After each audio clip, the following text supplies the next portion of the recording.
Nyakwara Mugejwanga osekalo kanyo dakika 4 tok sadek mar okinyi machiegni e twak marwa kata e mbaka marwa e chenro mar mbako romo okinyi makawuono. Odiochieng' mabende od bura mamalo noketo tenge mar kawo pach jopiny e wi okang' mar thicho oko jalup jatend piny Kenya Rigathi Gachagua. Ka chenro mar kawo pach jopiny ibiro bed ka itimo e counties duto 47 ma pacho kae mar mondo mi oyangane ka jopiny oyiere kod paro mar thicho oko jalup jatend piny Kenya Rigathi Gachagua kata oyo. Chenro makamano Nyakwara Mugejwanga ema wabobedo ka watwake odiochieng' makawuono mar mondo mi wane ane bende wabobedo ka wamenyoni e counties mopogore opogore ka jopiny ochopo mondo kaw pachgi kata oyo. Odiochieng' makawuono jofwambo magwa ogoyo tach e kuonde mopogore opogore mano buore Nairobi kae kata buore Nairobi kae gigoyo tach mane kar romo mar KICC buore Nairobi kae e counties mamoko bende jofwambo magwa nitiere mar mondo mi wamenyni ane kaka chenro mar kawo pach jopiny dhi mbele kotudore kod paro mar thicho oko e apisi jalup jatend piny Kenya Rigathi Gachagua. Pane kaluore kod lemo ma jalup jatend piny Kenya omako e pacho kae iwacho ni en part of the presidency matene ni kapoko thiche oko e apisi to ber ka ikawo pach jopiny mar yango ka jopiny oyie kata oyo. Aseng'isi ne kaunti ma Nairobi kae paro mar kawo pach jopiny ibo bed ka itimo achiel kachiel e kar romo mano mar KICC kata Bomas of Kenya mayudore KICC buore Nairobi kae. E kaunti ma Siaya chenro mar kawo pach jopiny ibo bed ka itimo Siaya Technical Institute. Kaunti mano ma Kisumu ibo bed ka itimo chenro makamano Tom Mboya Labour College. Kaunti ma Migori ibo bed ka itime Homa Bay Stadium. Kae kaunti ma Migori ibo bed ka itimo chenro makamano Migori TTC. To mana kaka inene wang' jowi mari kanyo Nyakwara Mugejwanga mago pichni mabiro ni achiel kachiel kowuok e counties mopogore opogore. Kaunti ma Nairobi ka nyisi ni chenro makamano timore Bomas of Kenya mano e kar romo mar KICC. Kaunti ma Kisumu chenro mar kawo pach jopiny timore Tom Mboya Labour College mane kaunti ma Kisumu. Jopiny osechako donjo kuondego mar mondo mi okaw pachgi kotudore kod chenro mar thicho oko e apisi jalup jatend piny Kenya mano Rigathi Gachagua. Mana kaka inene wang' jowi mari kanyo mano picha mabiro ni achiel kachiel kowuok Tom Mboya Labour College mano e kaunti ma Kisumu kama jopiny osechako donjo kanyo kata ineno gisechako ma wanyalo wacho ni gisemana chako donjo kidam mar mondo mi ka gisechopo mar mondo mi okaw pachgi ewi ka gisiro kata ok gisira okanga mar thicho oko jalup jatend piny Kenya Rigathi Gachagua. Ka picha mineno kanyo mano biro ni achiel kachiel kowuok Bomas of Kenya buore Nairobi kama bendi ibo bed ka ikawo pach jopiny kotudore kod thicho oko jalup jatend piny Kenya.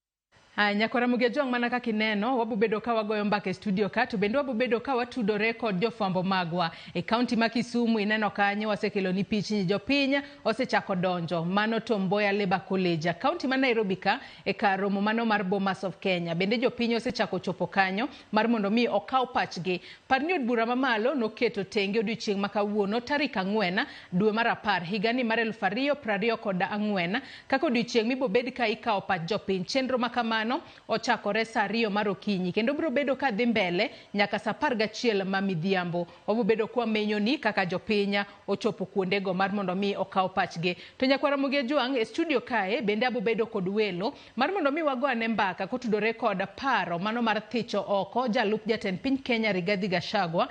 Ahinya to odiochieng' makawuono makoro ikawo pach jopiny. Kata obedo ni odiochieng' manyoro ne waneno ka doho ochungo kata nodagi chungo chenro mar thicho oko e apisi jalup jatend piny Kenya Rigathi Gachagua. Jalup jatend piny Kenya ne ntiere kod ng'ur mopogore opogore ka bende nowacho kanyo no odiochieng' achiel kende ok oromo mar mondo mi okaw pach jopiny kotudore kod paro mar thiche oko e apisi. Bende owacho kanyo ni keto kumoro achiel kende e kaunti mangima kaka kama ikawo pach jopiny mando bende ok gen gima kare kalore ni ji mathoth ok bichopo mondo okaw pachgi. Nowacho ni ka ber nonego bed ni iketo kuonde kawo pach jopiny e kuonde chung' od bura duto mano 290 mayudore pacho kae kachiel kod kuonde luto ombulu mayudore pinje maoko mar mondo mi jogo mawuok e pinje maoko bende ochwala ne pachgi kotudore koda thicho oko e apisi mago jo Kenya modak e pinje maoko maluto ombulu ka gintiere pinje maoko gin bende ber ka gigolo pachgi. Kata kamano ok waneno ka mano timore. Mano nyiso nang'o? Chenro ma kamae pod obiro bedo kodhi mbele to kaluwore kod chike ma pachoka bende itime e yo makare e kinde ma koro idwaro no thich oko e apisi jalup jatend piny Kenya Rigathi Gachagua. Nyakore Mugia Jwang' asenyisi nabo bedo kod welo e studio marwa e kaunti ma Nairobi kae. Kata kamano wendo achiel kende ema osedonjo. Wendo machielo mano Kennedy Ondiek janon weche mag siasa obo bedo ka otudore kodwa e kinde mwadhi mbele kod twak marwa. Kata kamano yiena mar mondo mi aful ni wendo mantiere godo kinyi makawuono antiere kae kod Charles Midenga mano okil Kamaloka. Oyawre Midenga ichiew nade kinyi makawuono? Oyawre Joyce achiel maber. Machiegni twak. Nyakore Mugia Jwang' in bende kamoro amora ma ineno kinyi makawuono kata bedo ni nyalo dhi mar mondo mi okaw pachi inyalo neno wa kokalo yore wa duto te mag tudruok mano moriwo Citizen Digital, inyalo neno wa e Facebook kacha, inyalo neno wa e YouTube kichwalonwa paro penjo ote moramora kotudore kod kaw pach jopiny e kinde midwa thich oko e apisi mano jalup jatend piny Kenya Rigathi Gachagua. Ote inyalo chwalonwa e namba mar ote machuok 23600. Mbui marwa mar Facebook ibiro yudo wa achiel kachiel Ramogi TV X @Ramogi TV. Kan bende nyalo tudri koda e Facebook page mara ibiro yuda Joyce Oduor. Mbui mara mar X ibiro yuda @Joyce Oduor_. To in kaka japenya ma en ratiro maka wanyalo wacho ni katiba kata pen chike ma pacho ka omiyi ne ni nyalo wuok oko ka ionge kod dich moramora kata ka intere kod dich inyalo mana manyo seche moko mathis tichopo ka in Nairobi ka KICC dito ikaw pachi kintere county ma Kisumu chop to Mboya Labour College kacha. Ka intiere county ma Siaya inyalo chopo Siaya Technical Institute. Ka intiere county ma Homa Bay Stadium. Ka intiere Migori inyalo chopo Migori TTC. Anyisi mana gwenge magwa makaluo. Kata kamano chenro makama timore e counties duto 47 odiochieng' makawuono nochakore saa 2 obo bedo korumo saa 11 ma midhiambo. Omiyo chenro makamae kik bai. Midenga kochako twak mar okinyi makawuono ka opach jopiny kotudore kod thicho oko e apisi jalup jatend piny Kenya en chenro moket tenge ne odiochieng' makawuono kende. Bende katibo yango ni kika opach jopiny onego time ponono kum thuolo maromo nade kata oket ndalo kose kata odiochieng' achiel oyango nikech odiochieng' manyoro e kinde mane Gachagua odhi e doho nowacho ni odiochieng' achiel okoromo ka opach jopiny e wi paro mar thiche oko e apisi. Well, chik ok owacho ni onego bed ni kawe ndalo marom nade. Kes king'iyo thuolo momi jood bura mar ng'ado wach mar thicho oko jalup jatend piny ok onya yudo thuolo mang'eny mowacho ni onyalo kata kawo ndalo 4 kata 5. Koro teka ni osekaw pach jopiny kata mana odiochieng' achiel to wakava kuonde mathoth e piny Kenya manoromo. E gima onego bed ni wang'iyo en ni seche ma koro wadhi kawo pach jopiny kata gima waluongo gi dho ngere ni public participation. Ka wacho ni koro ikawe e counties 47 to wapenjore ni to county achiel to gin gi constituencies adi. To jo constituencies te kaka wach ni koro for example kuma e Migori wan gi constituencies 8. Koro kidwa time Migori TTC kacha ipani jadi manyalo romo hall. Koro mage gik moningo bed ni directives mane ichiwo gi speaker mar od bura ni to oningo bed ni watimo nade kesa anyalo yie gi Gachagua kumo matin ko wacho ni county ka county okoromo ne ber king'iye every constituency. Tabu manitiere kanyo be en ni wan gi nok mar thuolo mar timo gigo counties Kenya mangima. Koro wang'iye nikech kata king'iyo katiba wacho kineno katiba wacho ni gimoro amora ma od bura timo to en conduct business mare nyaka tim public participation. Koro achiel kuom gik ma jood bura timo mandate mar jood bura en impeachment. Oginyal thicho jalup ker oko kata mana ker oko ko gidayo dho jopiny ni to jopiny gi to giwacho nang'o. Gin giyie mondo jalup ker odhi. Gimomiyo iduoke ir jopiny be en ni chon ker ne gwelo jalupne. Noluonge ni vice president. sani waluonge ni deputy president. Ok en gima waluongo ni semantics, ok en gima ni wachenja nying. En gima nitiere pogruok maduong'. Deputy president gi vice president opogore. Koro nikech seche midhi e debe tineno presidential candidate to gi nominee mare mar deputy. Seche migo kura tego kura ne gite e one ballot. Koro seche ma koro idwa gole oko be pod japiny manoketo gi apisno boningo be ni penje ni to noketo ng'ani kaka jalup ker kata kaka jatend piny, to koro waneno ni en gi okalo chik, wadwa gole oko, pachi chalo nade. To seche mitime nitie gima luongo ni charges magin apani gin 11 petition kanyo. Koro seche ma itimo charges kata ka neno memorandum nitiere written ma ji bo bedo ka jazo to oro. To gi seche ma koro iwuoye to koro ji wuoyo winjo pach ji. Koro seche ma en written memorandum ni kata mana seche midayo dho achiel kachiel nitiere charges go. Ibo penji ni to nitie charge mokwongo, in to pachi paro nang'o. Be kiin iparo ni charge ni en gima ber kose en gima rach pana otime kata ok otime. To mar ariyo ni the same thing kane gidhi od bura be ma gidhi timo, the same thing ka gidhi e senate be ma gidhi timo. Koro public participation ok en gima itime as a formality. Kata nitiere chike mang'eny ma kotere ga ithicho oko gima luongo ni being declared unconstitutional.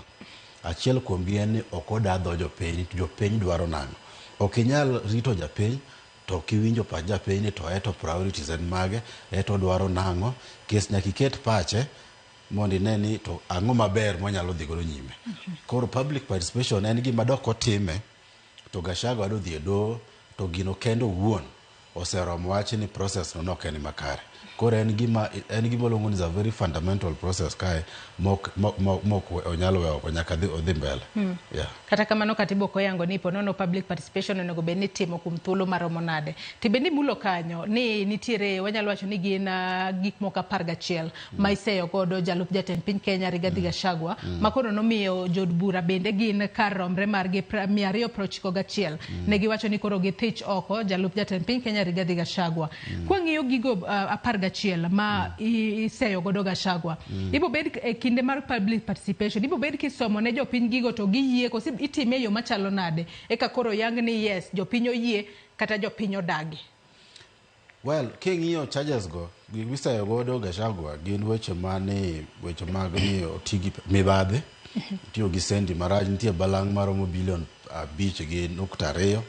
Wan gi weche mag ni weche mowacho rocho kaka Uganda nyalo bedo mago nitiere kanyo. Koro seche mitime na wacho ni mokwongo nitiere submission of gima luongo ni memorandum mane noket nyaka e itoboke manyoro. Yes. Koro memorandum no ting'e ni o specify ni take ni yie gi charge ni, yie gi mar ariyo ni, mar adek. Tabu mar memorandum no en ni onge ID kanyo mokete. Koro gino it is subject to manipulation. Tena ni ng'ata inyalo chugo gi mang'eny kaka idwaro. Nikech nying tinyalo gola ni Victor Nyango, John Odhiambo, tigeda to ID to nyaka bed verified gi IBC. Mano ID number mar ng'ato. Yes, to gi registrar of deaths and births. Koro mane gima nitie tabu submission of memorandum.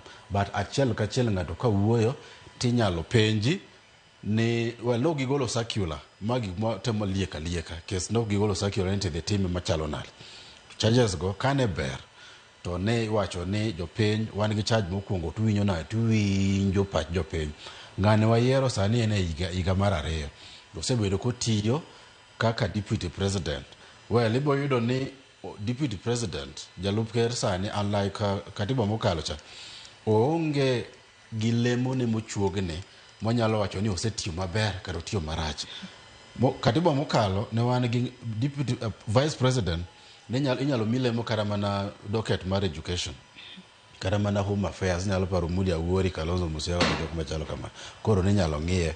To deputy president en otayo nitiere en chairperson mar devolution mano gimong'iyo. Mar ariyo president nyalo assign ne gimoro amora, nyalo ise ni timna kama and of course president tiere gik mosebedo assign. Ibo penj ni to to seche mowuoyo in deputy president mar Mount Kenya koso in deputy president mar the whole of Kenya. Seche miwuoyo gik miwacho go be nyalo riwo oganda. Seche miwuoyo to ng'ama nokogoni kura manitiere kumachielo bochalo onyalo winjo ni ambe an ja Kenya amor gi sirkandni karano kago kura nikech maslaina nitiere kanyo obedo taken care of. Koro ber ka every charge gidhi into details ng'ato ka ng'ato ipenjogi. En mane wadhi bedo gi nok mar muda nikech dichieng' achiel to seche moko ka un e hall dhano nigi paro mopogore opogore, dhano bedo wuoyo thole mok dhi specific ni adwaro timo kama kama. Koro gima gitim mondo because ing'eni ma oluongo ni it is gi dho ngere ni it is president setting. Ma gima pok notim e katiba ni. Makata gik minono wacho gi gin gik mawendo. Nitie gik mang'eny ma pok otim kes kata mana public participation bill be po nitiere mane parliament e od bura pok wang'ade. Do osebedo ka wacho koni gi koni kako onego bed ni timo public participation but nitiere ber ko bedo gi legal framework makoro wang'eyo kaka magi do wang'eyo ni to itime nang'o, watime constituency koso watime per county. Sani dong koro noseyang ni time per county nikech oketa county ka county kumibo bed kitime constituencies oko wach kede time. Gimomiyo no ber gi constituency en ni do wacho ni submitting public participation itime kuonde ariyo.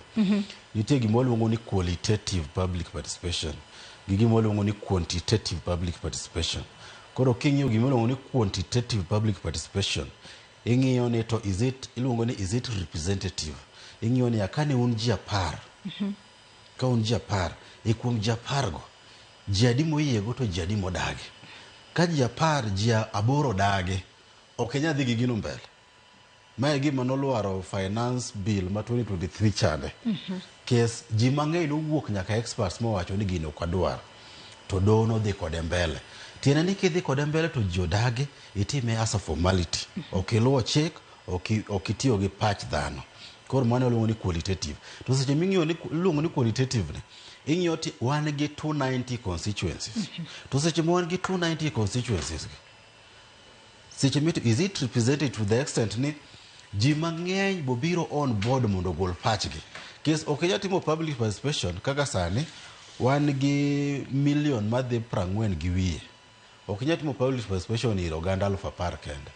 The whole of Kenya. Kes Bomas ka wacho ni kara ni ji 10,000 oromo Bomas. Wang'iyo the whole of Kenya. To edo kara mana ji 100,000. Mani ng'eni is not representative. Nikech millions adima nitie kara mana registered voters adima manogo kura. Last time jo manogo kura ne gin 15,000,000. Koro ber ka nitime kara mana ndalo ariyo. Nyoro gi kawuono ting'iyo ni every constituency itime mondo wawacho ni it is representative, mano qualitative. Then koro wadhi e gimoluongo ni quantitative. Koro quantitative ka mano waluongo ni quantitative mana wacho. Then qualitative koro waluongo ni quality mar debate ni. Seche ma ji obiro in gi experts ka experts to gin gi wacho nang'o. In gi mago luongo ni jolony. To wan gi jolony mopogore opogore sectors mokalo. To mar ariyo to wang'iyo ni kara mana jo oganda mochwalo ng'ur gigo. Gin ne giwacho pachgi nang'o. In nibiro gi paro makama to gin giwacho paro makama. Ere kaka wanyalo modify giki mwariwgi mondo wang'e ni koro wanyalo giwacho gima ber. Mondo kik ing'eng'a ni koro en anaga bati go kura to ji dhi mbele. Koro do osebedo ka fuong'o wach ni mondo ane ni tinyalo time nade. Koro ber ka seche bitime otime yo makare makata kwa dhi e do to onge loopholes mowacho ni gini nokotim makare gino nokotim makare. Kes thicho nyien mora mora oko en gima waluongo ni contribute to accountability.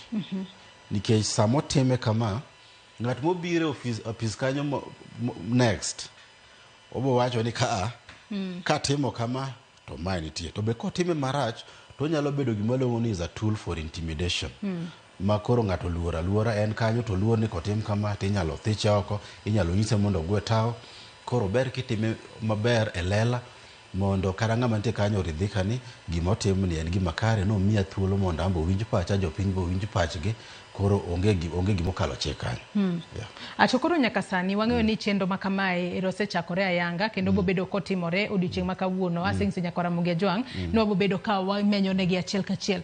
Joma gimo nego bed ni tayo mano chenro mar kawo pach jopiny kalure ni ma en chenro mane ochwala e nyim od bura kacha kendo jo od bura noluto mbulu bothicho oko jalup jatend piny Kenya. Joma gi matayo chenro mar kawo pach jopiny. Achiel kuom tij jaod bura en gima luongo ni en representation.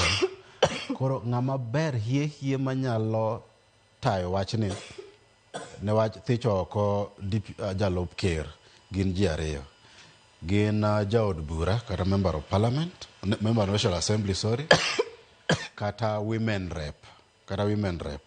Nikech gin ema ka gisewinjo pach jopiny mwalo kacha, to gin be ema gidhi go kura. Koro ne ber ka emomiyo nawacho ni no ber ka constituency mondo jood bura odhi e constituency mare to penj jok manoyiere ni uwinjo wach motere od bura. Un kaka jok manoyiera madhi e od bura, uto uwacho nang'o, pachu en mane, uyiena mondo adhi ago kura mondo wagole koso oyo. Koro en gima gavana ok onego bed ni donje. Kes gavana onge gi report mar dhi wacho e od bura. Is not a member of National Assembly. Ng'ama nyalo wacho wachno en jaod bura. En mong'eyo jok moyiere, en monyalo wuoyo, ema ne ber kani time each constituency. Mana wacho wacho mokwongo ni na yie gi Gachagua ni nonego bed ni time constituency ka constituency. Jaod bura bedo piny gi jok moyiere to penjo ni ere kuma waluw. Kes nie gima inyowa e Kenya ka en gima luongo ni party position. Iyiero jaod bura titere od bura to kodhi kucho to wacho ni party owacho. Seche ma party owacho to mandate mare, ng'ama omiye mandate mare mokwongo, party omiyo tiko, to ng'ama omiye mandate mare en japiny. Japiny onego bed ni ong'eyo. Seche moko ka gidhi od bura tiyo kowacho ni an kaka ng'ama kama joge nowacho ni kama, to mano ok en adiera nikech ok gidawo dho jopiny. Koro no ber kitime gi jood bura to gi women rep, because women rep en member of National Assembly. Gin e jok mago kura kanyo as a composition of the National Assembly. Mane gima twak manyalo bedo makare. To koro nyaka sani kwang'iyo mise ma oket piny mano mar thicho oko jalup jatend piny Kenya Rigathi Gachagua, in kako okil Kamaloka Midenga, be niparo ni mago gin grounds motegno nikech adiera mana kaka iwacho ni gima otimore kawuono en gino mapok notimore e historia mar piny Kenya. Matiende ni gima otimore kawuono ema kata jok mabiro chien biro bedo kang'iyo to bo wacho ni higa mar 2024 wantiere kod jalup jatend piny Kenya kama magi gik manotimo, seche moko nothiche oke apisi kata ok nothiche oke apisi. Kata kamano kaluwore kod grounds ma oket piny mano chwale od bura kacha, bende gin gik motegno ma oromo mi jalup jatend piny Kenya othich oko kosekaw pach jopiny kawuono ma bura ma kamano dhi e Senate bo winjo ma seche moko thiche oko kata ok othiche oko. Well, ok wadwa ng'ado bura nyakonchiel. Kes kata sama owuoyo kodi ni Gachagua pok respond. Koro ng'eni seche ma ng'ado bura wan kako kinde wang'iyo evidence ni ng'ani wacho kama to response chalo kama. But kwa ng'iye kako wacho nitiere allegations mane maber to nitiere moko maonge mandhem. Mano konego be kare ni keto kanyo. Achiel kuom gi en wach mag mibadhi. Weche mag mibadhi nitiere kanyo. Balang' maromo bilion 5.2 ne nitiere kanyo. Nitiere weche moko kaka ni kia divert ndara kochomo tende. Mago mana mibadhi. Iluongo ni economic crimes and they're very serious issues. Koro mago gik ma kano bedo nikech reasoning ne penjo ni ng'ani osebedo mana higni 2 to in e higa achiel onyalo mana chamo milion 12 nikech dwe ka dwe ochamo milion 1. Mano ng'eni gross, ok ing'iyo net, wan gi gik malongo ni pay, gik mang'eny machalo kamano. Affordable housing be nitiere kanyo. Koro mano en gima serious makata odhi e doho. Gima ok en mana ni thicho kendo ni onego bed ni inone matut, onego bed kana ni EACC onego bed ni donje.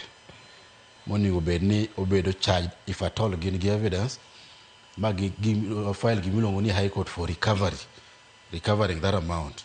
Koro en gima cannot be taken for granted. If at all it is true, is a very, very strong ground. Ni nitiere grounds moko ni nowacho ni kia milima isibuso etere ni dhano kik yuare gi jo Mount Kenya, shareholder. To me, mago gik matendo, mano gik very petty. Because position mar deputy president to gi president, ker kara jalopne, it's both a legal and political office. Gimbe gigo siasa. To seche mineno koketi ni in jalop ker, nitiere contribution manikele gimoluongo ni vote basket mar the president. Koro imbe mana protect. Ipenjori ni to 2013-2017 kane Ruto gi Uhuru noriwore, ang'o momiyo Uhuru nokawo Ruto? Nikech lolo ka Ruto a Rift Valley. Koro samua Rift Valley ne megi jogere. Gachagua gino nodonjo ka to gima nohinye saidi ni nogole from nowhere. Koro sane koko temo gimoluongo ni solidify base mare. Emo siko luongo ni Murima. Koro koa kanyo koko dwaro dhi oko. Koro to me mago are just politics. Pok Gachagua wacho gimoro ma nyalo wacho ni oseyo kabila moro nikech joluo timore kama, jo Kisii timore kama. No. En ng'at mosebedo ka wacho gik mowacho ni shareholders mago are subject to interpretation. Mago are bogus charges boko ni obedi kani kede petition. Gima duong' kanyo en economic crimes case mibadhi en gima thiro dongruok e thurka magima onego bed nokaw seriously. If at all notime onego bed ni obed arrested and charged. But wantie gimara inyoa e Kenya miluongo ni contradiction. The same Gachagua magiwacho ni ogirene okwalo 5.2 billion. Kane pok odonje telo, kane en member of parliament, kane en jaod bura, ne nitiere proceedings manobedo charged. Nitiere liekore nokwalo Nyeri County. Mane nitiere criminal proceedings e lower court to gi high court for recovery. Kano chama mumani to charges go nobedo dropped gi court. Koro okoningo bedo consistent in application of the law. Nobody is above the law. Namani is above the law kato be maintain and care because of the doctrine of immunity. But Gachagua is not above the law. Kano be ni norach. I mean no bear. Santa ngome koro wacho ni orach. Nikech kata mana 5.2 billion miwacho no. Ogiwacho ni time frame mane ni nokwale karango. Is it manobedo dropped choncha or masani? Koro waningo beno bedo gi consistency in application of the law. Nen gi marach ni negi withdraw those charges. Sani koro it is convenient for them nikech gidwa gole koro gikelo those economic crimes. Ok en gi maber nikech dhana to kano maki to ter dok gi withdraw those charges. Koro nitiere charges kaka wacho in summary, nitiere moko mabio wacho ni mag ni no fund Gen Zs. Okonyal ng'eyo. Kaonge evidence. Well, wakia kata NIS negi intelligence moromo okwanya ng'eyo. Kara gin intelligence moromo ni nitiere case negi wacho nitiere phone calls, nitiere M-Pesa transactions, giwacho ni nitiere WhatsApp messages and so forth. Ka gin go then en gima nyalo bedo gima rach. Ngech neno kaka od bura no wang', negi wang'o od bura, negi wang'o Supreme Court, negi wang'o City Hall, mogik negi dwaro this State House. Koro can't hear evidence, well and good. Wan ka okinde wadhi gi evidence, ok wadhi gi rumors. Mondo ng'ara nigi ratiche. So long as kati bedo mago waluongo right now nigin mere allegations. Case nitiere the danger is ni ng'eni inyalo wang'ne ng'ato kata kidhi e prisons. Almost half of jok mane prisons gi jok mowangnegi. Konde jok minyalo wangnegi inyalo kata kineno kata kaka seche moko biro operate kar ndara. Obila nyalo ka onjaga to keto fuko ni tedhi mbele to wacho ni no bedo gi njaga tidonjo iye. Koro mae gik mong'iyo kako kinde ni seche ma ng'ato onyise owach no tim kama be nitiere evidence moromo. Omiyo na wacho ni i vote charge to charge. Nyaka gi prove every ground. Nyaka bed proven. Kata mane bod bura, kata mane senate. Senators bo vote charge to charge. Isomo ni maa notimore kama uyego. And especially kwa dhie senate wan gi 11 member committee. Makoro bebedo penjo ken plenary. Ka gibedo penjo gibog ng'iyo charge to charge. Winjo. Koro gigo ningo bed ni ng'iyo gi matut mondo achiel kuom gimomiyo nwa from vice president to the deputy president. En chon ker ne nyalo chiwa checheng moro to wacho ni okadwari to goli to yiero ng'ama chielo to dhi mana nyime. But sani nodwaro ni for gimoluongo ni continuity and predictability and stability in our governance and service delivery. Wadwaro stability in that office. Koro wadwaro ni seche ma charges go gin charges ma serious mano wacho ni wacho chien kanyo ni kigibed a tool for intimidation. Seche ma ng'ato discharge functions ok en kata deputy president kende kata mana governor mwalo kanyo kata mana MCA onego bed ni otimo gigo kung'eyo niya en gi protection mar office kotimo gigo makare mondo kik ketnya ni inyalo mana buogi ni tisewuok ke seche miwuok tidhi many ng'ama chielo tungni moro dhi bedo ker bo wacho ni tadhi e region mane tachaga dhi e region mane wachalo kamano. Koro is very important ni we do the right thing. Yeah. Adwa ni mak parono gi kanyo wakaw yoyo mokwongo mondi e twak marwa e chenro mar mbako romo Nyakwara Mogejwang. Wakaw mana yoyo madundo ka waduogo wabo bedo kwa dhi mbele ko twak marwa bendo wabo bedo kwa manyo jofwambo mago mar mondo mi ginyiswa ni to ground chalo nango e kinde mikawo pach jopiny e wi thicho oko jalup jatend piny Kenya Rigathi Gachagua. Kik idhi mabor.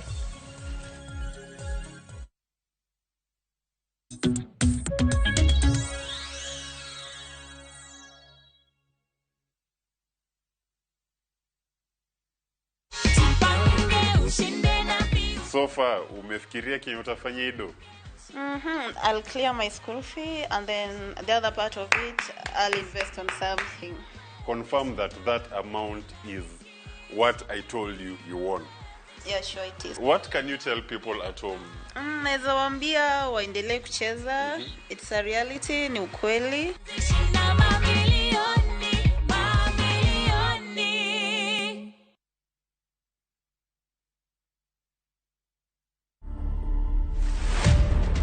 Created through AI tools, printed and then framed, and the best place to catch them is along the Nairobi traffic, where hawkers are making money out of them. Kuna machine zimetoka mingi sana, zina nguvu sana, na zinaweza toa hii kitu kama hii.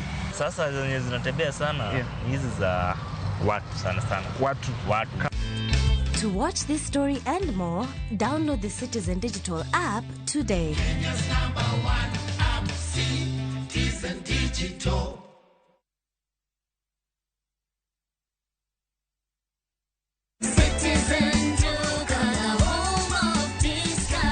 Tunajua familia yako hufurahia mboga na matunda, na ndio maana Citizen Duka the home of discounts inakuletea Mama Soko package kutoka Quickmart. 1 bunch of spinach 35 down to 18. 1 bunch of sukuma wiki 29 down to 18. 1 kg of tomatoes 69 down to 49. 1 kg of onions 89 down to 69. 1 kg of white potatoes 119 down to 99. 5 pieces of imported oranges 299 down to 189. Packing bag 40 shillings. Ukinunua hii package ukitumia Citizen Duka utalipa only 482, meaning utakuwa umesave 208 shillings. Piga *487*5# na ulipe saizi ka stock bado iko. Ukishalipa you can go to Citizen Duka counter ya any Quickmart supermarket yenye iko karibu na wewe and you get to collect your products. Unangoja nini? Si ulipe saizi ka bado stock iko ndio enjoy discount yako. Citizen Duka, home of discount.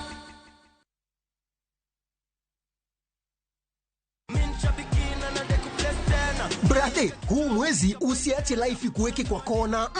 Kama hivi Shabiki.com tukupeleke na rada Boost account yako na 3 million in cash prizes on Shabiki Aviator. Kaza ndege yako to the highest multiplier, shinda 50,000 kila siku, halafu grand prize ya 350,000 Kenya shillings kila wiki. Runway iko so clear. Usiache pesa ikupite. Jiomoshe na Shabiki Aviator. Shinda 3 million in cash prizes. Not for persons under the age of 18. Authorized and regulated by BCLB license number 428.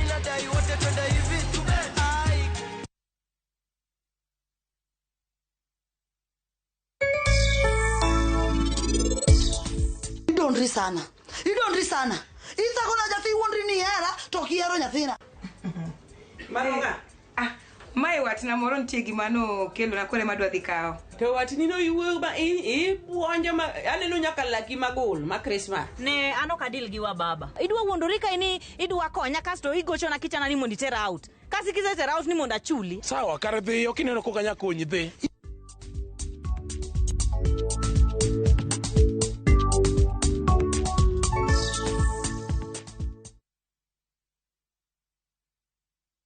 Baba shuka leo. Nyasaye ber kendo romo adenda. Baba shuka leo. Wagweli mondi bed kodwa Jumapil ka Jumapil.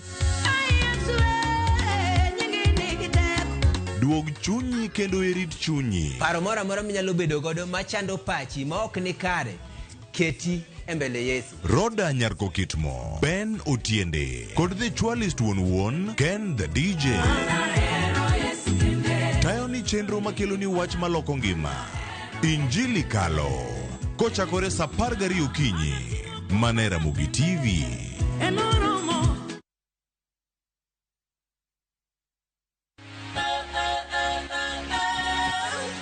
Okonyal rito mondo wadhi kodi e wuoth mopong' gi mo. Fweny sigendni mabeyo miwuoro. Tugo tuke mabeyo. Rom gi osiepe manyien. Puonjri gik mabeyo e wuodhni. Crispy chicken, coleslaw, tomato, mustard. Solo siepeni kendo ikri ne mor e rogo mar nyithindo. Chieng' Ngeso chakre sa 3 okinyi. Manera Mugi TV.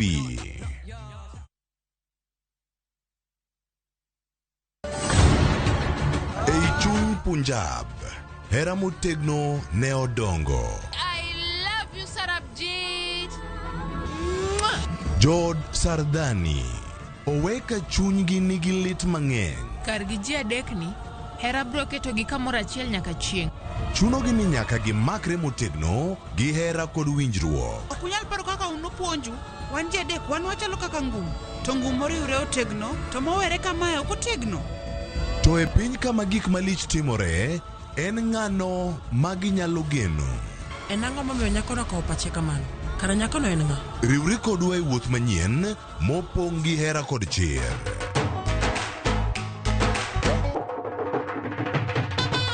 Choti Sardani. Wuok tich nyaka Ngeso saa 2:15 otieno.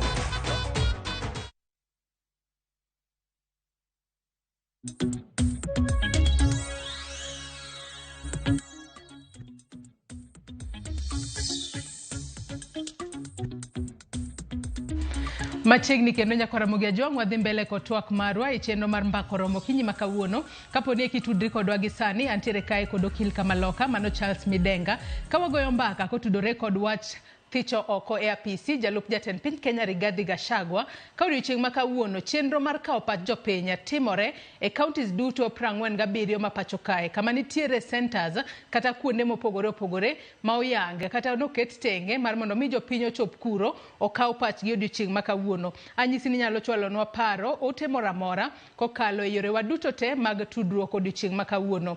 Bende anyisi ni wabobedo ka watudore kod jofwambo magwa e counties mopogore opogore mar mondo mi ginyiswa ni to ground chalo nade gisani. Gisani adonwa dhi achiel kachiel nyaka county ma Kisumu watudre kod jafwambo marwa Millicent Adhiambo. Anyisi ne county ma Kisumu chenro mar kawo pach jopiny odiochieng' makawuono timore Tom Mboya Labour College county ma Kisumu. Oyawre Millicent Adhiambo ka intiere county ma Kisumu ichiew nade okinyi makawuono. Tinyalo nyisowa ni Tom Mboya Labour College kama intiere okinyi makawuono. Bende jopiny osechopo kar romre margi mar mondo mi okaw pachgi kose chenro chalo nade Millicent? Erokamano ahinya Joyce, achiel kachiel kwa wuok e dhorangach mar kar tiegruok ma Tom Mboya kuma chenro mar kawo pach jopiny kotenore kod thicho oko e apis jalup jatend piny Kenya Rigathi Gachagua dhi e nyime e bomani ma Kisumu kopogore kod counties mamoko 47. Chenro no eri osechakore ka oganda osechako molo kidam kata kamano pogi molo karomgi wageno ni seche mabiro nyime kaendi ang' ne gi mol karomgi kata kamano twak te osechako dhi nyime ka oganda osechak nyisa weche achiel ariyo adek kotenore kod twak makawuono. Kopogore gi mano kokalo so mang'eny abro dhi achiel kachiel ir jopiny ma bende oyuoro kaendi mondo ginyiswa ni to gin kotenore kod twak makamaendi ma bende kae pach jopiny kotenore kod wach mar thicho oko e apis jalup jatend piny Kenya Rigathi Gachagua. Ang'o ma giwachoe nikech ma en twak masani kuom ndalo moko osebedo ka ing'uro e tung Kenya kitung Kenya kata gwenge mopogore ka bende wadang'eyo ni to jo Kisumu to wacho ang'owa. Machiegni abro chako kodi ng'ina kamera mondo ichag nyiki inyagolo guduno alafu inyisa ni to iparo nade ang'o minyalo wacho kotenore kod twak makamaendi wach ka opa jopiny to in kotenore kod wach dwaro mar thicho oko jalup jatend piny Rigathi Gachagua inyalo wacho ang'o ng'e kamera in maber. Okay, nyinga Joseph Ochieng Rajula. An ja Kisumu Central Constituency. Pacha kaluwore gi weche miwacho gi sani en ni ok support wach golo Gachagua nikech mokwongo Ruto kane gichako campaign ne giusonwa sera gi ka giwacho ni gin bottoms up. Koro bottoms up tiende ni ne gin gi sera achiel mane giuso kindego. Koro kawuono tang'o motimore momiyo koro sera go opogore kindi gi Gachagua. Mar ariyo jatend piny machon Uhuru Kenyatta kane gin gi Ruto ka en deputy president noywak kowacho ni Ruto tie gari. Ang'o momiyo dok ne gikelnwa public participation e wach Ruto. Koro kawuono tang'o momiyo okelona Gachagua.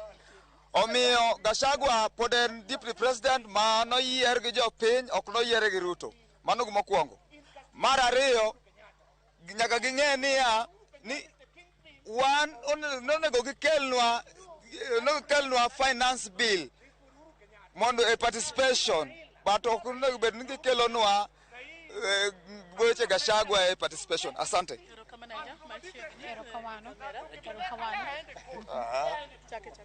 Erokamano gi nyinga iluonga ni Lindo Gweno Kisumu Central Constituency kamiluongo ni Migosi Ward. Kawuono biro kae mondo an be agole twakna kalule gi wach mar impeachment mar deputy president. Osetimre marach ni gini ochako molewo nikech ne giwacho saa 2 to sani saa 3 osekadho gi nus gi wiye to pok gichako. Kata kamano an kaka Linda aneno ni kaka piny ma Kenya wan gi sida mang'eny madongo moingo impeachment mar president. Kwang'iyo wach thieth mabiro gi kor kashani en wach mokwaelewa maber. Tineno ka jogo madhi hospital koso yudo thieth mano gimonego be ni ng'iyo. Wachako ng'iyo deal mar Adani ma ok wawinje maber. To deal mar Adani ni ouso airport wa maduong'. To aneno ka weche gi be chalo ka gima dhi e bwo mesa. Kichaki ng'iyo Kenya ka nyocha rowere ong'anyo. To rowere manong'anyo gi moko notho to moko yud nyaka kawuono. Kar mondo wang'i kaka yudo rawere gi seche monego be ni manyo gi to pesa onge. Ka kidwa ket deputy president bedo impeached to koro pesa oyudi. To deputy president ka ng'iyo gik manyocha somne kaka richo motimo. Tang'iyo jotelo moko be. Aneno ka jotelo moko to setimo gigo to ginowegi gi kadho. Kwang'iyo CSS manyocha yier ka. Nyocha penj moko ni to pesa ni igolo kanye. To ok ne gidwoko wakata yo makare to gin ne gidhi gichamo muma masani gitiyo. To koro ka gin ne gikadho to deputy president to koro iwacho ni koro ma onego be ni gole oko. Ok ayie gi time mag deputy president lakini ananeno ni president osetimo gigo madongo moingo deputy president. Koro onego be ni ka deputy onego dhi ot to gidhi ot gite nikech ne gibiro kamoro achiel. Erokamano nyinga Jono Denyo and jadak ma Kisumu ka Gokura Kisumu Central abiro tombuya ka mondo agol pacha e wache impeachment mar deputy president. Ada wacho ni ano ka support impeachment mar deputy president nikech Kenya ka nitiere gi shida mang'eny masani nego losi. Wach airport nika ouso airport marwa nti school university bende dwaro fees wach health bende nika. Wach impeaching deputy president ni ananene ni en ukora mar hepo issues mantiere monego los sani. Awacho maka ka life memo mar UDA nkech an nadonyo UDA ka ng'eyo ni wadhi loso serikal madhi riwo ji te to gima timre ni waloso broad based government wariembo jomoko. Koro mano broad based government ni kune donge wawuondore mano mokwongo. Mar ariyo ji wacho wach Rigathi Gachagua kano wacho wach shareholders ing'eni ei siasa nitie gimiluongo ni figurative language kata metaphorical language. Mane ema nutiyogo. It did not mean igolo jomoko oko. Wan kaka jok mano o support Kenya Kwanza then ema nowacho ni ber ka wayude gimoro. Ok nwayudo nyaka sani pok wayudo gimoro amora. Omiyo ato gimano wachono king'iye matut maonge ni prejudice ne en right ka wacho ni joma nokonyo party mondo oyud kony mondi kori ka ji moko mondo bi. Omiyo wach shareholding no ji mondo we kaw ne otimo marach. Erokamano.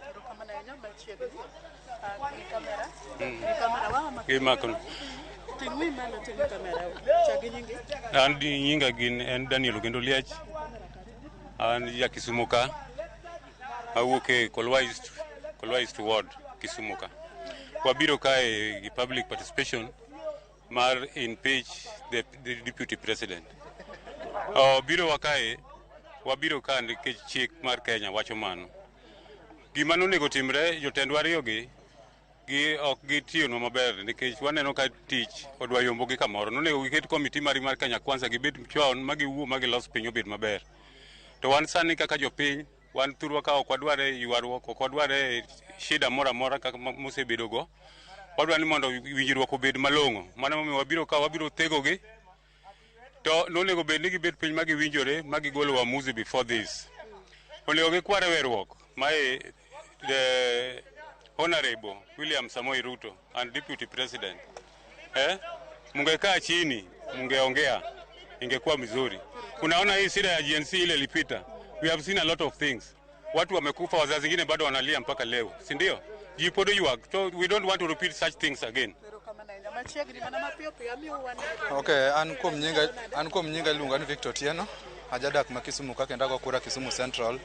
E wache mar deputy president ni, an koka side makokora, ng'ani onego wuoga nikech kom mar deputy ok inya bedo ni in gi jatendi to gik ma jatendi timo tiduogi goye to ng'ime bedo timo tich.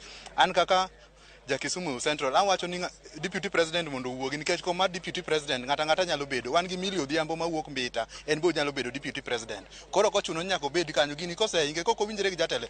There's no need mondo obed kanyo, mondo obed ni obedo as a deputy president to onge ok giwinjre gi jatende. Owuok kanyo mondo we ni Millie Odhiambo mondo dhi mbele gi kanyo setieko. An iluonga ni Moses Owili Ayoma. Paro mara ewi golo deputy president adawacho ni en paro mar leko kendo en leko mar odiochieng' alanga. Onge richo kata onge sheria ma deputy president oturo kata odhi gi paro mar katiba. Ada kwayo President William Ruto ni wan kanwa wuok kaka jo UDA higa mar 2022 kanwago kura nwago as a pair. To kapo nitie paro moro mopogore e kindi kaka ker gi jalup mari mok inyal tiyogo, wan kaka jo Kenya wadwaro kwe, to bende wang'e maber ni onge richo kata dhi kinyume na katiba ma deputy osedhi maloyo President William Ruto. Atieko kawacho niya, ntiere weche madongo ma sani omako Kenya ka, weche mag somo, weche mag thieth, weche mag airport. To ka wabunge wanyalo mobilize themselves over 291 to go and talk on a matter that does not touch the lives of Kenyan. Mano en wich quote kendo en adhoga. Kendo ada kwayo wabunge duto te mano sign that form ni mondo gigol paro no kendo gidoge bunge gikwa jo Kenya ng'wono kech na gitero paro ma inyongi ma jo Kenya. Erokamano. An jika pesa, an mara ne oni ber mondo winjruok obed e kind jotelo magwa mondo jopiny obed gi kwe kuma gitiye gik ma gitimo. But maber mondo nenge giwuoye weche mag university funds, nenge giwuoye wach mar adani mondo jo Kenya ong'e ler mar gigi, mondo nyithindwa madhi skul odhi skul kamor kendo gipuonjre mondo gitim gik madwarore. Mar ariyo, ber mondo jo Kenya ilero gik maber mondo gifweny gik matimore e Kenya mondo gik madhi mbele gibet ka ging'eyo. Kaka sani koro wach mar impeachment mar president eno ka koro en gima oket mbele moloyo gik ma muhimu mag ne jo Kenya. Koro ber mondo gik ma muhimu giket mbele moloyo gik mok muhimu. Mane mara kendo. Machiegni pachi palo nade wach mar kawo pati piny kotron kod thichoke apis mar jalup jatend piny Kenya Rigathi Gachagua ni kamera chagini. Gimaber niya gino biro Kisumo. Because Kisumo is the hotbed of politics. Gimane jo kaparo niya ni gini ok dhi duogo ne japiny. Gin in a hurry to diminish deputy president. Deputy president be no biro in a hurry mondo diminish the kingpin mar Mount Kenya. koro gini sani koro muome. Koro let them not talk to us as much. Nikech wambe gimwang'eyo niya. Sani nyaka thich ng'anoko. Gimomiyo ithiche ni en oseyanyo Uhuru Kenyatta. Ng'ama yanyo Uhuru Kenyatta, mano ng'ama yanyo Raila. Ng'ama yanyo Raila, in chal ng'ama yanyo Jaluo. Ng'ama yanyo Jaluo, ichal ng'ama yanyo Jakenya. Alafu, gima kikinyiswa, ni in korin Gachagua, in ma DC kende. Ng'ama DC, in ma DC kende. Ni Gachagua, ni en DC, ni koro DC ni oyanyo go Raila, ni ameweka mitego katika ng'o ikulu kendo wachi kulu ni rachnwa nikech wani mane wawene gi gini mondo gicham bang' ka gisechamo gini kendo gimino githienyo ne nyako Uhuru Kenyatta wach gimomiyo wadwa gini mondo ng'ano dhi nikech Gladys Wanga is coming home to roost and Gladys Wanga, you know Gladys Wanga, the government is pocketing something and Adani is being sold. Sasa sisi tujue tu hata ukitoka hapa ukienda Qatar utalipa 1,000 more than the money you were paying beyond Adani. Erokamano. Nyinga Joseph Njer Kisumu East an paro mantiere go en ni onge gimarach ma Gachagua osetimo moloyo Ruto.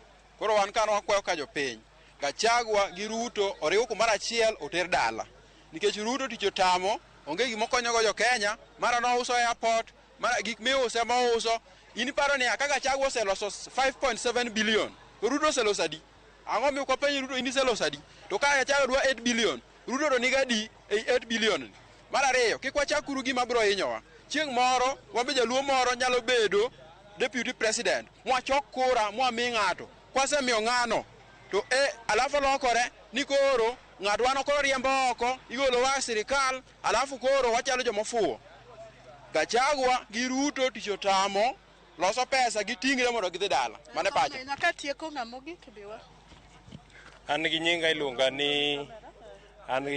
ni Levisa Tinga wuok Kisumu Central maoni mara en niya kaponi Gachagua dhi dala to Ruto iweyo nang'o gik monego bed ni wabunge warango ok girango weche ma ok otach ngima japiny sani nyithiwa chandre monego bed ni dhi skul jo university ok dhi skul mago ok giwach sani wach thieth tek e Kenya osiptende waonge yien to wabunge wa kanyigolo Gachagua ni migi pesa mane magibedo bunge 100% ginyalo dhi e bunge to sami wacho wach development gine gweng gichamo ra to samonego bed ni japiny hinyre manok gidhi sami migi pesa eka gidhi e bunge ni gidhi wacho weche moko manono atieko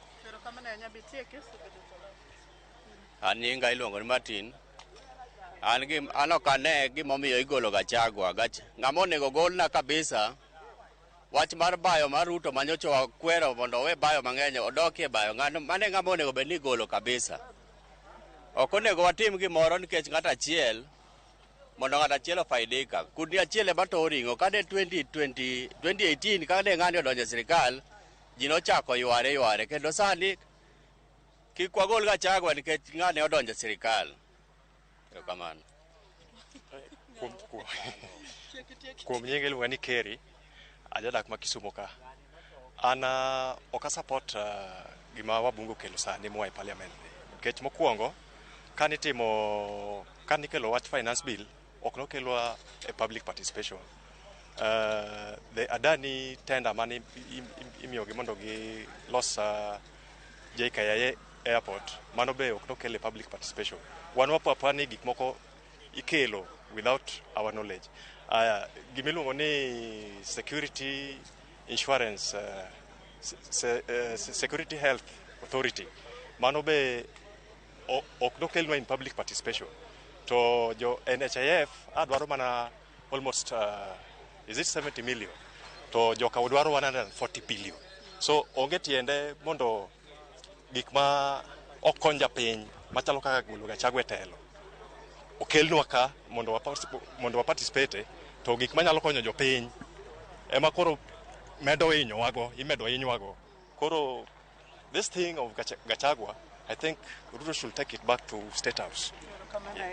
Mana kamano Joyce, winjo paro mopogore opogore kowuok kuom jopiny kaka gisegolo ka bende winjo ka jomoko siro, jomoko bende kwedo ka bende giwacho ni ka igolo oko e apis kata ithicho oko e apis jalup jatend piny Kenya Rigathi Gachagua to winjo beni giduto te kaachiel kod jatend piny Kenya William Ruto giwuok oko e apis. Ka moko bende wacho ni weche motero kod ngima japiny kaka weche mag thieth, weche mag somo kod mago mag dongruok ok ne kelnegi kaendi mondo mi kawe pachgi tang'o miyo mae tikelonegi. Mane penjo maduong' ma bende thoth jopiny ni godo ka bende gisea ahinya jood bura mamalo ma giwacho ni ok osebedo ka kawo pek kata keto maino e weche motero kod dongruok mamulo ngima japiny, to kotenore kod maendi to gineno ni mae gikawo ahinya, omiyo gikwayo ni weche makamagi ok owinjo kethnegi go seche. Ka kamano taduoko ni e studio kionge penjo mondo idhi nyime ka bende wan bende wamedo luwo chenro mar twak kotenore kod thicho oko Rigathi Gachagua e apis mondo mi ang' wang'e ni odiochieng' ma kawuono Kisumu kata jodak ma Kisumu to paro gikaw gi yiengo kanye, paro dhi nyuolore mopogore, to paro maduong' ma idhi yago kaendi dhi bedo mane. Ka kamano Joyce taduoko ni an kuomi gi seche ni dhi nyime kod mbaka romo Joyce. Erokamano ahinya Millicent Adhiambo ka intiere kaunti ma Kisumu. Winjo kanye yo makare paro mopogore opogore mano mag jodak e kaunti ma Kisumu. Med mana luonwa chenro makamano e kaunti ma Kisumu kono kendo wabedo kwa tudre kodi kinde ka kinde mondo wamed winjo matuta kowuok e kaunti ma Kisumu kama jopiny osewuok oko mar mondo mi okaw paro margi. Nyakwara Mogia Jong to mana kaka ineno kae waluonu chenro e kauntis mopogore opogore. Bomas of Kenya nitiere kanyo kaachiel koda kaunti ma Homa Bay. Waneno jafwambo marwa mantiere kaunti ma Kisii mano Crispin Otieno ka intiere kaunti ma Kisii. Madwaro ni watudre kode achiel kachiel gi sani ka intiere kaunti ma Kisii. Oyawre Crispin Otieno ka intiere kaunti ma Kisii. Okinyi ma kawuono ichiew nade? Inyalo nyisowa ni chenro mar kawo pach jopiny e kaunti ma Kisii odiochieng' ma kawuono timore kanye, to jopiny osechopo kanye kose chenro chalo nade nyaka sani? Crispin. Oyawre ahinya Joyce, awinjo yo makare. Antiere kamiluongo ni Kisii Agricultural Training Center ATC mantiere boma ma Kisii kama pach jopiny kawo kalure kod mano twakno mantiere maluoro mano kata thicho oko Deputy President mano Rigathi Gachagua. Mi adwa ni mondo alos kod moko kuom jogo mosechopo ka. Ji osebedo ka chopo ka chakre okinyi mawuok e mano constituencies mano chiko mawuok e kaunti ma Kisii.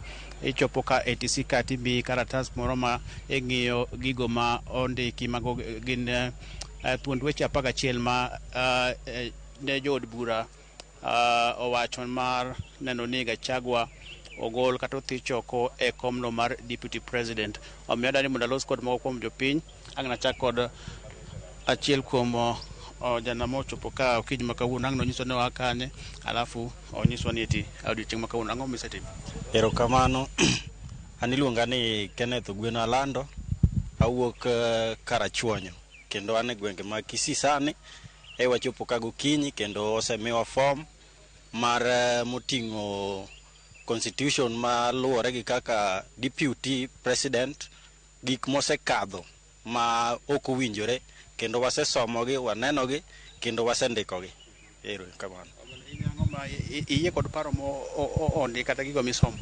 Erokamano ka wang'iyo gigo 11 mondiknwa kachacha kendo kaluwore gi constitution kata katiba marwa mar Kenya, to waneno ka gin gik moko madier kendo gin gik mawinjore kendo ndegi gi Kisungu gi Kiswahili ma winjore maber.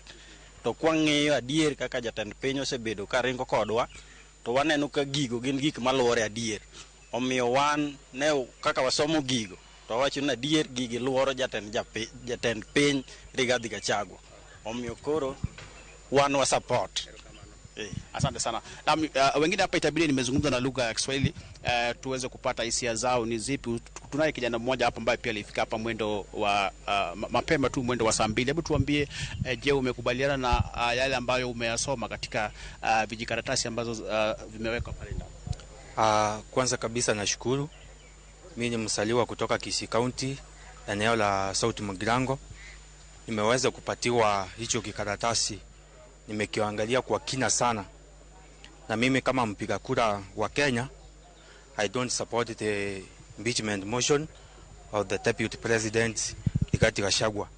We can remember when we were in election, when President Ruto was in a presidential debate, he says that this thing will not happen again.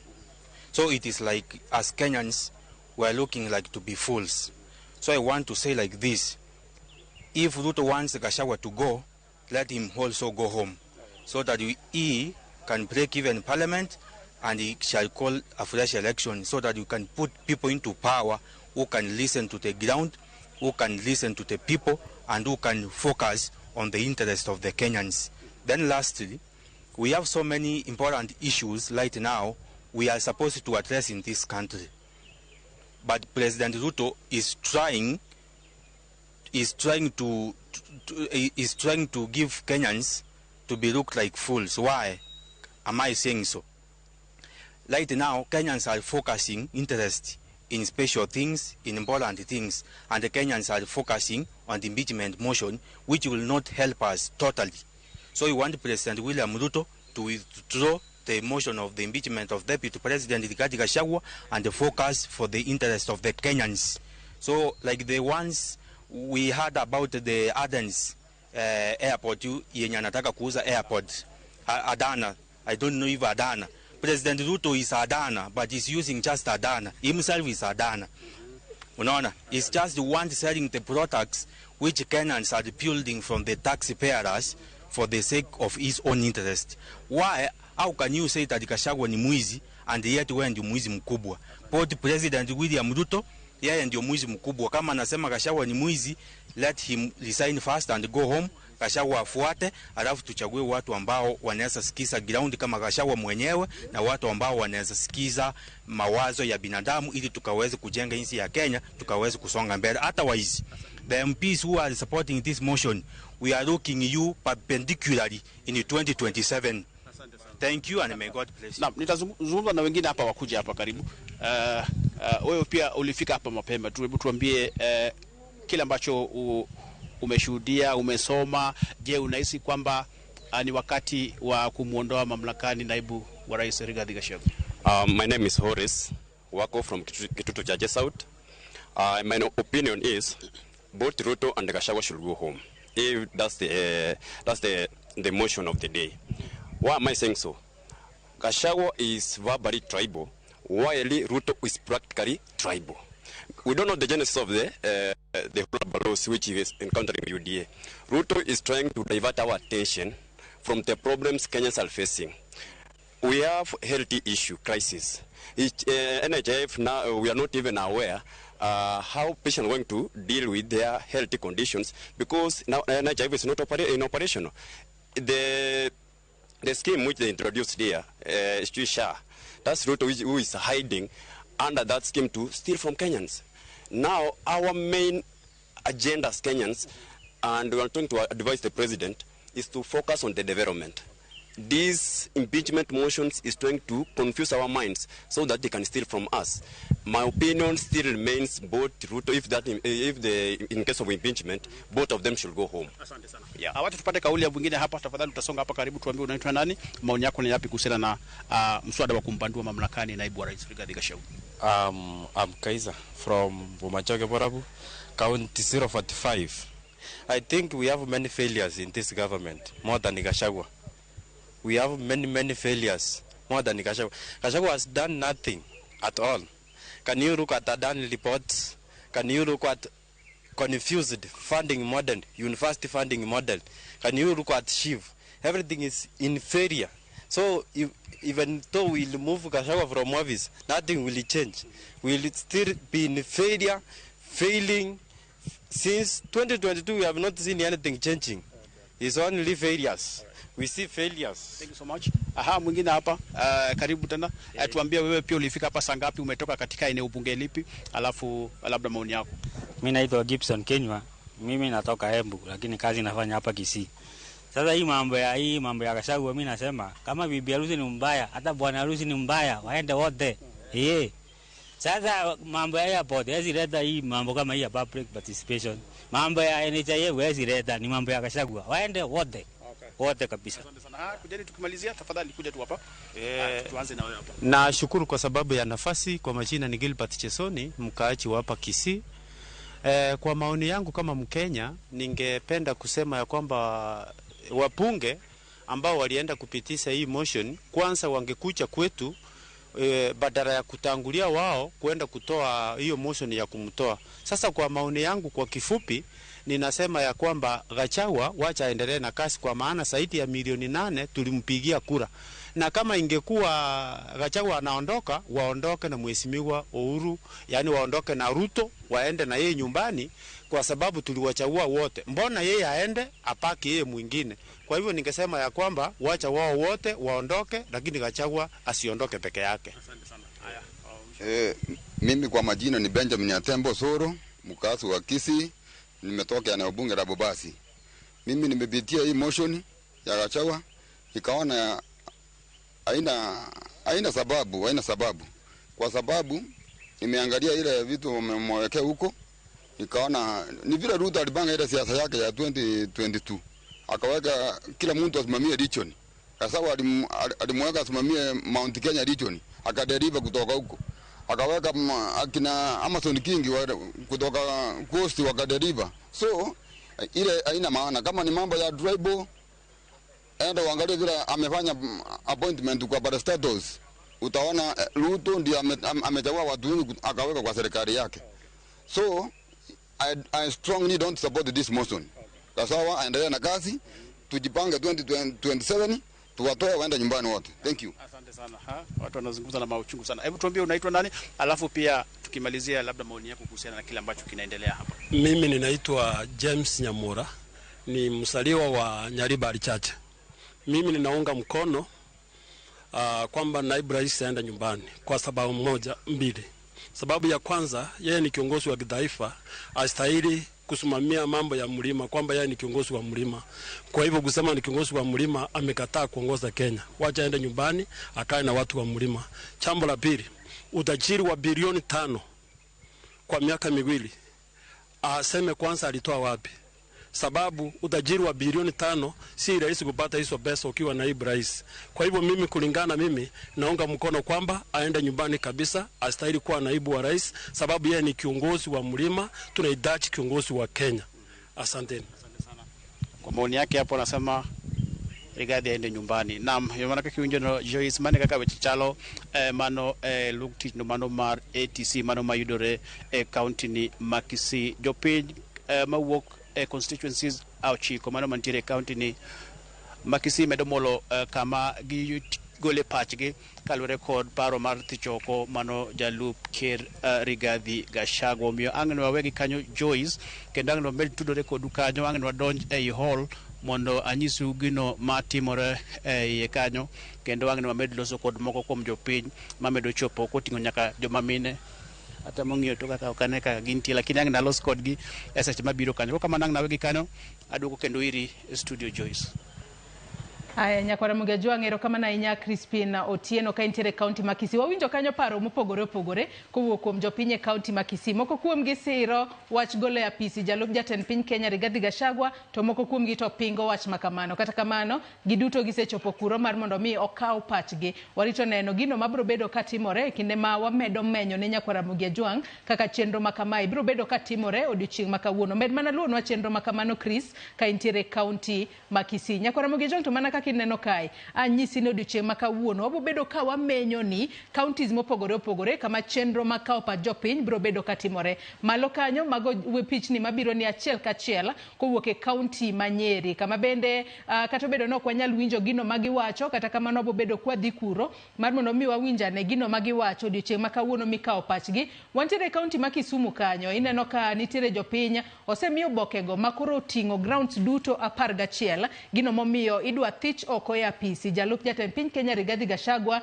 Jopiny nigi thuolo mar someyo makare kaito magiyierego giketo tik mok gidwa bende gibro bedo ka giwacho. Piny Kenya kwara mugejong bende neno county ma Kirinyaga bende chenro makamano dhi mbele. Bomas of Kenya bore Nairobi ka bende chenro makamano mar kao pach jopiny dhi mbele achiel kachiel. Wabo bedo kwa menyo ni mar mondo mi in bende kamora mora mineno wa Nyakwar Ramogi Ajwang' ibed kod ng'eyo ewi kaka chenro dhi mbele odiochienga makawuono. Bende wabo medo tudore kod jofwambo magwa mar mondo mi wamenyni matuta kotudore kod chenro mar kawo pach jopiny. To Nyakwar Ramogi Ajwang' wiki kwil ni nantiere kod welo okinyi makawuono. Ang'isi ni wendo wa machielo mano Kennedy Ondiek biro bedo ka tudore kodwa e kinde mwadhi mbele kod twak marwa. Kata kamano anga ng'is Kennedy mar mondo mi ofulre. Kata kamano inyisa na kaw yoyo madundo gi sani bang'e twaduogo mar mondo mi bende wawinjane korka Kennedy Ondiek kape ponono pach jopiny ibo kawe yo makare maonge dewo wang' kose maonge siasa wiye kose ang'o mabiro bedo katimore.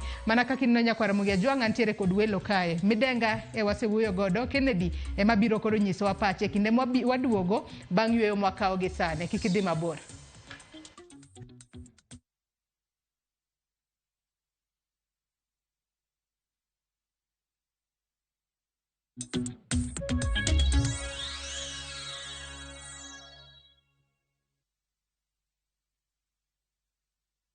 We asked the children, how many of you brushed this morning?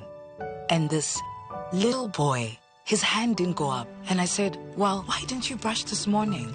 He said, my brother was using the toothbrush. If I'd waited for him, I would have been late for school. I'm sorry, I get a bit emotional when it comes to that. To be able to change a child's life, to be able to bring back that confidence about their smile, for me, is phenomenal.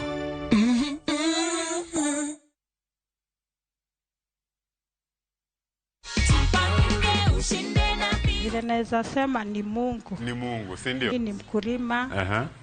Ninajua itanisaidia sana. Ndio hii cheki yako, angalia amount uhakikishe ni hiyo. Ndio ile pale. Na hii atuambiangi watu ni nini ndio iko ndani. Inaitwa the Jipange Goodie Bag. Nashukuru Jipange na vyo sasa. Kila mtu anaweza jaribu, anapata bahati yake. Anaweza bahatika.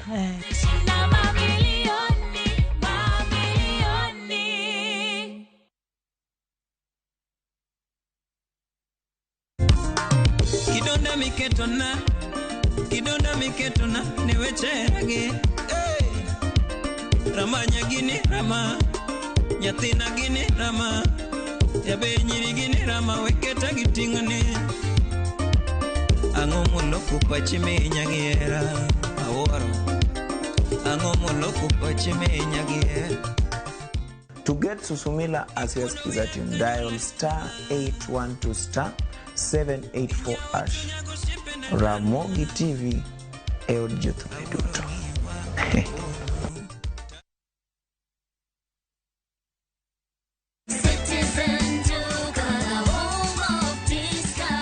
Time ya kupaka rangi imefika. Citizen Duka, the home of discounts, inakuletea ofa poa ya rangi za Crown kutoka Mudhokinjo. Crown Vinyl Silk lita 20 na Crown Vinyl Matte Luxury lita 4. Ukinunua kifurushi hiki kwenye Citizen Duka kwa 14,900, just imagine una save 1,250 shillings. Bonyeza tu *487*5# na ulipie saa hii kabla bidhaa hazijaisha. Ukilipa utapata SMS ya kuconfirm, halafu uchukue package yako kwenye Citizen Duka counter katika duka la Mudhokinjo karibu nawe.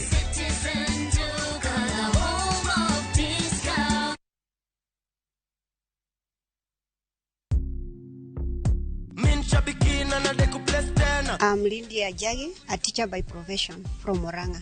I've been praying Shabiki for quite some time. I'm happy to win. I thank God. I started praying after seeing some winners on Citizen TV. I pressed a bet of 15. That is super jackpot, and I won 12 out of 15. I'll continue praying until I win the 13 million on the jackpot. I'll use the money to clear fees for my children and also invest the remaining and also give part of it to the work of God. Hii bonus ni kionjo na kujia 13 million very soon. Shabiki super jackpot, ni time yako. Minadai wote twende hivi. Not for persons under the age of 18. Authorized and regulated by BCLB 671.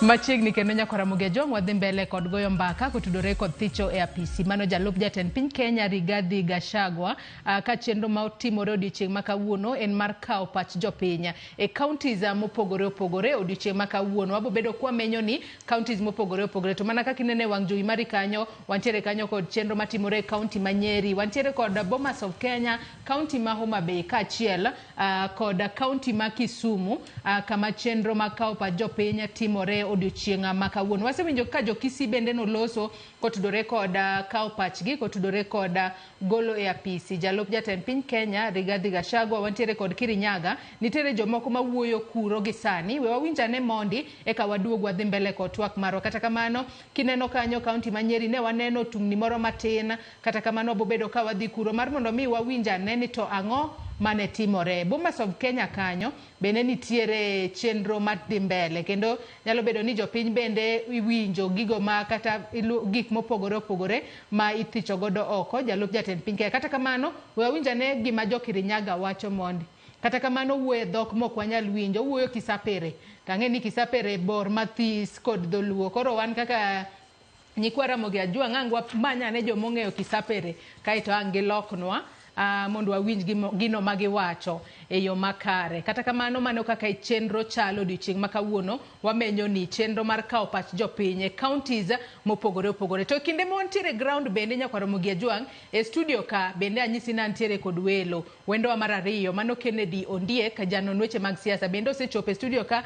Anene ka entiere kod en bende entiere kod iluongo nang'o grounds mopogore opogore ma ithicho godo oko jalup jatend piny Kenya mano Rigathi Gachagua. Oyawre Kennedy machiegni e twak mar okinyi ma kawuono odiochieng' ma kawuono ikawo pach japiny to imene kaka japiny aneno ka imanori gi moko kuom gigo momi idwa thicho oko jalup jatend piny. Kata kamano chenro mar kawo pach jopiny ipani bo time e yor uyanga ma onge siasa moro amora ma ibo bedo iye kanyo ma gikone ibo wachno time e yo makare ma onge ni ponono jomoko omi gimoro mondo chop kacha mondo vote yes kata vote no.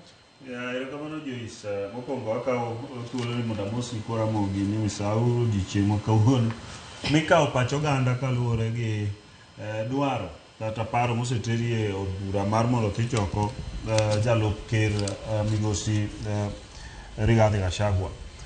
Adwa wacho ni abende asebiro kamanora gi mara ban go tasa ka ma bende asetiayo kaka luwore gi kaka owinjore kaluwore gi gik moko 11 moketi manyiso gimomiyo winjo bed ni ithicho oko Rigathi Gachagua. Otasni oter ne jopiny kawuono mondo mi gite gibed gi thuolo mar ng'iyo ni to kaluwore gi weche mondikigi en ere mane moneno ni adieri jalup ker osekosore manyiso ni owinjo bed ni ithiche oko. Gima timore ni katiba mar Kenya mane warwako higa 2010 wadwaro ni gimoro amora mitimo obed gir dongruok, obed kaka ipango pesa mar sirikal, obed kaka itiyo gi pesa mar sirikal, owinjo bed ni timo kaluwore gi kaka jopiny bende ochiwo pachgi.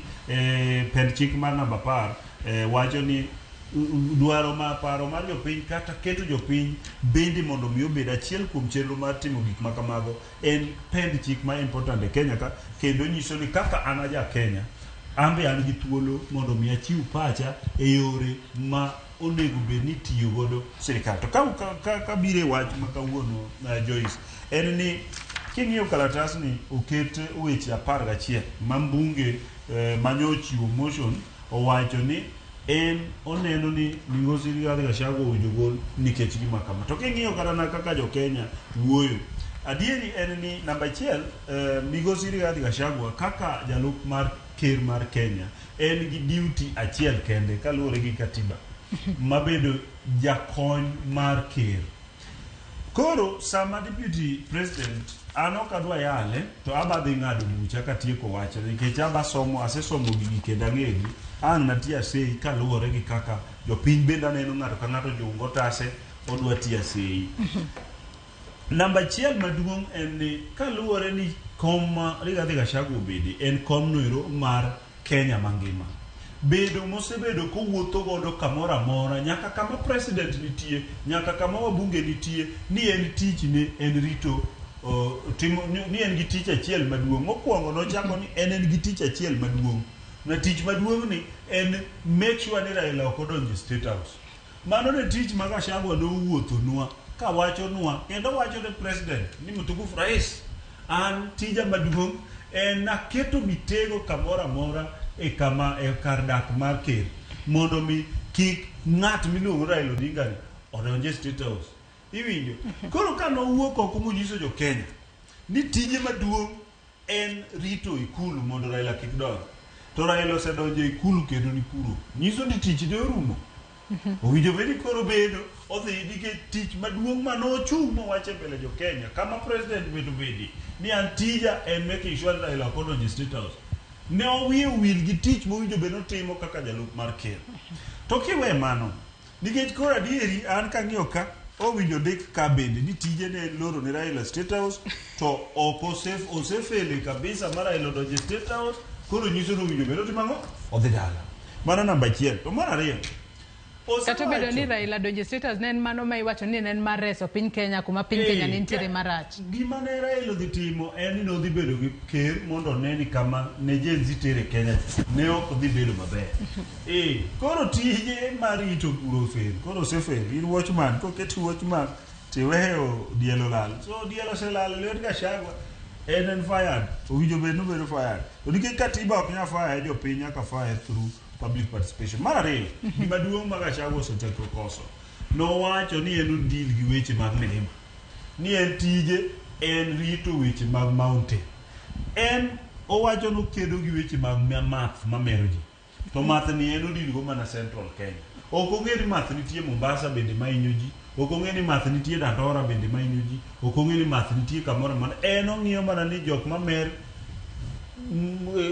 Mount Kenya emoshughulika ahinya ong'iyo weche chai, ni en weche chai ne mong'iyo weche gine ni weche kahawa emong'iyo. To kia ni chai bende nitiere Kericho, okia ni niang' bende nitiere Migori gi Homa Bay gi kuonde mopogore opogore, ok ong'e ni rech ni en ok odwa shughulika gimoro amora ni en weche ma mano nyiso ni kaluwore gi position mobede kaka jalup mar ker mar Kenya ogore piny 100% nikech iyiere en emowacho sani ne oyiere gi 7 million people. 7 million people gi ok jo Mount Kenya, oyiere gi jo Kwale, oyiere gi jo Turkana, oyiere gi jo Homa Bay, oyiere gi kata 0.3% mane giyudo Homa Bay no is part of that 7 million. To kanyocho biro thurwa kirwako Dr. Raymond Omolo, and de unge clip no do play kata gima nowacho chieng' mane ilemo ne Dr. Raymond Omolo dala wa karachuonyo. Nowacho ni akomine ni be mumini nowinjo bende wane mimiyowa. Tiende ni en kamubede to paro mana jothurgi, ok opar ni Dr. Raymond Omolo ni beja Kenya mako mitiji ni to en ng'amoromo miya tich. Koro adwa ni mak na paro no gi kanyo matin bendi bedo kingiso ka chenro matimore kawuono bendi betimo e yo makare to bende owinjo time mana kuom odiochieng' achiel kende nikech Rigathi Gachagua owuon ya cheche mano dhi e do odiochieng' manyoro kata bedo ni do no dagi chungo kata no rem chungo chenro mar thiche oke apisi no wacho ni kao pa jopiny odiochieng' achiel kende ok en gino makare kalore ni en national figure to bende time kumora achiel kende county duto ok en gima kare ni bo loro ne jopiny moko oko ahinya nyato jogo mawuok mabore gi seche moko gi kuma ikawe pa jopiny. Adoni mak na paro no gi kanyo inyisa ni jafombo maro e county ma Mombasa mano Joja Oko oseikore oyawre Joja Oko okinyi makawuoni tudri kodwa ka intiere kanye to chenro mar kawo pa jopiny Mombasa kono odiochieng' makawuono chalo nade Aoko. Kamana henya mana kaki wache no antire county ma Mombasa kuma odiochieng' makawuono wagoyo touch e hall mar Tononoka mano mantiere od bura ma Mvita kuma jopiny mawuok e county mangima ma Mombasa mago ute bura auchiel ochokore kaendi mar golo pachgi kotenore gi wach kata paro mar dwaro thicho oko jalup jatend piny Kenya mano Migosi Rigathi Gachagua. Jopiny dhi nyime kod golo pachgi kendo kama ntiere ni adwa mana wuoyo gi moko kuomgi gisani kito pachgi en mane kotenore gi wach makama mar dwaro thicho oko jalup jatend piny Kenya mano Migosi Rigathi Gachagua. Machigne nyachakna chaka gi nyingi tinyisani to pachi en mane kotenore gi wach Jateno macha mamaro odiende mo Mombasa abiro ka odiochieng' makawuono ni atero Gachagua dala. An gi reasons ang'wen motegno matero Gachagua dala. Ne ogo kura kaka jamii ma jo Kenya to ok ne wago kura ne kabila achiel. ne okwago kura ni ng'ato nyaka bed shareholder koko bedo sirkal. Ne wago kura kwa paro ni idhi rit Kenya jite. Ochopo sama koro sani jalup jatend piny mani Rigathi Gachagua opogo piny nyadiriyo. Owacho ni en odakie got to gin jogot. Nyiso ni gin jogot ma ok en jalup jo Kenya, en jalup tend piny ma jogot. Koro gimodwaro to nikech Kenya ne en democratic country since 1963, ne wakao Kenya e lwet wagunda. To kwadwa duoke e lwet wagunda e lweny mar inside Kenya kaka Somalia, Rwanda, Uganda gi pinje mamoko mosebedo ka gore. Koro sani Gachagua odhi adhiya dala mayom nikech ok wadwa nwawe Kenya ka en Kenya ma ji gore. Omiyo wacho niya, kodhi dala odhi otal olos milima, joma wuok e milima obiro koseloso. Erokamano. Nyonje pach ya jadak machielo chik nyingi. Ani luonga ni Peti Ombai. An jatend mine Likoni ward. Awuoyo kawacho niya, Gachagua onego odhi dala. Kane oyier cabinet, to cabinet gin dhano 22, Gachagua nodwaro ni nus mar jogi mondo miye to koro 42 tribes gin gidhi yudo telo koa kanye. Koro nyiso ni Gachagua en ng'at mohero yie. To mar ariyo, Gachagua pile ka wuoyo, en owuoyo on behalf of jo Mount. Koro to en national figure. Koro nyiso ni jomo odong' gi kaka wan wa jopwani gi. Ng'at mane madhi wakilisha wa. Koro anawacho ni Gachagua mondo odhi oywe mondo we position no ne ng'at moromo gi tijno. Erokamano, gi nyinga iluonga ni Kagalo Stephen, an youth leader mo represent Likoni sub county. Gima wacho kawuono mwasegombo, wagombo ga ni mondo gino chop ne common mwananchi. Kendo kawuono ne wabiro ka rombwa mondo mi wanyis jopiny ni kawuono watiekore gi Gachagua. Makodok malo kanyo to wachni urumo kabisa. Eruru kamano. Okay, nyinga en Agola Isidorius, wan ka mondo wang'e kaka inyalo ter Gachagua dala kaka nong'iswa. Gipacha na wuono kang'iyo makosa 11 moketne Gachagua. Moko nitiere monego bedni court ema yalo tichiwo evidence tiwacho ni ng'ano otimo ang'owa, otimo makosa. Ne waparo kaka dhano kendo kaka naparo ni kane Parliamentary Committee on Security oluongo Minister mar Internal Security mowacho ni Gen Z, somebody senior was involved to overturn the government. Na paro ni mane reason mabiro bedo kanyo, makano bedo to na biro wacho ni Gachagua otimo ang'owa, Gachagua odhi dala. Gisani ka Gachagua odhi dala, jothurwa wabiro kelo teko ne piny mangima nikech piny dhi barore kapok wang'eyo ni odhi barore. Gima onego watim, Gachagua ok momono jopuonj mondo ndiki. Gachagua ok momono yath mondo tim ang'owa mondo bed osiptal. Gachagua ok momono yath mondo bed osiptal kendo ngima mondo tim ang'owa mondo dog piny. Wach mar Adani nitiere ka. Wach mar IT system idhi tigo e SHA nitiere iye ka. Koro sani to warido ne Gachagua, warido ne nang'o? Kirido negi to ridnegi te, kaber to bed ne ji te, to jothurwa wadoguru chien mondo wawach ni ya Gachagua gi Ruto obed piny mondo jobunge be one sense. Ok wadwa ni isembo gi Karombe ni kowach ni kutoku, mano ok dhi konyo wa. Erokamano. Wayude pachidani biabia kaendi chakna gi nyingi tinyisa ni to pachien mane kotendone gi wach dwaro thicho oko. Ngani ben hello. To nying maro levi tiluonga ni Dalam Maskin Deuri. Koro kadwa wuoyo kuom Gachagua pogo ji nikech wan jo Kenya baba wa to Kenya mama wa. To Gachagua okoni jogot jodalagi emo pigianegi. Wan ok opigwa no. Nyocha wacho nang'o? Ma en kambini makane okigo kura ne Ruto to onge gimitimo nade. Onge gimiyudo. Koro miyo wabedo gi chien. Ni kare ne okwago kura, kare wan ok wan jo Kenya. Iwinjo? Koro Gachagua ocham nyanje owuon. En oluokore kende owuon, ochware gi tong'e owuon. Kecha lako gini kambi. To ka kambi ni ok okawi, dong idong' oko. Wan wadong' oko. Koro kwane kambi. To koro wagomna kura gi mirima ni kare nowewa. Dala ni en dala achiel. Jaramogi kane oneno kotamo wang'e dong no resign. Eta ang'o mondo resign? Erokamano. Okay.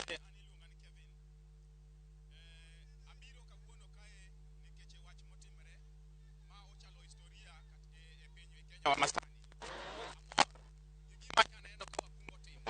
Kendo nyo wabunge nyocho kochir magigolo wach maru kabila giketo kando. Kendo nyo waneno ka wabunge mawuok mlima kama jalup ker nitiere manyocho wacho neno jagot. Nyo waneno ka wabungo riwore kendo giwacho nga jatelo ni en jatelo mang'iyo iye kende. Omiyo wan bende wariwore kodgi kod wabunge gi. Kwa wacho mae jatelo ma ok onego bed i office.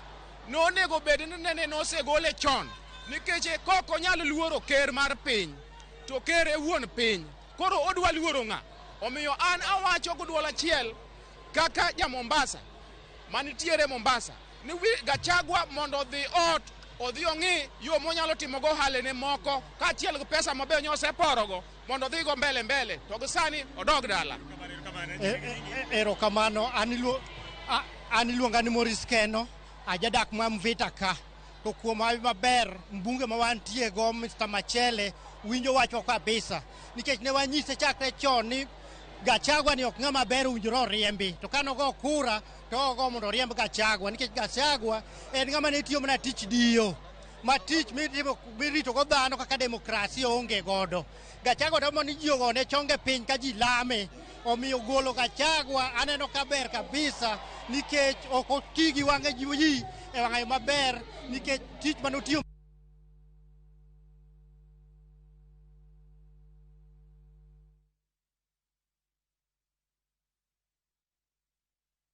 Nyakwara Mugejong wagoyo mos kanyo nyalo bedo ni ng'ato nyono waya e kaunti ma Mombasa kanyo ma weche koro freeze ok onyal winjo jo Mombasa e yo makare. Kata kamano pod wabomedo tudre kod jafwambo maro e kaunti ma Mombasa Joja Oko mar mondo mi wameda ne winjo kaka jo Mombasa golo pachgi odiochieng' ma kawuono ma koro giwuok oko kar romre margi mondo okaw pachgi kotudore kod paro mar thicho oko e apisi. Jalup jatend piny Kenya Rigathi Gachagua pod antiere kod wenda e studio kae mano Kennedy Ondiek kaachiel kod Charles Midenga.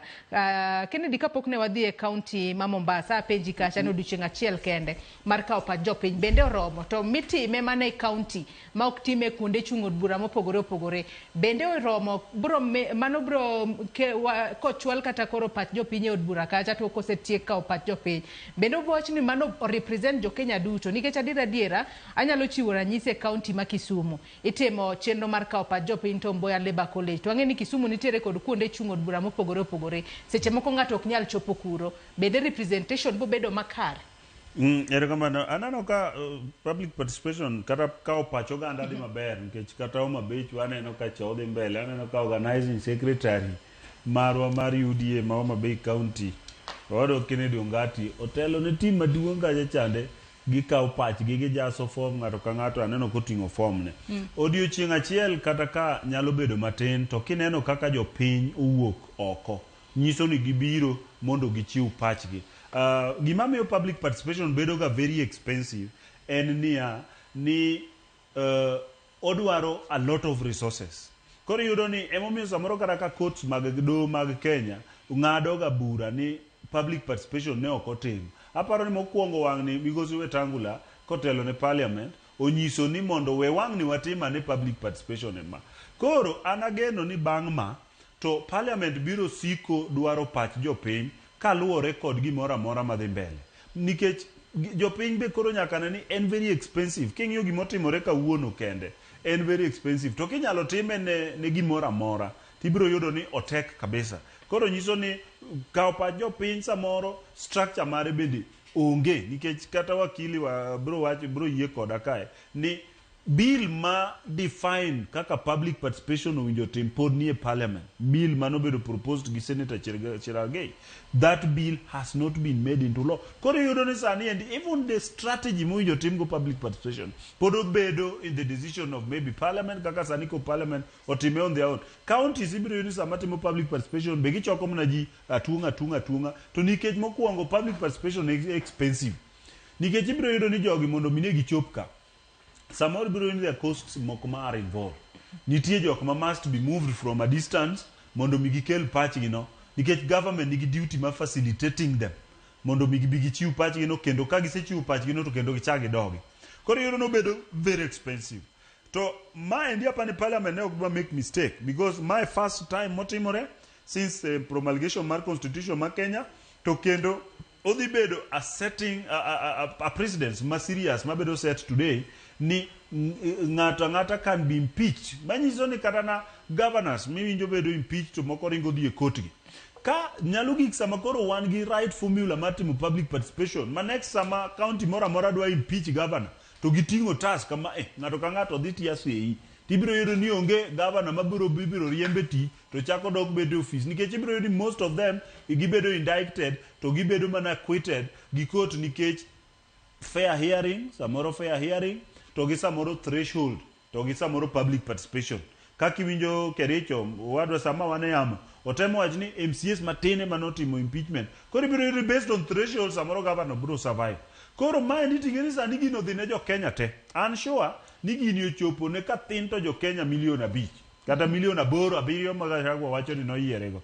An sure ni ka forms gi oduogo milion 7 ma wacho ni Gachagua onego ke kaka ambe mara ni asewacho yes ka sama koro aba wacho yes I support ni Gachagua dhi nikech achiel nyocho oloro ni Raila State to Raila osedonjo kuro tije rumo. Mar ariyo opogo jo Kenya, oketo ni Mlima emorito ni eno deal mana gi weche jo Kikuyu. Nyodhi nyaka Mukuru ka owacho ni jo Kikuyu oneno ni jite mane ni kanyo gi jo Kikuyu lilo mochak wuoyo gi jo Kikuyu to en national deputy president mar Kenya. Mano ero a support no winjo be no dhi dala. To mar adek en owacho niya ni sama Gen Z tago president ma tago ji e Nairobi ka, en odhi oling Mombasa nochako pingo gima president owacho. Mano sabotage ma the highest order.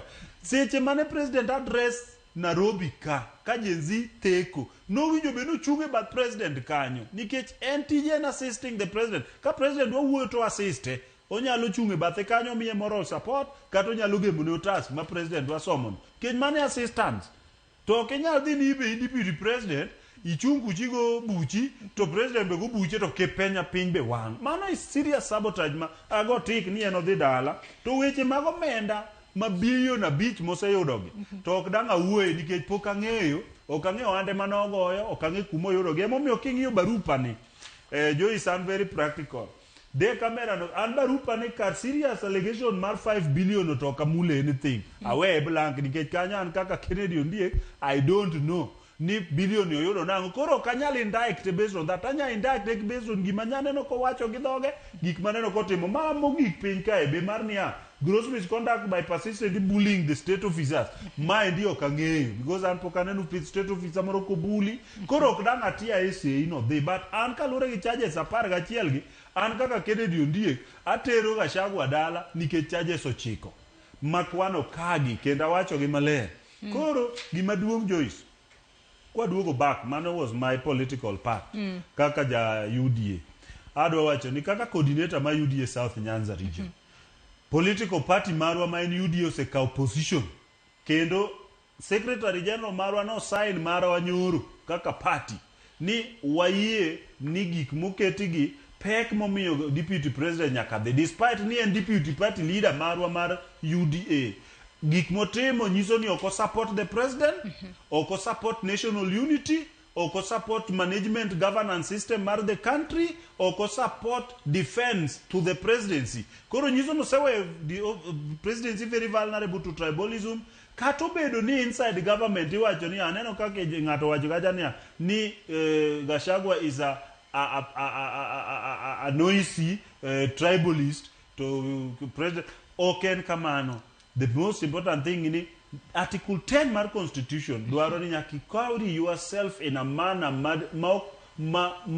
promote national principles and values of governance. And national principles and values of governance Gachagua should have known ni is an deputy president oken MP moro mawuok kucho, boken governor mawuok Mount Kenya. Nyaku ng'eni kanogone kura gi bilion 7 go dhano mineno chokore gi form part of milion 7 manogone kura.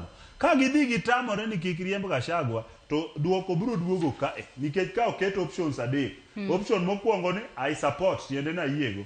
Option mar ariyo ni I don't support tiende na dagi. To ka ng'ato nigi pache mopogore kaka moko mawacho no winjo bed ni gidhi teka gi kaka president to gindiko ni fine an adwa ni gidhi te deputy president gi egino ndika ni specify.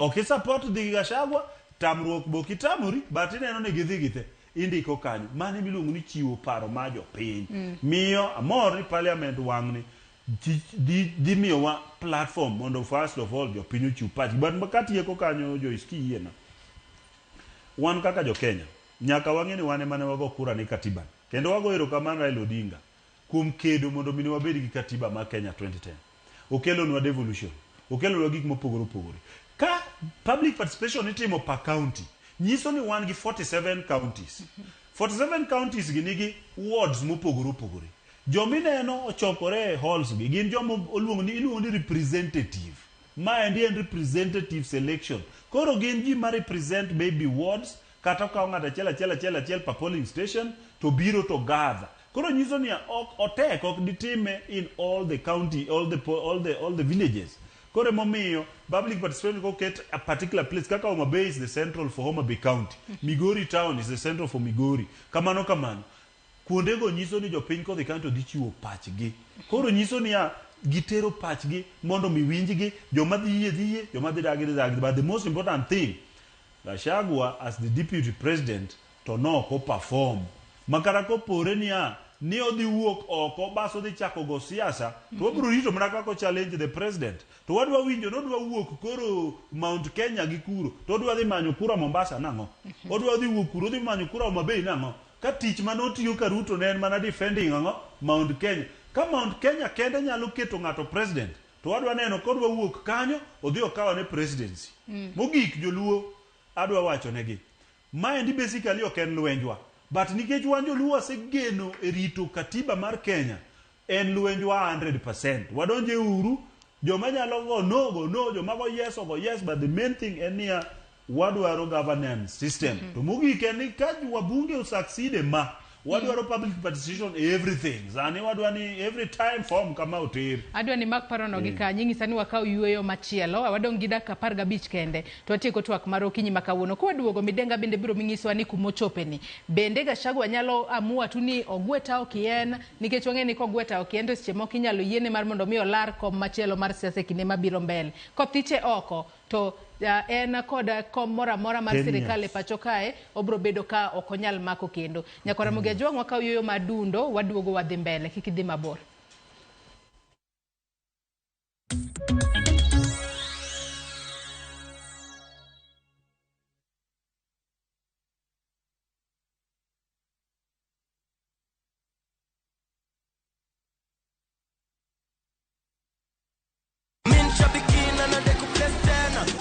Victoria Mwangi. I'm a home baker from Buruburu and I'm also based in Buruburu. I played the Aviator and I hit the highest multiplier and won 350,000 with the Geomoshe with Aviator. Yes, and I'm very happy. Yesterday after I got the call, I told my mom and she told her friend and she was like, wait, that thing is real. So she thought it was fake. So it's real. I'm here to tell you guys that it's real, and if you play, you can win. I can't wait to celebrate. I will invest back in my business, but vile nimesema kwanza nita celebrate ya kushinda na ya birthday, alafu nitarudisha kwa business nijinue. I'll keep playing and I will tell others it's real. So I've tasted the win on Shabiki and I'm definitely going to play some more because now I'm aiming for the millions. I'm very happy and I'm coming for more millions on Shabiki Aviator. Geomoshe na Shabiki Aviator. Shinda 3 million in cash prizes. Not for persons under the age of 18. Authorized and regulated by BCLB license number 428.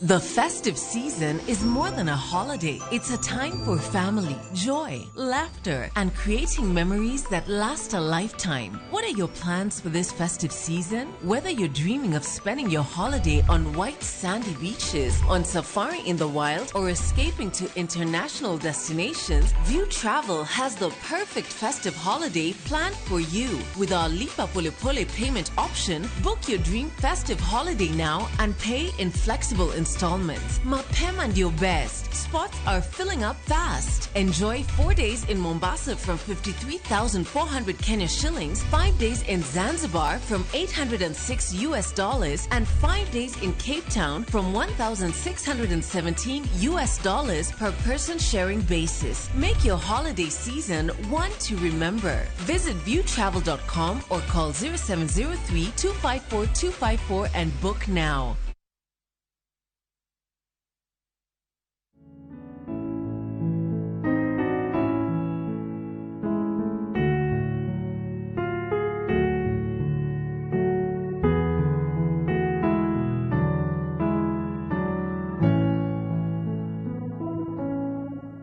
Dial *811*709# to get the Old Rugged Cross as your skiza tune.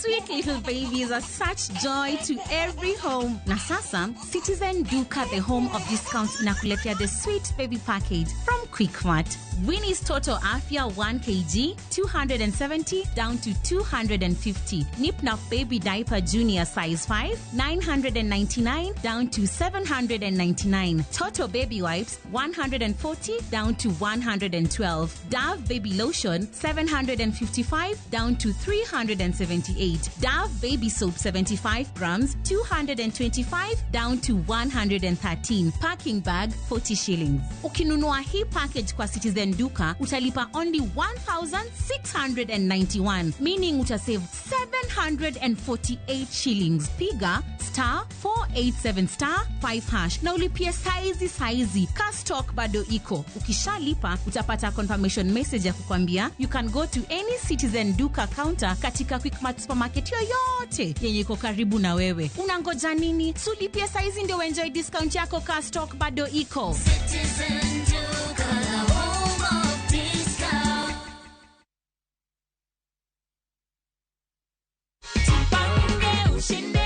Ulikuwa unatarajia kushinda? Nilikuwa tu nikifanya tu nitashinda tu kwa sababu mawingu. Ulikuwa na tumaini. Yes. This is your check of Jipange ushinde na View sasa. Umefikiria matumizi yake? Matumizi yake ni kulipia watoto karo shule. Hii pia ni yako. Hiyo hata tuambiagi watu nini iko ndani ndio wao pia wajipange.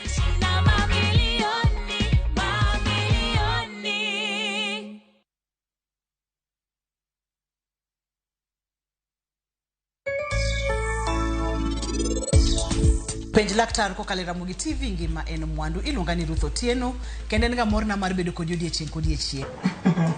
To watinino yuwe ba buonja ma aneno nyaka laki magol. Shindi with new enzyme technology tackles even the toughest stains. Ushindi, powerful stain removal, because legends deserve a winning claim. That's the claim of legends.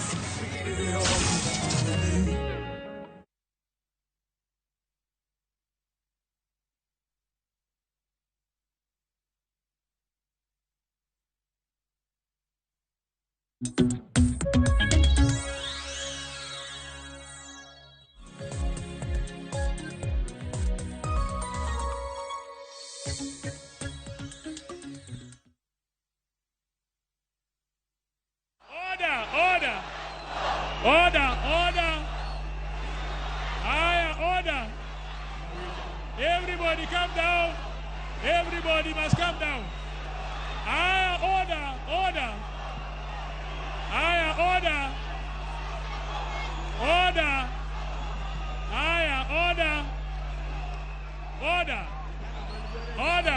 No, sit down. Get back. Sit down. Order, Kwanzaa. Order. We can't proceed without order. Everybody, no. We go and sit down. I will give you the microphone, but down. Only when you are seated down. Only when you are order. Only when you are in an order. Order. Hawa vijana hawa. Hii Omera hii kijana hii. This boy here.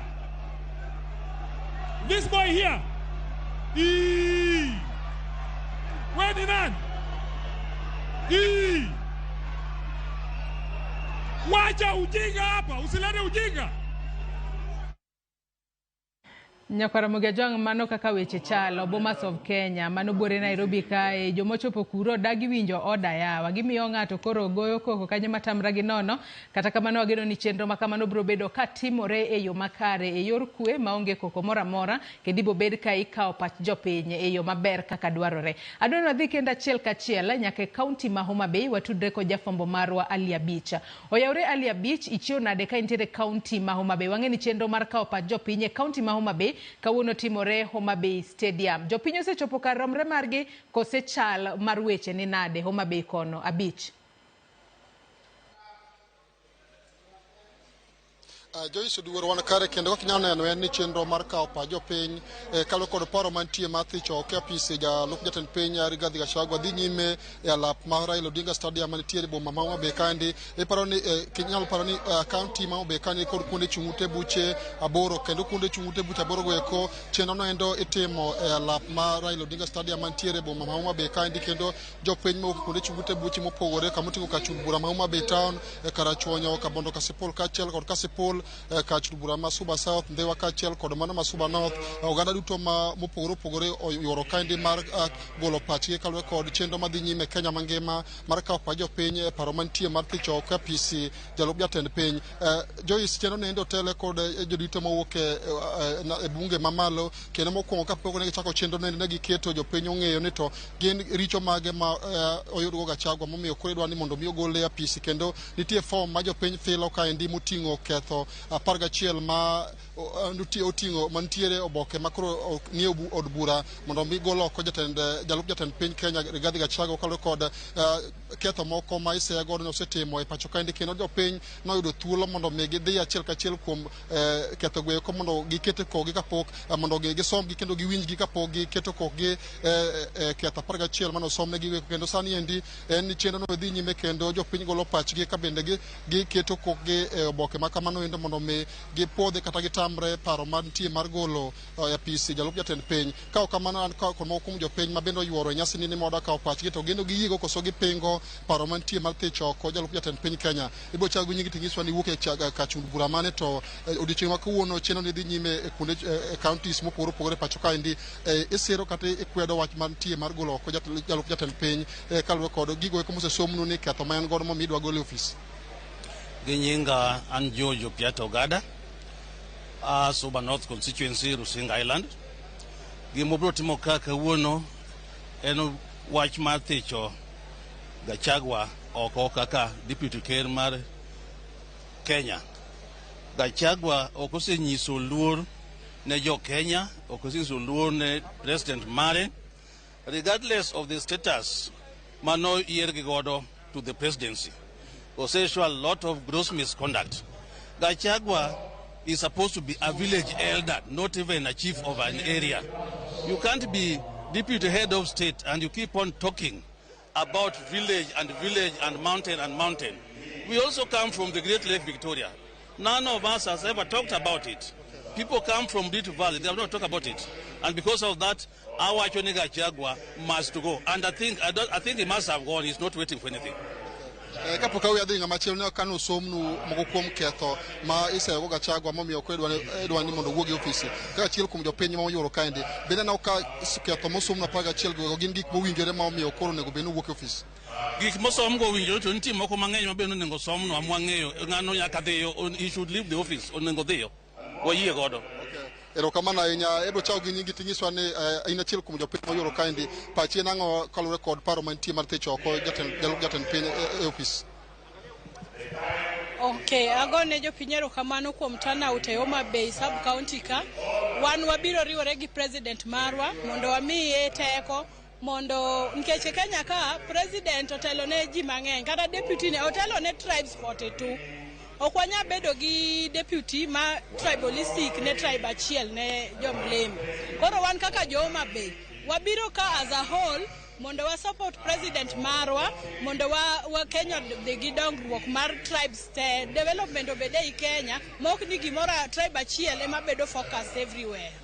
ketho ma isego jalup jatend piny go bisa somo gi miwinjogi koso idhi abira mar keto kok nikech wach ni biro kabisa somo gi miwinjogi ne gin gik mowinjore mondo mi wuog e ofis. Asomo gi kachiel ma understand gi maber kendo awinjo gi maber nikech ondik gi both in Kiswahili gi English. Ka ok iwinj English to nitie copy moket in Kiswahili form miwinjo isomo kendo iwinjo.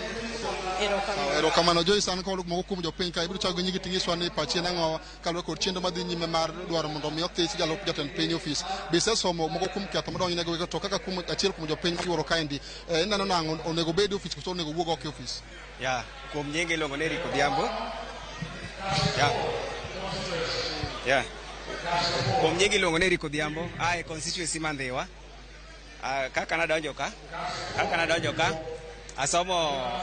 asomo gigo kendo awinjo maber, to kasewinjogi ta ng'ade chunya mondo kachago dhi dala nikech gik mano osebedo kowacho en gi ukabila sirikal kendo mok ber ahinya. Koro emiyo kaka wan jopiny waneno ni mondo odhi dala.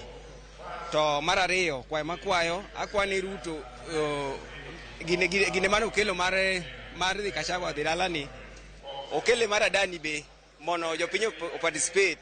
Ok ni moko emokelo to mar adani bodwa uso to pok okelo mondo jopiny ogol paro. Mano gima kwayo maduong'. Okela ka gik moko timore okela kaka mar Gachagua okelo ni okel mar adani be mano kwayo man go. Asante. Kamano inde ibiro chako gi nyingi tingiswa ni pachi nang'o kod okang' masani dhi nyime madwaro mondo mi gol oko jalup jatend piny ofis. An iluonga ni James Robert, aya Suba North, manie Homa Bay County. Anya wuoyo kaka awuoyo ne duond joma yudhe kaka Youth Rusinga mar Rusinga Ward. Support ni mondo jalup ker mondo mi odhi dala kech owacho weche ma instead mondo mi oriw jopiny to medo mana pogo jopiny. En kaka jalup ker nonego bed jalup ker mar jo Kenya te, ok nonego bed jalup ker mar jogot kende, nonego bed jalup ker mar wate. Koka nwa nyalo chung' kode mowach ni ng'ani ne ni kodwa koro wambwa bedo kode. Koro bise somo moko kuom aneno ka nitie form mondiko moko kuom ketho ma isego jalup jatend piny ka achiel kuom japiny mobiro kaendi bise somo gi achiel kachiel miwinjogi mineno ka en gimoromo mondo mikete koki kapok iwuok kaendi. Asesomo gi te kar makosa te mane kaka gin 11 no mayudo ka jalup ker en guilty ma jotendwa kaka jotendwa mane wayiero wabungewa onego dhi ochuo magi ni kogno kaka wasekadhe sani ni ma kik gidekwa mondo mi jalup ker machielo mondo mi okel mondo mi embo dhi one gini kaka iriembo gi oko koonge maonge kelo atue kind jopiny. Joyce, kapok aduoki e studio mondo idhi meko twak we kaka kae pa japiny ka bicho nyingi tingiswa ne pachi nang'o kod dwaro mantie mar golo oko jalup jatend piny ofis. An iluonga ni Otieno Karo, awuok Ndhiwa sub county. Pacha gimokela kama duong' en ni mondo mi anyis jopiny ni asiro paro mar dhi Gachagua pacho. Mano temo kela maduong' ahinya kaluwore gik matimore e Kenya wa kaini nikech wadwaro Kenya moriwore, Kenya ma youth nyalo bedo kamoro achiel kendo Kenya mantiere kod luor. Mane omiyo awuok Ndhiwa mondo mi abi kaini. Yes.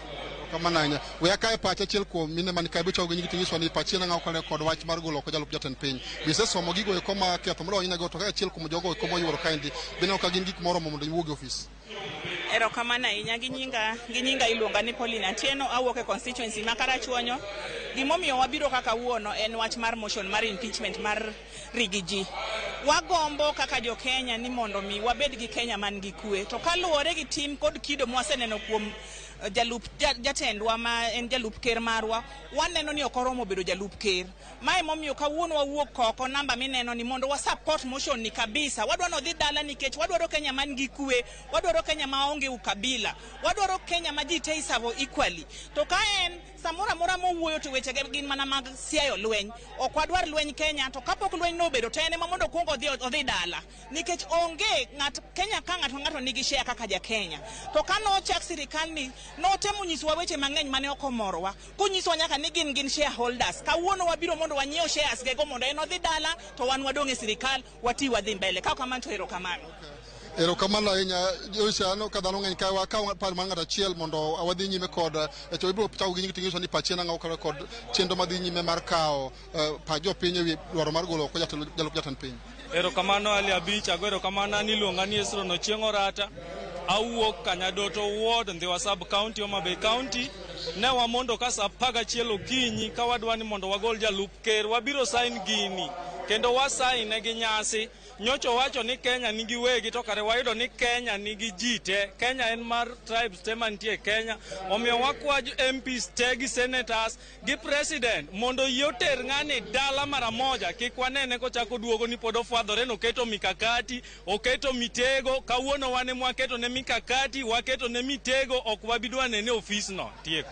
Erokamano nya Joyce mano moko kuom paro ma jodak e county ma Homa Bay ka ni gonde ka giwuok e kuonde chung'ute buche mopogore opogore ka gibiro mondo mi giket ko gi paro mar dwaro mondo mi gol oko jalup jatend piny Kenya ka en chenro madhi nyime nyaka odhiambo kendo ting'o jodak mopogore opogore moko e kuonde chung'ute buche aboro mantiere county ma Homa Bay kandi. Pod wago tach ka mondo bi kawo pach jopiny kaluwore kod chenro madhi nyime kaendi mondo wabong'isi to jodak ma Homa Bay kandi pachgi gin ang'o kaluwore kod jalup jatend piny Kenya ofise ka chenro no endo dhi nyime e lap tuke mar Raila Odinga Stadium mantiere e boma ma Homa Bay kandi. Ka onge penjo rabiro uye thuolo mane dhi nyime kod twak ka wato pod wago tach ka mondo winji to jopiny wachang'o kod chenro masani kodhi nyime e lap tuke ma Homa Bay kandi.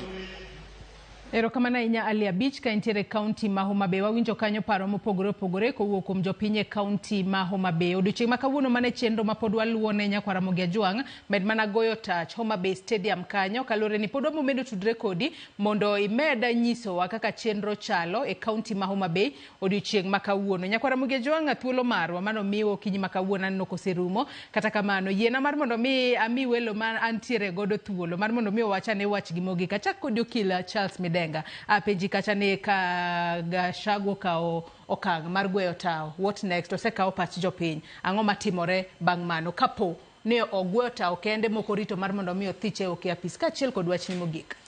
Erokamano Joyce, Gachagua sama owuoyo kodi ne chik oyiene mondo ogwe tao.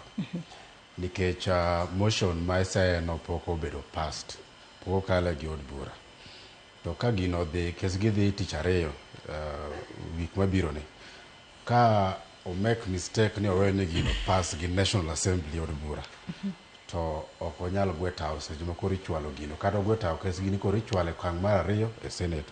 So onyako make decision between sani gi tich ariyo gimonego bed notim.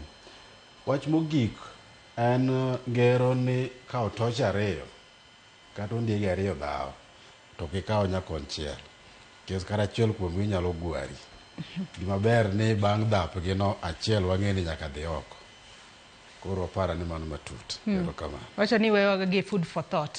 Erokamano ahinya. Kennedy wachi mogik kotudore koda wacha thicho Gachagua e apisi kaka jalup jatend piny Kenya. An kaka Kennedy Ondiek awacho ni elo chama ma UDA wan chung achiel ko wacho ni Deputy President mar Kenya okose savo jo Kenya kaka owinjore kaluwore gi kom mobetie kendo kaluwore gi weche 11 motelgo kaka chama wayie gi weche go te, but an kaka Ondiek ayie gi weche 9 manyiso ni kata 11 kata 9 pod oyiena go yes mondo mi odhi dala nikech ogore piny kaluwore gi penj ma oketie karatas momiwa maluwore gi grounds motere parliament mondo mi gole kaka deputy president. But gima duong' madwa wacho ni Kenya bang' ma owinjo bed ni wang'iyo ni to wachomo kanye. Kaka piny wan gi challenges mopogore opogore ma Ker William Ruto kaachiel kod sirikal ma wan go miluongo ni broad based government sani temo mondo okony kata opanga achiel ariyo adek. Wan gi challenges mag health coverage, wan gi everything. Winjo jopiny ochiwo pachgi mowacho ni Linda Mama owinjo duogi, and the Ministry of Health is working very fast mondo mi Linda Mama oduogi ne jogo iko madwa konyore e osiptende mopogore opogore. Gima amedo jiwo en ni wang' ni parliament mar Kenya omiyowa thuolo mar mondo wachiw pachwa kachiel kaka ondiki e pen chik mar katiba namba 1 e bade mar 2 mawacho ni chik teko duto te mar telo ne Kenya kata kaka Kenya winjo riembe ni e lwet jopiny to ginyalo tiyo gi teko no e yor aching' miluongo ni moja kwa moja kaka sani koro jopiny chiwo pachgi ne, kata wanya tiyo kode e yor jogo iko mwayiero miluongo ni democratically elected representatives members mag parliament, members mag county assembly, segise bedo mondo otiye lowa. To kaka ker mar Kenya bende tiye lowa nikech en democratically elected representative. Ka oponi ker no yer kachiel gi deputy president. Nyaka jo wang'eni case ikelo mana kuom ng'ato, ok kel kuom office. Un jolendo kama ng'eny, kikoso idil kodi kaka jalenda achiel. Manyiso ni kata no yer deputy president ka achiel gi president e utika achiel. To deputy president ok nyal bedo music president. President tingo mare kando, deputy president tingo mare kando. Pok waneno kama president owacho ni jo Kalenjin ema odwaro. Jo president osebedo ka address jo Kenya mangima. But Gachagua waseneno ko wacho ni en jo Kikuyu ema odwaro. Mano is against constitution mar Kenya. Mano tingo muma ko wacho no biro protect, obiro uphold, kendo biro rito gi yo mora mora. Oketho katiba, nyiso ni sani en ema iyale. Chieng' mokel case mar William Ruto, bende biro yal William Ruto kaka president. Erokamana inya Kennedy Ondiek, janona siasa kachiel kod in Charles Midenga, okil Kamaloka kuom bedo kodwa gi sanya ka gisani mochopo godo e giko mar twaka marwa okinyi makawuono. Ote magi bende aneno ka uchwalo no okinyi makawuono. Asoma ne moko kuom ote ma bende joneno mago e chwalo no okinyi makawuono. Anyisi ni nyalo tudri kodwa ichwalo nwa ote kokali yore waduto te mag tudruok okinyi makawuono. Ruth Nyathi Ochieng' ochwalo ote kanyo, kanyalo mana somo ote mar Ruth Nyathi Ochieng' no. Owacho kanyo ni mano Ruth Nyathi Ochieng' owacho kanyo ni an podi akwedo wach thicho oko Gachagua oko, kendo an gi geno ni motion ni ok dhi kalo. Ong'isa ka ni Joyce Penyna okil penjogi, kata kamano asetieko to akia kokil bod nyalo mar duoke. Owacho kanyo ni Gachagua gi Ruto pok owuoye wach ni. Mae nyiso nang'o? Nikech wach ni onge doho, bura manie doho ema chik okoyie ni obed discussed. Dibed ni nitiere pimo wi jopiny mondo ng'e pach jopiny. Mar ariyo owacho kanyo ni Gachagua bende en japiny kendo nogoyo kura 2022. En bende oyiene golo pache kose Ruto kaka ber bende en gi japiny kendo en gi kura, en bende oyiene golo pache kose, and if yes, ento idhi kaw pache kure.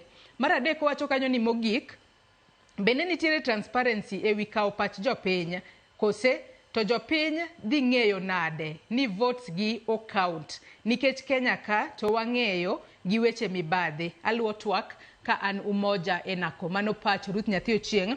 Ka Eriko Ronald bendo wacho ka eno yawre Joyce Mosna okila penjo ni ka othich Gachagua koro president dhi appoint kose itimo nang'o. Bang' mano to bonno ka jatend piny Kenya William Ruto bro bedo ka yiero ng'ama chielo mabo bedo kaka jalupne.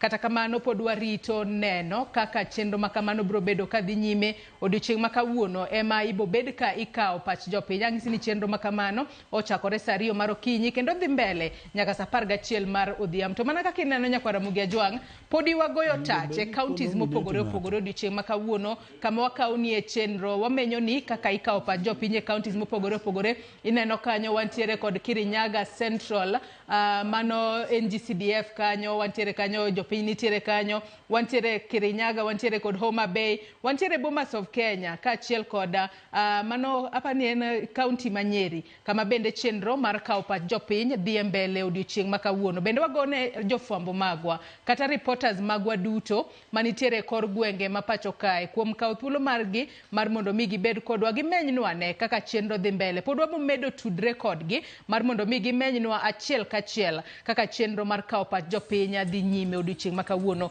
Welo mana ntiere godo nyakwara Mugia Jwang' gin bende agone gi erokamano ahinya. Mano Charles Midenga kaachiel kod Kennedy Ondiek, janon weche mag siasa kuom kawo thuolo mar okinyi makawuono mar mondo mubi wabed kod twak mong'ith kotudore kod kawo pacha jopiny. Kata kamano nyakwara Mugia Jwang', chenro mar okinyi makawuono okorumo. Wakaw mana yoyo madundo gi sani bang'e to nyawadwa Lydia Okeyo bro bedo kabiro mar mondo mi odhi mbele kod twak.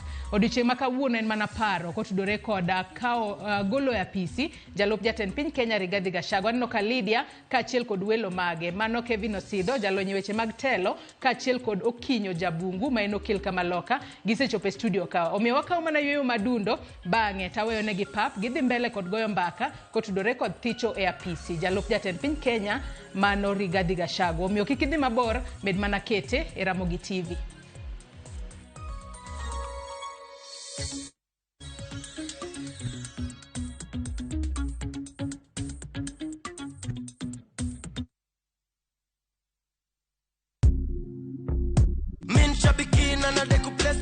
I'm Lydia Jagi, a teacher by profession from Oranga.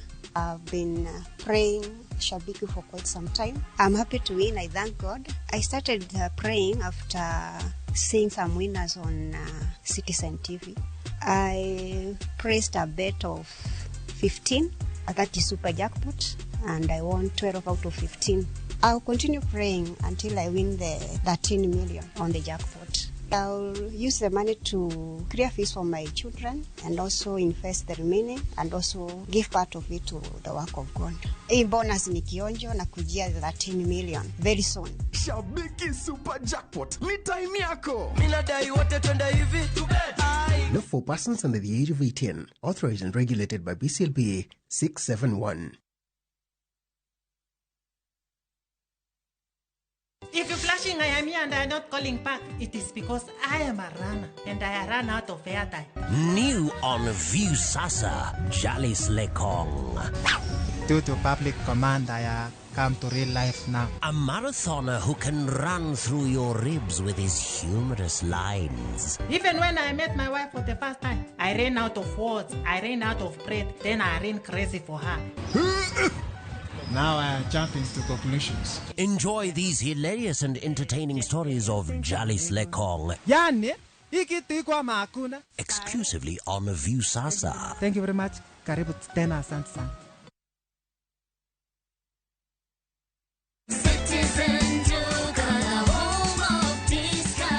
Unajua saa hii unaweza pata shopping ya kungarisha nyumba mwezi mzima na only 1,371 shillings. Citizen Duka, the home of discounts, inakuletea this week's Mama Safi package na inatoka Quickmart. Bidco cream bar soap 1 kg, 233 down to 165. Sunlight powder detergent yellow 1 kg, 360 down to 279. The Bar Herbal toothpaste charcoal 140 grams, 400 down to 289. Quick Choice premium tissue 10 pack, 500 down to 399. Dettol soap original 175 grams, 300 down to 199. Packing bag 40 shillings. Ukinunua hii package ukitumia Citizen Duka utalipa 1,371, meaning utasave 472 shillings. Piga *487*5# na ulipe saizi ka stock bado iko. Ukishalipa utapata confirmation message. This means that you can go to Citizen Duka counter ya any Quickmart supermarket yenye iko karibu na wewe and you get to collect your product.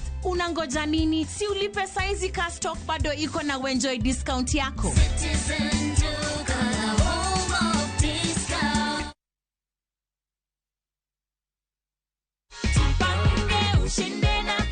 Umefikiria matumizi ya hii pesa, Esther?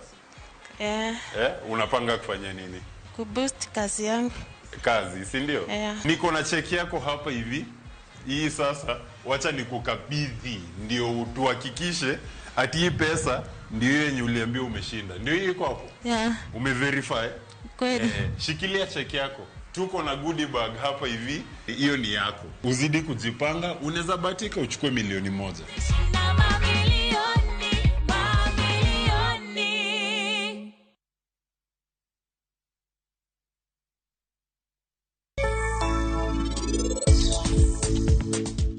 Enangoma inta mawachona. Nikhil kata ngoma timre. Adoni monitang ne param gi karano baruano sani. Seher kaurgel. Amor ahinya ngei. Ser yo kenya minwa. Kamine neni en gimora mora ngimawa. She's our lifeline. Okineno giko mar gimora mora. Atemo wacho. Owete gi Seher poko yie gimora mora ka. Awacho inirita ni matin.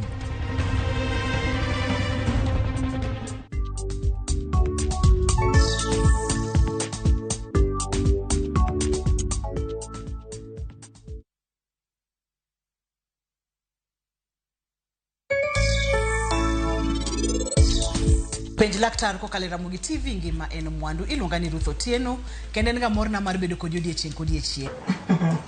To watini no iwuoyo ba in puonjo ma aneno nyaka laki magol. Ushindi with new enzyme technology tackles even the toughest stains. Ushindi, powerful stain removal, because legends deserve a winning claim. That's the claim of legends.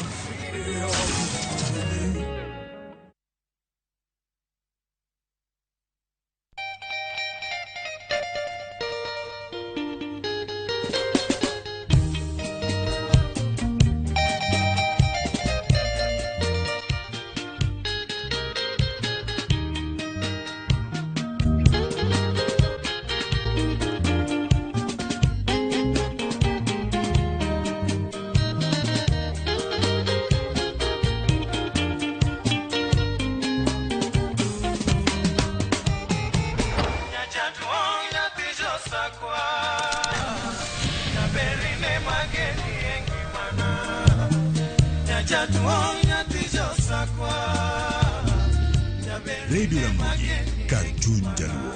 Radio Ramogi.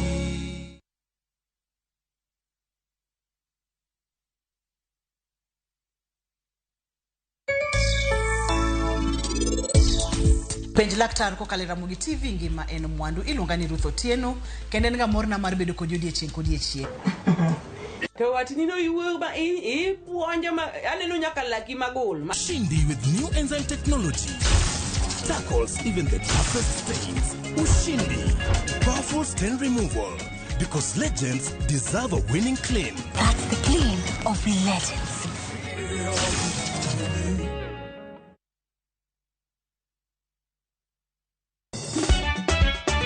Tugo koro eka iye ochacho. Participate. Ka gik moko medo mana fwenyore, to ngima bende medo bedo matek e boma maduong'. Gimora mora ma Nyasaye omiya. Okawene jachien. Yud mor e ngimani kokalo e gik matindo. Onge ka mwaluoro bwana ochiel chunye wakete pile wacha. Miane ngima Nyarkochia kod osiepene kachiel kod joodgi. Kata letre jiere ya lak chogo. Ok ginyal weyi ma ok inyiero. Alokahero jomahero walo. Alokahero ng'at manyisa gik moko. Wenda. Nyarkochia, tich abich ka tich abich, saa 1:55 otieno. Mana e Ramogi TV. Baba shuka leo. Nyasaye ber kendo romo adenda. Baba shuka leo. Wagweli mondi bed kodwa Jumapil ka Jumapil. Duog chunyi kendo erit chunyi. Paro mora mora minyalo bedo godo machando pachi ma ok ni kare. Keti embele Yesu. Roda Nyarko Kitmo, Ben Otiende, kod the Chualist Won, Ken the DJ. Tayo ni chenro makelo ni wach maloko ngima. Injili kalo. Kochakore saa 12 okinyi. Mana e Ramogi TV.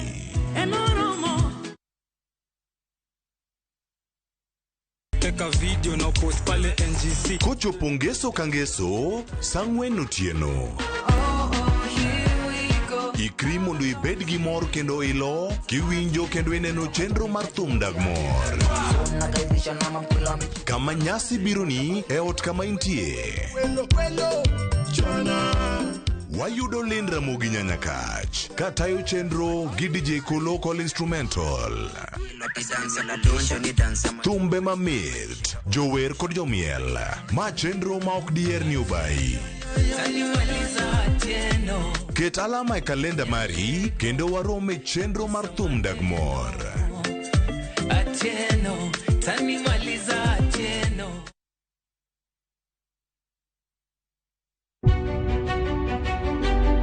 Chakre kinde mosekalo nyaka e chuny ngima ma pile ka pile. Tiprosa dawa iwacho neria marach kendi dwa hewe kendi riambo moingo dawi. Wuoth kodwa sama wanono sigendni mabeyo mag gwengewa. Ng'e ber kod rach, mor kod kuyo ma ng'ato nyalo yudo e wuodh ngima. Asai mama. Nasi kwirini okan mama ukiche kilunga gi nying noero. Mama nyisi. Riuri kodwa mondo wane sinema mabeyo ahinya ma uwinjore wawinj kendo wamorgo. Kendi ng'eno wono sipi mabeyo. Lakini nitie kuma kete mami. Winam Cinema, Jumapil, saa 2:15 otieno kod saa 4 otieno. Kik bai.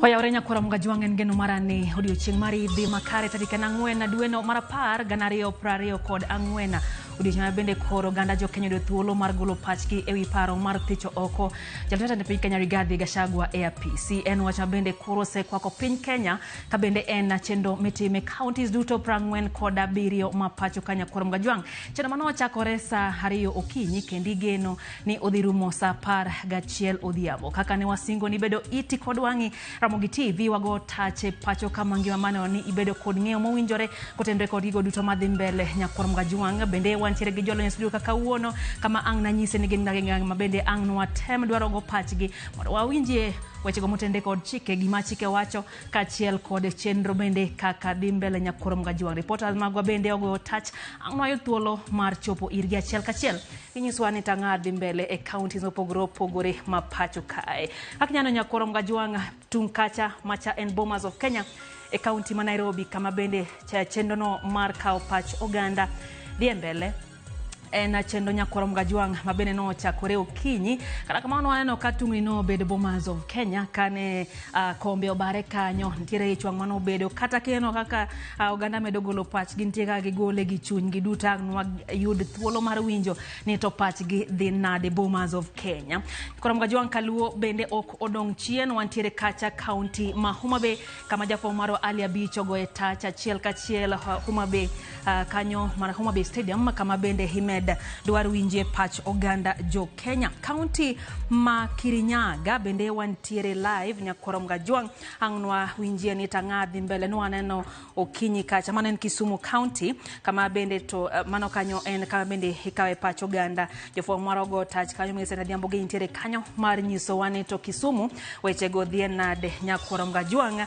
e ka bende angnwa dhi masawa mar piny Kenya kama bende no aneno katulo ntiere okinyi makawuono obila no bedo kod tich matekra kore gi jong'anyo mano chungo kendo ne kwedo parono en cheno mabende ne timore Nyeri Cultural Hall kata kama wanu aneno kane nitiere wechego motendre koda ng'anyo kwaneno kacha Homa Bay County nitiere kako ganda bedo kod pogruok kacha nyakoro mga juang pogruok e paro kendo pogruok wechego motendre kod kao pach oganda e county ma Homa Bay en wach mabende koro ang'nwa get ng'eyo ni to en ang'o momiyo tungni makamagi bedo nyakoro mga juang chike mapacho ka kamotingo chika 190 kod auchiel mabende miyo oganda jo Kenya kata county assembly miyo oganda jo Kenya thuolo mar kao pach kapoko tim gimora more pacho ka chik 174 nyakoro mga juang bende lero ni nyaka miyo oganda thuolo mar tayore kendi giwuon banka no kao paro kata chik magana 210 mano chako tie pacho kae kalore kod tend kond gwenge kora mga juang en mano mabende koro waikore makare mar nyisi ni tang'o madhi timore nyakoro mga juang anyisi ni wantiere gi wendwa nyakoro mga juang kama oting'o Kevin Osido mabende en jalonye wechego mag telo kata governance ang'nwago kode mbaka kachiel kod mano kinyo jabungu mabende nyakoro mga juang ang'nwa yudugo thuolo kanyo mar goyo picha en mar gomba ka en okil mabende ntiere kod lonya mararie wechego mag telo ang'nwa yud thuolo nyakoro mga juang mar go kod gi mbaka wamigi thuolo mar moso nyakoro mga juang mondo mi wachaka twak marwa gokinyi kawuono Kevin Osido yaore moso nyakoro mga juang Yawre nyalidia kendo erokamano kuom miyowa thuolo mar mondo wabi wago mbaka kendo dichi maber ma Nyasaye oseloso kendo wamor godo. Okay. Erokamano Lydia kuom bedo kae kawuono wagoye twak wach impeachment mar deputy president. Amor bedo kae. Rokamana ahinya machiegni huru mondo wawinjie ni to wachne dhi nade anyako tenre kod lony maru e sekta mano mar telo kaachiel gi chike ma pacho kae. Osido seno kaka weche osebedo ka dhiare okinyi. En tungni gik moko tuomore to goyore. Bedo nade kae? Diponi ma en ranyisi na jotelo ma pacho ka gino abende pacho ganda chal ka gima wacho. Mana kaka isewacho no, tungruok ma waneno ka dhi mbele en gima nyisowa gima gidongere waluongo ni political culture marwa. Chal marwa kaka wang'iyore e ratiro kata e wi rang'i mar siasa. To gima dhi mbele ni chalo ka gima koro wan e gimiluongo ni political campaign, nikech king'iyo kaka wasebedo ka igo kura kata kaka itimo siasa e pinywa ma Kenya kae, to nigatiere tungruok no. Kendo rakruok ma waneno ka dhi mbele en gima nitie pile. To mae en gima timore nikech nitiere gimilongo ni divided opinions and also divergent views. Manyiso ni pach jopiny opogore kendo kaluwore gi gino midwa ni mondo otim. Bende nitiere jogo ma aidha oyie godo kata jogo ma odagi manyiso ni ok giyie godo. To mano biro nikech kaluwore gi gimitimo. Omiyo e rakruok gi tungni manitiere waneno ka koro nitiere jogo ma samoro giwinjo marach ni deputy president marwa is being attacked, to bende nitiere jogo ma bende mor gi gima dhi mbele no kaluwore gi weche mosewachi kata ka gik moko osetimore e rang'i mar kisiasa. Omiyo en gima bro bedo ka dhi mbele kaluwore gi processes ma dhi mbele kata ka public participation kao pach jopiny ang' oserumo.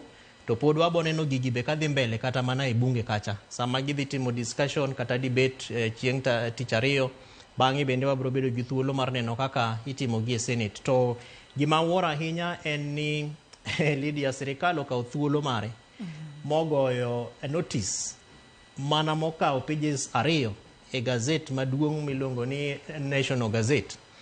To kwane ka gitimo kama pile pile e weche mamako jo Kenya ahinya. To nitiere gigo mang'eny kabisa ma jo Kenya samoro hinyre, to kwane ka sirikal kawo okang' kata this kind of innovation ma waseneno ka gitimo ni kata bedo ni chiko wacho ni for any public participation matters nyaka ketgi e gazede 2 manigi national or national and wider reach. Omiyo ma bende en gima miyo wa thuolo mar mondo wang'e ni to priority mar sirikal en ang'ono. To en gik machalo kaka ang'ono gini ma sirikal nyalo kawo gi pek ka opogore gi kaka japiny samoro ng'iyo gigo ma sirikal timo. Erokamano Asido. Abiro iri jabugu machiegni ahinya. Nyiso ni chike ma pacho ka to yiene oganda mondo mikaw pachgi kotenre kod wechegi machalo mag telo kaka wuono wantiere kod chendo mar kaw pach oganda ahinya te wechego mag telo golo oko Gachagua ya PC. Be paro ni kaka kit kaka iseneno nyaka ne piny ru tungni mosebede. Be paro ni wadhi yudo duoko makare moluwore gi chike ma pacho kae kaka chike oketo mondo mikaw paro ter paro kuma winjore kendo konygo e loso chendo ma pacho kae. Erokamano Lydia, wach kawo pach japiny process mar impeachment ni ok en chik doe manoloso wach public participation. Nitie cases 2 manodhi e do ma ne en governor mar Embu iluongo ni Wambora manotony kuom bedo impeached. Kote manokonye gi wachi nikech public participation nokotim impeachment ne. Mar 2 nitie case ma Sonko nodhi nyaka Supreme Court. To Supreme Court ong'ado ni public participation nyaka tim kidwa impeach a public officer. But Supreme Court no nullify ni Sonko odonge office. Supreme Court no chiwa mana opinion ni nyaka watim public participation in the process mar impeachment of a public officer. Koro mano parliament okdua kao dongere wacho ni okdua kao risks chances ma koro bange impeachment process ni bedo nullified gi court. Eminano gitimo wach public participation. To gima japiny onego ng'e ni public participation en mana public participation. Ok ni koro ka jopiny okuyie gi gima dhi e bunge. Koro ok dhi loko gimoro amora. En mana public participation. Kare time nang'o kae. Gimonego jopiny ong'e, public participation kod referendum opogore. Referendum japiny nigi direct power. To kaka wan sani, japiny nigi MP 349. Koro jogi ema dhi chungo ne japiny, gima japiny owacho, MP ema dhi wacho e od bura on behalf. Makata ka MP oriambo to pone ni bitingo. Yeah, mano essence ma democracy ma Kenya kama wantie ni. Koro kaka jopiny wacho ni okwadwa ni Gachagua odhi dala. To MP ne to dhi wacho. Une manuyiero MP ni. MP ni e bunge nikech un. Koro gima MP ni dhi wacho ema dhi kawo bede. Kato wacho mana pache to tese ma waneno kato ndiko ni gidwa no dhi to MP ochopo wacho ni ok gidwa no dhi. Mano demokrasia. Koro ok ochuno. Ok ochuno. En mana process moro mani koro japiny bong'eyo ni nitie impeachment motion ni dhi mbele. Ma koro onego wagol pogro kinde public participation gi referendum. Ma kar referendum kae japiny nigi direct say gima dhi mbele. Ma kata ni nende referendum mar 2010 jopiny ema no decide. Koro sani en mana public participation gimi wacha inyalo wacho ni mata dwaro mo kadwa aneno jo moko go koko kiani waende wote mano kony sani. Mane madwa wacho weche mar public participation madhi mbele. Osido. Mabe demokrasi. Onyisa kacha ni kate dhi wacho ni ok idwa kare jopiny timo manang'o. Ing'e ni gima wakili wacho no buoga kabisa. To buoga nikech mae en katiba mar Kenya miluongo ni the Constitution of Kenya mane wakadho. To article 118 wacho ni ochuno ni nyaka tim public participation mane katiba. To kidhie sirikache ma kor gwenge bende ntiere chik miluongo ni County Governments Act ma wacho ni nyaka gimoro amora midwa ni mondo okadh e yo mar either chik kata mar loso chik. Osido mak na paro no gi kanyo. Onyisa kata nwadhi achiel kachiel e Bomas of Kenya nyakoro mgajwang kamwatu degi reporter marwa Chris Owin no mabendo sego touch kanyare okinyi. Chris kinyalo winja nyiso ni to nyaka sani ang'o madhi mbele Bomas of Kenya okinyi no aneno katungni no osebedo kendo ji wuoyo kanyo gi ich wang' nyiswa ni to bedo nade Chris nyaka sani Bomas of Kenya. Erokamano lead Bomas of Kenya liet kata mor kendo seche moko bendo bedo mang'ich thuolo machuok mokalo waneno ka ywarok mapek owuok e kinda obila kaachiel kod jaked raticho oganda Morara Kebaso ma obiro kae mar neno ka chenro mar kawo pach jopiny ewi chenro mar thicho oko jalwetend piny Rigathi Gachagua dhi nyime.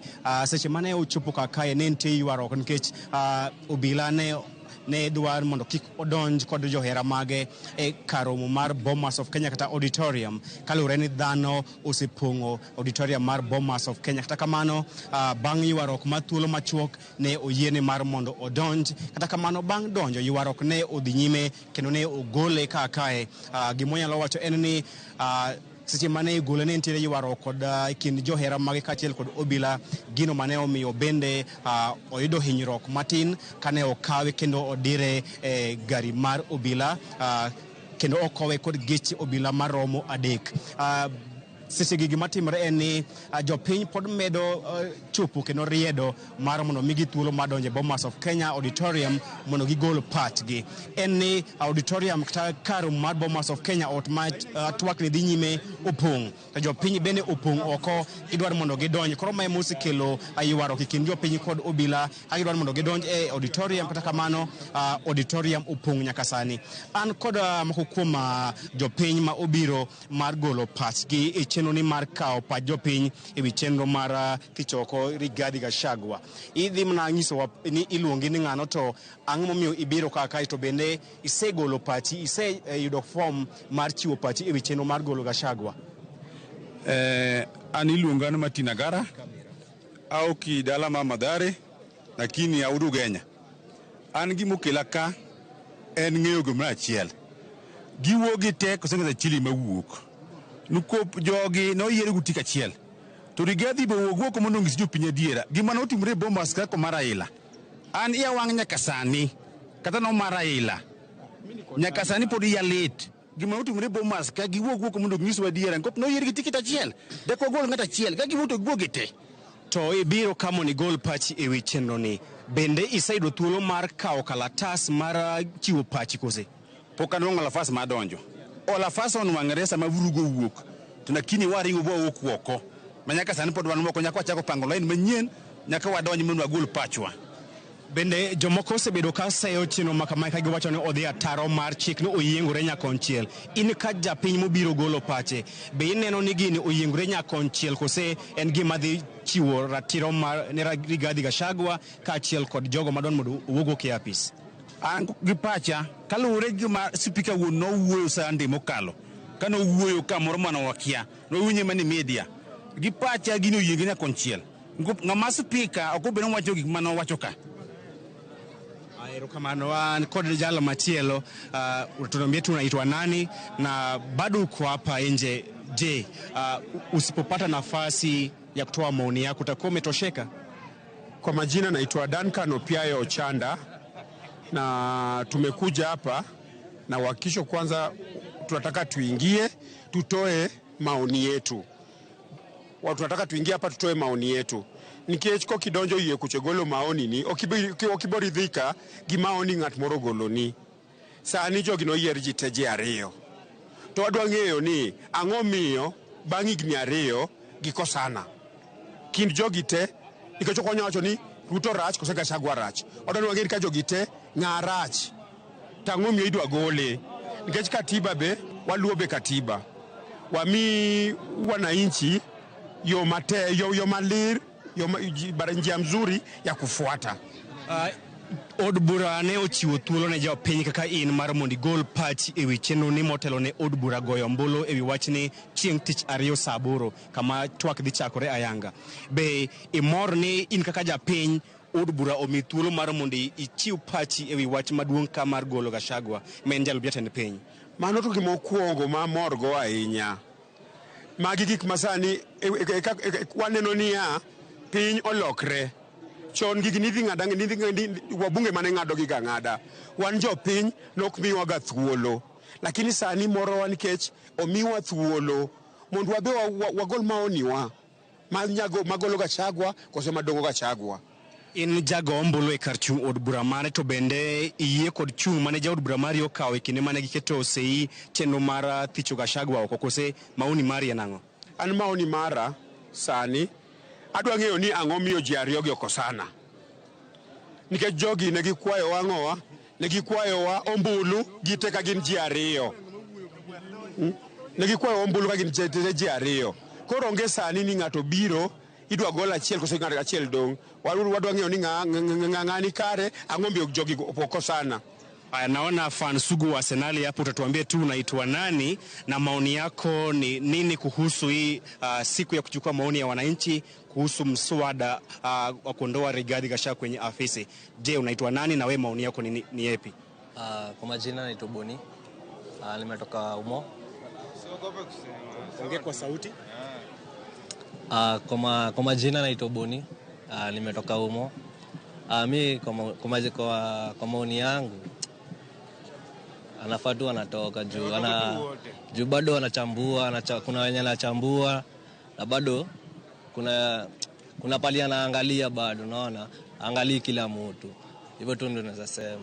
So vile ulikama hapa hivi ulikuwa na expectation gani? Ulikuwa na expect kukuja hapa then nini ifanyike? Nilikuwa nime expect watu watakuja wa reject. Ulikuwa na expect ukuje hapa upewe karatasi utoe maoni yako ama uingie pale ndani upewe nafasi ya kuongea, ama ulikuwa unatarajia ukifika hapa nini itafanyika? Nilikuwa natarajia nini watu watakuja juu sasa najua ni ngumu, kuna wenye wataogopa kuongea mbele ya watu, lakini wanakipewa karatasi aandike ataandika. Hivyo nilikuwa nasema. Asante. Niko na mzee hapa, tuambie tu anaitwa nani, anatoka kwa eneo bunge lipi na matarajio yako ilikuwa yepi? Vile ulikuwa unatarajia ukifika hapa ulikuwa unatarajia nini itafanyika? Okay, kwa majina ni David Atoli, natoka Dagoretti North constituency. Okay, matarajio yangu ilikuwa ya kwamba nikuja hapa nitaenda kuwakilisha maoni yangu, lakini nimekuja tumesuiwa. Sasa tunashindwa ni wakina nani wanatoa maoni, kwa sababu wabunge watuachie. Hii ni yetu sasa, raia yao walimaliza bungeni ama watamalizia bungeni, na sisi ni raia, tutoe maoni yetu kwa hawa watu wawili, si mmoja kwa hawa watu wawili, the president and the deputy. Ulikuwa unatarajia kutoa maoni kupitia njia ipi, ya kuandika mapendekezo yako ama kupewe nafasi ili uongee pale ndani? Yangu ilikuwa ya kuongea hadharani mbele ya watu, si ya kuandika ya kuweka sahihi, hapana. Si ya sahihi. So naona kama wabunge wameweka sahihi, tena mwingine anasema hapana, nilikosea. Yangu ilikuwa ya kuongea hadharani mbele ya watu, Kenya ikiniona, lakini hiyo nafasi sijapewa. Kufikia sasa hujapewa hiyo nafasi ya kuongea kinagaubaga kuhusu hii pendekezo la kung'oa Rigathi Gachagua, naibu wa rais, kwa kiti chake. Iwapo hiyo alitatendeka, utakuwa umeridhika ama utahisi kivipi? Kwanza, hao watu wawili wakichakuliwa walikuwa na box yao. Kwanza, mimi si kuchakua Rigathi. Rigathi alikuwa nyuma ya Ruto. Yeye ni msaidizi wake. Na sasa imekuja sasa kwa deputy, sasa tunaambiwa makosa yake. Hapana, maoni yangu ingekuwa tofauti na Wakenya wengine, kwa sababu hao watu tuliwapatia muda baada ya Kenya kuamua ya kwamba hao ndio wataongoza nchi, na Raila akakubaliana na hao. Wamekuwa wawili sasa, mmoja hawezi kujitoa aseme ya kwamba huyu ana makosa. The only way, mimi kibinafsi, maoni yangu, waende wote. Asante sana. Kabla sijarudi kwa studio, niko na mpiga kura mwingine pia. Tuambie tu anaitwa nani, atoka eneo bunge lipi, na maoni yake ni yepi kuhusu ili shughuli ya kuchukua maoni. Asante sana. Kwa majina anaitwa Kefa Tuti. Mimi ni mpiga kura kutoka eneo bunge la Makadara.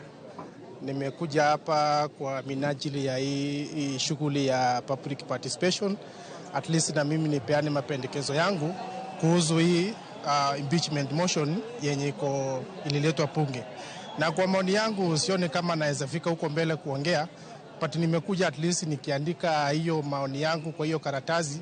Kuna hiyo option ya others, if there is others. I think that is what I came to write, niandike others, which means niandike option yangu. Kama kuna impeachment, they should be both. Ushapewa karatasi uandike maoni yako? Sijapata hiyo karatasi bado, ndio natafuta kuona mahali liko ndio niandike. Bado kuna matumaini ya kupata hiyo karatasi? Matumaini nifinye patikiwa good and well, isipokuwa good and well too. Asante sana. Kuna agenda parity, tuko na mwanadada hapa, tuambie anaitwa nani, anatoka kwa eneo bunge lipi, na swali langu kuu, hii si mara kwanza wananchi wanatoa maoni yao kuhusu jambo la kitaifa. Je, unadhani haya maoni hatimaye yatazingatiwa ama tu ni mambo tu ya kuchukuliwa na hayazingatiwi? Kwanza, jina lako, unatoka kwa eneo bunge lipi? Okay. Mimi naitwa Linda, nimetoka Dagoretti South. Sasa mimi nasema hivi, kuna misoda mingi zinakujanga, juu mimi nakujanga. Kama saa hii nilifika hapa saa 2 na hadi saa hii sijaona hiyo karatasi ati nifanye aje venye wanasema. So hata mimi niko sure hizi vitu zenye zinachukuliwa hizi ni kutupiga tu macho, yani wanatufunika tu macho. Hakuna kitu itaendelea. Hii kitu washapiga huko ni shapita tayari. Sasa sisi tuko tu hapa yani kuwaste tu time. Yani waone tu wa Kenya walikuwa hivyo tu. Lakini maoni yangu kuhusu hii nini ya leo, Jumi wakati nilipiga kura moja. Si kupiga kura 2. Wakienda waende wote. Hakuna venye unaweza oa bibi akishakuwa mbaya unamtoa, uende wote. Akishakuwa mbaya tena we ni mbaya, waende wote. Sisi wa Kenya ndio tunasema hivyo. Unadhani vile umesema waende wote na hii mswada ni wa kuondoa Gachagua peke yake, uko na imani ama hope ati maoni yako yatanakiliwa na iweze kutimia ili mswada ibadilishwe kwa Rigathi Gachagua na Rais Ruto, ama itaendelea tu vile jinsi ilivyoanza? Sasa tu ni venye tumeshatoa maoni waende wote, lakini hatujui kama itafika pale mbele ibadilishwe waseme wote waende. Sasa hatuko sure kama itabadilishwa, lakini si tumeshatoa maoni. Wakenya wametoa maoni yao. Wakenya wengi wamesema wote waende. Lakini sasa pale mbele sisi hatujui ni nini itafanyika. Lydia Magoma ko kuom jopiny ma ochopo karomo mar Bomas of Kenya mar mondo gichiw pachgi ewi chenro mokwongo e historia mar piny Kenya ma jalup jatend piny manie apisi igolo e kom mare bang' ka jaod bura ma Kibwezi West Mwenge Mtuse ne opedho paro makamano chieng' tich ariyo, paro mar golo Rigathi Gachagua, paro mane oyudo sir kata sei mag jood bura 291 kuom jood bura duto 349 ka jood bura 58 to ne othegore, ne obet tenge kata ne oketo sei e chenro makamano. Koro odiochieng' ma kawuono en odiochieng' mar kawo pach jopiny kaluwore kod spika mar od bura Moses Wetangula ne owacho ni ma en mar miyo jopiny thuolo mondo gibende onywangi e chenro maduong', chenro madhi mulo telo ma pacho. Kata kamano kisewinjo thoth jopiny mawalosogo en ni gidwaro ni kata doko ni chenro ta paro mar thich oko Rigathi Gachagua en na mar Gachagua kende. Jopiny thoth gima waselosogo en gidwaro ni jatend piny William Ruto kod jalupne Rigathi Gachagua duto odhi dala, kendo gibende giwacho ni ok ging'eyo kendo gionge kod adiera ni paro ma ikawo kuom gini gin paro ma idhi winjo kaluwore kod ni gisebedo ka ikawo pachgi e kinde mokalo, e paro mar gero udi ma nengogi oyweyo, paro mar chik mar omenda, paro mar kuma mar thieth mar SHA. Giwacho ni osebedo ka sirikal kawo pachi, kata kamano kochopo e giko to pachgi ok dhi oket e tim. Mae momiyo kata gibiro ka rombgi, kata kamano gin kod kiawa ka paro ma gidhi golo odiochieng' ma kawuono idhi keto e tim. Machielo en ni nyaka sani jopiny ma osedonjo e auditorium kata e ot ma jopiny chiwo pachgi kod jopiny man oko romre. Joman oko thoth, joman iye bende thoth, ka joman oko pod gin kod geno matin seche moko nyalo yudo thuolo mar mondo migi kalatas mar mondo gindike nying kata gimigi thuolo mar golo pachgi e ot kata auditorium mar Bomas of Kenya. Lydia. Erokamano Nyakris Owino achiel kachiel koa Bomas of Kenya. Kata kamano en geno marwa ni bende ang' ne yodnwa pach jotelo. Waneno ka iye kacha nitie jotelo mopogore opogore kama oting'o jood bura. Ang' nwaduog iri bang'e mondo wawinjie koponi ang' ne yod pachgi, kaachiel bende kaponi ang' oganda miwacho ni oko marom gi manie bende ang' nigi thuolo mar donjo mondo migi chop dwaro mar katiba mamiyo gi thuolo mar winjo pach Chris Owino. Erokamano Nyakris. Osido na ma iparo kacha kane dhigo mbele. Mana ni kuro chik, wantiere gi chike masiro weche mag public participation. To shida ma osebedi ma samoro okinyo wacho ni ena gimitimo kayiem nono. En ni okwane ka iketo ne public participation processes jiwo kata jingo moripo bedi ni ikawe godo. To kata e story ma otim gi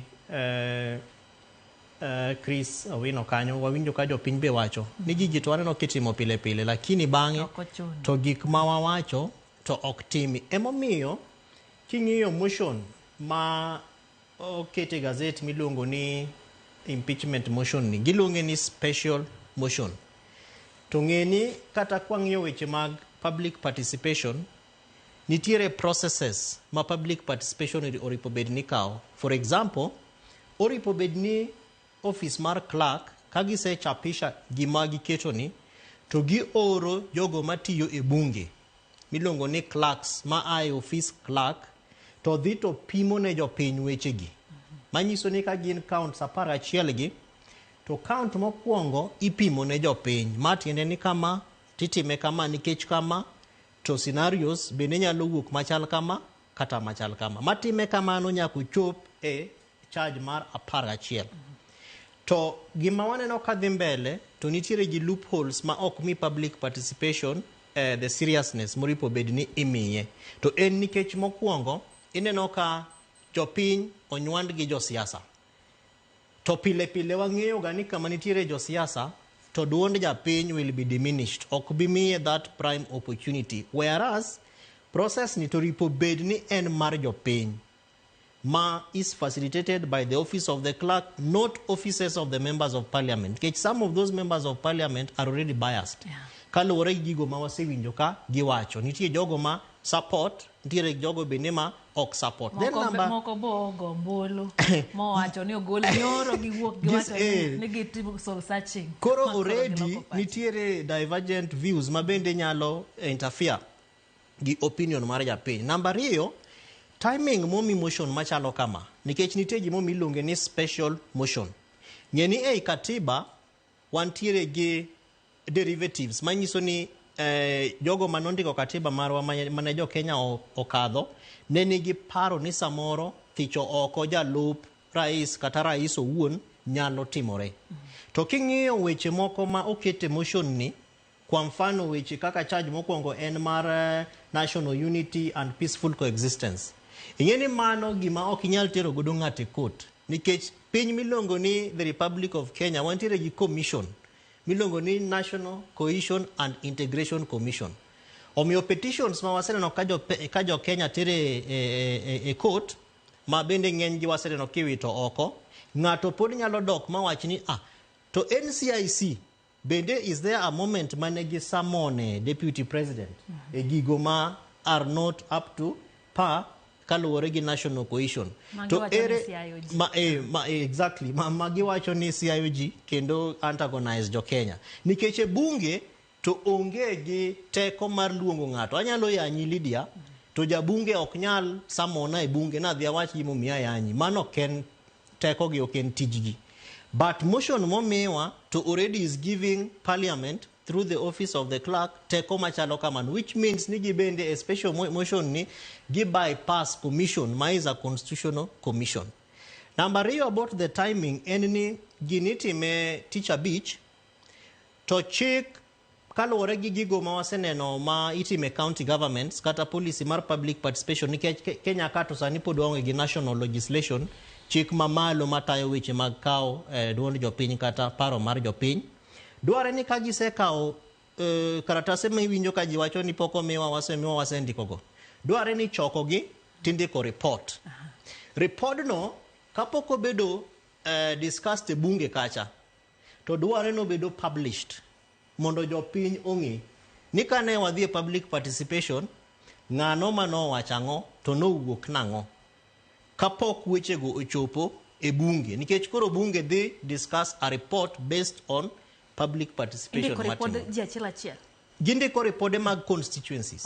Kaluwore nikech doino ka gazette manyoro gi gonwa 290 constituencies. Koro report mar constituency idhi ndik. To report no dhi nyiso ni ji maromo kama no biro, jogi no wacho machalo kama, nikech nitie jogo madhi appear as individuals manyiso ni ng'ato ka ng'ato, nitie jogo madhi appear as sectors, nitie civil society, maybe jo padri pate bende dhi chopo kacha, religious leaders kata mana jo boda nyalo organize themselves magidhi. Coffee farmers bende Gachagua mheshimiwa Gachagua noripo bende nitelo negi nyalo dhi to giwacho ni wan notiyonwa kata ok notiyonwa. Omiyo mago gin gik madware ni mondo wang'e ni to bende nitiere processes within the timeline mar up to Tuesday magigi ma twak mar golo mar impeachment ni dhi timre. Then mogik to dware ni mondo wang'i ni to kuom gigo ma jopiny owacho, what are the other laws? Nikech koro kwang'iyo those other laws and okil nitie kae, to there could be gaps. Kaka for example masewacho ni mokwongo mar bypassing a constitutional commission. Kato bedo ni gitiyo gi rieko mar gimilongo ni special motion manyiso ni koro katidhi e court tinyalo nyisi ni but this was just a special motion. Manyiso ni nitiere gaps moko mabende dware ni mondo wang'i ni to sama watimo petition machalo kamaini, to what are the gaps ma okwa the threshold mar public participation. Tieni threshold mokwongo kwa mfano kidhi kamiluongo ni Changamwe moripo bed ni giriwre gi Jomvu, Kisauni, Nyali, Likoni, Mvita, to nitiere neno ka sama gidonjo to ji ndiko nyingegi registration. Dware ni mondo ing'e ni to ji adi ma Changamwe ma obire public participation against jogo manogo kura mar mbunge mar ng'amiluongo ni MP for Changamwe. Nikech mano bende bro miyowa threshold. tingeni ma en thicho oko ng'ama iluongo ni deputy president mar jo Kenya te.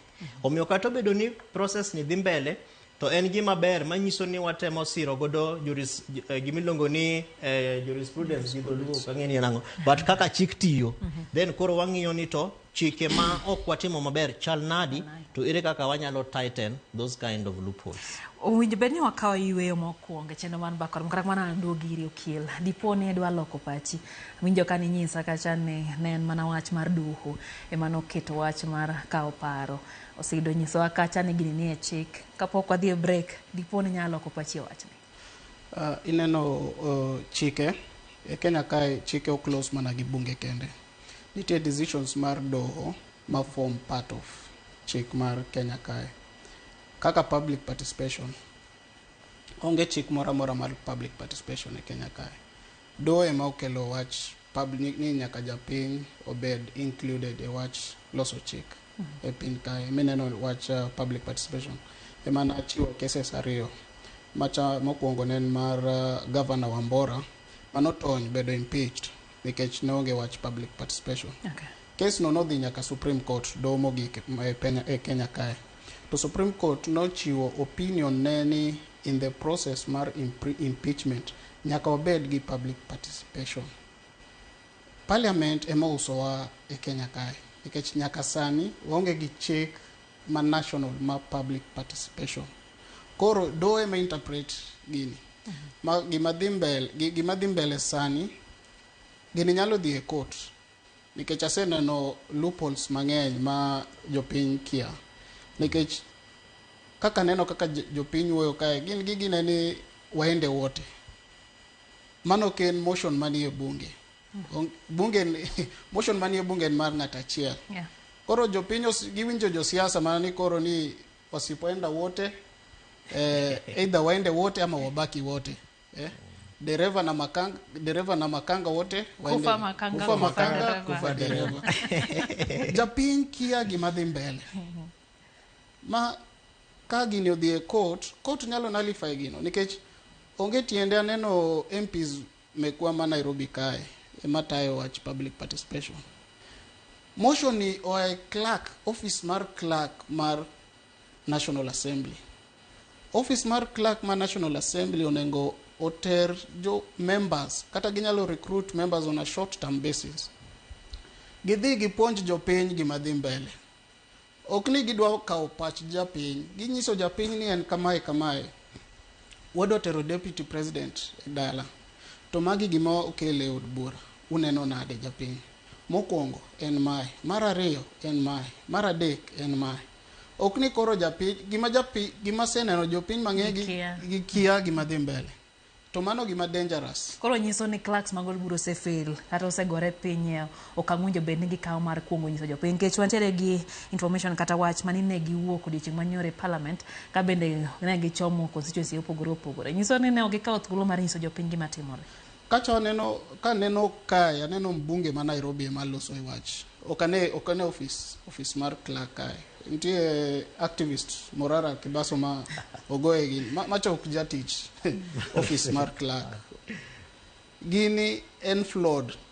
To gimonengo wang'e nitie achien kae manoloso wach Bomas manotagi ng'ane gi Kalonzo gi Nadco report. Nitie jaluo manowacho gimoro maber ma wan wa ignore. Nowacho ni impeachment should be left to the people to decide. That guy nengi point maber manowacho. To we ignored him. Nikech mano aparo ni no yanyore gi ng'ane Opiyo Wandayi gineno. Ni enobiro gi article 1. Article 1, but the people have the ultimate power. Sovereign power. Yeah, sovereign power. The people shall. May. Ingeni wach shall no. Ema dipogo wagi okil kai. Koro inine may koso shall. Koro kawase woge article 1 kama opogore gi osiepa Ken. There is delegative power. Yeah, delegated power.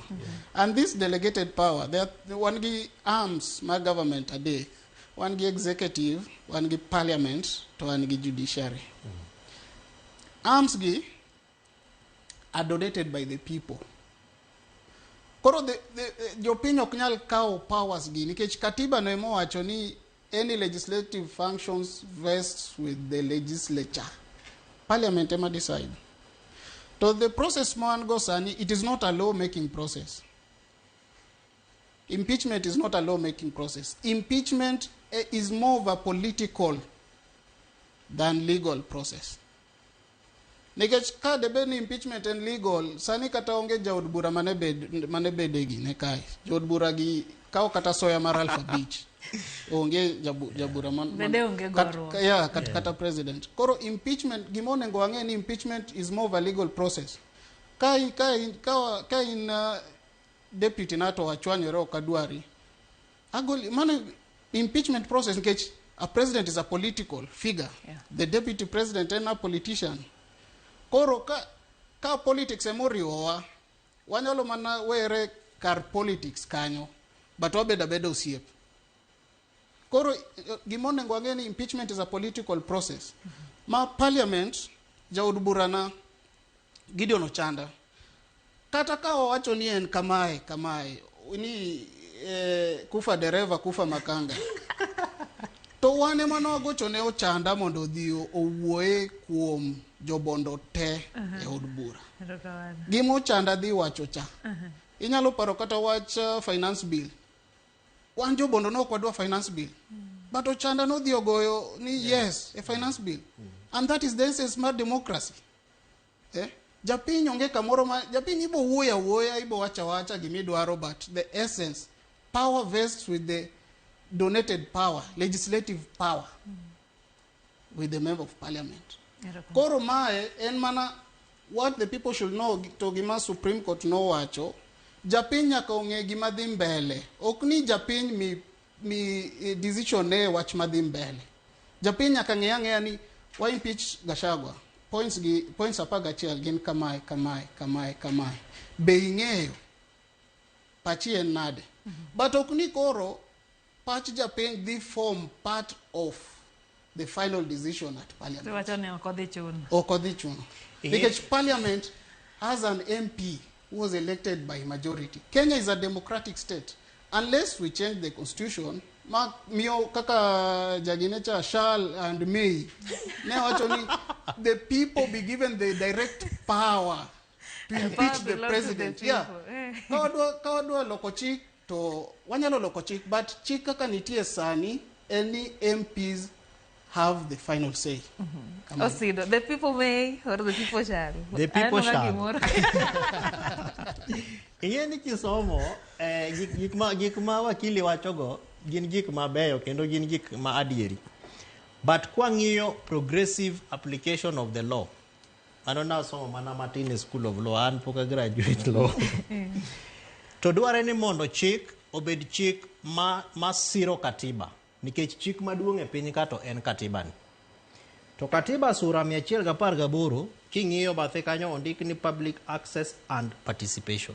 To chako ni parliament shall. Gino ken may. Mandatory. Mano en mandatory.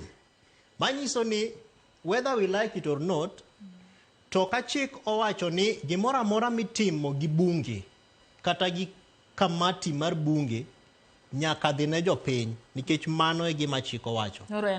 Koro en shall. Omiyo impeachment process ayie gi wakili ni it is political, but itime gi bunge nikech katiba kisomo article 150 150 japiny ok nyal impeach deputy president. Nitiere process ma itimo e bunge, to nikech en gimitimo e bunge kacha emomiyo imiyo japiny gi shall ne cha thuolo mar mondo bende owachie. Mak mana ni threshold mar impeachment kaluwore gi gima constitution owacho to en gima ber Lydia nikech ng'eni kaka wakili owacho, I agree with him, ni waonge gi chik mar impeachment. To king'iyo several processes mag impeachments ma wasebedo godo kata mag county governors onge chik.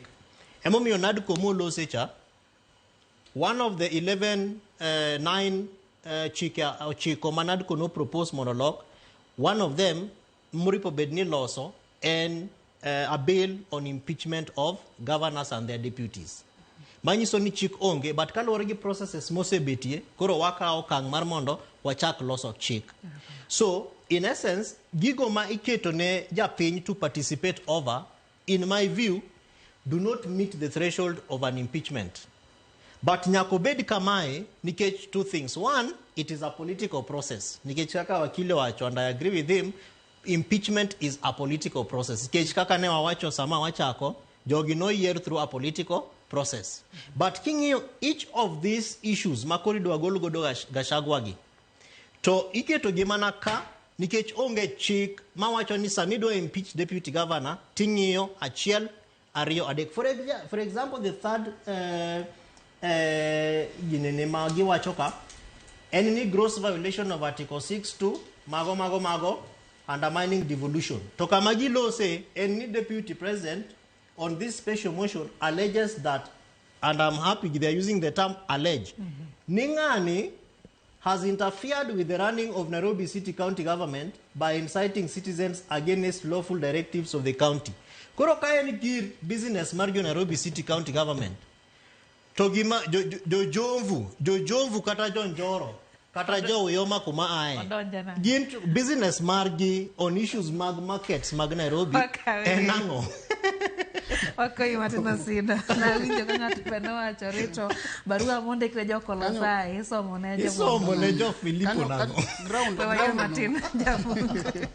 Korom gajwa dakika ena ochiko bang sa uchi rodi chendo en bakoromo wadhi mbele gitwake wika opat jo piny kotende ko thicho ke apisi ya chota Kenya Rigathi Gachagua wakoyo Martin kikini aboro panika kapilo ka opachi lai maro otomacho karia dek auchana no kabele wante live Ramogi TV Facebook kacha Ramogi TV Kenya YouTube kacha Ramogi TV KE Uyumar X kikidi mabor.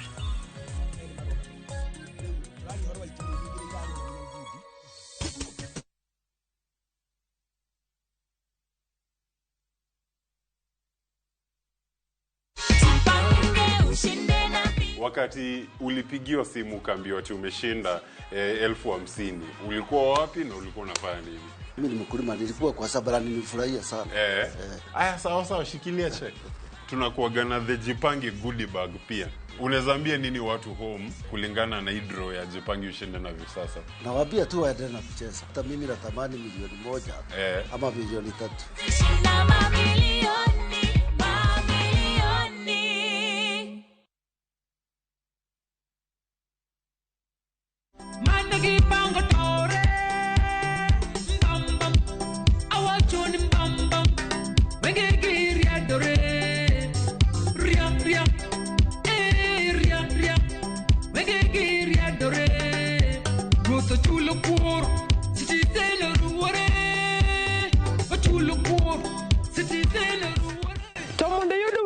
Kaka sikisa kod mari kuom ng'wono mar Kristo bonyeza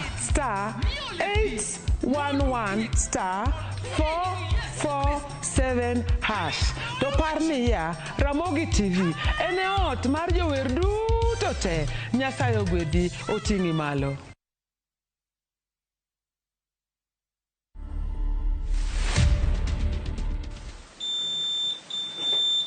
Whenever life knocks you down, always just pick yourself up and keep moving. Yeah? I've been through so much in my life.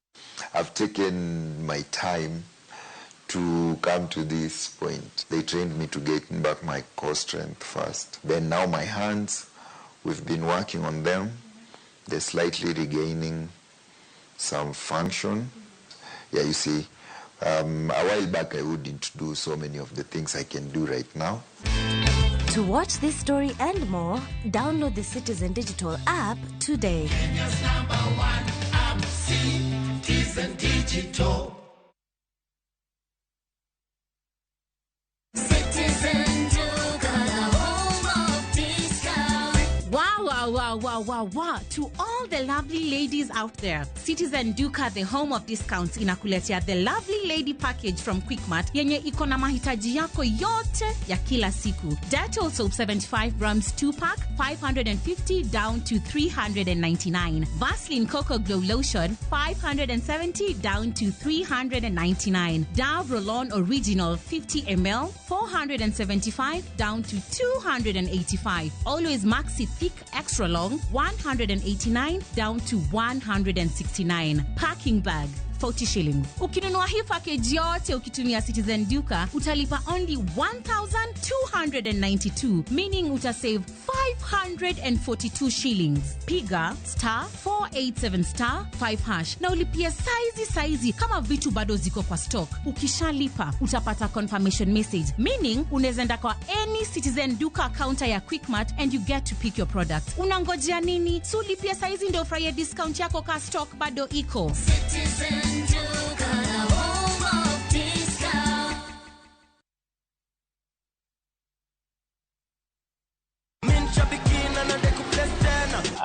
Victoria Mwangi. I'm a home baker from Buruburu, and I'm also based in Buruburu. I played the Aviator and I hit the highest multiplier and won 350,000 with the Geomoshe with Aviator.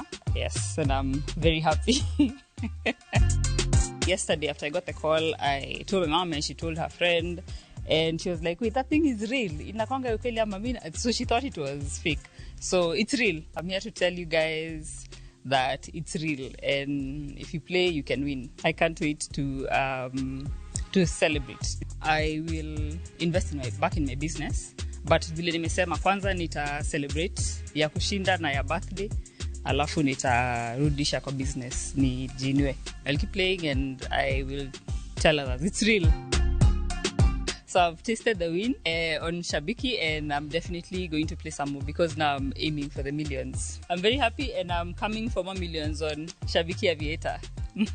Geomoshe na Shabiki Aviator. Shinda 3 million in cash prizes. Not for persons under the age of 18. Authorized and regulated by BCLB license number 428.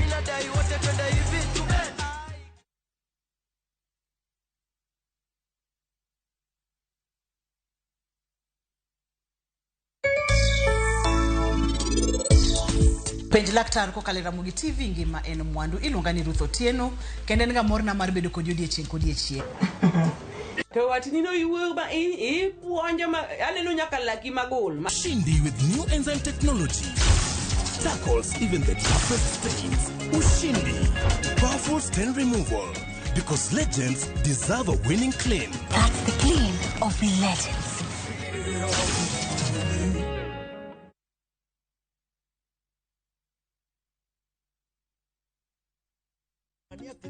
Machiegni kendo nyakoro mga juang chendo poden manamba koro medo kamano ko medo bedo kodwa ka he chendo ni kabenda no kama ko paro medo inyuol kanyo kigolo gi jopiny yang nwayo thuolo mar kawo pacho pani lai mar ote machoka kapile poden ari adek auchiel no kabende honde live Ramogi TV e Facebook kacha Ramogi TV KE mbui mar X kachiel gi Ramogi TV Kenya mbui mar YouTube. Nyaka sani nyakoro mga juang mago matucho oyangore kacha ni doho makirinyaga ogolo chik mondo bende koro ta chenro mar kawo pach oganda kuonde chung'od bura. Parni ma en chenro mano nywande ne rewo counties duto oganda mago kura gidhi kumora achiel mabende ne kel nyuolo paro opogore ni to samoro ng'ato onge gi pesa kata pesa fare kata mag nyamburko mar wuok kumoro kendo dhi kumoro mabende gingi wadwa ni wago mbaka matin ausidadwo giri matin nwaneno ko onywande ogi monda nyis nyakoro mga juang ni chenro no mane timore Bomasi wacho no serumo paro mathoth koro nyuolore ni to orumo nade. Kristo nyiso ani oganda mathoth ani oko mani oko ne rom gi mani hang nwayud kuku mar wach no madaka mwachok kende kwa dhi mbele osido iwinjo kama Bomasi serumo to samoro ng'ato no wuok constituency moro mondo mi chop Bomasi wach rumo sa 11 ma en sa 6 inyeni adwa yie gi doho makirinyaga no to kaka ne wawacho cha Lydia gini nitiere gi loopholes mang'eny kabisa. Process mar public participation ma itimo e weche mag special motion mar golo thicho oko jatelo mar Kenya. Kaka kuri nyiso wani Bomasi oserumo. Sani en mana poden mana sa uchiel. beko kalo gi dakika 15. To king'iyo ng'eny jogo ma loso japiny moripo bedni imiyo thuolo mar timo gimiluongo ni public participation cha. Ok wanenogi ka in good numbers gimiyowa dwarogi. Namba 2, ok waneno jotelo mag office of the clerk. Nikech process mar public participation ni oka en gimotel ne gi jowa bungi ma waneno ka ng'eny gi maloso. So it is almost the same replica e gigo ma kata wanyalo yudo e weche mag public participation process e kuonde moko mag bunge magwa. Omiyo mano en gap ma japiny dok ka wacho ni anto kaneno na be gimotera kanyo bende onge. Kara koro public participation mana kaka nende wakili wacho ni tiende enang'o. To dware ni mondo wakikisha ni sama watimo public participation ni to bed gima miyo japiny teko mar mondo duonde owinji.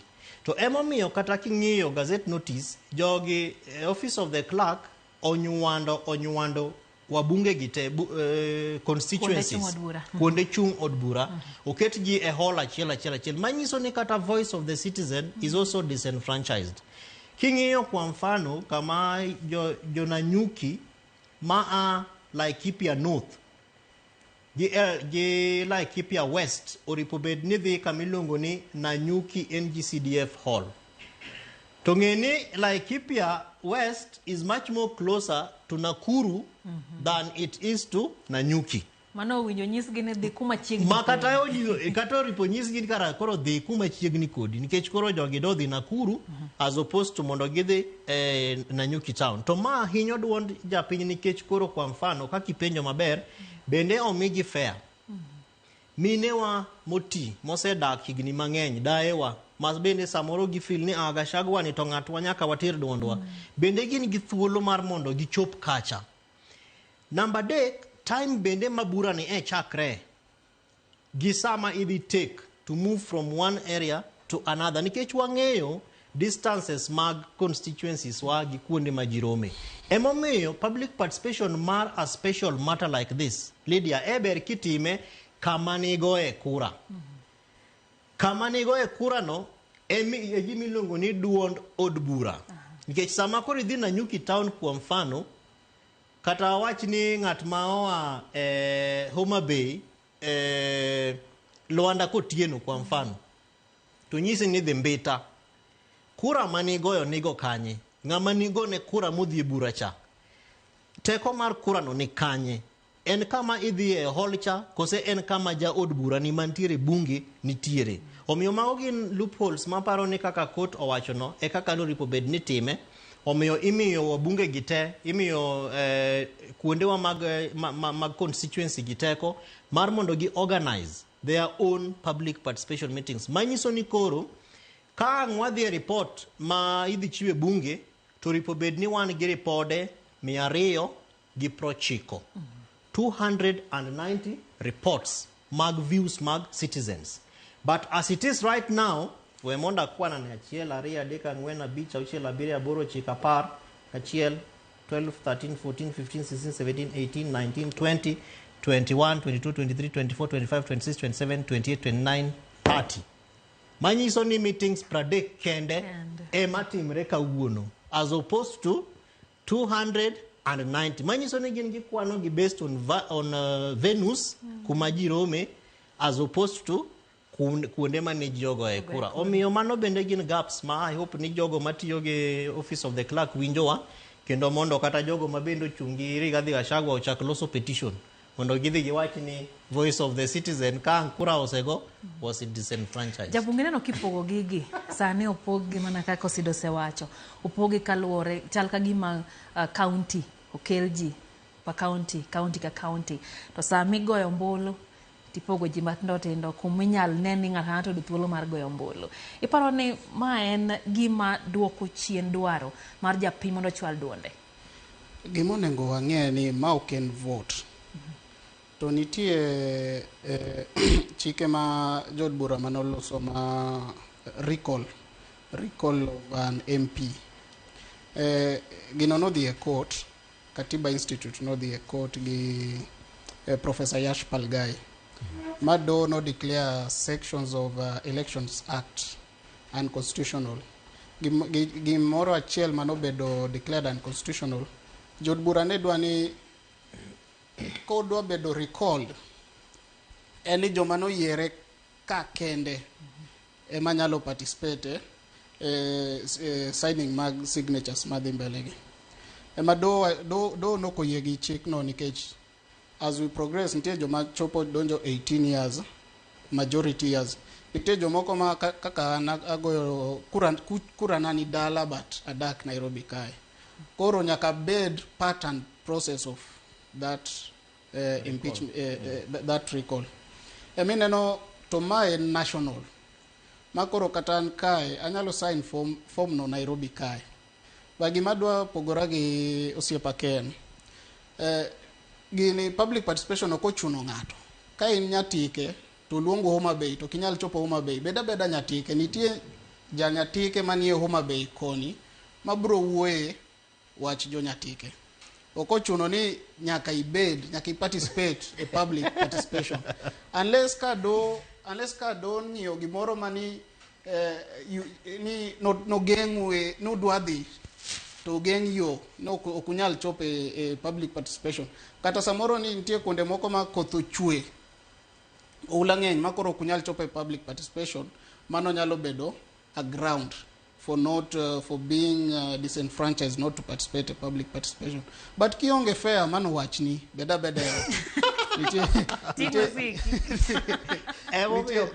nitie jomoko ma bro bedo kono.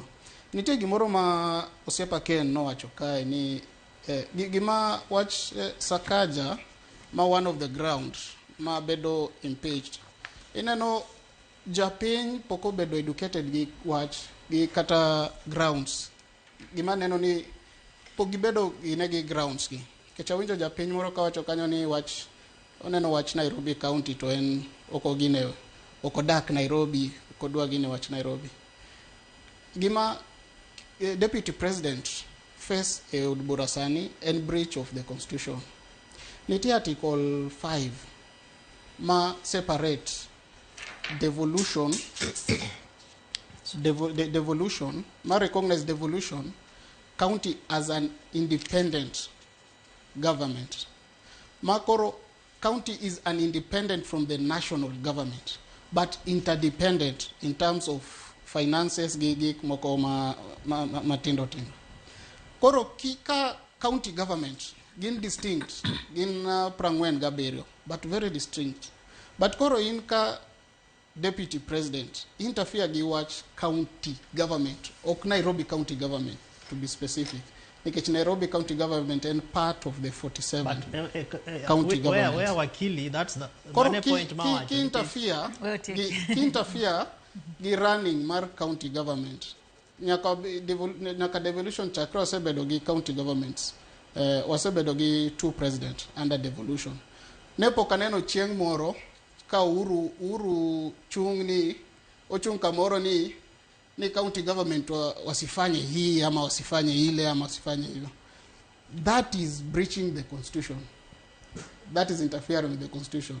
It is a ground for impeachment. Uru noko wacho gino. Ruto nyaka sani be poka winjo ka Ruto wuoye wach ni nyenye county government kiani gimora mora. Kata kineno kitero county governor katedo mano wach EACC. President onge gi power mora. Pesa ma national government or a county, it is upon the county. President cannot direct county government on how they spend that money. If you do so, money ketho chik Constitution. Strong ground for impeachment. Money gine kai. And gi motion no kai. So that is the strongest ground. Koro kataka inja ya Mombasa ya Homa Bay to impeachment motion ineno wach Nairobi County. Mano mana just an example. But Chikma Gachagua allegedly oketho an interference with the county government. Nikech Constitution recognizes county government as a distinct from the national government. Emomiyo gimendiko ka ni special motion ni is erroneous.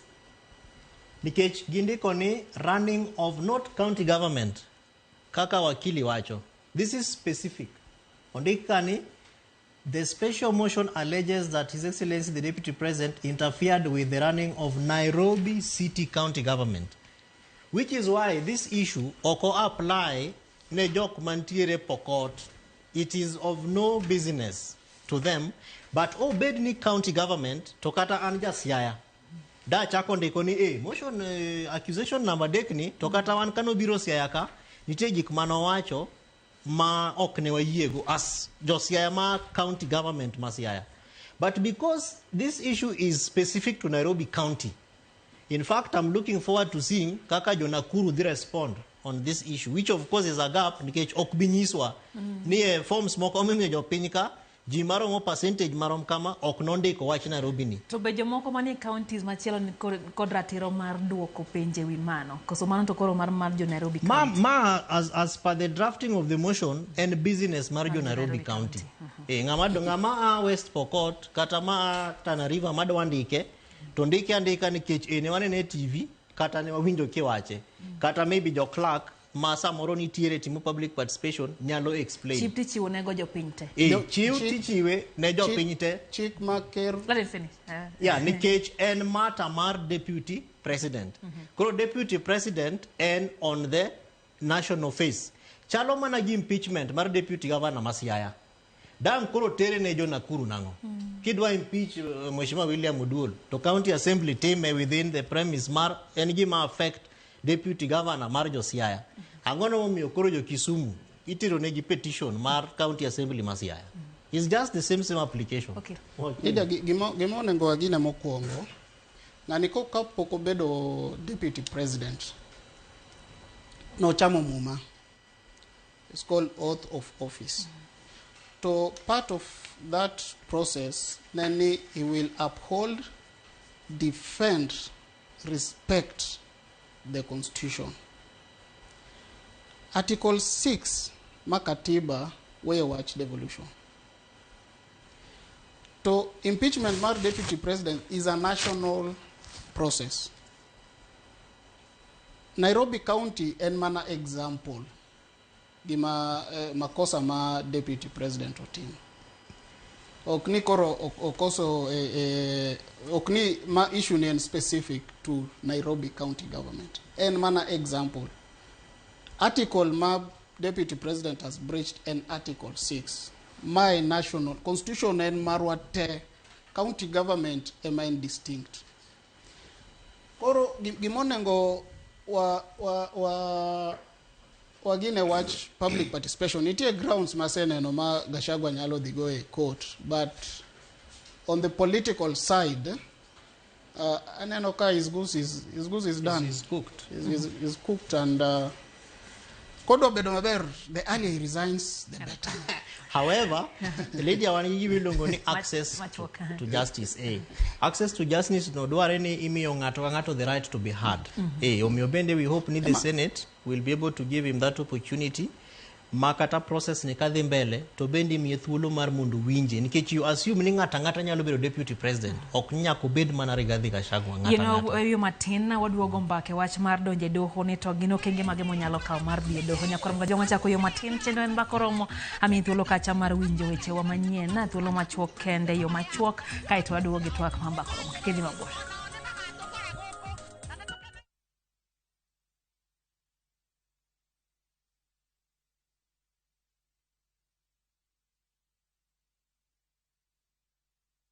We're twinning and we're winning. If we're losing, then we're sinning. Like we said in the beginning, we're winning. New on Viusasa, the bank's sister. They are funny. They are crazy. What? This is a comical story that follows the adventures of identical twin sisters, Laverne and Chauvin Banks, as they take on the world. With a group of witty and unapologetic friends, they clumsily navigate through the highs and lows of girlhood. Capiche? But are they really ready for what is ahead? Enjoy this entertaining sitcom of the bank's sister act, only on Viusasa. We know.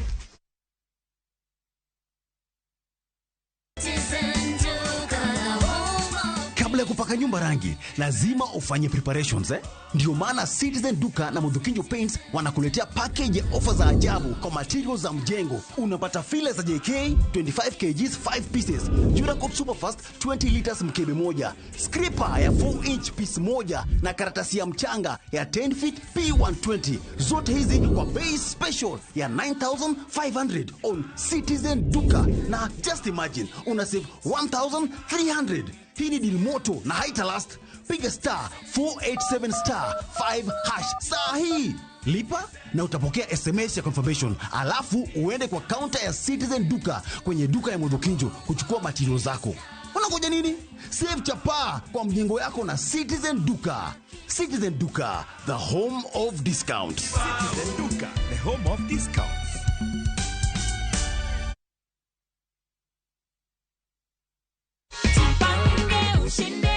Ulikuwa una expect ukiambiwa ati umeshinda 50 Gs. Sikukuwa na hiyo imani nitapata. Sasa nilikuwa nafikiria tu, yani wacha nijaribu. Check ni yako hii, alafu tunakuaga pia na goodie bag. Hii tunaitanga the Jipange goodie bag. Nasalamia watu wa Keumbu, wacheze na Mungu atawasaidia washinde kama mimi. Kama wewe, si ndio? Shinda mamilioni.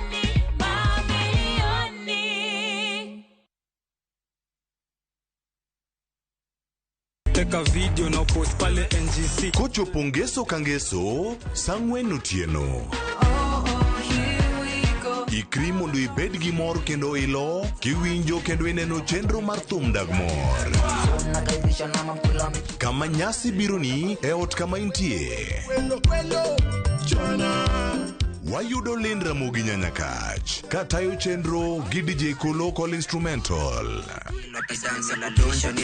Thumbe mamit, jower kod jomiel, ma chenro ma ok diher ni obai. Ket alama e kalenda mari kendo warome chenro mar thum dag mor. Atieno, tani maliza atieno.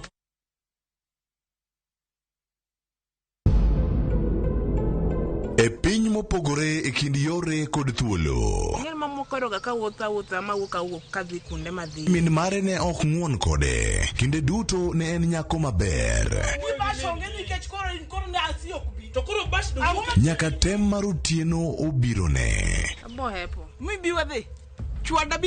Gima ne nenore ni en mana paro achiel kende, ne olokore mobedo ywaruok maduong'. Mano kaka puonji mar Jehova. Ngima nyako moro chiegni lokore nyaka chieng'.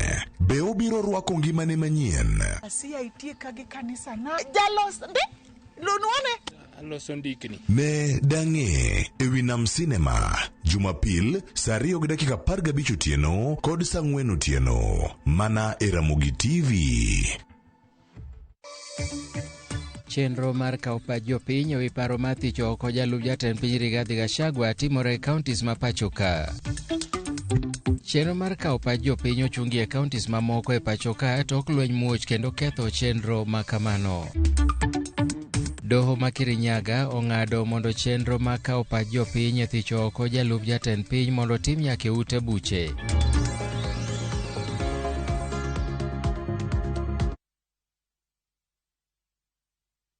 Lazima kila mtu ana right yake kuja kuleta furugu, kulipa watu wachache kuja kuleta.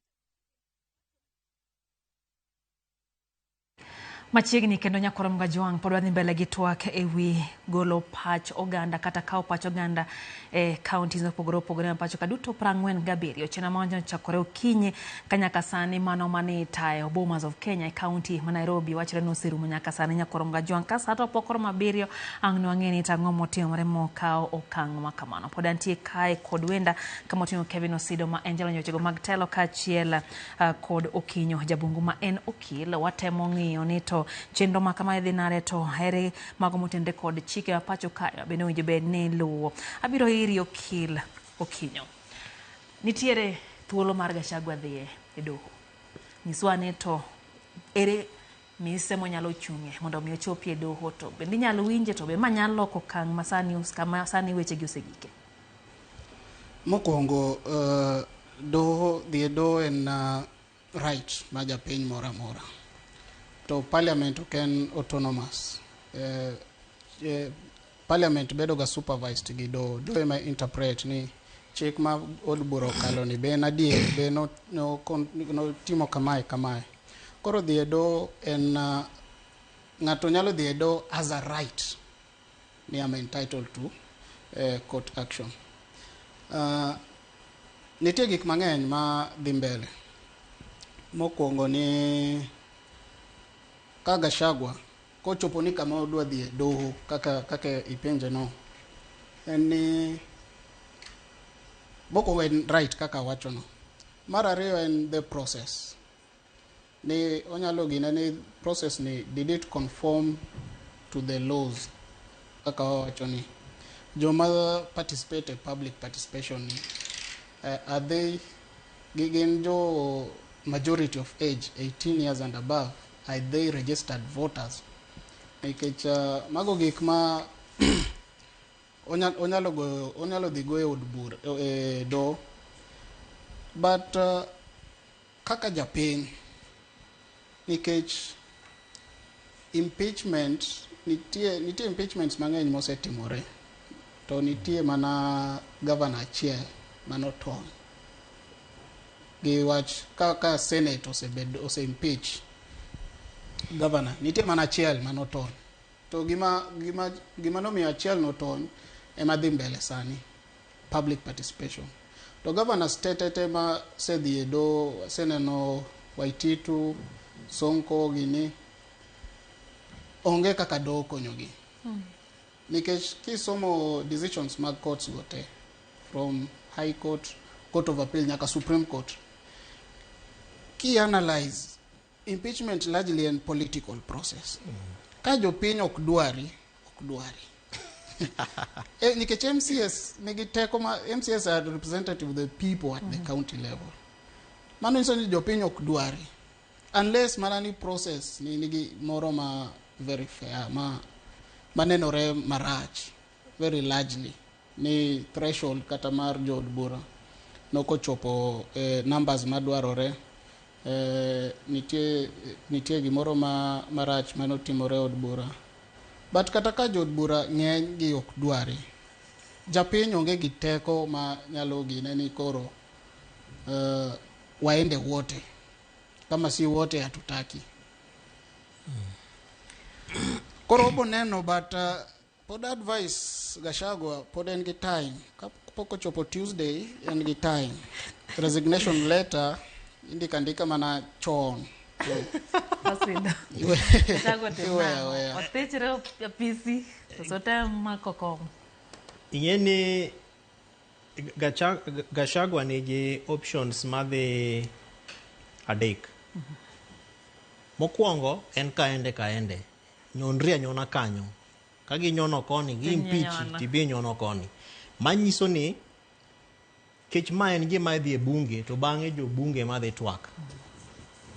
Bed gi pesa malong'o to nyiewa jo bunge. Kech mane gima waseno kani language ma jo bunge wacho ni ng'iore.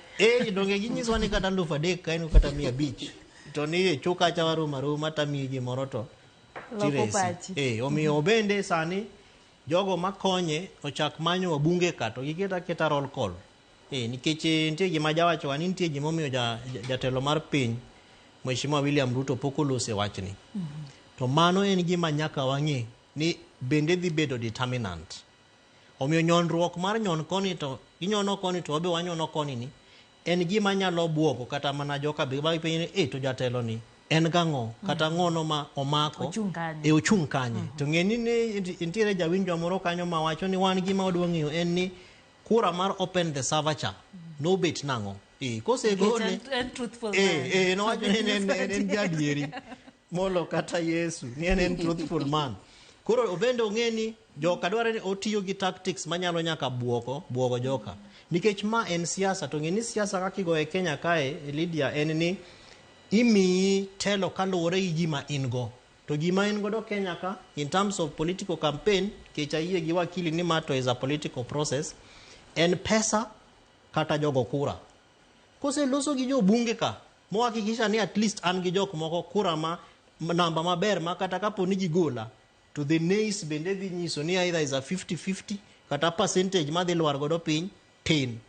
Then ochak ng'iyo ni to ere kaka nyalo nyaka we public opinion. Nikech kata process matimre mar public participation is whipping the public emotions. To thuolo mane ma en godo Sid? Thuolo nitie. Ng'eni siasa Kenya ka wa campaign nyaka saboro tieno. Mheshimiwa Gachagua en ng'at mosebedo provincial administrator mong'eyo nyaka kaka inyalo duong'o dhod ng'ato sabiri gi chife. Mi whip up. Only that public participation time maka wuono to rumo sa 11. Omiyo kata sani pod en gi time. Onyalo oro ji halls go to also start and try to navigate forms ka mondo yud godo points mamoko. Number dek, option ma Mheshimiwa Gachagua nitiere godo en kaka wakili owacho, based on public opinion from a majority, and to avoid this humiliation matimre ni, you just humbly resign and say ni an gini kaka nene ni, to as a politician and as a truthful man, I'm going to quit. The last one, he can choose to post this process, go to court. Catch this, and kaka somo gigini adieri Lydia, most of them will not meet the threshold of an impeachment. Koro samodhi court cha to koro botem whip the public. Koro samodhi court cha to public bende o whip. Jomiluonge media kama bendo manyo. To nyiso gini samodhi kacha to wacho kama okoch nyaka jini nikech ndalo siasa aneno ka jo siasa moko timo kama. Tino se nyiso ano bende en ja siasa. Nikech for example iwacho ni weche mag corruption kai. To piny Kenya kaka ne wacho wach mar the first charge or other allegation. Nikech jo bunge clerk has used a very nice term, alleges. Manyiso ni gini gik miwacha to be adieri mare wakia. Nitiere institution mar anti-corruption Kenya ka milongo ni Ethics and Anti-Corruption Commission. Bunge onge gi teko mar luongo ng'ato ni wawinjo ni you are corrupt. Kato bedo ni gine magimiyo EACC teko no, but ok ginyal summon ng'ato. However, ginyalo summon EACC to issue a report on a corruption allegation. Omiyo in some of these issues be pokwa winjo EACC ni wacho nango. Omiyo bende ko bedi giteko to part of the post-process impeachment process petition onyalo loso gi some of these constitutional commissions. Mondo nikech bergi ni Lydia enni we are setting up a precedence. Mabro konyowa in other kinde mabiro. Nikech waonge gi chik mar impeachment but impeachment processes to pod them mbele. Okil nwaneno ka gimono timore mano timwe moketo historia e pacho kae. Nwaneno ka jod bura kuom thuolo mokwongo kinde mane ng'iyo wach mar paro mar chik mar omenda kata finance bill ma 2024 mabe no okelo chochni kae. Nwaneno ka pach jopiny no obwogo jod bura ma kuom gino oketo kotende gima ground wacho kaka gijowach pile. Sari natimo sigana moro odiochieng' manyoro ne imenyo pach oganda e kaunti mopogore opogore. Kisumu kaunti kuom ranyisi. No ka ne nitie jok mana ywak ni weuru Gachagua, wereu gi Gachagua, ka gidhi to gidhi giduto. No obwoga matin nikech ma to Kisumu to koro inyalo pare pachni to jok mamoko nya wacho ang'o. Thuolo modong' ne awinjo kosido wacho kanyo ni inyal ti godo mondo mi whip the public mondo olok godo pachgi. Be paro ni Gachagua nya tiyo gi kit okang' makamano mar loko pach jopiny, to be pach jopiny koponi olokore be malo manya timore od bura koso dhi bedo nade? Kaka nawacho cha Lydia, fate mar Gachagua nie jod bura 349. Mago ema dhi decide. Onge gima japiny nyalo wacho kata kutimo maandamano kata finance bill. Waket mana example ma finance bill. Jopiny no storm nyaka parliament nosekalo finance bill. Finance bill no podha nikech president, nikech finance bill ka bunge osekalo dhi e president for assent. President ema no konyo wach finance bill. Otherwise president Ruto dino keto kokeni. Mana nikech jopiny no sunde. Ok ni jopiny. Ruto kata constitution kata gino kata kwa dhi e court.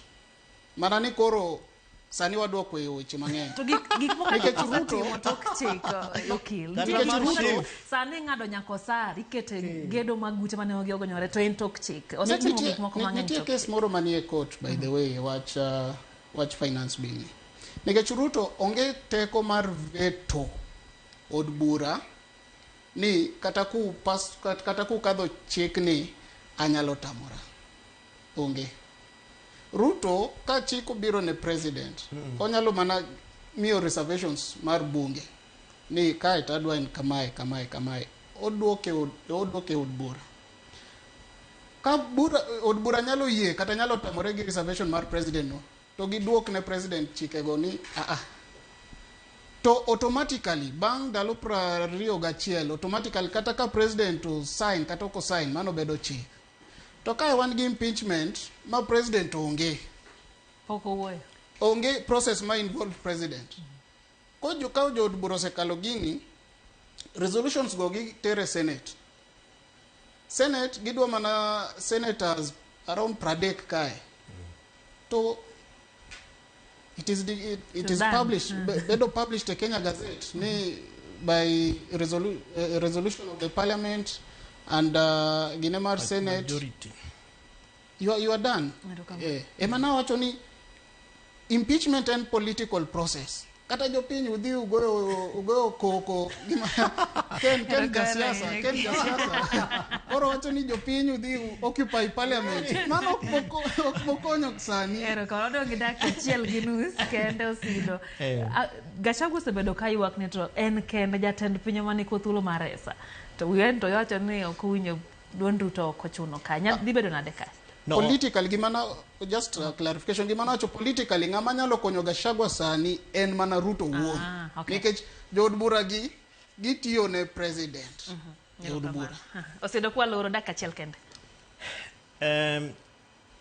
gimomiyo president poko loso dware ni mondo bwogwa to nyaka president kata obedo ni wakili wacho ni ok ochuno but kaluwore gi party kech nyini kibedo deputy president to wan gi IEBC miyowa two options either as an independent candidate or udhi through a party to the as a couple un ji ariyogi omiyo dware ni mondo peni to ling mar jatelo mar Kenya to tiende nango but amor gi process madhi mbele kwayo mara en ni jogo ma siro chik bende ong'iye ni to gigo tema mako ngima mar jo Kenya ang'ono momiyo kochope political issues kaka mar impeachment to waneno kaka koro parliament tiyo to kochope weche mag gero ute gigo ma ok gin priority mar japiny tamomiyo ok wane ka isiro gi duol motegno kendo ka isiro gi processes motegno mi dware ni ma bendo miwa thuolo mar mondo wangi kaka jo Kenya ni priority marwa kaka jopiny enang'o to priority mar government bende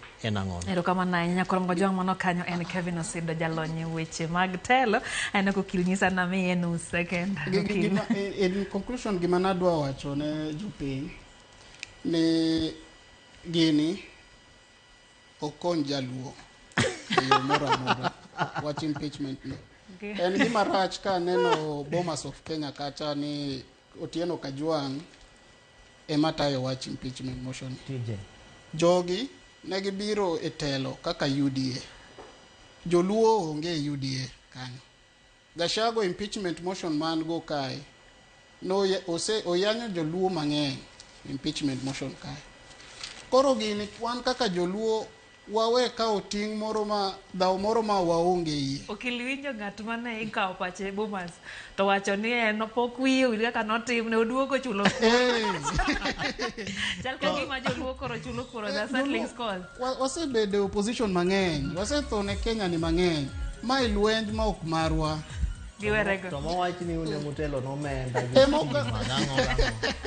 nyaka hasla fund ni une mokwano wabro dhi mbele gi twak nyakoromga jwang' sa osechopo bende kora weyo thuolo kanyo ne Milton Ochieng' Jaka Black biro kanyo gi weche manyien nyakoromga jwang' asebedo kanyo gi wenda Kevin Osido jalo nyechego mag telo kaachiel gokil Okinyo Jabung wang'e wechego motende kod thicho oko Gachagua episa ahinya to kawuono tarik 5 bende koro ikawo pach jopiny e counties dwa pacho kae chenro mochakore saa 2 okinyi rumo saa 11 odhiambo ka in kod thuolo ichopo kawo pachi mwalimu Jal gi mwalimu Priska kantie Kowino primary kauru mos ageno osedhi uchiwo pacho kacha nyakoromga jawrit masani nyinga Lydia Okeyo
huu mwezi usiache life kuweke kwa kona.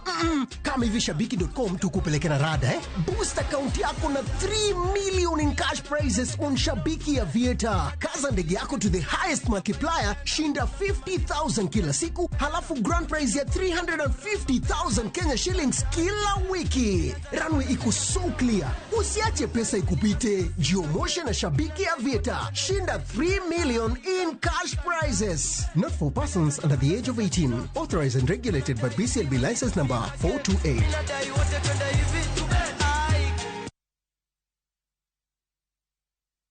Are you tired of the ordinary? View Travel brings Paris, the city of love and lights, closer to you. From the famous Eiffel Tower to luxurious restaurants, we've got you covered. Discover the beauty of Paris with our exclusive packages starting at just $1,905. Enjoy a 4-night stay, return flights, exciting tours, and unforgettable dining experiences as you discover the city of love. Be guided by our English-speaking tour experts to ensure you don't miss a thing. Trust View Travel to be your reliable travel partner, ensuring guaranteed departures and memories that last a lifetime. Visit viewtravel.com or call 0703-254-254. Book now.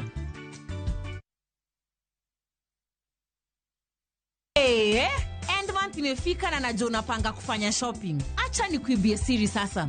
Citizen Duka, the home of discounts, inakuletea this week's Mama Mpenzi package na inatoka Quickmart. 500 ml na Rumoru milk 104 down to 88 shillings. Quick Choice sugar 2 kgs 259 down to 239. Golden Fry cooking oil 3 liters 1050 down to 799. Soko maize meal flour 2 kgs mbili 268 down to 238. Ajab home baking flour 2 kgs 172 down to 159. Salt 1 kg 42 down to 39. Sunrise basmati rice 2 kgs 767 down to 636. Baraka chai 500 grams 245 down to 175. Packing bag 40 shillings. Ukinunua hii package ukitumia Citizen Duka utalipa only 2,416 shillings, meaning utasave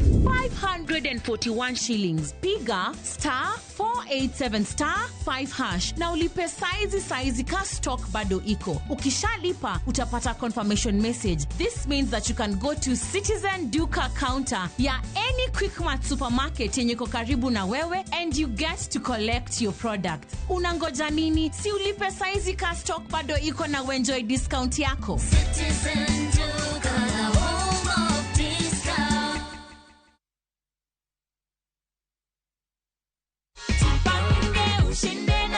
So far, umefikiria kenye utafanya ido? I'll clear my school fee and then the other part of it, I'll invest on something. Confirm that amount is what I told you won. Yeah, sure it is. What can you tell people at home? Naweza waambia waendelee kucheza. It's a reality, ni ukweli.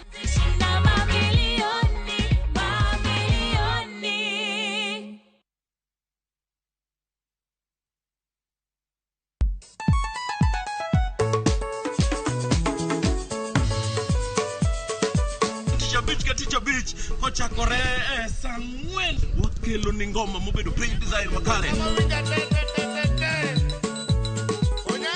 Ramogi TV, biro kanyakla kachi kuna Ramogi Radio, kama bende Stimariwa Record P. Yawanja wauntie, kikubedi mabori ya Ramogi Nkech kai, ekumi yudogi kumamit kabisa, Ramogi Night this. Maintain your position. Idi udakanyoke kafaya gudi local instrumental wawachuni kete manaka. Teacher Beach ka Teacher Beach Sangwen Otieno.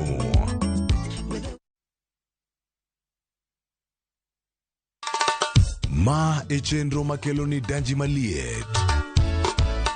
Ma echenro makeloni weche mamolo seche duto. churches. We are only beating job. Kik od belo bai. Kawuono an kod moral mar mdakel belo kaka winjore. Mai chenro makelo ni duond yawuoto nagi. To wakwayo rowere bende kiyudo matin kik icham te. Ikungo. Duond mine. Kaja odi miyo nigi pesa malo dichuo. Support. Kod ohala. Gimotimo as a fashion house, we measure in both ladies gi chuo. Mane mbak ndalo chakre wuok tich nyaka tich abich saa 8 odiochieng'. Mane Ramogi TV.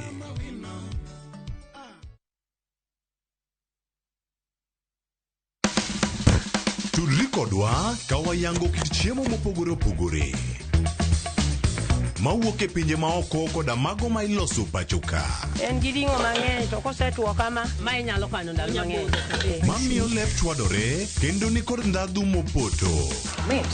Fueny maling'ling ma itiyo godo e loso chiemo ka in bende ipuonjori kaka inyalo loso mana e jikondi kanyo. Wakolo matut sigana mantie chiemo ka chiemo. Kawaromo kod jotedo mamiyo ndhadhu bedo gi ngima. Ma rech minyalo chamo ka numu. Ok ochuno ni tede. Ikri mar puonjori tedo chiemo moa e pinje mopogore. Othonje ka othonje. Tedo gi chiemo. Tich adek, saa 2 okinyi. Mana Ramogi TV.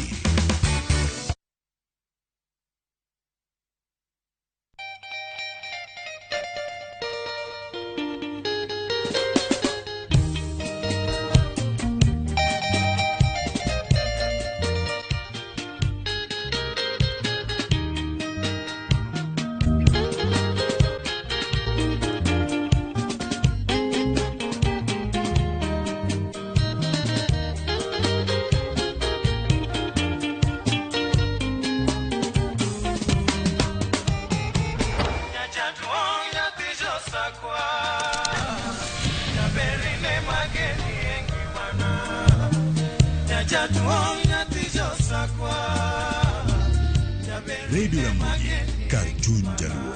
Radio Ramogi.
En geno mara nyako Ramogi ni riyo makare odichieng'ono ma piny Kenya mangima nie odichieng'ono mar kawo pach oganda ewi paro mar twak mar thicho oko jalup jatend piny Rigathi Gachagua matimore e counties duto ma pacho ka. Waiko ni ripode mowuok e counties mopogore opogore ma pacho ka kaachiel gi boma ma Nairobi. Bed kodwa e chenro ni eri mar migago to mokwongo wawinjane mago ma wamiyo pek.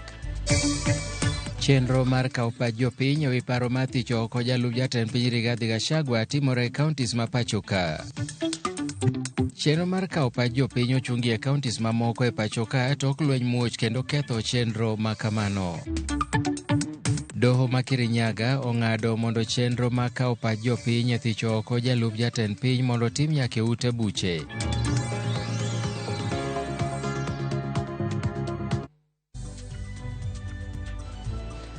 In gi thuolo mar oro ote mari machuok e laini maro mar ote machuok ma en 3-600 machiegni weche manyien mag migago nyinga Milton Ochieng' Awuor.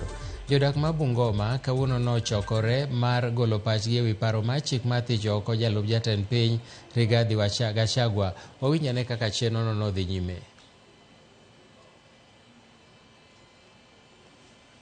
Mana kamano wabro duogo bang'e gi sigana mowuok Bungoma no ka wadhi nyime enido ma Kerugoya ogolo chik mondo od bura mamalo Director mara kona ni wadhi Bungoma motelo mondo wawinjane kaka weche ne chalo ka wadok e sigana no en ni jodak ma Bungoma no chokore mar golo pachi wi paro mar chik ma thi choko jalup jatend piny Rigathi Gachagua. Wawinjane kaka chenro no dhi nyime.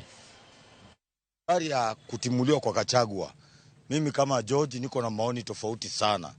Mimi siungi serikali iliyopo mkono kwa kusema Gachagua atimuliwe kwa mambo ambayo yamewekelewa, ambayo yametamkwa kumuhusu. Mtu wa kwanza ambaye angelifaa kujiweka katika orodha ya kutimuliwa ni Mheshimiwa Rais Ruto mwenyewe. Jinsi amepanga serikali. Wanaposema Gachagua ni mfisadi, Gachagua ni mkabila, basi Ruto ni mkabila kuliko mtu yote Kenya.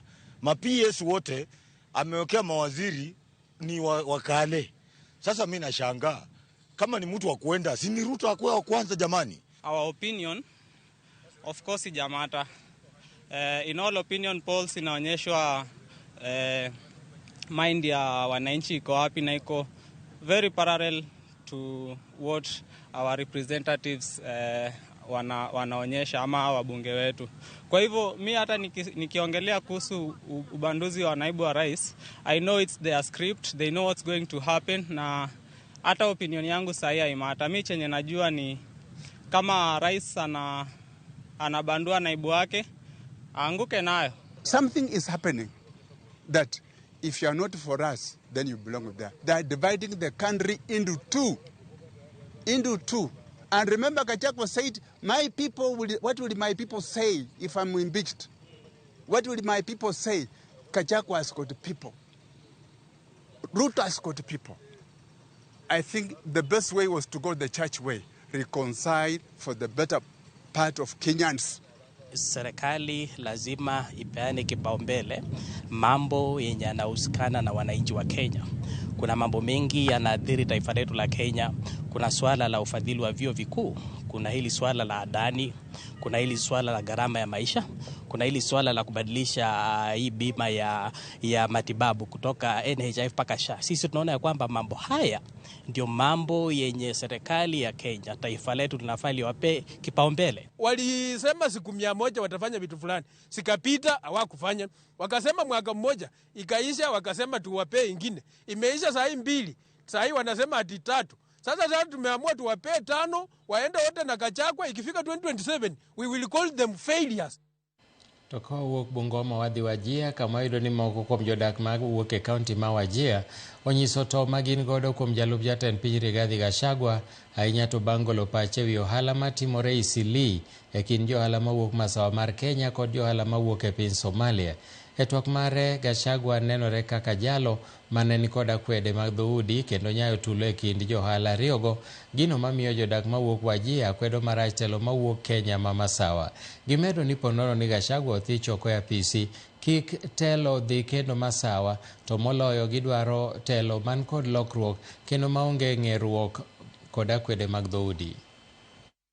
Grounds of ethnicity into tribalism, clanism. You see, we have to support the motion of his removal. Makamu wa rais katika Mali kusema ya kwamba sisi wa Somali wametunyang'anya biashara huko Eastleigh. Amesema mambo mengi kuhusiana na Wasomali ambayo sisi wenyewe tunaona kama huyu mtu hata hafahamu makabila za Kenya. Nataka kumwambia Gachagua ya kwamba sisi ni wa Kenya, si refugee, tuko na haki ya kufanya biashara, hatuna utetezi na kabila yote. Ya kwanza ni incitement against the 47 tribes in Kenya. Yeye ameshinda akisema kuna shareholders in this country. Na Wakenya wanalipa tax. Tax hailipwi kwa kabila moja ama mbili. Kila Mkenya analipa tax na kila Mkenya ako na haki ya kupata distribution ya resources in this country. Ya tatu, it's the intimidation of the judiciary and the intimidation of the county governments, especially Nairobi County. Kwa hivyo mimi ningependa kusupport hii motion. Miche gi miche mag jopiny nochope kar romo mar SK mar golo pachi wi paro mar chik mathicho oko jalup jatend piny Rigathi Gachagua Moko kuomgi wacho ni ka igole apisi jalup jatend piny to nyaka jatend piny William Ruto bende wuog kode. Jod bura ma Kipkelionist Joseph Cherorot nochuno mondo wuog lep e romono kaluwore kod pache mondo mi kik thich oko jalup jatend piny.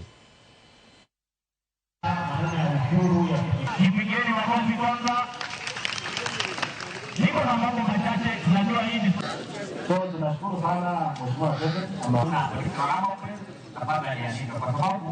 President wetu wa national, nasema asante Nyasa, mambo ambayo ni nzuri kwa sababu tuko na kaunti 6. Kama national chairman nimekuja hapa kuhakikisha kwamba tuna champion the welfare of our bodaboda people in the country, na tunaenda counties tofauti tukifanya sensitization. Jambo ambalo tunahimiza watu wetu wa bodaboda kwanza ni upande wao wa welfare. Serikali imetoa maneno ya SHA. Tunahimiza bodaboda wote waweze kujiregister ndio waweze kupata ile huduma wanapoenda hospitalini, kwa sababu sisi mtu wetu akianguka inabidi tuchange, na tusipochanga mtu wetu anaumia pale hospitali hawezi pata matibabu. So through that card watu wetu wataweza kutibiwa. Kama watu wa bodaboda kitambo tulikuwa tunachukuliwa kama watu wabaya, rogu nini, na tulisema kwamba tumereform. Penye tumetoka ni mbali, penye tunaenda pia ni mbali, na sekta ya bodaboda imeoshwa. Siku hizi mtu akipata ajali na bodaboda hakuna kuchoma gari, hakuna kupiga huyo mtu.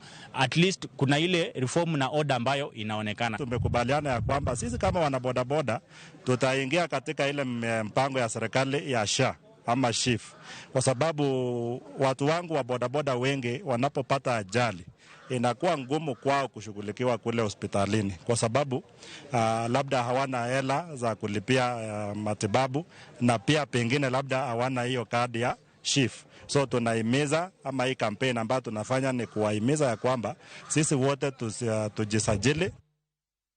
Chenro mar kawo pach jopiny e kaunti ma Homa Bay bende notimore e alap ma Homa Bay kama jopiny nogolo pachgi kaluwore kod paro mar thich oko jalup jatend piny Rigathi Gachagua. Mae kaka ne giwuoyo. Mine ma Homa Bay wabiro kar ka ni wach mane oter e parliament ni deputy president nyaka wuogi nonego bed no wuok nyoro. Ochayo president of Kenya, ochayo sirikal manoyiere, ochayo jo Kenya duto manotime nade mano oyiere. Omiyo wadeno ni okoromo gi bedo komni kata bedo jaduong' gweng' okonyal. Jalup ker mar piny Kenya wadwa wacho ni kata kapo ni nobedo marach to makosa mosetimo nitie disciplinary committee. Kano timo makosa to nego bed ni iluonge disciplinary committee tisiemo ne makosa ne, to makosa mosetimo malich be pok waneno. Koro ana chung' motegno kawacho ni makosa mosetimo is not tantamount to impeachment, okoromore gi impeachment. Koro wakwayo ni kapo ni nitie ng'ikruok kata mana kier e lep to nego bed ni nitie channels mabedo followed. Onego walu channels mondo wang'e ni to be wanyalo luonge on board mondo wa correct. Wawuok oko ka youth ni nyaka wayud dongruok. Gachagua nyaka dhi dala e lo jo Homa Bay. Wakwedo wach mar Gachagua. Nani luonga ni Esrono Chieng' Orata, awuok Kanyadoto Ward, Ndhiwa Sub County, Homa Bay County. Ne wamondo ka sa 11 okinyi ka wadwa ni mondo wagol jalup ker, wabiro sign gini kendo wasaine gi nyasi. Nyocho wacho ni Kenya nigi wegi to kare wayudo ni Kenya nigi jite. Kenya en mar tribes te mantie Kenya. Omiyo wakwa MPs te gi senators gi president mondo yoter ng'ani dala mara moja, kik wanene kochako duogo ni pod ofwadhore noketo mikakati, oketo mitego. Kawuono wane mwaketo ne mikakati, waketo ne mitego, ok wabidwa nene ofis no. Nyingi luongo ne Eric Odhiambo, ai constituency Mandhiwa. Kaka nadonjo ka asomo gigo kendo awinjo maber, to kasewinjogi ta ng'ade chunya mondo Gachagua odhi dala nikech gik mano osebedo kowacho en gi ukabila sirikal kendo mok ber ahinya. Koro emiyo kaka wan jopiny waneno ni mondo odhi dala. Ok wadwar lweny Kenya, to kapok lweny nobedo to en ema mondo kuongo odhi dala, nikech onge Kenya ka ng'ato nigi share kaka ja Kenya. To ka nochak sirikal ni notemo nyisowa weche mang'eny mane ok omorowa, kunyisowa nyaka ni gin shareholders. Kawuono wabiro mondo wanyiew shares gego mondo en odhi dala to wan wadong' e sirikal wati wadhi mbele. Wadhi nyaka e kaunti ma Busia winjo pach jopiny e wi paro mar chik ma thich oko jalup jatend piny Rigathi Gachagua. Mae kaka ne giloso. Yesu alipoacha wanafunzi wake aliwaambia mwe na umoja na waanzie kwa mitume. Nasi kama watu wa mlima tunapoambiwa tuwe na umoja ni kwa sababu tulikuwa tumegawanyikana. Kwa hivyo Gachagua anaposema ya kwamba Wakikuyu ama Mount Kenya tuwe na umoja, lazima tuwe na umoja, maana huwezi omba umoja kwa dunia mzima kama hujaanzia kwako nyumbani. Na mimi ningependa kuambia Gachagua ambaye ni deputy president wa Kenya, sisi tunakupenda, lakini tabia yenye umeanza, unataka kutuletea ukabila Kenya yetu. Sisi hatuna nchi tutakimbilia, Kenya ndio nchi yetu na sisi wote ni mandugu. Lakini ukianza kusema mlima na watu ya Rift Valley sasa watasema nini? Waanze waseme Great Rift Valley, watu ya Nyanza waseme watu wa Lake, ama na watu ya Western watasema nini? Muache wabunge wa Busia County, tuko na bunge 7 na tuko na report ngapi? Watu 8. Wanatuambia kwamba wanataka kuimpeach Gachagua, na hapo wagendo wakuja kutuambia kwamba tunaimpeach sababu gani? Watu pesa sababu ya kuimpeach Gachagua. Hawafanyi maendeleo, kazi yao kwenda kuona kwa bunge kutuambia wanataka kuimpeach Gachagua. Kama tunachagua kuimpeach Gachagua, waendelee kuimpeach Gachagua huko kwa bunge huko. Hapo wasirudi basi. We are in a political instability of this style because of a wrong choice of a president. If you look at all the charges that have been drummed against Gachagua, if you look at them, they carry a lot of weight. And as a citizen who hustle, the real hustler, not the definition of the bottom up, I feel so much pain because my parents spent all their time to take me to school, and I did graduate. Up to now, I have turned to be a town boy. And it's because of the shambolic kind of governance that this country has done. The thing is this. We have not forgotten, those of us who joined the Gen Z movement, we have not forgotten the slogan we had, Ruto must go. There is nothing here being done as about Gachagua being impeached. There is no way 5.2 billion shilling, the way it's being said, that Gachagua has misappropriated. How can that be happening when there is a president? Chenro mar kawo pach jopiny oи paro mar thich oko jalup jatend piny Rigathi Gachagua medo timore e kauntis mopogore e pacho ka. Watudore gi George Amolo achiel kachiel kowuok e kaunti ma Siaya mondo nyiswa ni to chenrono odhi nade. George Amolo, kinyalo winja makare, inyalo nyisowa ni to kwan mar oganda mane ochopo mar golo pachgi ne rom nade, to gin ang'o giri ma ji wacho e wi wach mar dwaro thich oko Rigathi Gachagua? Maber kowuok kar tiegruok mar Siaya Institute of Technology kama chenro mar kawo pach jopiny koluwore gi paro mar thicho oko e ofis jalup jatend piny Rigathi Gachagua dhi e nyime ka nyaka sani mana kaka ipenjo jopiny osewuok moromo kendo jopiny osewuok kar rombgi kochakore okinyino kata nyaka sani pod jopiny medo donjo. Mak mana ni king'iyo mopogore gi kuonde mamoko Milton, ibiro yudo ka kaunti ma Siaya kae onge twak, onge kawo pach jopiny kokalo e yor twak. Jopiny kae machopo kae duto te gikawo mana pachgi kokalo e yor andike, to mae en koluwore gi winjruok mane obedo e kind jopiny to kod kweth mar officers mane owuok e od bura mamalo ma otelnegi gi Rose Mudibo ma oleronwa ni ne giwinjore ni mondo mi kawa pach jopiny kokalo e yor andike ma ok twak kaka waneno katimore kuonde mamoko. Kendo nyaka sani e thuolo machuok ma wawuoyo gi Mikael Rose Mudibo okonowa ni giseyudo kwan mathoth mokalo mag ji kendo nyaka sani forms mohingo 700 mosedwoki. To nyaka sani Milton bende jopiny matin mane wawuoyo godo otemo pimonwa ni thothgi neno ni mondo mi jalup jatend piny Rigathi Gachagua odhi adhiya dala. Mak mana ni paro to wuok mopogore opogore koni gi kocha, ka moko kuomgi to neno ni kada ber to jatend piny William Ruto kaachiel gi Rigathi duto te nonego dhi dala, ni margi duto ne oyier gi otik achiel Milton. Kendo jopiny mana kaka awacho ni jopiny biro mathoth. Inyalo paro ni kaunti ma Siaya nigi kuonde chung' od buche 6 kama oting'o Alego Usonga, Bondo, Ugunja, Ugenya, Gem to kod Rarieda, ma duto te ne gin jogo mabiro mondo mikaw pachgi e kar tiegruok ma Siaya Institute of Technology Milton. Erokamano ahinya George Amolo kuom ripot ma kamano mawuok e kaunti ma Siaya. Ka pod watudore gi jofwambo mawa mawuok kuonde mopogore opogore, wadhi e kaunti ma Mombasa kama George Oko bende nyisowa kaka weche ne chalo yo Mombasa. George Oko, kinyalo winja, nyiswa ni to Mombasa ji owuok marom nade, tang'o giri ma giwacho kuom paro mar chik ma thijo oko jalup jatend piny Rigathi Gachagua. Kama nina Milton awinji maber kowuok e kaunti ma Mombasa mane nyer machuok mosekalo en romo ma sani koro wacho ni rumo mane timore e hall mar Tononoka kae kumwaneno ka oganda no yudo ero makamaendi kowuoke ute bura duto auchiel mantiere kaunti ma Mombasa agi koni gin bende gibiro mondo mi gigoli pachgi kotenore gi paro mar dwaro thicho oko migosi kata jalup jatend piny Kenya mano migosi Rigathi Gachagua.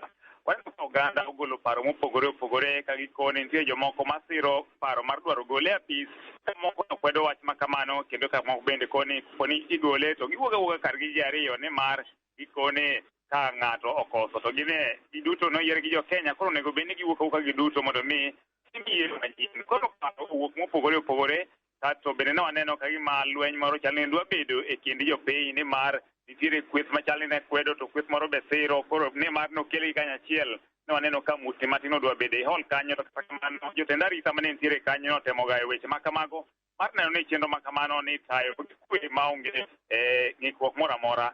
Nyaka gi sani romono oserumo ayanga kendo ji nosewuok ji ogolo pachgi kochok pachgigo ka jotelo manotelo ne nyasino bende koro koni gisetieko margi koro gimodong' en dhi chwalo parono mondo mi giwinja ni koro Kenya wigi to koro wacho nang'o koteno gi wach mar thicho oko jalup jatend piny Kenya mano migosi Rigathi Gachagua. Erokamano ahinya joja oko kowuok Mombasa. Waseyudo ripot makamano kowuok Mombasa kawadhi e gwenge ma Kericho kama wayudo ni miche gi miche mag jopiny nochopo e kar romo mar SK mar golo pachgi e wi paro machik mar thicho oko jalup jatend piny Rigathi Gachagua. Moko kuomgi wacho ni ka igole apisi to jatend piny William Ruto bende nyaka wuog kode. Jolbura ma Kipkeli Onis Joseph Cherorot nochuno mondo wuog lep e romono kaluwore kod pache mar ni kik thich oko Rigathi Gachagua. Nimekuja hapa Kericho kutoa maoni yangu kuhusu hiyo mjadala ya kutoa Gachagua. In my view, my MP annoyed me by saying Gachagua must go without consulting me. So I have come here to say what I feel. Gachagua has not done anything wrong. If Gachagua is to go, he must go with Ruto because we voted them as a pair. We are not seeing anything Gachagua amekata Ruto afanye kazi. Maoni yangu kama mwana Kericho ni kwamba mimi siungi mkono mheshimiwa Gachagua kwenda kwa sababu kitu ya kwanza wabunge wetu ndio wametuangusha. Number one. Wamepewa pesa ili uweze kusign hiyo motion. Jana nilikuwa nasikia TV Citizen mkisema kwamba kuna wale wabunge kutoka Nyeri wanasema kwamba baada ya kusign sasa ndio wamesoma wamepata kwamba hiyo allegations are not true. Sasa wamerudi nyuma wanasema kwamba wanataka vote no. Now what is our take kama members kama wananchi? Sisi tunaona kama sisi tunachanganywa. Wale wamekula wameshiba. Sasa hizi tuko hapa ndani tunatoa maoni.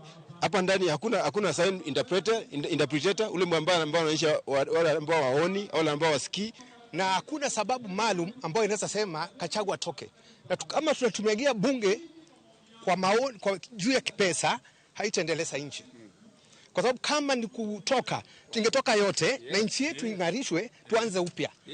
Na tusimtupe Gachagua, ieleweke wazi.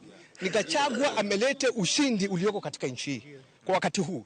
Tusiseme tunamtupa eti kwa sababu anatetea kitu fulani. Utetezi ni haki ya mtu. Na ametoa utetezi wake. Gachagua hajafanya kosa lolote.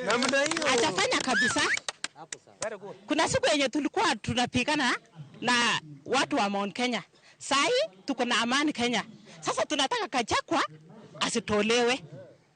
Kama wanataka atoe Gachagua, wote waende wote. Alafu tuanze mpya. Ni kama wanatufumba macho. Wanataka sisi tutoe maoni ndio wakuje watoe evidence baadaye ambayo haita count. Sisi tunatumia tu kama katiba kufanya katiba ionekane inafanya kazi, but it is very wrong. Tungeanza na parliament itupe kwanza evidence ya Gachagua, watu waprovie kweli Gachagua wamefanya makosa, ndipo sasa tukaweze kuja kutoa maoni yetu. Achiel kachiel wadhi kendo nyaka e kaunti ma Makueni kama bende oganda no yuoro mar golo pachgi e wi paro machik mar thicho oko Rigathi Gachagua. Oganda ne nigi paro mopogore opogore ma bende moko kuom pachgi ne chalo kama. Ya kukataa kwa sababu tunajua siasa. Angepiga picha aseme watu wa Makueni wamekubali. Na angechukua hizi zenye tumesign no wapeleke pali waende waforge. Hivyo ndio sababu tumekatana na hiyo. Son Masini kutoka hapa Makueni constituency. Alangu la kusema Mwengi anatutumia vibaya. In fact leo asubuhi tumeona amelipa watu kutoka Kibwezi wakuja kupiga kura yes, kumpeleka Gachagua nyumbani. Gachagua ako na impact gani Ukambani? Gachagua anaruhusiwa kufanya kazi. Yule anamwamuru ni Ruto. Sasa makosa inatoka kwa Gachagua ikidhuru Mkamba aje. Mwengi aache kuona Wakamba tukiwa wajinga. Hiyo ni tumejua na kutoka leo. This is the warning that we want to send to him. Yes. Your Excellency. Mwengi mutuse usiwahi kanyanga wote. Hii ni uwanja yetu. Benson Mwendwa. Mimi naongea kuhusu mambo inayotuhusu leo. Mambo inayotusumbua sisi kama wanarika na Wakenya si mambo ya kuimpeach kiongozi. Mambo yanayotusumbua sasa hivi tujue vijana tutapata kazi aje, tujue mambo ya uchumi wetu, tujue mambo ya ndani hii tunaambiwa, sio kuficha mambo kuleta mambo ya impeachment. Sasa hii yenye inatusumbua sio impeachment. Na mambo ya huyu kiongozi ambaye ametudharau kama Wakamba, makosa mtu mwingine kwenda kusimama pale wakaona watu watumie huyu jamaa asitudharau sisi. Ndio haribia Kalonzo Musyoka tuko na uhusiano mzuri na pamoja na viongozi wengine wa Mlima Kenya na viongozi wa Kenya. Lakini tunatafuta ukaonekana jamaa ndiye anaweza kutumika. Kama yeye ako na mambo yake ya ulafi na mambo yake ambayo hatujui, sisi hatutaki. Sisi tunasema Gachagua waendelee na kufanya kazi pamoja na kiongozi yule alichaguliwa pamoja na yeye. Kawama kweni wadhi Trans Nzoia kama bende Oganda ne nigi paro mopogore opogore ewi paro machik madwaro thicho oko Rigathi Gachagua. Mae kaka nobedo. Kulingana na vile nimepitia hiyo karatasi, nimempata kwamba amekuwa akihujumu mahakama na pia akiakwa na mheshimu pia rais. So nikaona kwamba ni vizuri tu aende nyumbani. Wakitaka kutoka watoke wote kesho. Tuweke mwingine. Na kama hapana, Ruto aendelee miaka 2 imepaki contract yake naisha. Tutakuja na president mwingine mwenye anaelewa. Na kutoa Gachagua Cherang'any constituency tumekataa. Zote zenye ziko violated na the deputy president, pia rais ameviolate. Zote wameviolate maybe times 2 times 3. Kwa majina yangu naitwa Morgan Juma. Kwa maoni yangu sisi tunataka Gachagua aondoke kwa deputy president mwingine akuja, Gachagua aondoke. Mkubwa na mdogo lazima aweko. Sababu huyu akifanya hiki na huyu anakataa. Huyu akifanya hiki na huyu anakataa. Hiyo ni kumaanisha hawachielewi. Sisi tukiandamana tulitaja Ruto aende. Sasa saa hizi tumeletewa Rigathi aende. Sisi tuko upande ya Rigathi na tunasema kama ni kuenda waende wote. Saa hizi sisi tunataka maendeleo. Hatuna barabara mzuri, badala ya kuongelea mambo ya barabara tunaongelea mambo ya Rigathi. Tulono mweche county makaka mega kinde cheno marka opachio pinye withicho oko jalup jatend piny Rigathi Gachagua. Wawinja negi manoti more chendo no.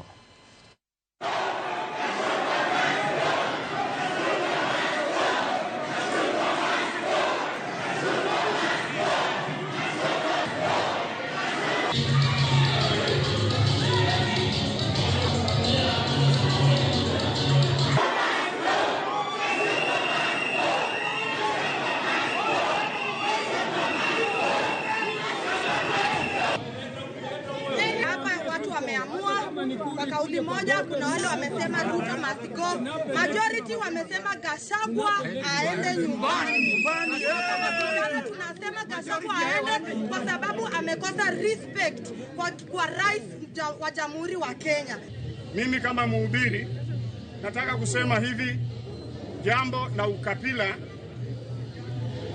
ni vizuri tu Gachagua yeye ako loud, lakini katika serikali yetu ukiona hata rais wetu, ukiangalia parastatal party zote ni za ukabila.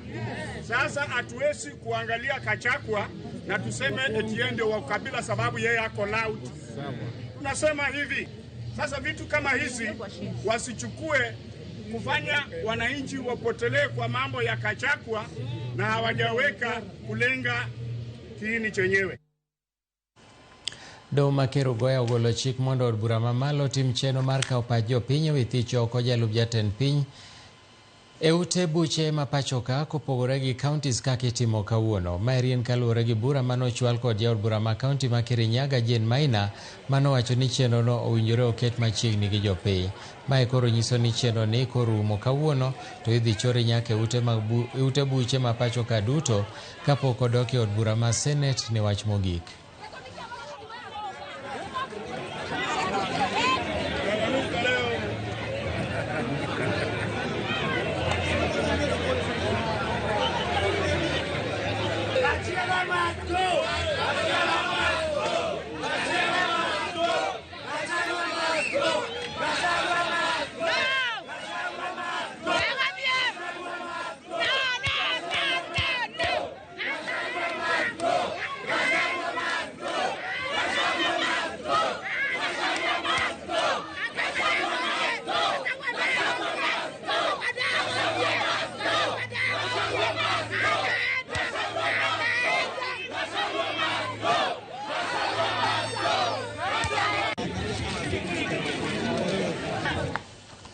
Nyakoromogi wakao yweyo mokwongo e chenro mar migago to kapok wadhi e yweyo wane ane moko kuom ote museoronwa ka. Eunice kawuok Siaya wacho ni nang'o irido ne Gachagua to Ruto tiweyo dong'.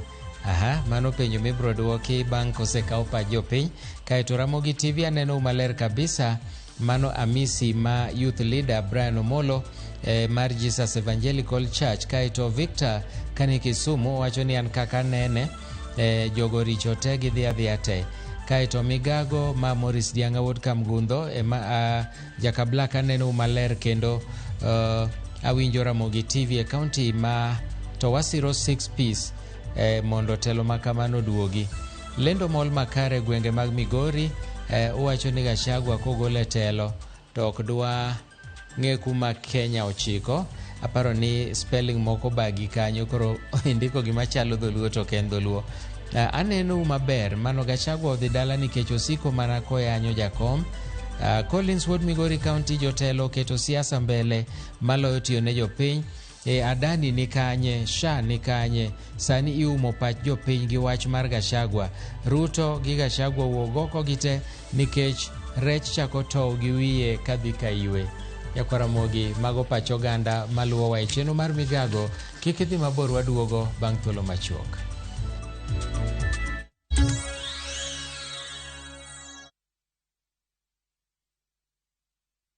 Jipange na View sasa imerudi kwa mbwembwe na vishindo.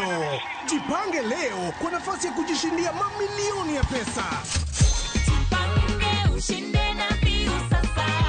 Bonyeza *487*3# na uweke 50 bob tu au tuma kwa paybill number 724177. Account number ikiwa ni nambari yako ya simu. Utapata content na point 50 za kuingia kwenye draw ya kujishindia 50,000 kila siku, milioni moja kila wiki na grand prize ya 3 million shillings. 3 million shillings. Jibambe na content nyingi zaidi, uongeze chances zako za kushinda. Jipange na View sasa. Weka 50 bob tu na huenda ukajishindia 50,000 kila siku, milioni moja kila wiki na grand prize ya milioni 3. Sheria na masharti kutumika. Imeidhinishwa na BCLB number 0000130.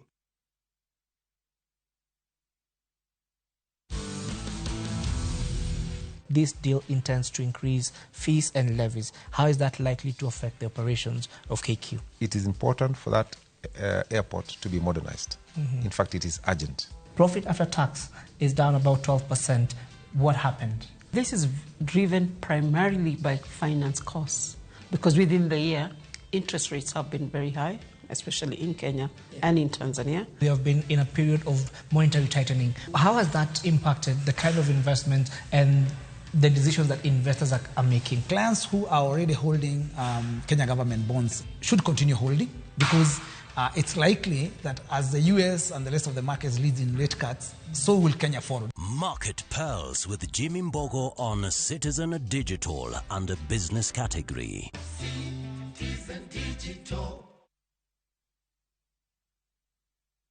Dreaming of Italy, but worried about planning your trip? View Travel has you covered. View Travel invites you on a 5-day, 4-night adventure starting from $1,650. Sail to the enchanting island of Venice, where ancient canals whisper tales of the past. Immerse yourself in the grandeur of Rome, exploring its iconic landmarks like the Imperial Forums. Discover the artistic heart of Florence, a city inspired by the Renaissance, as you witness the timeless craft of Murano glass blowing. With guaranteed departures, personalized quotes, and our unwavering commitment to reliability, View Travel is your trusted partner in creating unforgettable Italian memories. Book your adventure today. Visit viewtravel.com or call 0703 254 254.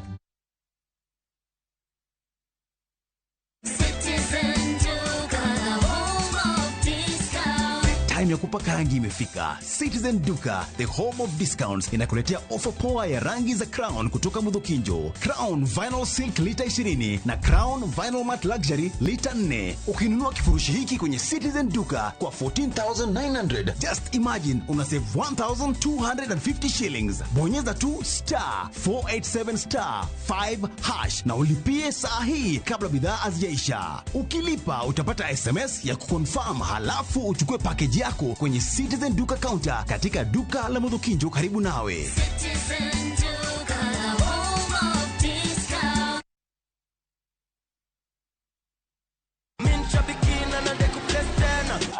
Victoria Mwangi. I'm a home baker from Buruburu, and I'm also based in Buruburu. I played the Aviator and I hit the highest multiplier and won 350,000 with the Geomoshe with Aviator. Yes, and I'm very happy. Yesterday after I got the call, I told my mom and she told her friend, and she was like, wait, that thing is real. So she thought it was fake. So it's real. I'm here to tell you guys that it's real, and if you play, you can win. I can't wait to celebrate. I will invest back in my business, but vile nimesema kwanza nita celebrate ya kushinda na ya birthday, alafu nitarudisha kwa business ni jinwe. I'll keep playing and I will tell others it's real. So I've tasted the win on Shabiki, and I'm definitely going to play some more because now I'm aiming for the millions. I'm very happy, and I'm coming for more millions on Shabiki Aviator. Geomoshe na Shabiki Aviator. Shinda 3 million in cash prizes. Not for persons under the age of 18. Authorized and regulated by BCLB license number 428.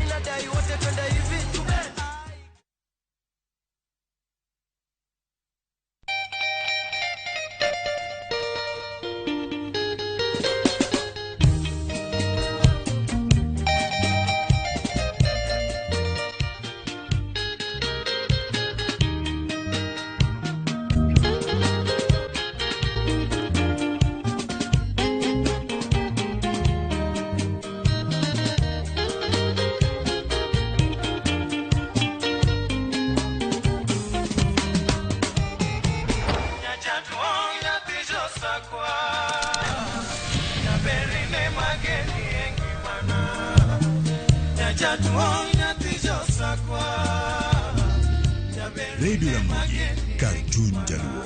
Radio Ramogi.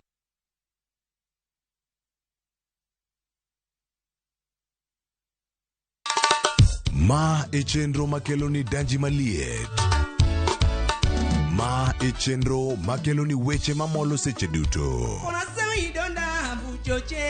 We are only beating job. Kik od belo bai. Kawuono an kod moral mar ndakel belo kaka winjore. Ma e chenro makeloni duond yawuoto nagi. To wakwayo rowere bende kiyudo matin kik icham te. Ikungo. Duond mine. Kaja odi miyo nigi pesa malo dichuo.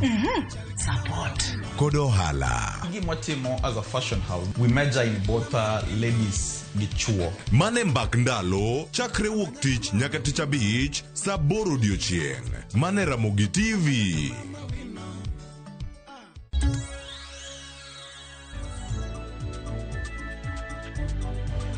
Machiegni kendo janeno mar Ramogi TV. Jodak ma Naivasha nowuok oko kendo bago ng'anyo ka gisiro jalup jatend piny Rigathi Gachagua kendo kwedo paro madwaro thiche oko. Jodak eko nowuotho e apeyni machuny bomano kendo wacho ni ok giyie kod parono ma giwacho ni en mar ketho nying jalup jatend piny Rigathi Gachagua. Public participation ambayo imefanyika siku ya leo haijafanyika kikatiba.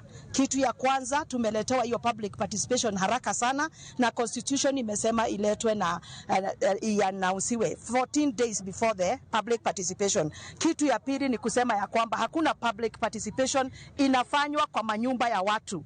Public participation hufanywa mahali ambapo pameambiwa ndipo tunakutana, na tulikuwa tukutane katika CDF office, mahali ambapo tuliamka asubuhi na tukakuja tukakuta kuna public participation ilifanywa huko mashinani. Sisi kama wakaaji wa Laikipia tumesema hakuna public participation imefanyika hapa. Jana usiku kulikuwa na public participation.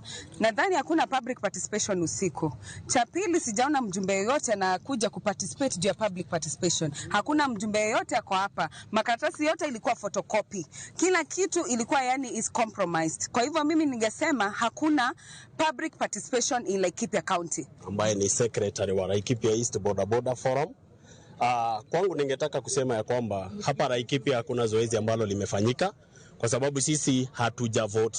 Makaratasi yenyewe yalikuwa badia, na kusema ukweli upande wetu tunaweza sema ya kwamba hatujapiga kura kabisa. Na nimalizie na kusema ya kwamba no Rigathi no Ruto. Kwa hivyo kama Rigathi anaenda, Ruto ataenda kabisa. Asante. Kwa majina mimi naitwa Alex Mwangi kana Mwangi Bigi. Mimi ni mkaji hapa wa Laikipia County. Na niseme namna hii. Leo tuliamka asubuhi na mapema tukakuja hapa ili tukaweze kufanya kama vile tulikuwa tumeagizwa. Lakini wakati tumekuja hapa tukasikia ya kwamba kuna makaratasi ilikuwa inasainiwa jana usiku na public participation iko inafanywa manyumbani. Kama sisi wakaji wa Laikipia tunasema ya kwamba hakuna public imefanyika mahali hapa, na tunataka kusema hivi. Sisi kama wakaji wa hapa haijafanyika, na no Rigathi no Ruto. No Rigathi no Ruto. Luino muoche boma maol Kalawe County Manyandarua ikinde cheno mar kao pajo pinye wethicho oko jalup jatend piny Rigathi Gachagua. Jodak go manomo kolweny wacho ni ne oko time e yo makare kendo itime nyakonchiel. Jodak go mawuok e kar romo no kendo ketho chenro no ka giwacho ni moko kuom jod bura chulo ji kagolo mabor mar biro thicho oko Gachagua.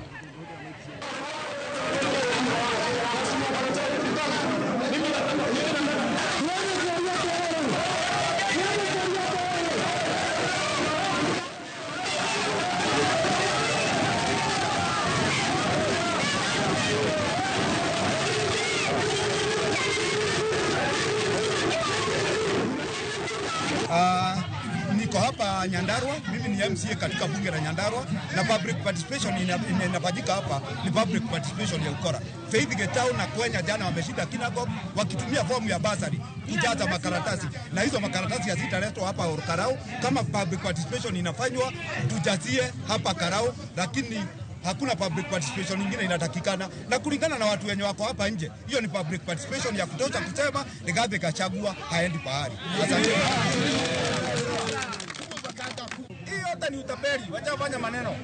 Lakini tunataka kusema hata wapike hizo makaratasi, hata waitengeneza namna gani, tunasimama na Rigathi mpaka dakika ya mwisho. Hata kama makaratasi wataenda watengenezea State House, wapeleke huko waseme Rigathi aondolewe. Na sisi tunasema ya kwamba kama watu wa Nyandarua, zile makaratasi zilijazwa jana usiku. Sisi hatutambui hizo makaratasi. Kuna wale ambao walilipa watu wakazunguka huku na 2,000 na 1,000 wakilipa watu wajaze makaratasi. Hizo makaratasi ni fake na sisi hatuzitambui. Kama tunajaza form, tujaze hapa, zihesabiwe hapa ili tujue hapa Nyandarua tumesema ni wangapi. Hizo zingine zenye zimepelekwa huko sisi hatutambui. Koso teko mar stima kaachiel kod nok mar pi nyalo kelo midhiere yudo thuolo mag ndiko ji e tije e kaunti ma Siaya. Kalure kod Joseph Omondi Nyatodi mar kambi mar Uwe Cereals Limited, dwarore mondo mi piny owacho kanyakla gi 10 counties ma pacho ka orangie kaka ginyalo tieko midhierogo kaka yorno mar bero ngima jo Kenya, ahinya to mago mawuok e kor gwenge, kanolose gwenge ma North Sakwa Ward e Bondo Sub County e kinde mane giyawo alwora mar rego bando. Owacho ni ma osemiyo gitiyo kod jenereta mar dhi nyime kod tijegi e kambino, ka jaod bura machon mar Arieda manen Wendo Modhial kendo nowacho ni piny owacho bende koro nego chwal welo matimo limbe mar chopo nyaka e kor gwengego mar loko ngima jopiny.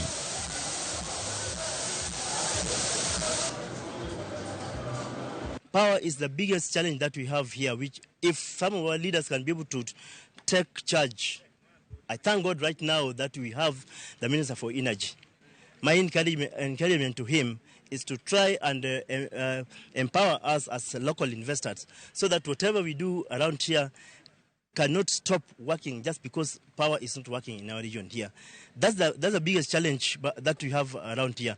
Number two, we have water problem in this region. It's a big problem. Some of the investments which need supplies of water for production cannot take place because the supply of water in our region is completely gone. If we can give foreigners who come to invest in Kenya 5-10 years tax amnesty, why can't we do it to locals?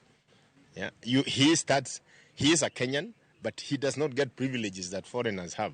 So it doesn't make sense to me. I mean, if a Kenyan has invested and he has invested with his money, the government, I would be happy if, for example, the government would say, this is going to help us. We are donating land for you. Some countries are doing it, like our neighbors, Uganda. When you're coming with an investment, they give you land for free.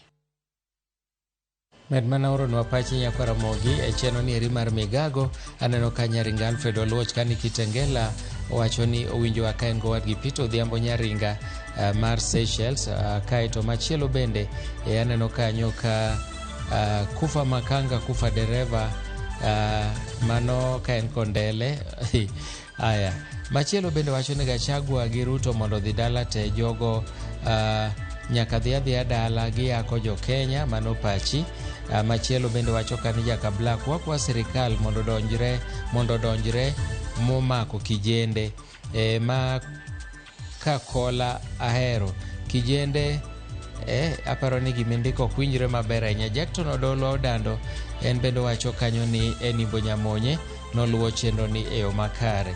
It's health and education that should be at the center of discussion.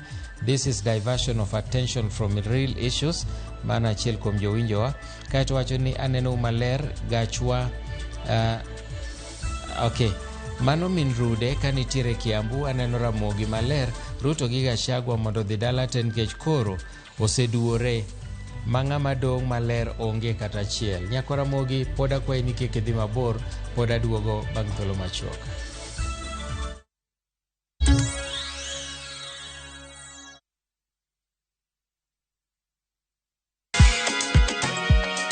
Legends get messy. But Ushindi cleans legends.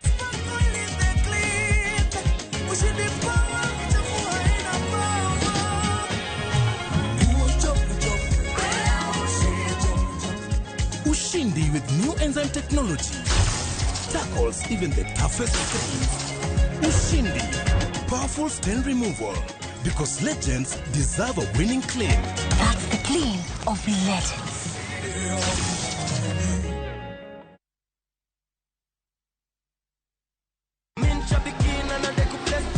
Brate, huu mwezi usiache life kuweke kwa kona.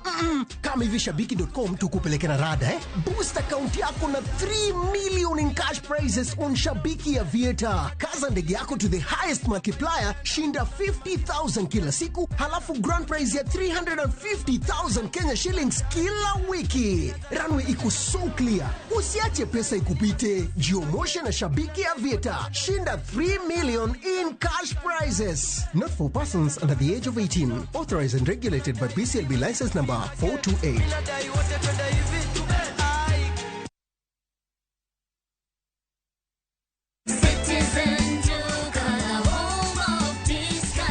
Tunajua familia yako hufurahia mboga na matunda, na ndio maana Citizen Duka the home of discounts inakuletea Mama Soko package kutoka Quickmart. 1 bunch of spinach 35 down to 18. 1 bunch of sukuma wiki 29 down to 18. 1 kg of tomatoes 69 down to 49. 1 kg of onions 89 down to 69. 1 kg of white potatoes 119 down to 99. 5 pieces of imported oranges 299 down to 189. Packing bag 40 shillings. Ukinunua hii package ukitumia Citizen Duka utalipa only 482, meaning utakuwa umesave 208 shillings. Piga *487*5# na ulipe saizi ka stock bado iko. Ukishalipa you can go to Citizen Duka counter ya any Quickmart supermarket yenye iko karibu na wewe and you get to collect your products. Unangoja nini? Si ulipe saizi kama bado stock iko ndio enjoy discount yako. Citizen Duka, home of discount.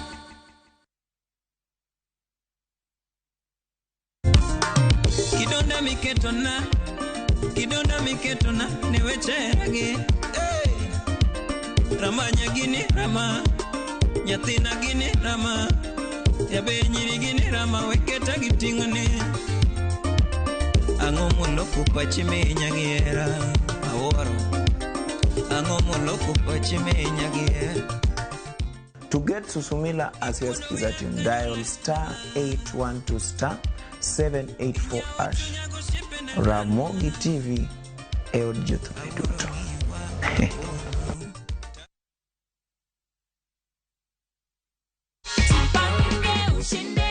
Ile naweza sema ni Mungu. Ni Mungu, si ndio? Ni mkulima. Ninajua itanisaidia sana. Ndio hii cheki yako, angalia amount uhakikishe ni hiyo. Ndio ile pale. Na hii atuambiangi watu ni nini ndio iko ndani. Inaitwa the Jipange Goodie Bag. Nashukuru Jipange na vyo sasa. Kila mtu anaweza jaribu na anapata bahati yake. Anaweza bahatika.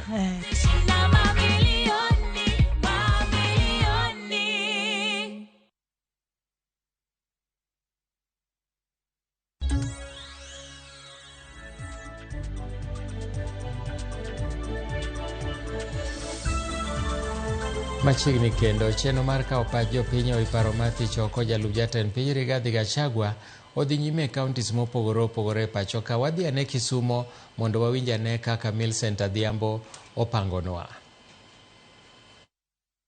Kachiel kwa wuok e kar tiegruok ma Tom Mboya Labour College kuma chenro mar kawo pach jopiny kotenore kod wach mar dwaro thicho oko e apis jalup jatend piny Kenya Rigathi Gachagua dhi e nyime e kaunti ni ma Kisumu kuma chenro ni ne ochakore gokinyi kendo oganda no nyalo yudo thuolo mar golo paro mopogore opogore ka nitie jogo mane siro okang' makamano gi jogo ma bende ne kwedo okang' makamano.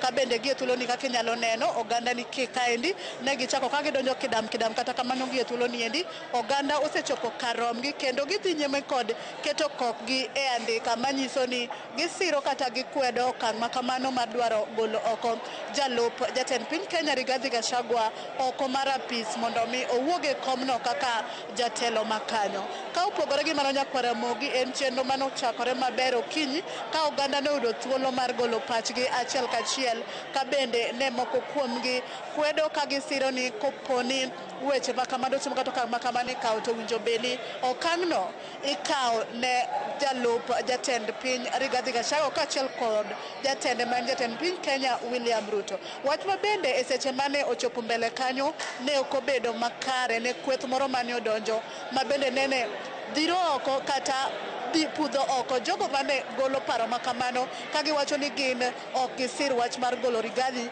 mak mana ni gisiro ka ibro gole kanyakla kod jatend piny Kenya William Ruto ma bende oganda moko ne onyal gol oko gi e thuolo ni endi.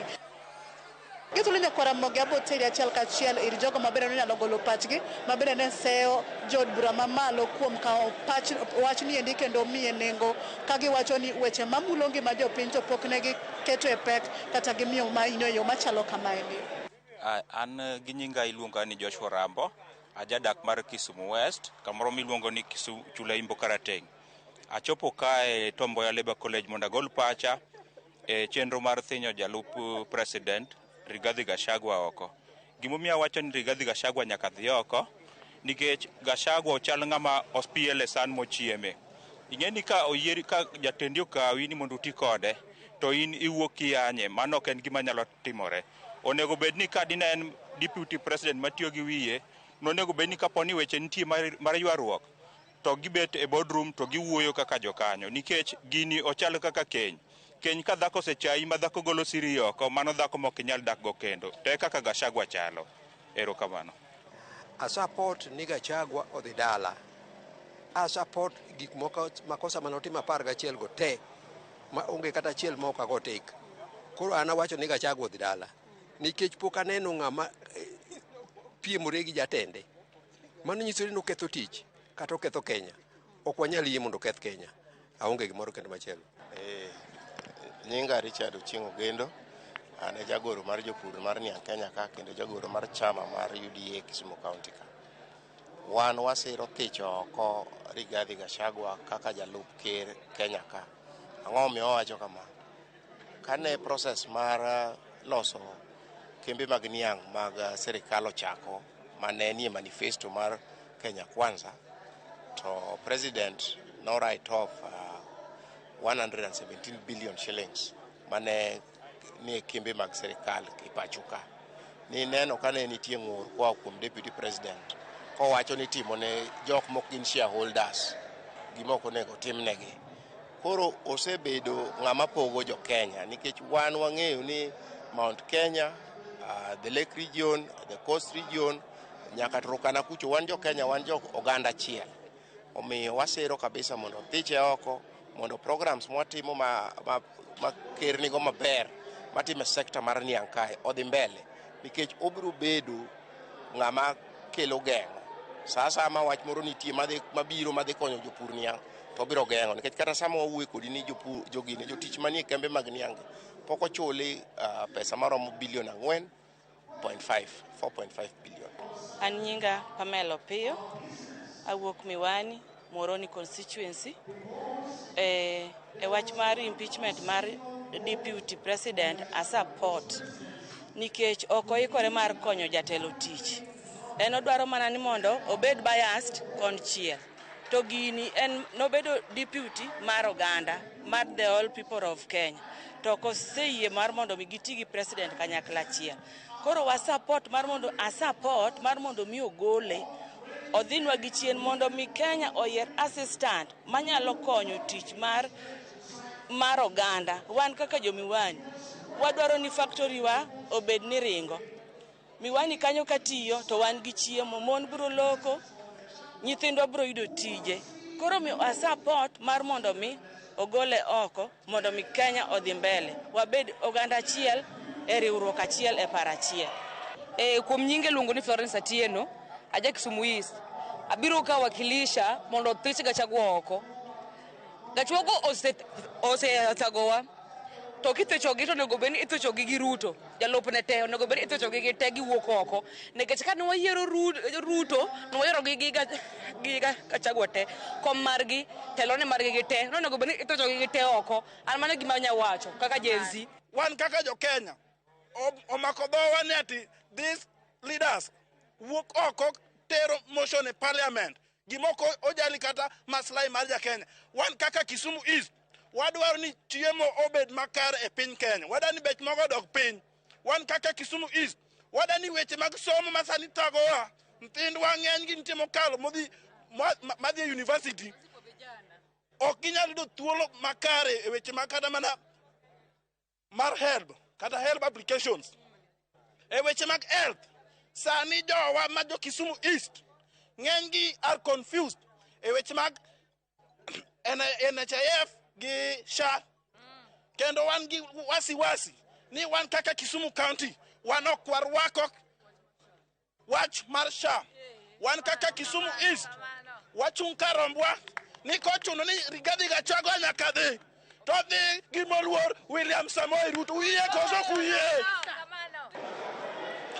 Kopogore gi mano nyako Ramogi kamane kaka oganda osewuoyo ka bende iwinjo pachgi ka giwacho kendo moko kwedo moko besiro ka bende gi thuolo ni endi wabong'eyo ni to tokma wach ni endi obiro chopo kanye jod bura biro kawo okang' machalo nade. Ka ionge penjo moro amora taduoko ni studio mondo idhi nyime kod weche mamedo tucho kotenore kod mago ma bende otenore kod weche mag kawo pach jopiny ewi thicho oko e apis mar Rigathi Gachagua.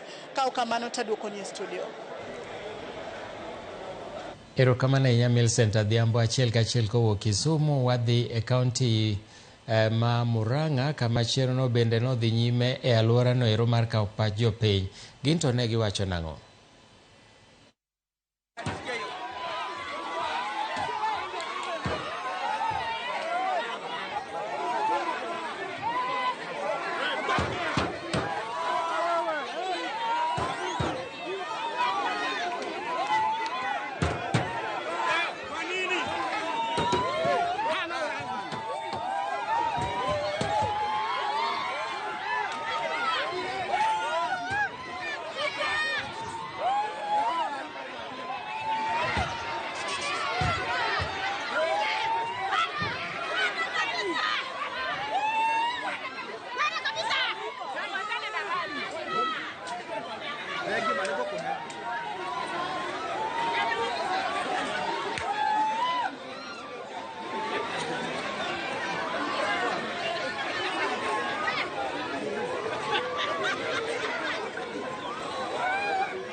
Oya.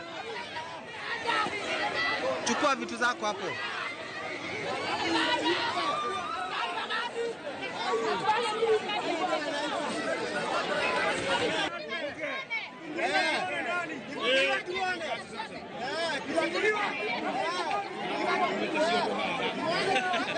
Sasa hivi wa serikali sasa. Unaona kwa mali. Kama hali kiko hivi. Hii kazi inasema kama imefanyika usiku yote hii. Hai.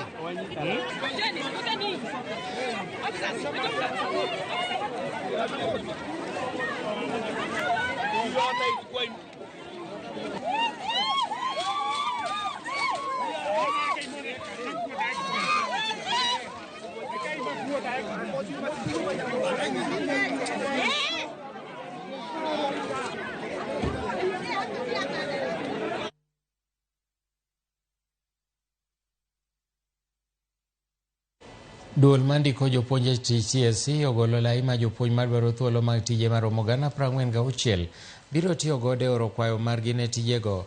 E ote manoor ne jatend TSC mag counties kod sub-counties kaachiel gi jotend sikunde mong'ere kaka BOM, jopuonj mathoth ne odonjo e mbui kendo miyo mbui no ong'udho ji mathoth oko ka TSC osingo ni chenrono biro dok e wang'e. Cleopas Oluoch nigi ler mathoth.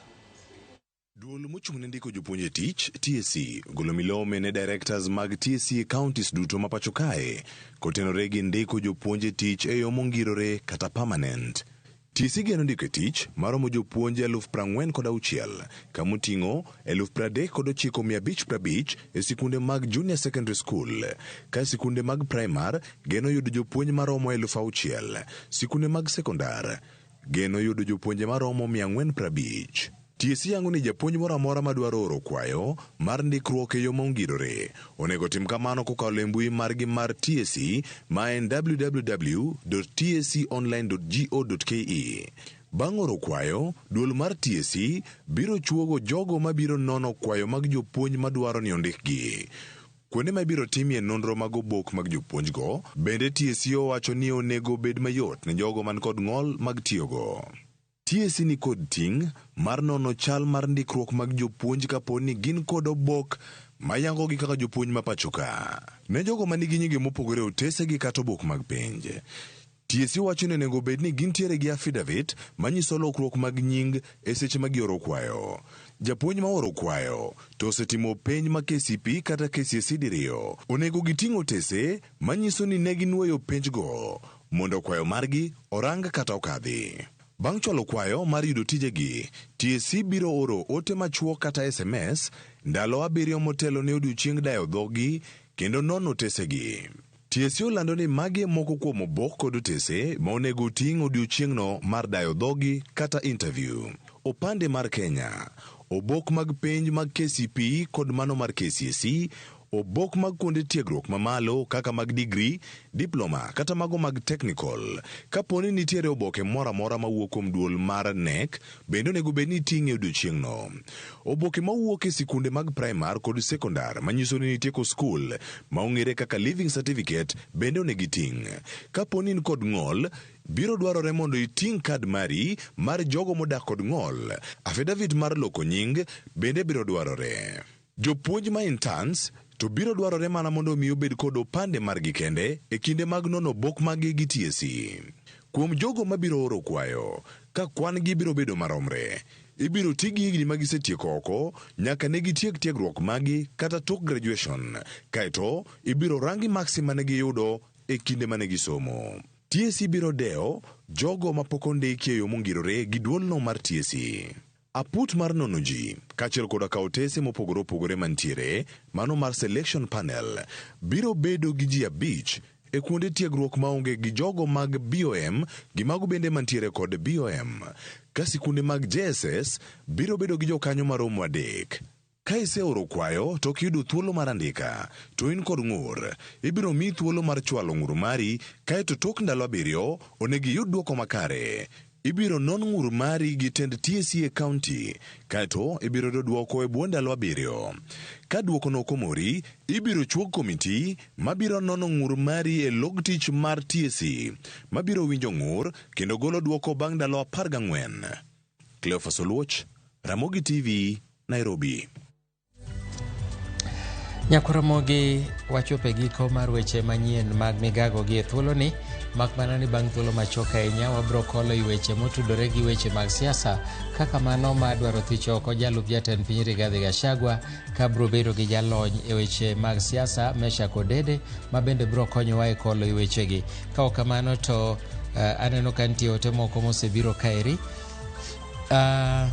Nyaringa Alfred Oluoch kani Kitengela owacho ni giwinjowa makare. Aparo ni marino ne wasomo kendo no biro nwayo makare.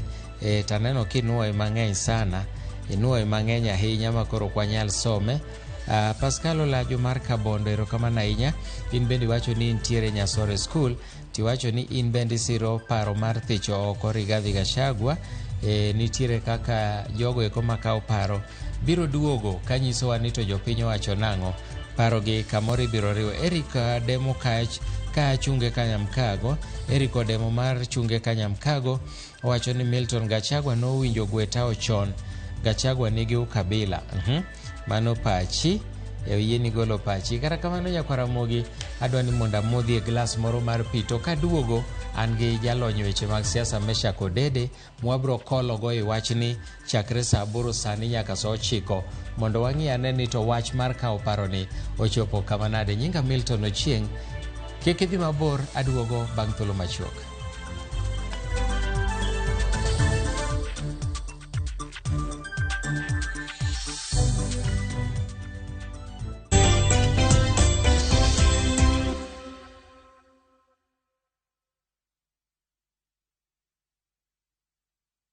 Jipange na View sasa imerudi kwa mbwembwe na vishindo. Jipange leo kwa nafasi ya kujishindia mamilioni ya pesa. Jipange ushinde na View sasa. Bonyeza *487*3# na uweke 50 bob tu au tuma kwa paybill number 724177, account number ikiwa ni nambari yako ya simu. Utapata content na point 50 za kuingia kwenye draw ya kujishindia 50,000 kila siku, milioni 1 kila wiki na grand prize ya 3 million shillings. 3 million shillings. Jibambe na content nyingi zaidi, uongeze chances zako za kushinda. Jipange na View sasa. Weka 50 bob tu na huenda ukajishindia 50,000 kila siku, milioni 1 kila wiki na grand prize. Sheria na masharti kutumika. Imeidhinishwa na BCLB number 0000130. End month imefika na najua unapanga kufanya shopping. Acha nikuibie smart. 500 ml na Rumoro milk 104 down to 88 shillings. Quick Choice sugar 2 kgs 259 down to 239. Golden Fry cooking oil 3 liters 1050 down to 799. Soko maize meal flour 2 kgs mbili 268 down to 238. Ajab home baking flour 2 kgs 172 down to 159. Salt 1 kg 42 down to 39. Sunrise basmati rice 2 kgs 767 down to 636. Baraka chai 500 grams 245 down to 175. Packing bag 40 shillings. Ukinunua hii package ukitumia Citizen Duka utalipa only 2,416 shillings, meaning utasave 541 shillings. Piga *487*5# na ulipe saizi ka stock bado iko. Ukishalipa utapata confirmation message. This means that you can go to Citizen Duka counter ya any Quickmart supermarket yenye iko karibu na wewe and you get to collect your product. Unangoja nini? Si ulipe saizi ka stock bado iko na enjoy discount yako. Citizen Duka.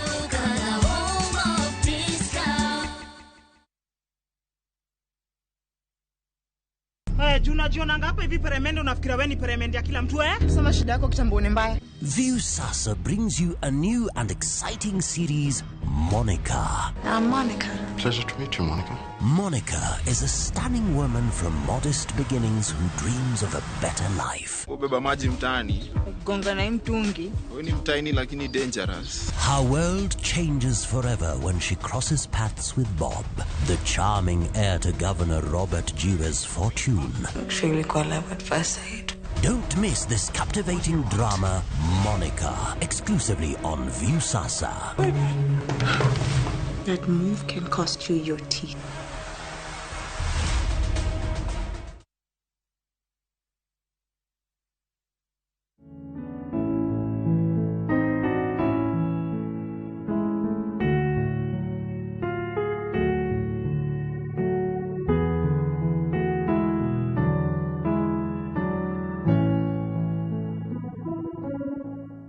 Dial *811*709# to get the Old Ragged Cross as your skiza tune.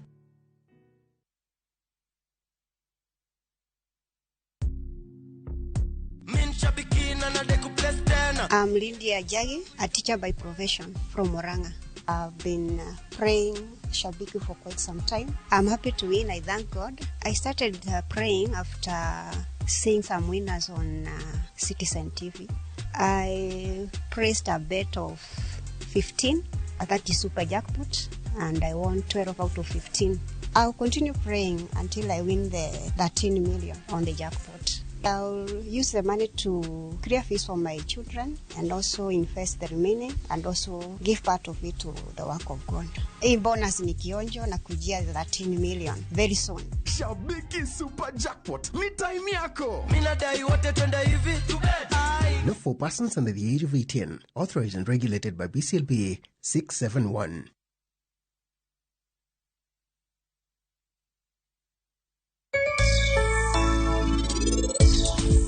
Ngoma inta mawachona. Nikhil kata ngoma timre. Adoni monitang ne param gi karano barua no sani.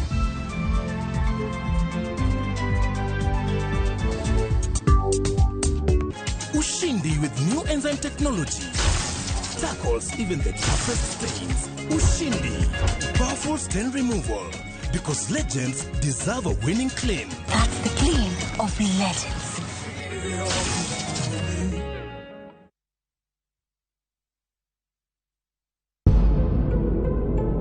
E piny mopogore e kind yore kod thuolo. Ngel mamokoro ga ka wuotha ma wuka kadhi kunde madhi. Min mare ne ok ng'won kode. Kinde duto ne en nyako maber.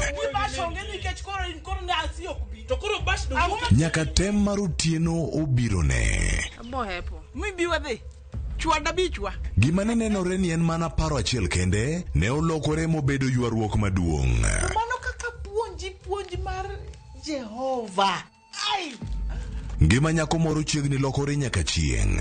Be obiro rwako ngimane manyien? Asia itie kage kanisa na jalos ndi lunwane aloso ndikni ne dang'e ewi Nam Cinema Jumapil saa 2:15 otieno kod saa 4 otieno mana e Ramogi TV.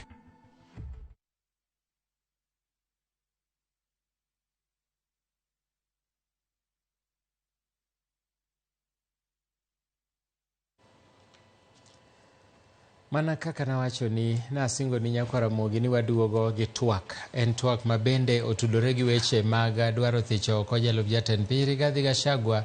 Mabende twak makamano oteri nyake counties mopogore opogore kama bende odhi kawie pacho ganda. Maeri en toka jood bura mathoth nche noketo kokgi e paro mar chik makamane od bura. Mabiro konya e twak makama en jalonyo weche mag siasa Meshack Odede, mabende abro rwako machiegni kendo Meshack okinu enda inyaka ang'eni thoth oganda ong'ei makare. Erokamano Jaka Black. Amor gi jowinjowa kata joneno kuonde ma gintie. Bedure twak wawinja nene to wachomo kanyo. Okay, Meshack wachaka chaka gi ka. Gima timore kawuono ma en kawo paro kata public participation. onego time nang'o? Nitie jomoko maparo ni samoro ka koro nitie jomoko ma bende ok odhi to gipenjore ni to koro kaka jomodhi ka idhi kaw pachgi e yo mane. En achung' bet piny tiwacho ni an adwa nodhi, koso nitie gimonego bed ni jaso manyiso ni en adier iketo nyaka sei ni wacho ni dwaro ni mondo jatelo wuogi. Erokamano Jaka Black. Number 1, the whole thing gini tek kama nochakore nyaka kama koro gike, an gi pacha aneno ni nitiere kamoro mwamise point moro kaka jo Kenya kata sirikal kata bad sirikal ma iluongo ni parliament. Gimomiyo dawach kama, yo manyo otergo gini nyo kwaneno jal mane chwalo burani. Jal mane chwalo burani ma en jaod bura ma Kibwezi, Mwenge Mutuse. According to me, nyo kochiwo nonro matut mar weche 11 ma nyo wacho ni obiro biro wuoye ka okelo nyaka gima dho ngere luongo ni evidence kata neno mar gik mowachogo, adieri mantie kuom gik mowachogo. Koro penjo maduong' madang' apenjra ni to jopiny tidwa nowach ang'o e gini. Ka gini pok opedhnwa ratiro ma owachonwa kaka ng'at mane okelo gini ni e wach namba 1 mana accuse godo jalup jatend piny Kenya en ma. To neno man go kuom wachno en ma gi ma gi ma. Evidence man godo kuom wachno en 1, 2, 3. Koro bang'e no kadino okelna go oko kaka japiny ni ata nene ang'o to ne yot mondo awach ni ma enenda. To sani Jaka Black, ere gimidwa ni jopiny owache gini nikech gima jopiny idwa nowuoye pod en rumors. Motion pok obedo table. En notice of motion ema notere parliament ka gi notice parliamentarians ni ya wadhi bedo gi motion moro ka mabro dwaro ni mondo wathi choko Migosi Rigathi Gachagua. To wuon motion onengo bed ni biro bang'e nyisowa details e motion neni. Akapani mano eka ang' ne ber ka kori penja kaka japiny ni gimi neno ka gitebo cha gi details ka gi evidence ka iniwache ang'o ta nyalo bet gi paro. Sani tapani joge go jopiny poka. Okay. To mopogore gi mano, gin ng'ano gini monego bed ni dhi kawo paro kuom jopiny nikech wan gi jood bura, wan gi sirikal, bad sirikal mane kata ng'ano ma omi responsibility mar dhi kawo pach japiny. Mokwongo gini kane ber to ka en of course kama entie National Assembly and more of a political process. To yes, ginyalo tiyo gi jo od bura kata jo chung mag kuonde od bura go mondo gidog e gwenge gi giwinj pach jopiny nikech gine ma giduogo go kura e lo jopiny. Koro mano to ni kare mondo mi jo od bura oduog e gwenge gi. Jo buro nengo dog e gwenge gi to gima okane ka gitimo go maber en ni ochok ji e counties to od bura mar National Assembly to ok noyiere ji at county level, noyier ji at constituency. Koro mana kuom example gima koro ng'ato kaka Kajwang', Honorable Kajwang' mar Waraka nitiere Bomas to distance mar Ruaraka gi Bomas chiegni bor en ka onge jam to daka 15 ka onge jam to daka 15 but kaka Ruaraka chalo ng'enyne en kar dak mongore machalo korokocho gi gik makamago. Ting' ni iketo kuom ng'a mondo gol japiny korokocho Mathare North kata Babadongo kitero Bomas.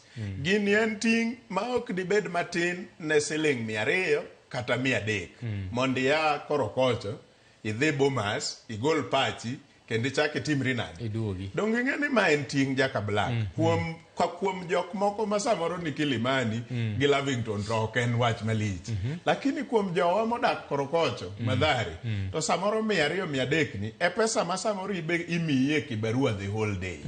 Ng'ama dwa kawo ting' ni namba 1 ka waketo mano thenge ang'o momiyo ora mbunge to dhie constituency ne to constituency nigi constituency office gi constituency managers gi staff manie constituency. Ang'o momiyo mbunge ka mbunge ok dhi adhie constituency ne kende to dhi okaw neno mar jopiny kata pach jopiny to owach ni an mae gima jopiny onyisa koro kobiro to biro vote kuom gima jopiny otimore na. Koro namba 1 achako ni jopiny obagi nikech jopiny pod okia details kata midhi vote ni nikech wadhi vote kuom weche 11 te weche 11 gi pok ochiwnwa neno matut kuom wach ka wach nikech bwana Chakor ka biro keto motion.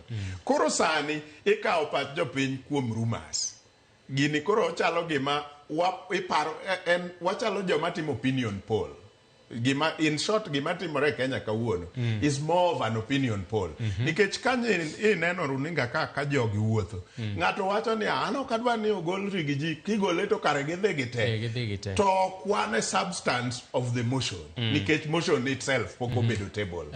Aber ka motion osebedo table tioro wabunge nyanyo emotion ni mang'eny matindo magi penjo mopogore opogore ma support kata ma ok support ka jopiny neno kae to koro ugologi ni koro unuse wegi ni moromo wase discuss gi the legal part of it wase discuss everything nyaka moral part of it koro dhi uru kuom jopiny manoro weyo od bura bende uwinja ne pachgi taber sechego koro kabedo gi mbunge na ka an jawendo tabedo ga wuoda wendo tawacho ni gini kanya neno ka unyanyo iye matindo tinde parliament ka an kuma ne giwachen ma omiyo koro anyalo ori officially ni the team kama idhi go yes kata idhi go no to sani to kopo ni na wolo bira wendo ira to kane wadhi go mbaka ni eyo maber nikech no dhi bedo man opinion poll ni pacha before en ga ang'o kuom Rigathi Gachagua. Mae kama adwa biro penjie ni samoro nitie wajumbe man gi msimamo kaluwore gi dwaro ma chama magintie moko bende nigi msimamo magi giwegi sama mjumbe odhi kawo pach jopiny kocha kata kotiyo gi constituency office kata gi officers mantiere constituency ang japiny ang nobed gadieri mane ni paro mogolo cha ema dhi influence mbunge mondo go kura kaka japiny dwaro nitie evidence mane niya ni koro kaka MP mara Mathare Anthony Oluoch no biro Mathare jopiny onyise ni wadwaro kama moko bendo kwer no kwadwar ere kako dhi decide ni yawa kwan makama emo wacho nok dwar magi dwaro koro adhi ago kura kama. Milton gini tek omiyo wachalo jomokopo demokrasia ir jomoko e pinje mamoko to watemo implement to ok en girwa kendo ok obimiyowa result monego bed ni oyudore kata kocha nikech sani kaka koro wacho kuom ranyisi Anthony Oluoch mbunge ma Mathare ka ang' odhi Mathare ang' jomo attend meeting ni kende jok ma en go jok moko nitie ma ok attend to pod gin gi paro mano nyiso ni mago leo jok mo attend gi bende samoro gi attend gi motive mopogore ng'eny ji wan jo Kenya te wang'ere gini juogwa wairo wang'ere ni ng'eny jok ma bende attend meeting gin joma are politically motivated to politically motivated gi gin nitiere an individual behind them ibro yudo ni nitie jok ma obiro nikech nitiere ng'at moro ma piem gi Anthony watiatiago kaka example ei Mathare kanyo ma gin gibiro motivated gi ng'ano mondo gibi gi shoot down gige Anthony to moko be nitie jomohero Anthony ma gin gibiro ma jatelo in gimisewacho mane en ka koro nyo ging'iyo parliament giyudo ni nying Anthony nyo nitie jok mane oketo sai nyiso ni Anthony dwaro gino wan wabiro support koro onge gima ang' nwayud kama substantive ei gini so gik mwatimo kawuono dho ngere luongo ni charade ok en gik ma ang' nogolnwa the true picture of gima japiny dwaro. To samoro kata wach kata ni mheshimiwa kata team moor odhi e constituency gidhi kaw wach sani to koro gidhi e counties wach ni gidhi be nitiere threshold moro miwacho ni nyaka kwan makama mag jopiny ema ndeki kata sign ni wadwaro kama koso kata yudo ji ariyo to mano romo se kaw pach jopiny. Namba 1 adieri kende bende ma wan go ni jok mobiro kagi joka bende onge ng'eyo nikech ma Nairobi Nairobi nigi population mar watiyo gi Nairobi as an example nigi population mar 7 million people during the day and about 4 million people at night 3 million people gin moko ma Mount Kenya ni Machakos Nakuru counties moluoro Nairobi gitimo alaka nikech jomoko nitie ma Nyeri tiyo gi 2 hours to sechopo ka gokinyi to timo ande nyako dhiambo kendo wuok saa 1 otieno to saa 3 en e voters ma Nyahururu gin voters ma Nakuru ma Machakos so adieri mokwongo ma wan go ni jok ma an go Bomas gi gin jo Nairobi mano mokwongo onge. Namba 2 kumidhieno ang' mondo jogi ong'e ni adieri ni ipenjo ni to en be nitiere kwan madwarore kwan madwarore nikech samoro ng'ato dhi to yudo ji 10 nasetimo public participation erokamano mano ema bire mokwongo kwan no onego bed ni wang'e ni kwan ni gin jok mowuok Nairobi mano wasekia mokwongo onge mechanism mar ng'eyo ni jogi owuok Nairobi. Mar 2 waonge gimiluongo ni Public Participation Act nyiso ni kata mana public participations mamoko mitimo kata mana mag budget ka waonge threshold wadwaro act no to wabunge otamore kele ka kamano to sirikal matiyo ok dware nikech obro miyo gik moko ok dhi ne gi nyime gi ng'wech kaka gidware samoro ka gikelo kaka budget manyokelo koko mar Gen Z cha public participation budget 2 ma President William Ruto osekelo dine ok odhi through nikech inyalo paro ka budget mokwongo kelo ne nigi koko ahinya iye to ji manodhi mbele kamati mane ng'iyo wach budget no nokelo gik mopogore ma negative to ne gi assume te mane gigo thenge kaeto gitero budget ma be nyobiro ma ema nyokelo anga kata ichwang' ahinya kane ji ng'iyo chien kaka notime macha koro ma be ji wacho ni kata wanyisi to kidhi timo nikech moko kane wanyisi to kitimo nyiso ni mano en lack of framework legal framework on public participation waonge go kaka Kenya so wadware ma wabunge kata masani dhiye gini onge maler ni threshold onge koro kati biro mana gi chiegi gi nyithindi 4 kata kopo ni Nyasaye ogwedhi ng'eny gi nyithindo tin gi jomidak mano kwano ni ji obiro ini wacho mana ni ji osebiro ne usetieko wach makane omiyo kanyo bende pod okane kawanie kama ber. To interest mane ma maybe inyalo wacho kata ni jotelo ma pacho ka nigo kata josiasa nikech yudo ni nitie josiasa moko ma olalga gionge be okiwinjgi kata kantiere wach moro e bunge otindo gilosi to ka koro chopo kar public participation ka mar impeachment gin mbele kendo kori winjogi nitie interest moro ma particular politicians nigo.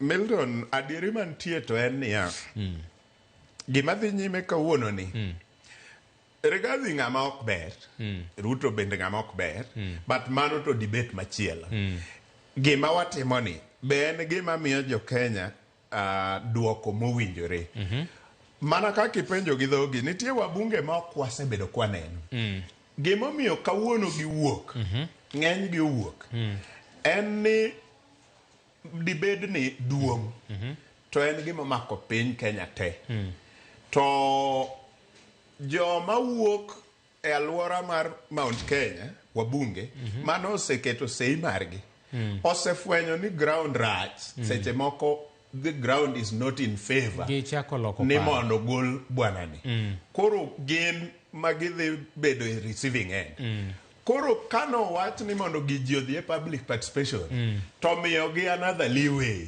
mondo giduok gi lock patchgi koro gidhi wuondore ni ne wadhi e public participation to mae gima jopiny owacho koro anago no to chutho igi to ne gise mess up according to jogegi manoyierogi ne gise mess up maybe ne gidhi timo gima ber but ground to dwar mano koro politics is about ground to gi representation jok ma gi represent samoro ni gi duol mopogore koro gidhi kawo opportunity ni to gi kawo advantage mar lokore mondo nere ni kik nere ni gin jok mokia gima timo onere ni gin ichiko gi jopiny ma ok en adieri.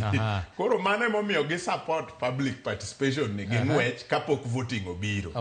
Mondo gidhi giyud ka ground wacho kama olokre koso ground oyiegi kaka oparo cha. Mane gima neno ka. To koro wang'iya ne tudruok mar siasa mosebedo machiegni ni anyalo wacho ni en political nikech mondo mi kata ODM yie mondo joge moko donje sirikal kendo migi lemo madongo e sirikal. Iparo ni donjo makamano oloko pach jo ODM moko kata jo Azimio moko mane ni upinzani mane kwedo kabisa sirikal. Bedo ni moko kuom jogi orwaki nikech gisiko giwacho niya wan ok wadonje sirikal wa release mana jogo mondo dhi oti mondo kony sirikal. Wan to pod wane upinzani. Ere kama wachi ochunge donjo mar joka e sirikal poni nok gidonjo ombulu ni dogore nang'o? Donjo mar jo ODM e sirikal quote and quote omiyo jok mane gore ei Kenya Kwanza ka wing moro yudo chir mar timo gik mane gidwa timo mane gisepango timo kata ka ODM ne pok odonjo e sirikal. Yuarruok mane kind Deputy President Rigathi Gachagua gi jatende William Ruto gi kweth makoro gikete ng'egi ng'ato ka ng'ato ne nitie kanyo way before. But koro donjo ma ODM quote and quote odonjo go obolden side achiel nikech ko ODM odonjo to ng'amo kawo credit no te en William Ruto kaka ker kata president nikech ene ma omiye chik thuolo gi chik mondo chiw lemo miwacho ni omi jo ODM go kata lemo manomiyo jo ODM ma wate wang'eyo. Koro nikech ene mochiwo lemo go to en ma chik oyie ne chiwo lemo go koro wing ne obedo bolden mondo tim gik mane gisepango timo kata gane pok ODM obiro. Mak mana niya wuan to ODM nikech gidhi kawo gi makosa kuom gima ok girgi kendo lweny ma ok margi nikech sani ng'enygi kata gite gidhi ungo lwedo wing mar kor William Ruto to ka giseungo lwedo to oganda makocha dhi wacho ni gine ma gied gini mana kaka jomoko ne wacho ni sometimes it is not the shouting from the enemy side but the silence from the friends side. Koro joka nyalo wacho niya joka to ne wang'e ni wan go gi lweny to un ne ok wa expect ni lweny ni obed maru ahinya nikech king'iyo sani kata gima dhi nyime aparo ni gwenge wa are always politically charged. Kineno public participation ibro yudo ka samoro en so charged e gwengewa makaluo mas kata jo kuonde monagi ng'enye moingo kaka en charged maybe e Cumberland. Mwenge Mutuse en ja CCM iluongo ni Chapchap maendeleo Chapchap MCC to kibiyudo ni Kibwezi sani is charged moingo Homa Bay kata Migori inyalo yudo ni Migori samoro sani charged moingo Kibwezi to bwana cha emotingo motion tero. So jowar usually politically charged. Koro ibiro yudo ni jo donjo ODM partnership moro matin to work kata support William Ruto mondo stabilize gini inyalo yudo ka okelo that strength kor William Ruto moloyo kor Rigathi Gachagua. Okay, wachore ni presidency en otika achiel ma iwacho ni koyier William Ruto automatically oseyier Rigathi Gachagua. Waneno kata mane weche manyien ka jomoko wacho niya kapo ni Gachagua dhi to gidhi adhiya Ruto nikech en otika achiel chal kaka an kama okanyal wacho na wuoka tawe bada achiel ka koro chik wacho nang'o kapo ni ng'at achiel wuok e kind jogi onego gidhi gite koso nitie thuolo ni ng'at achiel nyalo wuok to ng'at achiel dong'?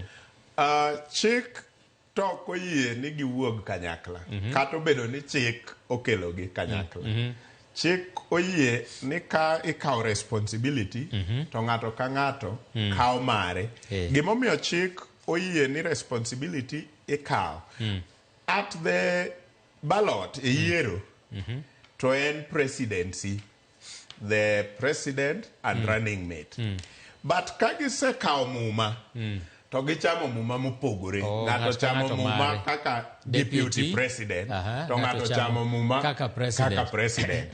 Kendo ofisegi bende nie constitution. The office of the deputy president. Machik ochiwo nyaka kaka igolo gi office, kaka ithicho gi oko. Dine chik oriwo gi e thicho be ni the president ithicho oko kama. But kogike chik tineno ka chik oketo kaka ithicho oko president, kaka ithicho oko jalupne. Koro mano nyiso ni chik ok oyie ni mondo odhir gi oko kanyakla nikech nokel gi kanyakla. Okay, sani koro wacha ni ok ang'eyo, lakini ma to pacha ni kapo ni jood bura osedhi okawo pach jopiny ma giduogo ma kwan mamalo mar od bura wacho ni yawa wadhi ir jopiny to jopiny to ok dwa ni mondo thich oko jalup jatend piny. Implications mage madhi bedo, ang'o manyalo timore, siasa bro chalo nade? Kapo ni paro mathich otore mokwongo mana kaka ithicho oko governors mag counties ochakore gi oversight body mar governor ma en county assembly ka itikele senate kaka mar president to gi deputy president chakore oversight body mar national government ma en national assembly ka itikele senate. Kopo ni otore gi national assembly to wach no rumo gi kanyo, ok odhi e senate, wach no otiek gi kanyo. Ka nitiere wach machielo to ng'ato chako duogo mana gi motion manyien, but ewi motion ni te en rumo gi kanyo obedo dissolve. Ka nitiere evidence mamoko kata ng'ama chielo ok oridhika to mana kaka case ni e court, case jajo seng'ado to either idok ikelo case machielo kogike Supreme Court to ng'ade to inyalo makelo case machielo kata inyalo kelo case ni kaka case manyien ok ewi case mane nitie. Watemo ng'iyo case machalo kaka mar governor ma Meru Kawira Mwangaza osetem thiche oko otamore gibudho kendo gichak giyawe kendo koro be nitie thuolo ni samoro kama otore pod wabunge nyalo bet kendo to chieng' moro gichak giduogo gi evidence moko niya koro to wayude.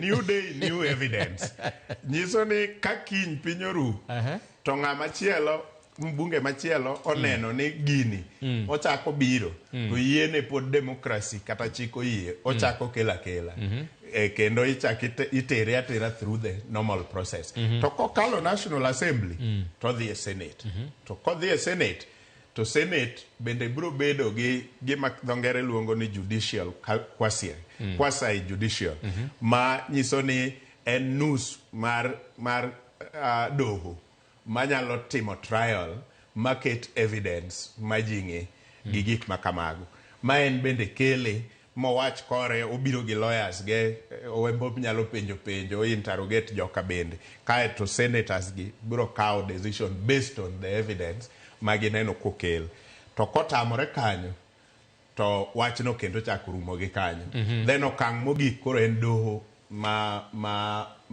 malo kanyo doho koro nyalo dhi kaka koro Kawira nyocha mare no ai county assembly okalo obire senate okalo kaeto koro dhi e court ma court ema biro amua niya gima nyokali e senate ni ok oketho chik moro amora to wan kaka doho bende waneno ni en kare kaeto pod en ga appeal mechanism e doho kanyo nyalo dhi nyaka appeal onyalo dhi nyaka Supreme Court. To samoro jopiny nyalo gombo ng'eyo ni to kapo ni Rigathi Gachagua othich oko sani mana kaka ne wanyalo paro Ferdinand Waititu gini be en gi thuolo mar chung' kendo e yiero mabiro kodwaro kata bedo president?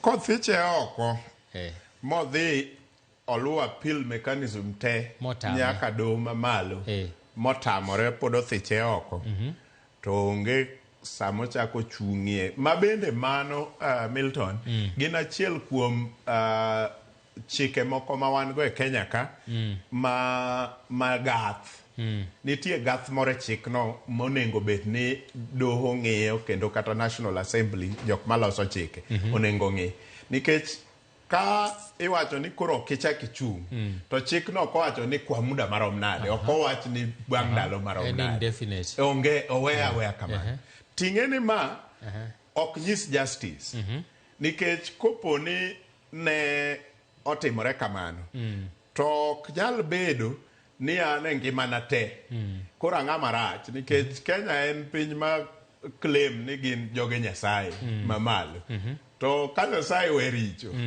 ang'o miyo chike Kenya to ok oyie we richo ni kata naselokora nikech ineno kuonde ma bende itere ji kata kaka jela iteri tiluongo ni correction facility manyiso ni kotweyi titweyi ma muda marom makitieko to in free to koro ineno gath mane chikno nyiso ni koni to kothichi oko ma bende jok mwaseneno ma githicho okogo onego bed ni kare ka thicho oko cha is definite to kare onego bed ni kata doho ok ichak idhi jela kia e thicho no tidhi e jela nikech oyudi gi makosa to makosa nigi twech onego bed ni dhi serve twechni titieko kitieko to onego bed ni in thuolo to ineno ka gath moro ni kanyo chik ni ok otudore gi mamoko ka in iweye aweya kanyo koro ma ema nyiso ni ema miyo ng'ato kaka jotendwa ma ok Rigathi kende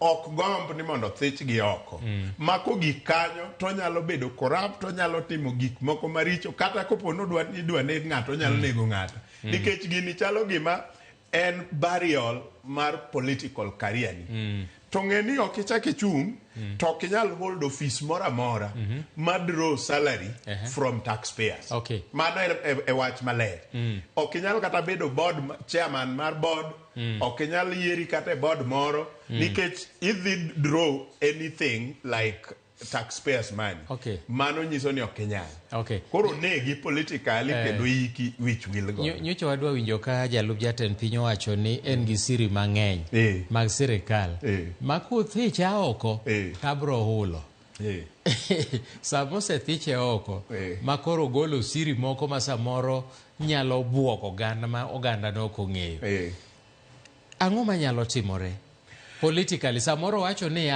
kuom ranyisi ni wan to nokwalo yiero nitie ng'ama nokonyowa ne wamecho ka en gi evidence mogolo to this odhi high court to high court odhi kamano nyaka chope Supreme Court tibi make declarations kochopo kopo ni high court is in his favor to joka o appeal which is normal joka bro appeal to bro dhi kamano ka appeal court ogoye piny koro to ebe onyalo chako appeal e Supreme Court to luwore gi gima Supreme Court owacho koro kodhi oyudore gi evidence mantie te to Supreme Court nyalo wacho ni eseche ka nikech Supreme Court ema noyalo ne waonge gi evidence ni ne waonge gi to koro ma wan go case bende matimore e court en ni mano oseng'adi en nodhi kamano pend chik mano ng'adego ema iting'o kibirogo ka mondo kony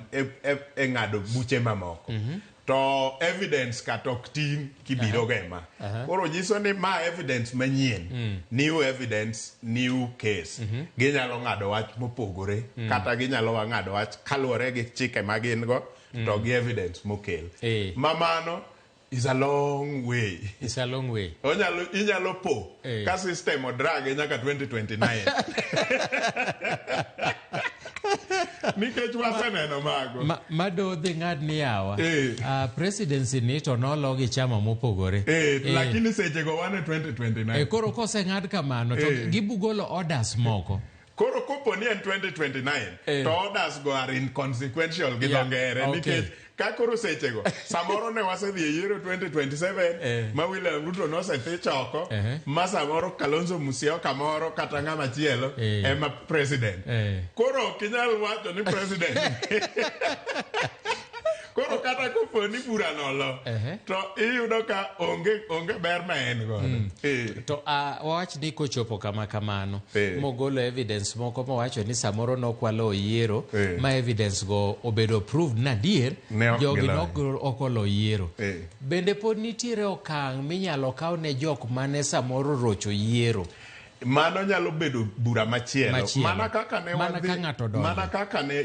ne wadhi e court kaka jo ODM gi jo niluongo nango jo ne en kod kaeto NASA nodhi e court 2017 Mama Raga ong'ado bura gi joge ka ni yiero ni ne ok otim e yo ma chik dwaro but nyaka sani onge ng'ama chielo modhi e court mondo donjne Chebukati manochung' ne yiero no to ne ok otayo yiero kaka chik dwaro ma evidence kore case no ne dhi bedo bura mano ng'adi e Supreme Court ni bura no ng'adi e Supreme Court ni yiero ni ne ok otim kaka chik dwaro koro ni ketho chik koro ma nonengo bed ni kuome as an individual ni ene manochung' ne duol no te mane tayo yiero no koro chik ni nokethi ka ong'iang'o koro mago en ni kaka ma kodhi kanyo mochiwo evidence mowach ni yiero no nok giloyo to nengo bed ni ng'ama chielo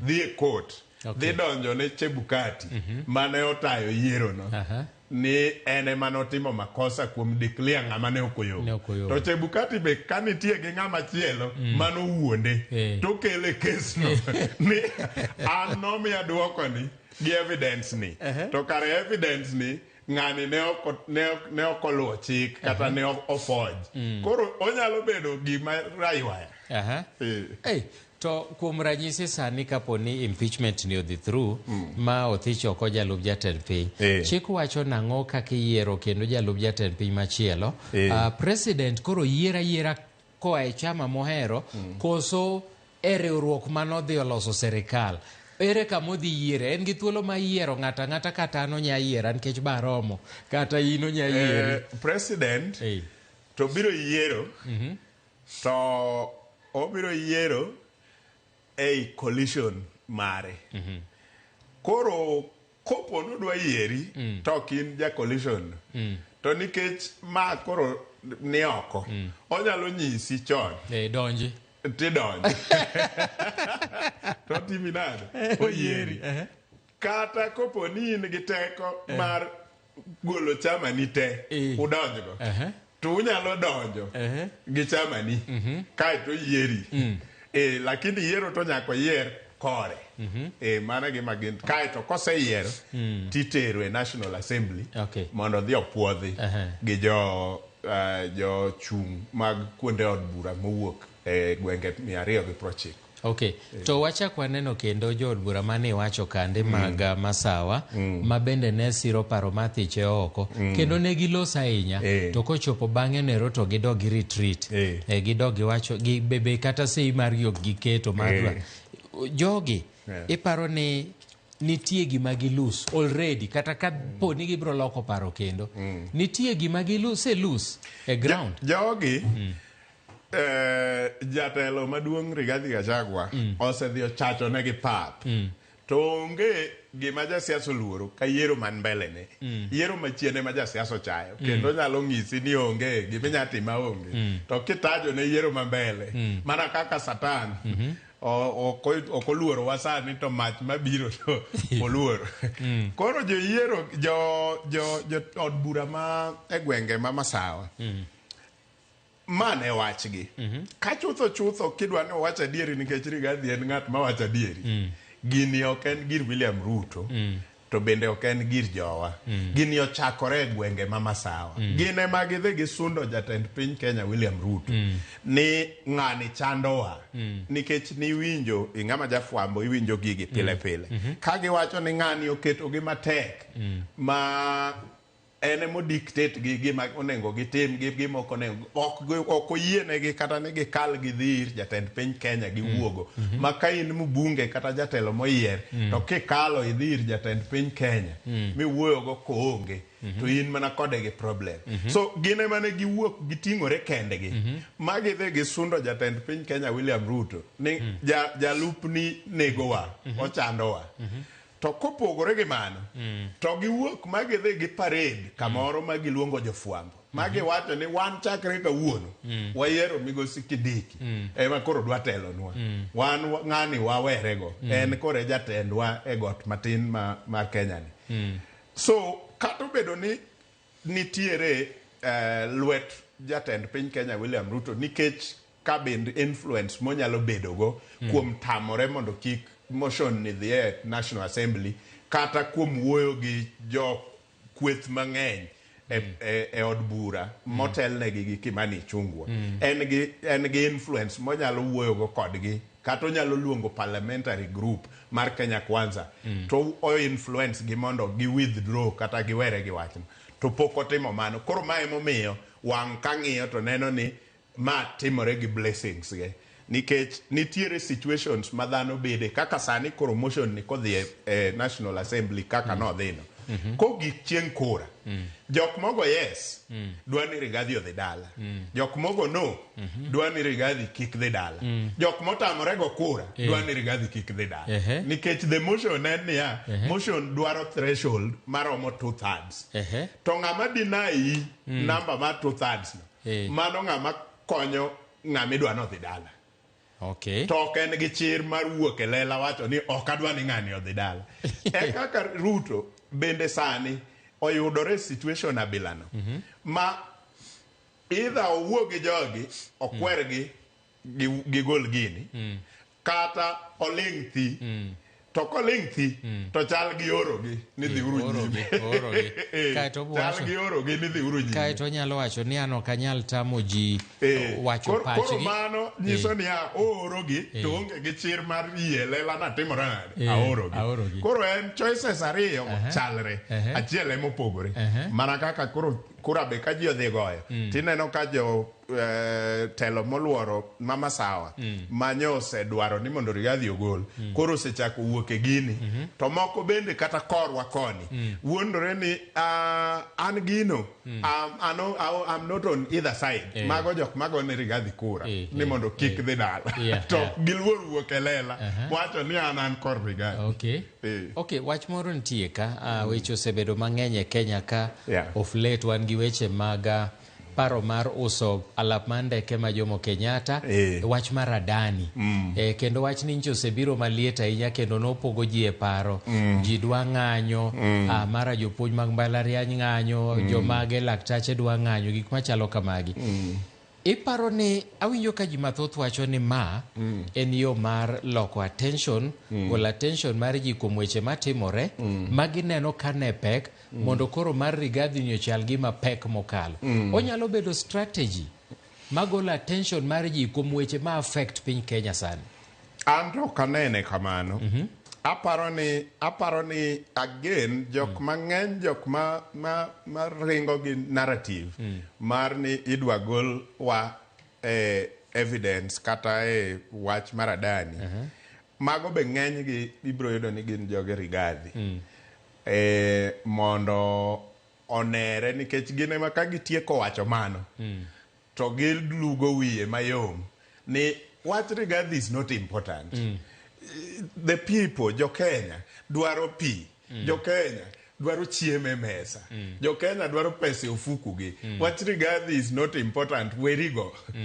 Mago jok ma bende gin bende e jok ma dwa golo, gin bende jok ma dwa golo ji e paro mar thicho oko Rigathi ka giduoko e lwenjewa ma kawaida ma pile nikech lwenj mar gik madhi maricho to ok birumo.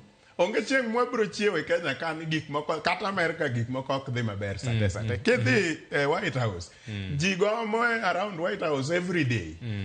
Onge piny man gi kwe ma gimoro amora oselosore.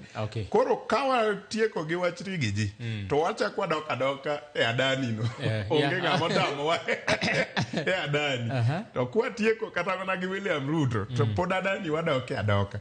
To ok apar ni ng'ato ka Rigathi nikech kopo ni narrative no wakawo ni suppose ni wayiere ni en wach mar golowa obwongo wa kata pachwa e Adani wadwa tero koni to aketora e kom Rigi ji nitie gi mora modwa dhi through on this be anyalo yie sacrifice abilano to save sirikal ma ok ane the ultimate leader mare ere ng'ama nya yie gino nikech sani inyalo ng'iyo gik mawachore kuome kaka nikech gik mobedo table ka moko idhi kel nyaka evidence about about whether evidence is true kata ok true, mano is a different discussion. But samosekel gima kamane nyingi kata kopo ni ok en adieri to senjawi kaka ing'ama dhano, ing'ama nigi jaode, ing'ama nigi nyithinde, ing'ama nigi anyuolane, ing'ama jatelo monego bed ni nigi luor moro kiwango moro. Diyedhi through magete simply because idwa save sirikal. Nyithindi di ng'e gigi kaka koro sani neno ni public participation in the whole country. Dang yegedhi through all this simply because idwa save Adani. In gangwe Adani no. E penjo madwa penjre. Is it worth it losing everything nyaka luor ma in go? Nikech sani odwa dhi bedo dragged through. Evidence go to bro bedo tested. Mamoko bitere court to test their adieri man kuomgi. To kata bed ni gidhe ma gibedo tested moyud ni ok gin adieri. To nyingi to senjao moyuyo moweko kethre. Dang yedhi through all this thing. Mane penjo masepenjo. Asewinjo nyaka jo siasa matene. Wacho kaka idwa gol ji e Adani. Anaparo ni gino ok nyalre nikech aketora e kom Rigathi. Tawach dang abed gi jatenda e winjruok moro. Ni in koro ywari koda kedhre uru koda muwach gigi te kuoma. Simply because adwa save Adani. Mokwongo deal no ng'ama nobiro en koso minister. So anokane possibility mare aneno katin. Anene mae na wach makoni. To macha nikech kaka koro nyo jatelo mar kweth mang'eny e parliament wacho ni Mr. Speaker ng'amwa deal go en ng'ama rach. En ng'ama rateng' ma chunye rateng' ka chunyo gwal. Gik makamago diye simply because idwa Mr. Speaker nyakung'e ngima president ni edenya. Speaker ing'e gima wuoye, in ing'e gimoro ma an benda ng'e. Ing'e ni gik makamago gin allegations ma serious. Moket ma ngima dhano nitie. Dang iwe wach magote simply because idwa save Adani. It Adani ni en polo kose nango. Omiano kane ka wach Adani. Ema gini ena wach makando. Adani be en mana wach moro. Okay, bedo deputy president ok en lemo matin e Kenya ka. En lemo maduong'. Inya bet president sasa. Inya bet president ya. Suluhu Hassan en president. Simply because of koro kuom ranyisi kapo ni othich Rigathi Gachagua nitiere jok mochung' kode sani. Kendo kata mana jo Central samoro pod ochung' kode. Gile chung kode. Aya jomoko bende Nairobi ka nitiere kuonde bombe madongo. Disruption moro nyalo bedo ka ji chako ng'anyo kendo. Kendo nya bedo ng'anyo mapek nikech jogi gin jok ma nigi network. Uchumi mar Kenya masani moluor John Mbadi temo ni mondo rie. Ineno ka dhi bedo affected kendo. Kapo ni ng'anyo dhi mbele kata dwe achiel. Dhi bedo affected e yo maduong'. Nikech gini en political instability maduong'. Milton kom mar deputy president en kom makatane momiya sani to everything around me change ka makopo no luonge nyinga to kata sani shoni ni ng'ada ni nga ose bikawa security ji ok bi ng'eyo ni airtime is worth something ose ng'ad ma ninga to ka kiwuok oko ka tiyudo ka gik moko lokore ige ng'ani we usisonge karibu na nitie power ma gini biro go. Omiyo ng'atni osebede komni koro higa ariyo kata gi bathe matin. Ok inyal ignore ni oonge power. Ng'ani biro tungo gik moko. Yes, inge tibi inge, but obiro tungo gik moko. Ma en gima notimore kind William Ruto gi Uhuru Kenyatta. Uhuru nokodhi length ma jogi osedhiye. Uhuru ne omanyo yo mora mora makata inyalo thich go William oko. En gima nowacho ni in tim timbeni, an we atim ne jo Kenya gima ne giyiera mondo atimre nade. Atim negi. Ne gidwa nati negi. Koro miyo ne William Ruto oyudo thuolo mar wuotho ma mobilize moyudo namba mane ok onyal yudo ka gini ne ok otimore. Aneno kisiasa ni gini dhigero bwana ni e pinjene moae. Nyi neno nyoro nyose luongo senators te mag Mount Kenya 10. Gwenge mag devolution 10 mag Mount Kenya. Nyoni kode e mkutano. Ok ne nyal timore ka ok en gi power. Nyiso ni jogo bende gin gi itgi kendo gichiko itgi e gwenge mag yae. Jogo bende osefwenyo ni ng'ani pek mwalo kucho.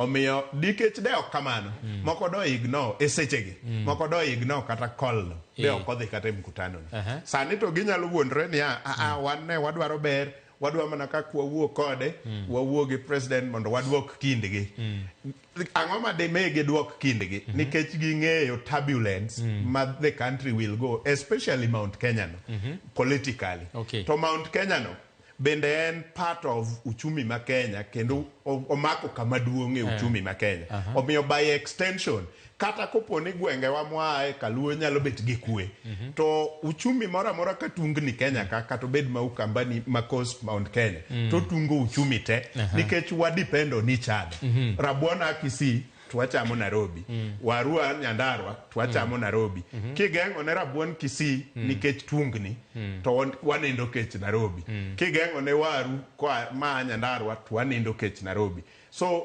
recha mwalo to gik moko akone gi koni to waromo Nairobi kendo Nairobi bentie gik ma ae okinyi kokinyi kadhi e gwenge mopogore opogore tunge Kenya te so samora mora ma tung Kenya chielo tungni to otungo kiuchumi otungo Kenya ngima to koro kata kwawe mano ODM kata kobedo ni ne gi gonyo moko kuom jokanyo magi experts mondo dhi okony sirikal gin pod giramo ni gin e upinzani kendo ok gibiwe Kenya kethre haya mano wacha achiel UDA sani opogore nikech jo Mount Kenya sani neno kagima iwegi kata ijuang'ogi ODM, suppose ni ODM ka yiero manyien ochopo kapo ni chenro makama odhi maber odhi kaka gidwaro ni mothiche oko yiero manyien ochopo ODM wacho ni wadhi kaka Azimio kata ODM samoro Azimio pod oriwore UDA nchose barore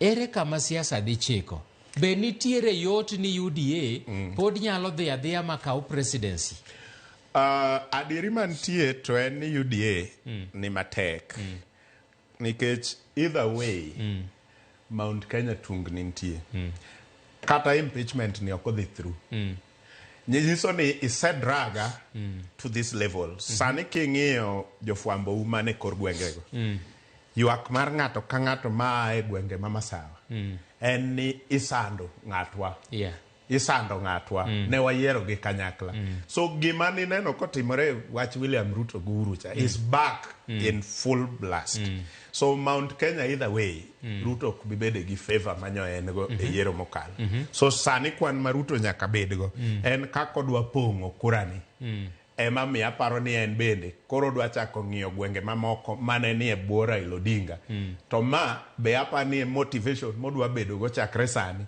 mondo tim juu chini o en shwa ni Raila Odinga obede kom mar EU ok ochako duoge politics maka nikech ka kom no bayo jakom God forbid ok wadwa no baye to ngimora mora nyalore ka ene ma jakom sani nyalo konye ma stabilize nyiso ni jakom nyalo konyo ng'ata en tek niya gimo konyeno o concern Kenya obro konyi ka gino concern Kenya kendo jo siasa nyalo bedo siepe nyalo chopo kama kata mana jo ODM gi koro dhi central to gikone ndonwa kono ni jogi bro lokore ku biuru korwa nikech sani sama nyowa e chien kani makoro nyowa chopo kar jenzi kani jo Mount Kenya mang'eny koro nyo ywak ni yawa din wang'e jakom kare ng'ama ber nyiso ni gigi gilokore to jowa ma bende amwalo kono ma tie got kono bende ng'eny gi sana goga kura mondo punish ng'achielo koro ginyalo poni Ruto odonje kom jakom nikech jakom ema nyocha bedo punish te kura ka kura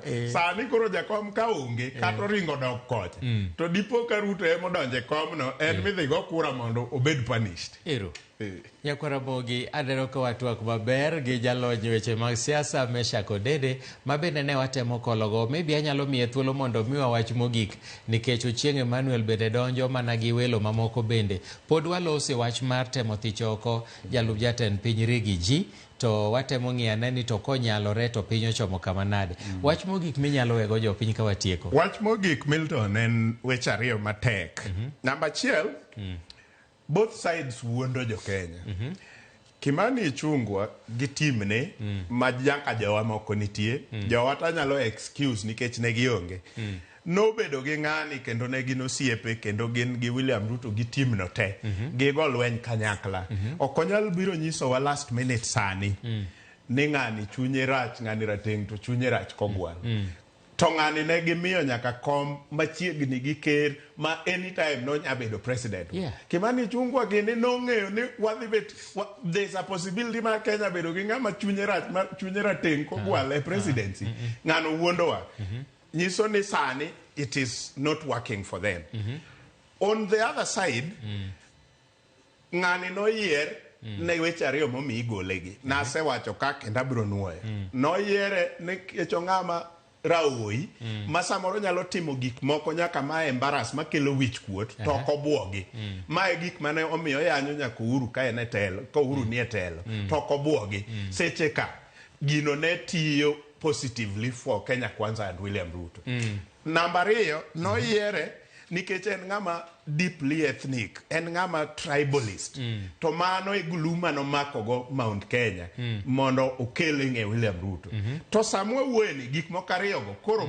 embarrass sirikal koro go sirikal piny raoine mar ni onyalo wacho ni gini en sirikal mar shares to okone ni gino go sirikal piny oino gini ne tiyo then sani koro koti koro ma achiel kuom gik momiriembe bedo ni en too tribal no tiyo then nikech no unganisha joka to sani gino koro go sirikal piny magi gik moko ariyo mano kelene te gik moko ariyo migolene to mogik kabisa on his side ng'ani e ng'ama nogo uwi kumora mora ne giyudo a dilapidated economy giyudo economy coffers man nono maonge gimoro to sani tiwinjo kowachi ng'ama jafwambo nyiwinjo ni bilion moko ariyo gik moko emokelo dola dok piny odhi wacho sirigi ang' neno ni ng'ani be riambo nikech economy manoyudo nono ka coffers onge gimoro billion mane bedo transfer go to gol kanye so both sides wuondowa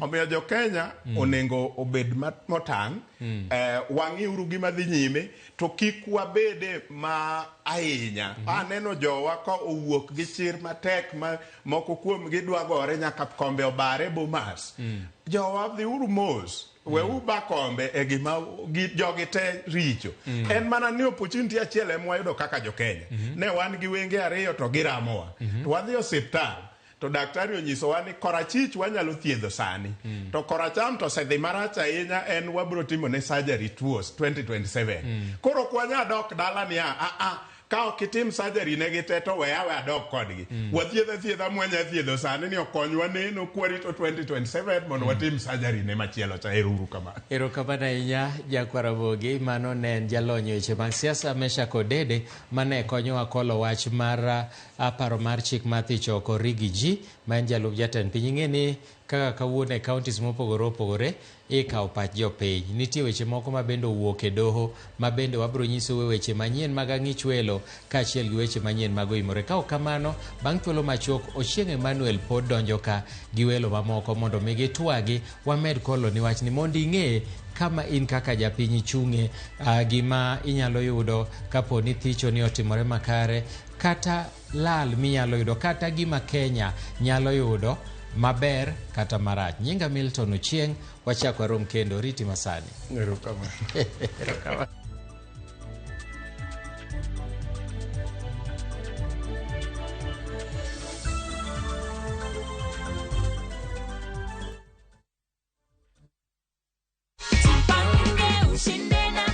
Umefikiria matumizi ya hii pesa Esther?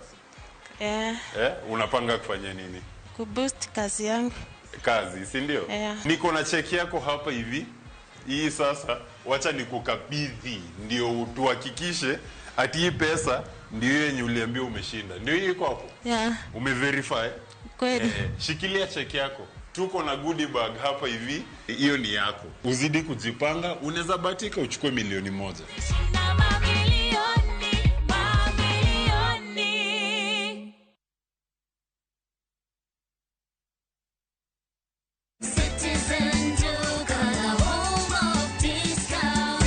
Unajua saa hii unaweza pata shopping ya kungarisha nyumba mwezi mzima na only 1,371 shillings. Citizen Duka, the home of discounts, inakuletea this week's Mama Safi package na inatoka Quickmart. Bidco cream bar soap 1 kg, 233 down to 165. Sunlight powder detergent yellow 1 kg, 360 down to 279. The Bar Herbal toothpaste charcoal 140 grams, 400 down to 289. Quick Choice premium tissue 10 pack, 500 down to 399. Dettol soap original 175 grams, 300 down to 199. Packing bag 40 shillings. Ukinunua hii package ukitumia Citizen Duka utalipa 1,371, meaning utasave 472 shillings. Piga *487*5# na ulipe saizi ka stock bado iko. Ukishalipa utapata confirmation message. This means that you can go to Citizen Duka counter ya any Quickmart supermarket yenye iko karibu na wewe and you get to collect your product. Unangoja nini? Si ulipe saizi ka stock bado iko na enjoy discount yako. Citizen Duka, home of discount. Mimi nataka uhakishe moto, nataka uende ukaharibu kabisa. Yaani dismantle. Familia ya Mzee Job imetawaliwa na chuki, migawanyiko na siri. Kuna story nazisikia hapa mtaani. Story gani? Bintiye Job hasikila mwadhini wala la mtekamaji msikitini. Jackson atakupa nini wewe? Yeye mwenyewe yule hana mbele wala nyuma. Utanifungia mpaka lini? Mvutano kati ya Mzee Maarifa na Mzee Job utafikia wapi? Ushatandikwa. Jackson naye asongwa na mawazo chungu nzima. Kisa kama mapenzi hapa hapo, ndio nyinyi wakisema love is blind. Yako love is blunder. Niko na big money. Sasa wataniita Big Daddy. Tazama kipindi hiki cha Hila kwenye View sasa. Hila.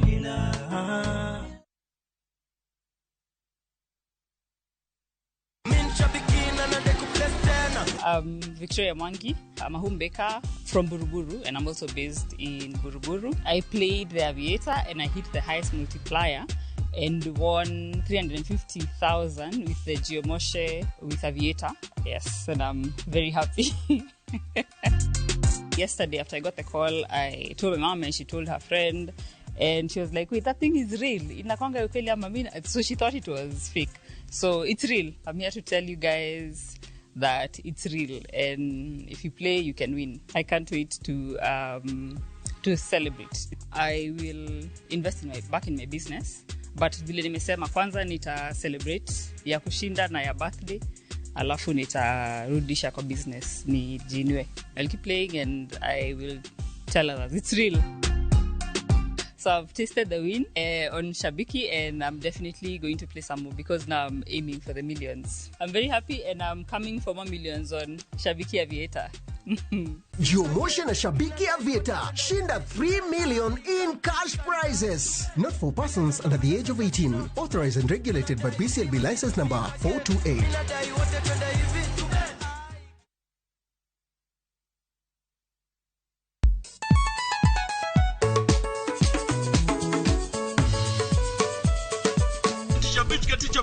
Kocha Kore Samuel wakelo ni ngoma mobedo pay design makare Ramogi TV biro kanyakla kachiel kod Ramogi Radio kama bende stimariwo record P Yawanya wauntie kikubed mabori ya Ramogi nkech kai ekumi yudo gik mamit kabisa Ramogi Night Disco maintain your position.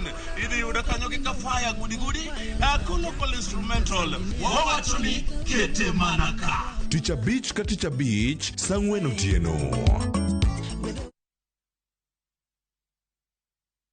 The festive season is more than a holiday. It's a time for family, joy, laughter, and creating memories that last a lifetime. What are your plans for this festive season? Whether you're dreaming of spending your holiday on white sandy beaches, on safari in the wild, or escaping to international destinations, View Travel has the perfect festive holiday planned for you. With our Lipa Pole Pole payment option, book your dream festive holiday now and pay in flexible installments installments. Mapema ndio best. Spots are filling up fast. Enjoy 4 days in Mombasa from 53,400 Kenya shillings, 5 days in Zanzibar from $806 and 5 days in Cape Town from $1,617 per person sharing basis. Make your holiday season one to remember. Visit viewtravel.com or call 0703-254-254 and book now.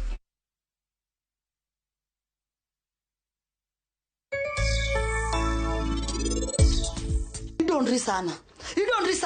Isa kona jafi wondri ni era tokiero nyathina. Maronga. Mai wat na moron tiegi mano kelo na kore madwa dhikao. To wat ni no yuwe ba buonjo ma aneno nyaka laki magol ma Christmas. Ne ano kadil giwa baba. Idwa wondorika ini idwa konya kasto igocho na kichana ni mondi tera out. Kasi kize tera out ni monda chuli. Sawa karadhi okineno kokanya konyi dhi.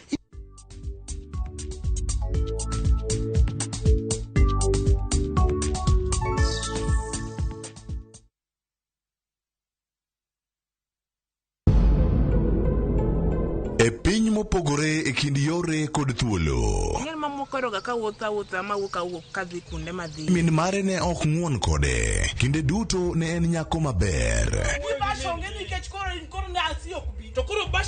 Nyaka tem mar otieno obiro ne. Bohepo. Mibiwa dhi. Chwada bichwa. Gima ne nenore ni en mana paro achiel kende ne olokore mobedo ywaruok maduong'. Mano kaka puonji mar Jehova. Ngima nyako moro chiegni lokore nyaka chieng'. Be obiro rwako ngimane manyien? Asia itie kage kanisa na jalos ndi lunwane aloso ndikni ne dang'e ewi Nam Cinema Jumapil saa 2:15 otieno kod saa 4 otieno mana e Ramogi TV.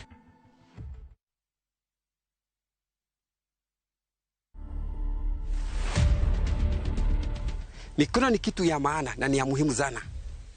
Kufanya kazi. Juu hata kufuga turosa kama hii singeweza.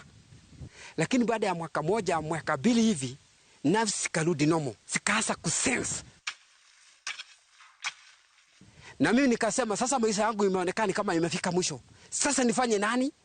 Hakuna bibi ama mtoto ama nani nitategemea, nijiamini. Hebu nikwambie ndugu, hakuna mwanaume anaweza nishida kufanya hii kazi ya kulima. To watch this story and more, download the Citizen Digital app today. Kenya's #1 app, Citizen Digital.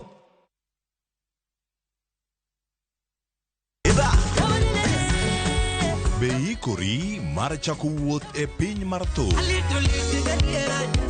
Thumbe mane oloko tieng' mang'eny. Fwenyo sigendni, wende mag piny, koda sigendni mayudore wendego. Wajan thum gir moro. Okay. Den gir radhi. Ngoma wake. En kama gik mane otimore chon koda matimore sani chopo e winjruok maber chuth. Ngoma owake wuok tich nyaka tich abich saa 10 odhiambo. Kik bai.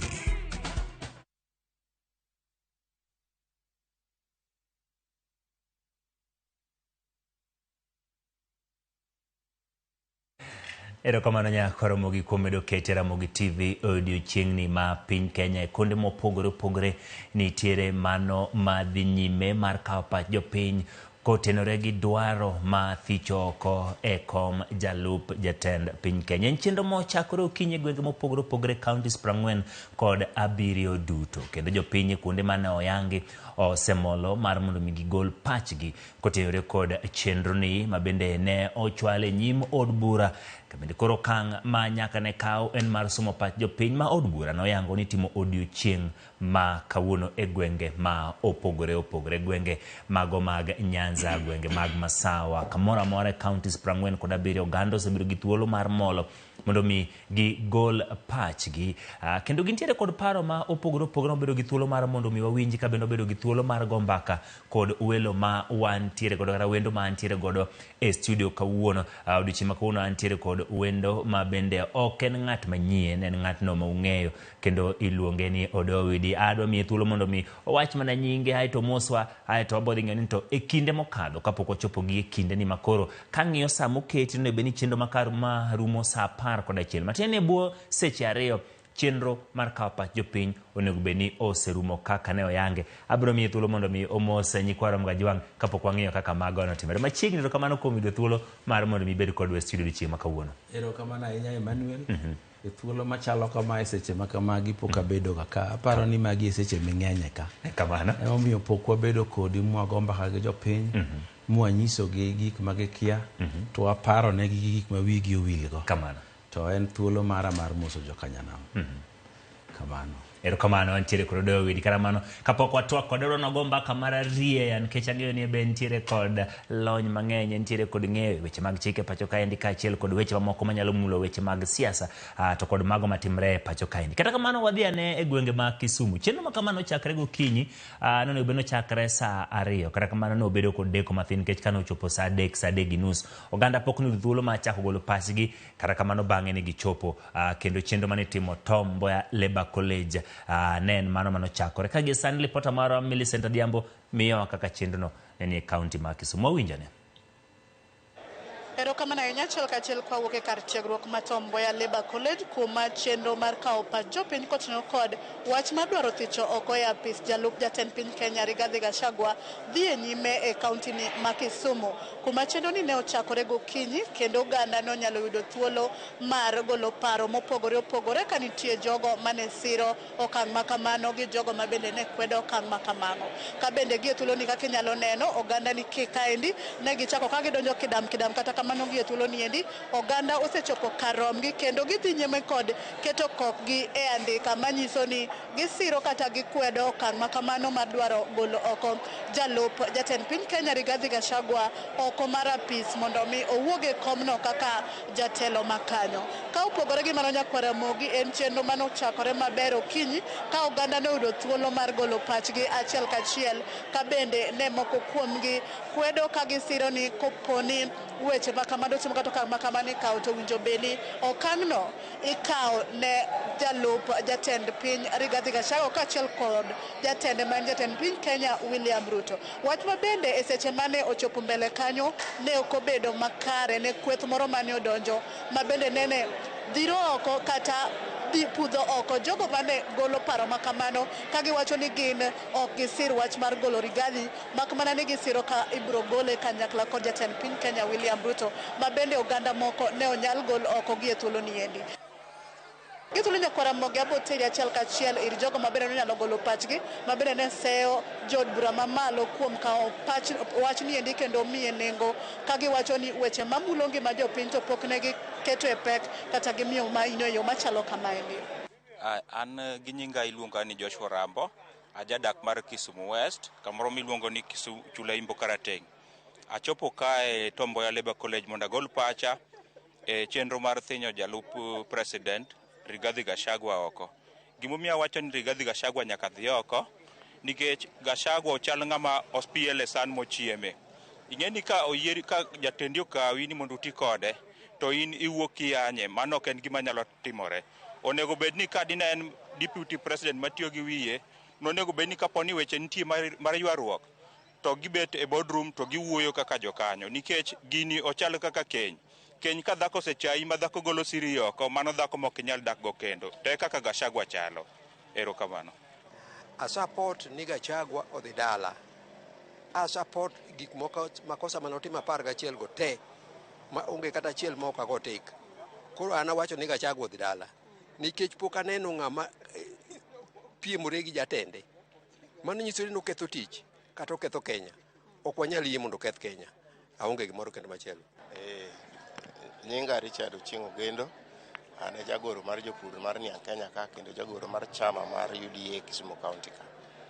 Wan wasiro thicho oko Rigathi Gachagua kaka jalup ker Kenya ka. Ang'o miyo wacho kama? Kane process mar loso kembe mag niang' mag serikal ochako mane nie manifesto mar Kenya Kwanza, to president no write off 117 billion shillings mane nie kembe mag serikal kipachuka. Ni neno kane nitie ng'ur kwa kuom deputy president kowacho ni timo ne jok mok gin shareholders gimoko nego timnegi. Koro osebedo ng'ama pogo jo Kenya nikech wan wang'eyo ni Mount Kenya, the Lake region, the Coast region, nyaka Turkana kucho wan jo Kenya, wan jo oganda achiel. Omiyo wasero kabisa mondo thiche oko, mondo programs mwatimo ma ker nigo maber matime sekta mar niang' kae odhi mbele nikech obiro bedo ng'ama kelo geng'o. Sasa ama wach moro nitie mabiro madhi konyo jopur niang' to biro geng'o nikech kata sama wawuoyo kodi ni jopur jogine jotich manie kembe mag niang' pok ochuli pesa maromo bilion 4.5 billion. An nyinga Pamela Opiyo, awuok Miwani, Moroni constituency. E wach mar impeachment mar deputy president a support nikech okoikore mar konyo jatelo tich. En odwaro mana ni mondo obed biased konchiel. To gini en nobedo deputy mar oganda, mar the all people of Kenya. To koseyie mar mondo giti gi president kanyakla achiel. Koro wa support mar mondo mi ogole odhinwa gi chien mondo mi Kenya oyier assistant manyalo konyo tich mar oganda. Wan kaka jo Miwani wadwaro ni factory wa obed ni ringo. Miwani kanyo katiyo to wan gi chiemo, mon biro loko, nyithindo biro yudo tije. Koro mi a support mar mondo mi ogole oko mondo mi Kenya odhi mbele. Wabed oganda achiel e riwruok achiel e paro achiel. Kuom nyinge luongo ni Florence Atieno, aja Kisumu East. Abiro ka wakilisha mondo thiche Gachagua oko. Gachagua osethagowa. To kithichogi to nego beni ithichogi gi Ruto. Jalupne te nego beni ithichogi gi te giwuok oko. Nikech ka ne wayiero Ruto, ne wayiero gi Gachagua te. Kom margi, telone margi gi te. No nego beni ithichogi gi te oko. An mano gima nya wacho kaka Gen Z. Wan kaka jo Kenya omako dhowa ni ati these leaders wuok oko tero motion e parliament gimoko ojali kata maslahi mar ja Kenya. Wan kaka Kisumu East wadwaro ni chiemo obed makare e piny Kenya. Wadani bech mogo dog piny. Wan kaka Kisumu East wadani weche mag somo masani thagowa. Nyithindwa ng'eny gi nitie mokalo madhi e university ok ginyal yudo thuolo makare e weche mag kata mana mar help kata help applications e weche mag health. Sani jowa ma jo Kisumu East ng'eny gi are confused e weche mag NHIF gi SHA. Kendo wan gi wasi ni wan kaka Kisumu County wan ok warwako wach mar SHA. Wan kaka Kisumu East wachung' karombwa ni kochuno ni Rigathi Gachagua nyaka dhi to dhi gi moluor William Samoei Ruto. Uye koso kuye. Kopogore gi mano nyakora mogi kamane kaka oganda osewuoyo ka bende iwinjo pachgi ka giwacho kendo moko kwedo moko besiro ka bende gie thuolo ni endi wabong'eyo ni to tokma wach ni endi obiro chopo kanye jod bura biro kawo kang' machalo nade. Ka ionge penjo moro amora taduoko ni studio mondo idhi nyime kod weche mamedo tucho kotenore kod mago ma bende otenore kod weche mag kawo pach jopiny ewi thicho oko e apis mar Rigathi Gachagua. Kawo kamano taduoko ni studio. Erokamano mano Millicent Adhiambo kantiere gwenge ma Kisumu. Parni chenro ma kama endi otimore gwenge ma opogore ne waneno kane gitimore gwenge ma Homa Bay kama ne otime alap mar Raila Oginga Odinga Stadium ma bende oganda ne oyuoro kendo golo pachgi chuny bombani ma Nairobi ne otimore Bomas of Kenya. Kambende chenro ma kamano gi sani yangore ni en mano mane oserumo kaluwore kod mago mane otimore Bomas. Report motenore kod mano weche manyien magotieno ibiro yudo. Kata kamano kawo thuolo mar mondo watwak kod wendo ma wantiere godo sayang luongo do widio kamano kuom yudo thuolo kendo en kinde mondo watwak kod oganda wamenya ne weche motenore kod chenro makoro chaki ma ene mokwongo e pacho kaendi madwaro golo jalup jatend piny e kom. En kinde mowinjore koso ken kinde mowinjore matimo chenro makama? Kama iwacho ni en chenro mokwongo Kenya ka mar golo jalup ker e kom. En adieri e bwo katiba manyien. To e chon ahinya ne nitiere jalup ker moro mane iluongo ni Josephat Njuguna Karanja. Embe no tere through a process mo ndalo chato ni onge katiba ma elaborate kama. Macha ka ne bunge kacha cha nambo so yeka no dhicha. To in mana akiri dala chuth. Be ok ichak ipar ni ng'iyo ng'eyi. O thuolo mantie masani ma jo Kenya chako yudo mar temo pend chik mar golo jalup ker e komni. Ok thuolo marach ahinya kaka gibiro ng'eyo kotiyo maber kata ka en gima rach kata ka en gima ji nyalo tiyo go marach e ndalo mabiro. To kaka ing'eyo ni gima dhi nyime kawuono maparo ni bende omiyo uluonga ka mondo uwinj pacha en gima dhi nyime miluongo ni public participation. Public participation ni adwa ni mondo oganda na onge kaka okelo donje i katiba. E chon ahinya ndalo mane wan gi katiba machon. Gik mang'eny ne inyalo tim ka jopiny okia gipo mane gimoro osetim, gimoro oselos chik, ng'ato oseriembi ofis, ng'ato osekeli ofis. Gigine mantie. Ema nomiyo joma ne goro chik nowacho ni waketuru ni sa asaya mitimo gimoro maduong' e Kenya ka nyaka jopiny bende ng'e ni time. Ang'e ni winjo weche mayierogo nyaka ng'e ni timo. Gima temo wacho ni public participation ok en go kura. Ni ka wang' joma timo public participation mang'eny wacho ni Rigathi dhi to dhi kowacho ni odong' to dong'. Onge gima kamano. Public participation ka loko gi kisungu mondo wachre na mayot cannot replace any process, cannot replace any authority, cannot replace any commission. It cannot replace anything. Onge gima inyalo koni hoyo ujo bunge kura teru goni mondo Rigathi odhi to public participation to wacho ni ok odhi koro kodhi. Gima kamano onge and mano ok emano miyo kel public participation. Public participation no nego kel ni mondo jopiny ong'e sama gimoro timore kato giwache pachgi no omi joka bende paro. To ka jok ogwenyore gi pachgi to pod odhi adhiya nyime tek ni notim public participation. Adwa ni mondo ing'e ni gimomiyo mano notim kamano. Wawuondre ni jodongo me Kenya ka sana muero galuongo ni kingpin gi otimo tim moro maduong' koro ing'ado buche. Ing'e ni kiluongo public participation to jo public nyalo koni weyo uru kikugure. Oler. To chik to wacho ni onego gure. Koro gima temo wacho ni public participation ok nyalo wil gi chik. Ok nyalo wil gi procedure, ok nyalo wil gi timo gimoro. Kata gima timore Homabay kawuono gi kuonde modong' Kisumu gi kamoro amora mitime public participation. Gik ma jogo wacho kanyo inyalo mana dhi tigo e yalo ng'ani ka kinyi yale. Koro nikech pach jopiny be nitiere gik midhi tigo kiyalego. Bura pod nyalo loye kuno to be onyalo lo bura. To kendo be onyalo lo bura kuno ka jopiny to wacho ni gure. To bura be nyalo loye ka jopiny bo wacho ni weye. So public participation en ni jopiny nong'e gima timore, ne gikete pachgi no ne olo bura kata ne bura loyo. To pachgi no ok emidhi tigo kende. Kawacho ni pachgi ok dhi tigodo. Edhi tigo to ok dhi ng'ado go bura. Ok dhi ng'ado go bura. To ang'o miyo koro yange kaka achiel kuom gima onego bed ni itimo nikech wacho ni pachgi ok dhi tigodo. Jopiny nosemiyo jo od bura teko mondo miyo ochwal chenro mag od bura. Koro nyiso inyalo wacho ni nyiso ni jaod bura ema koro kata gi wach ang'o magichung' kanye to jaod bura ema pod nitiere kod pek. Mana adier.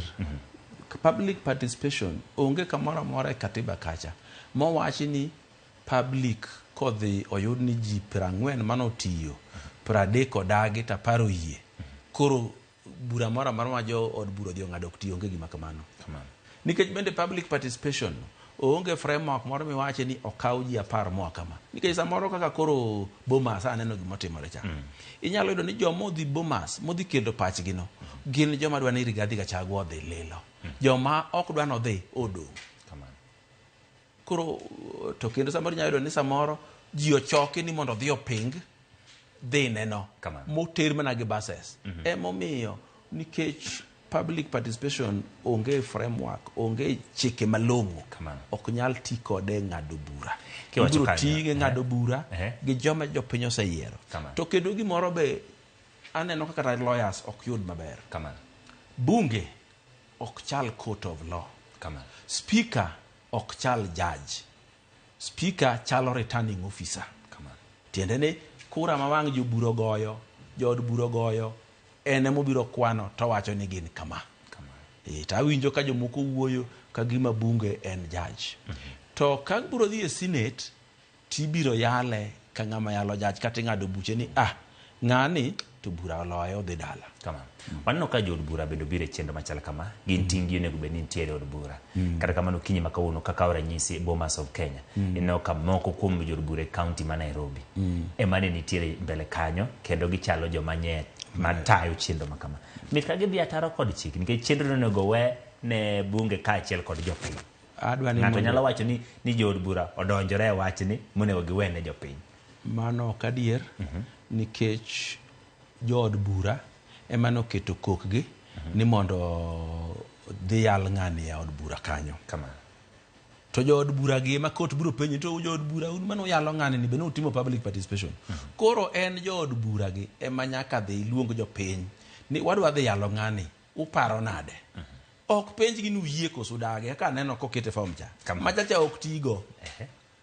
En ni ng'ani wadwa dhi yale. Uyie ni wayale kaluwore gi gigi endi. To jobura koni ka gigi mokoso to wadwa yale. Ka gigi moparo nokoso to dhi uru dho yale. Koro ibor bura kacha embo biro yudo thuolo mar wacho kore. To joka biro wacho ni ng'ani nyaka dhi dala nikech 1 2 3 4. Ng'ama chielo ng'ani nyaka dhi dala nikech 5 6 9. Ng'ama chielo ni ng'ani ok onego dhi dala biro kelo weche makamagi. Kaeto kanyo kang' ji usiwacho weche go te deliberations go. To ikwano ji. Ok en court ni speaker koro wacho na neno kama speaker en returning officer, ok en judge. Nitiere gimoro ma okawacho kama onego benda nyis jopiny ong'e. Public participation gi kisungu en a continuous process. Yes, matene chende monego beni dhi nyime. Ok en event. Nonego sama no chak wach ni ni golo Rigathi Gachagua cha. Public participation no se chakore. Ena nang'eyo ni bunge ok dwar kamoro makoro gidhi mino wache kot ni notimo ne ok otimo ne watimo ne ok watimo timo chalo na emomi itimo gimineno ni tadieri makende. Public participation en a continuous process manjo osechakore chieng' mane ji ochako wacho ni ng'ani onego riemb dhi dala. Joma ne wacho gino ne gin public. Duonde gino ni winjo kamoro amora. Duonde gino biro donjo e bunge ma ji tigo. Kata nitie weche moko ma wacho ka mana winjo ka ji wacho takoni mano tadier, mano to miriambo. Mano public participation. Winjo kaka jopiny loso, koro in kaka beni koro in ja Kenya. Gik ma 11 mondikne Gachagua gi. Gin gik moromo miyo thiche oko e kom koso gin gik ma in kaka ja Kenya ineno kok gimakopi. An mokwongo ang'iyo gik moko 11 go. Taneno ka ok giketo gite. To nyaka ing'e ni koteri e court to chaji gi counts moko. Kata count achiel kende moyudigo e makosa to mani ruma. Counts 11 ka kata oyudo mana achiel kende moketho to pod odhi dala. En aina ni thoth joma tero counts go ka en court kata ka en od bura to gitere mondo kik bed ni ikalo moko to ikalo mipasori giketo gite mondo kata ka boro ikalo ta dek moko nyaka duodi nyaka yude ni iduodi godo. Koro accounts kana asomo gi gito chal mana gima giduto nokoso gite kendo moko nitie mabionge kata kanyo ma ok inyal chomo go pend chik tir. Ndi moko mong'ino ge pend chik midwa chomo kode ni mae chik moketho. To king'iyo gi to gin gik moko ma kaluwore gi morality of society ok onego bed ni ng'ato bedo go ni rito go oganda. Omiyo gik kaka to gin adieri to kik ipar ni gin adieri ne Rigathi kende. Nitie jotelo mang'eny e Kenya ka mosekoso makosa ka. Ting'e ni sami ji iyalo ng'ato ng'amo kele nyim bura emiyalo. Ok wach nitie jomoko kucho masaka chaka beno koso to mangi. Ng'ama nie od bura ni emiyalo ka chi moro udutieko yale inya kel machielo kata ok kel. To kine keli e nyim od bura to timbe ni ojogo ji. Wacho ni kine kele nyim od bura timbe ni ojogo ji. E gik moko 11 gi kane miyo gi jopiny kech ondik gi kendo mi jopiny mondo ng'i inyalo go yes kata no mondo mindiki. korka koripa na oyang gima kare ne jopiny nikech apani ka donjo ni kawacho ni kata an Ochieng en jakuo okwalo gweno okwalo dhiang' okwalo rombo jopiny aparo ni ng'eny gi wacho no gido thuolo mar ng'iyo gigo matut lerne gi kanyo momiyo ok ginya kawo godo chung' motegno kata kikawo pachgi ma bende sewacho ni ok nyal gi konyogi mane momiya explain ka ayango maler kendo alero negi ni kik chand chunygi ni gigo moko ok giwinjo gin tek ni giwinjo ni ng'ani kanyicha entiere ofis to nyichopogo Kenya oneno ni jomoko onego bed jo Kenya kaluwore kura mane gigoyo moko konego bedi mano kendo romo mako winjgo wethago nikech nitie jolony kata in samuteri e kot lawyer monego understand giko te in kisenyisa ni ano maka ka jogi no bire e oda to gikona na tema achiel ariyo adek to gimaka modong' koro wene experts kata jobi winjo koko ni noko riange ne gimaber olok ne giyo gi dholuo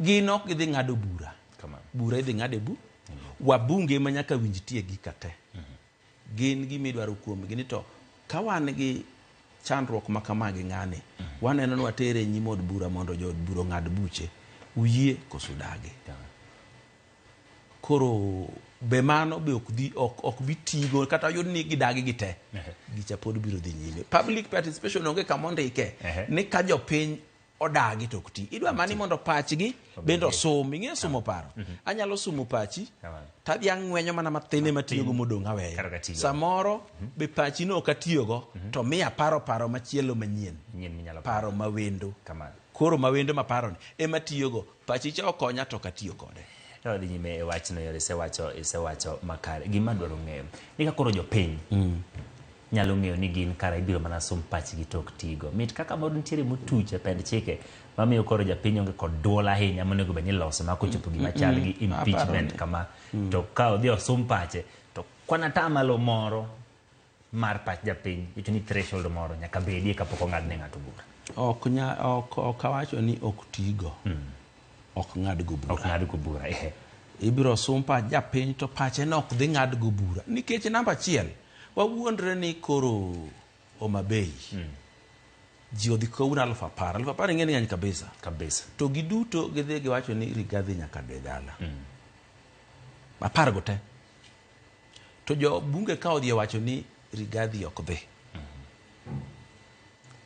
ing'e ni gimomiyo ok wanyal tiyo gi ji 10,000 ka mokwongo ji mano Homabay mokawo kura gin 300,000 mohewo 10,000 kamano kero chalo opinion poll omiyo ok wanyal tiyo to kae to jogi be ok gin jolony jopiny ok gin jolony e weche te nitie jolony mosekete bunge mopuonjore ng'ado weche od bura ma jopiny ge ema nodhi oyiero ni mae wuodwa mariek manyalo dhi ng'ado wach e od bura mae wuodwa mariek manyalo dhi yalonwa e od bura mae wuodwa mariek manyalo ting'o pachwa to teronwa od bura nuseyiero public participation nokel nikech mondo jopiny ong'e gima timore ka ng'ato nigi wach kech binyalo yudo ni ji 10,000 modhigo ng'ama winjo tie gigo man gi wach manyalo konyo ni mana ng'ato achiel kata ji 2 mane momiyo nawacho ni public participation is not there to replace any process, any procedure or any authority ka it is the authority of the president to fire somebody kata ka jopiny osewacho wachgi obiro mana tiyo gi winjo ka giwacho ni ng'ane ta ber to nikech ma tariembe to koseriembe to biro dogo paro jopiny to wacho ni ng'ane ber wamany ng'ama chalo kod yuti ok mano pa jopiny otiyo gi rieko kamano to ko ng'ad go bura en wach ma awacho ni buo katiba manyien koro kotimore mokwongo kendo ang'e ni ji ng'iye machiegni nikech gima kama iwacho ni koko chal set presidents e gima koko ibiro bed kitiyo godo inyalo yango ne jopiny ni en a political process en weche mag siasa tu koso en gigi moro motenre kod chik kuom mokwongo gimiluongo ni impeachment kata otimore county level kata otimore national level en political process siasa ni iye legal processes itere court ka nitiere gimoro manye Rigathi Gachagua timo mo break go law manitie be pod inyalo tere court ma court ema thiche oko court pod inyalo thicho ng'ato oko e yoregi to political process itiyogo nang'o itiyogo nikech nitie weche moko matudo gi chik tek ok inya tuwe kamoro kato nitiere samoro chiko mi teko mar ng'ado buche moko. Omi teko. Koro onge makosa mikoso king'ado buchego. Ting'ado gi marach. Koro mano iteri e court of public opinion. Court mar public opinion en kora ma jopiny mang'ado ni bura. To jopiny ng'ado ni bura koluwo joma ne giyiero gitere od bura. Koro gir Rigathi ni en political process. Kik wawuondre. To emomiyo nitie weche moko mwanyalo wacho ma onge gi evidence ma solid. Iluongo ni beyond reasonable doubt. To gi evidence ma circumstantial. Ikoni ng'ane to apani nego ng'ane nikech wayude kuwuok e odno ka lepe otimo remo. Omiende gi chilo matin. To ka wang' kot nono to chako ni to samoro omulo ng'ane moketo remo kuome. Mani ng'e ni en suspect. To evidence mantie circumstantial. To nitie evidence moro ma solid ma beyond reasonable doubt. Ma koyudi go to ine mineko ok ginene.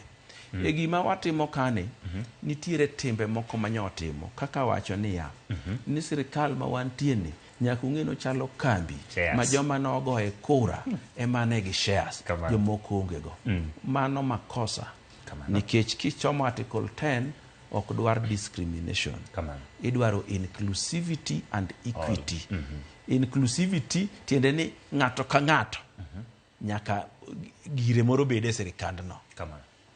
Equity en ni nyaka pog ji madwa romore. Upogore gi equality in this way ni kwa pogo gimoro equal tikawo 15 takawo 15 ka gin 30. To equity tinyalo ng'i ni in iki 10 wami 10 ani ka 20 mano equity. To equality to mano nyaromra roma. Koro nitiere kaka bedo ni mano makosa ne. To nitie moko mabodinore moko bing'eyo nyaka bang'e. Moko nitie ma president mong'eyo mochwanye. Mok nyakele wang' ji mondo ji. Nitie weche moko mok nyakele wang'. Wanyisi gik moko ma samoro ok nyakele wang' ji. Nikech samoro ng'ama be nokayo. Chieng' moro ne wawuotho gi jatend piny. Wadhi Nyamira. Wadhi e skul miluongo ni Kenyerere. Kwachopo Kenyerere to warito president to biro gi jalupne. To ka president ochung' e rally ma wadhiye ka president ema kuongo wuoyo kato luongo jalupne. Kaito ka jalupne ber piny to koro luongo jomodong' kogik kamoro to ng'ado ji owuok dhi.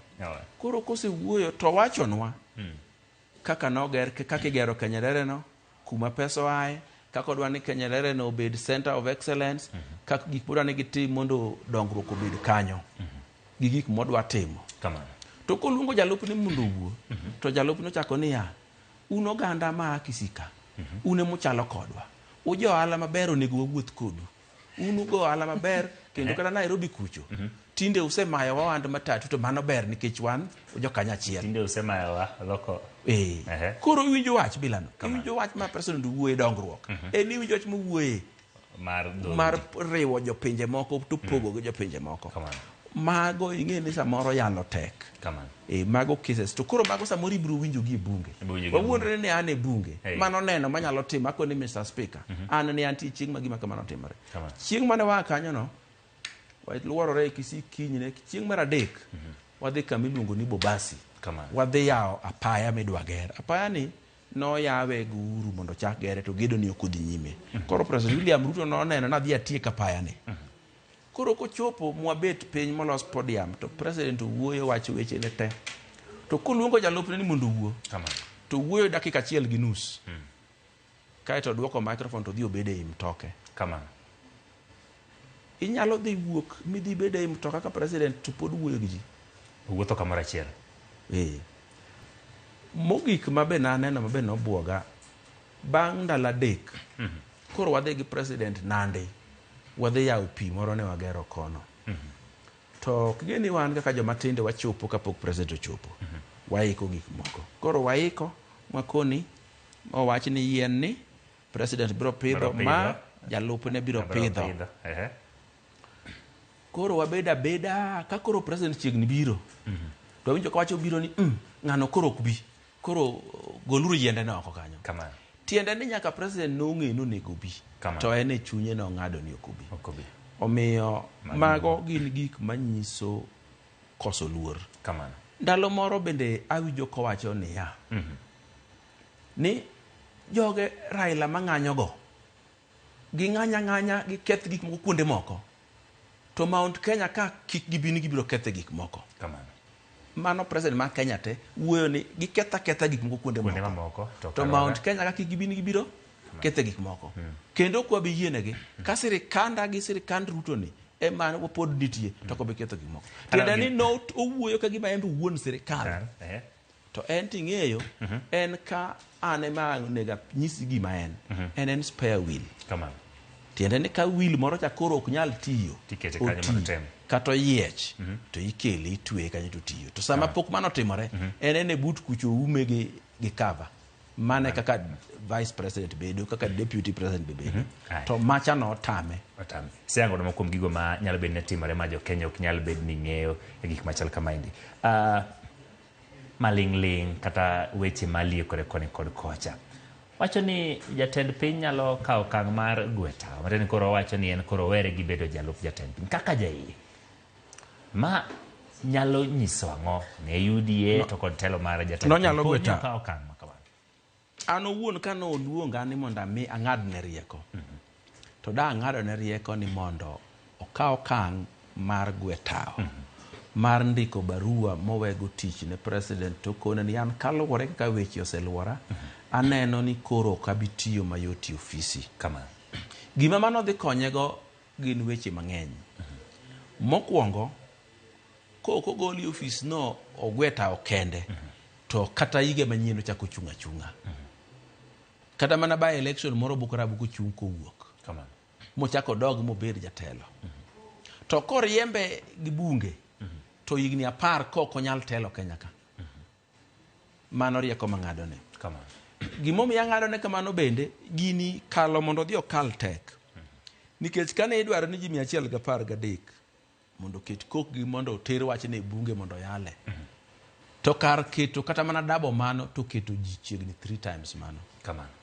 Mano nyise ni joma onge kode e mang'eny machielo dwa no pim ng'ama gorego sama igori gi ng'ama oingi to api berach ni silaha madongo bene ma en go dwa ni mondo ijiw Zulu isarende kono oyo an lweny ni tokane kadang' adhigo nyime mano ka ng'ama riek to kodwa gore agoya nyaka giko tasepimonu gik magorruok nyaka giko nyalo timone kamano to dhi jima mar adek manyalo dhi hinye kabisa ing'e ni sama oketi ni ali makori luongo witnesses makori wacho ni odongo in ema ni mako nyar ng'ane gi thuon titamuri tineno ka bura pek ng'ini nyaro piyo be nyalo biro koni ambe no ma kata no keto pale nguta ni kawacho inyalo koro el duge gi mang'eny mamoko ji no luoro wach nyaro piyo biro tielo wach biro tielo wach kendo machielo wuok kendo koni ato noko gine an no biro yiro ka tedo muting'o chiemo dhigo te koro makosa ni koro wuok mang'eny mamoko ji okia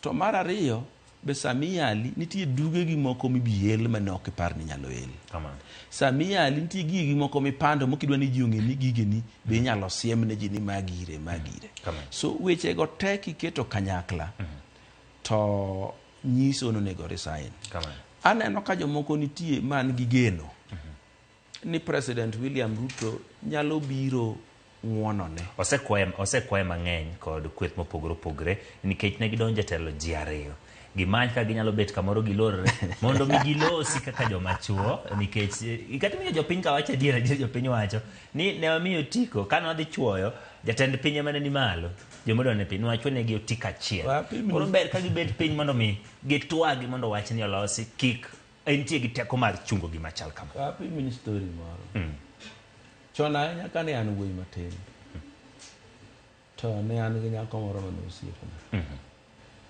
to noweya nodhi ne wuoyi moro kamano kaeto nochwanyore kono kane osechwanyore kono to koro kuno be oweyo koro odwa duogo oluoyo oduogo koro min gi moluonga pimona ning'eyo Anyango pod eri bedo dagi oseginene.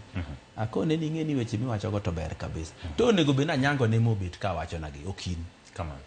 Gik ma winjo ka ji osewacho ka onge mar Rigathi Gachagua osewacho en owuon ni ker adwa ni kiyie ting'won na mondo wawuo wati. Poko wuok kuom gi dhoge. Poko wach. Muma wacho ni kiulo gi dhogi ni jaricho tinyalo weni richoni. To ka ji ema wacho, ok chieng' moro ka koro ketu e bura kendo tikoni an nok awacho, an pok abedo jaricho, mago joge mano wacho an ok awacho. Kamano. Omiyo mano namba 1. Namba 2, nitie wach miwacho ga ni ng'amo bar ruoth gi tong'. Ka tong' ok ochwoye to dhi deri. Koko chopo gimidwaro. Ki bar ruoth gi tong' ni nege. Mimiso. To dhi deri. Ewinjo.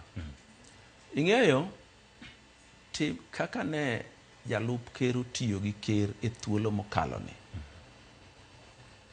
King'wono ne to biro negi. Mokwongo ni neno chieng' mane jomiluongo ni Gen Z omuomo bunge. Gen Z nong'anyo kana gikwedo telo ma Kenya Kwanza dwe ng'anyo gigo mago story mabor wabro go emba. Kama. To chieng' mane gimuome bunge no ne 25 dwe mar 6.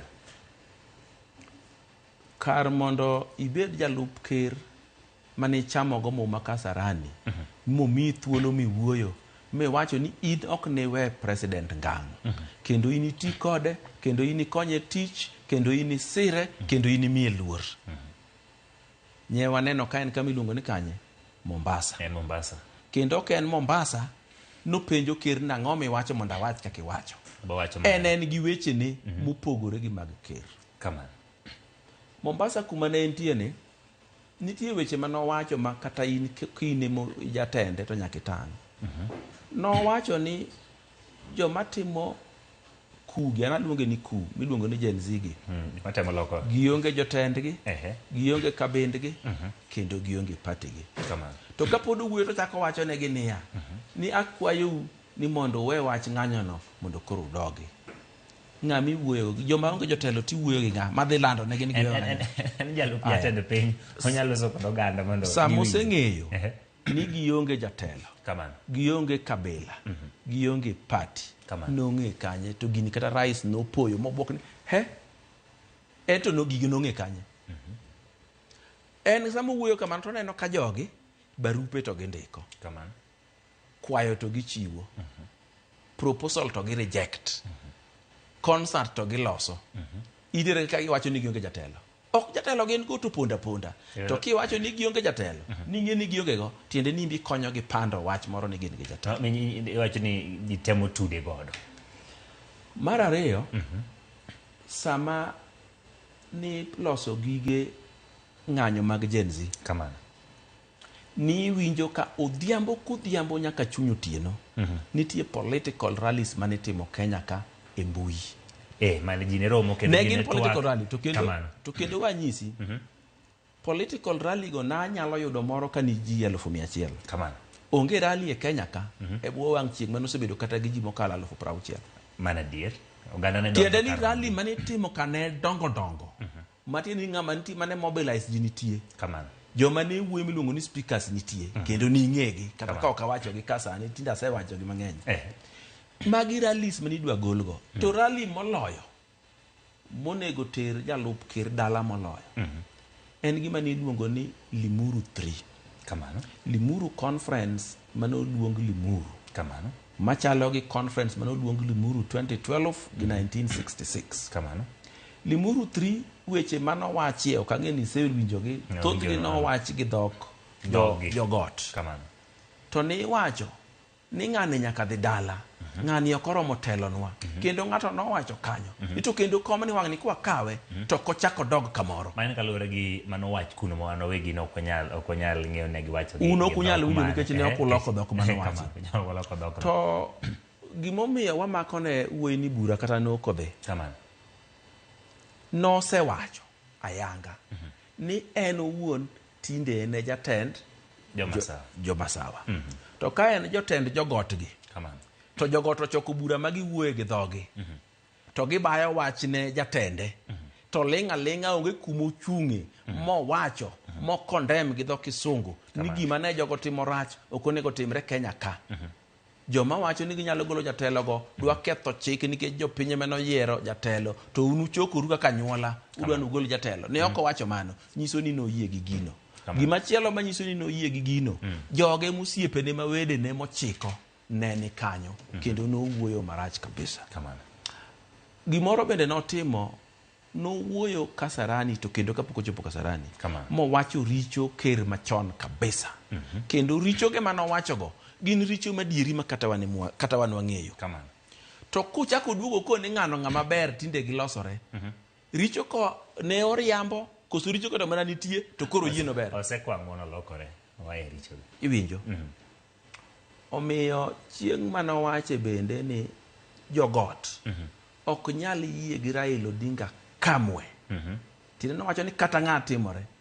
To sani no chako duogo koni oyo Raila Odinga koro paro ni nowacho ni nonyise ni en ng'ama rach to koro noduogo ng'iyo ngerach mar karo jatelo ema nyiso ji gik moko en ok nyise. Ka wadhi nyime.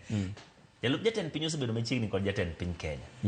Po ni chenro ma kama odhi nyime mogole kom ok onyal golo siri mamoko ma oganda jo Kenya ok ong'eyo ma nyalo biro kelo weche.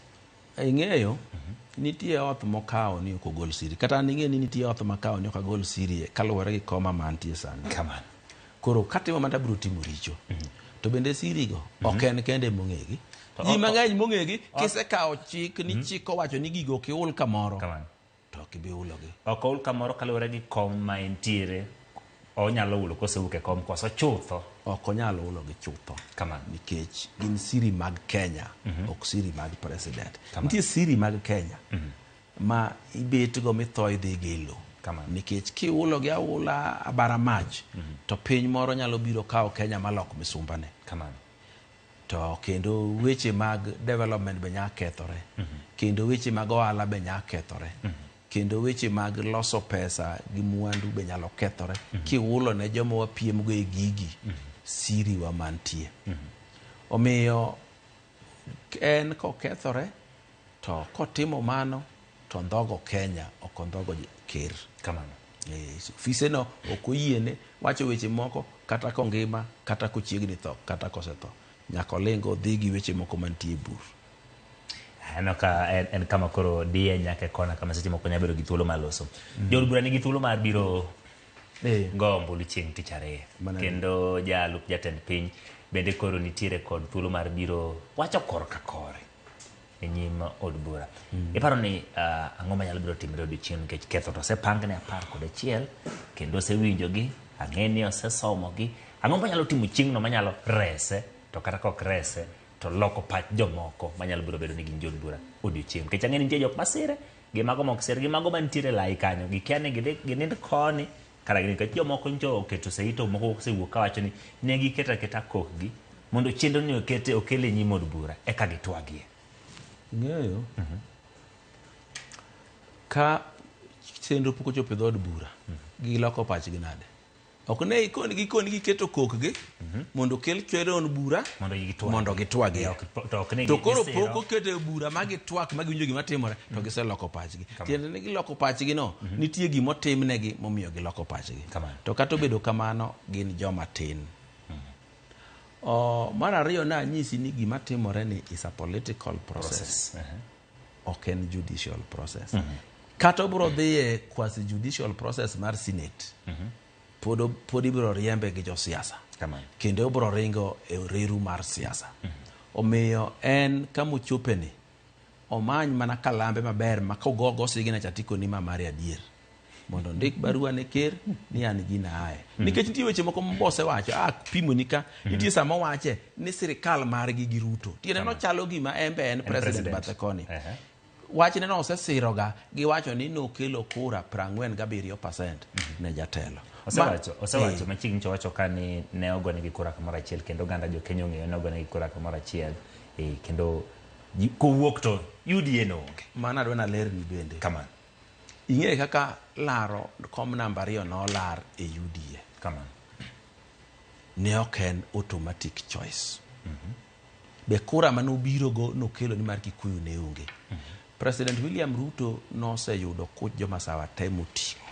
Koro mondo sik gi kura gi koting'o nyaka noduok lwete omany ja masawa achiel mokete kom.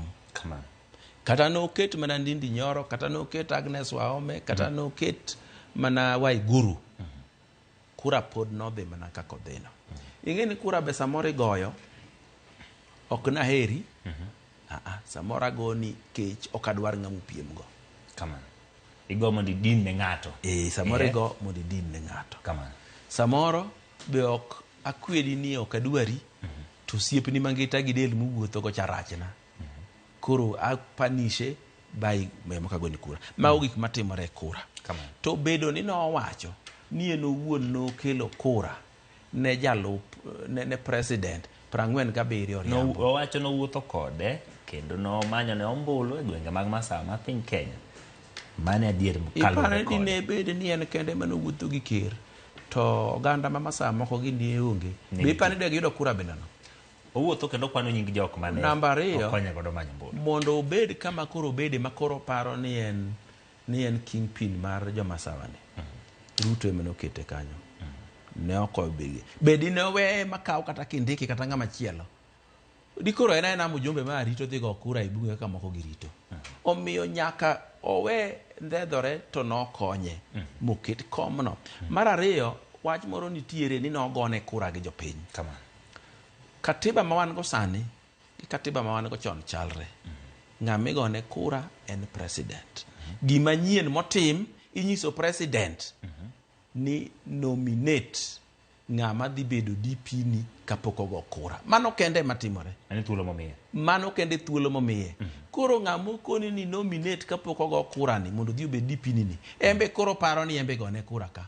Kura mane goyo ni gone kura ne William Ruto, tigone Raila Odinga, tigone Wajakoya, tigone osiepna ma bede Masawa cha. Mane wuode tiyo karu kacha. Koro mage joma ne igone gi kura. Maj moko kuomi kata jolupgi ukia ni ng'agini. Omiyo ng'ama biro wacho ni noembe nogone kura. Kura achiel ok nya gone ji ariyo. Kura igone ng'ato achiel. To igoni gi joma yie. Be kata kane ket ni ya. Ni idhi bedo president, idhi chung kiseyiero nyaka cabinet. Mano be timore. Na aneno kata ka Azimio noyiero half the cabinet kapok ji odhi kura. Jogo ok nyalo wacho ni gimbe nogone gi kura. Kura nogone president. En mana ni chik nowacho ne president yier ng'ama dhi bedo deputy ni kapok ji odhi e yiero. Mane gima notimore. Esago wacho ni en achiel kuom jogo manoloso duond bura mar UDA kendo olose mapek. In kaka jakanyo mar duond bura gine mar UDA ne wakedo ne duond bura mar UDA mondo oyud loch. Mabro kaponi chenro ne odhi mothiche oko. Bro bedo ng'e duond bura. Ingeni sama iwacho notiko en achiel. Gima milimili e ita en ya. Kotiko ne en achiel. Ito mari manogol nyigo to ne mane. Otiko ne en achiel mar President William Ruto.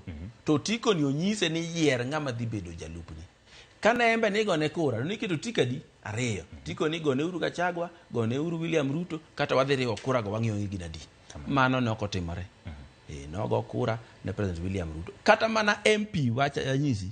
Kata mana MP kadwaro kura. To nyanyiso jini omera gona uru kura adhi keto wuodu CDF manager. Gona uru kura adhi keto wuodu constituency manager. Gona uru kura adhi timo magi gi magi adhi kiyiero. Ok oulo ni sama igone kura to jogi bi gone gi. Ene migone to mano strategy moketi ma mondo yud kura mang'eny. Sama osegone kura ene mogone, ene mujumbe, ene monyalo bedo impeached kata ok onyalo bedo impeached. Omiyo wach mo ndedhore go ni ebe nogone kura no onge. Kata William Ruto ne dhi adhiye kaka naneno kura cha. Moonge running mate at all.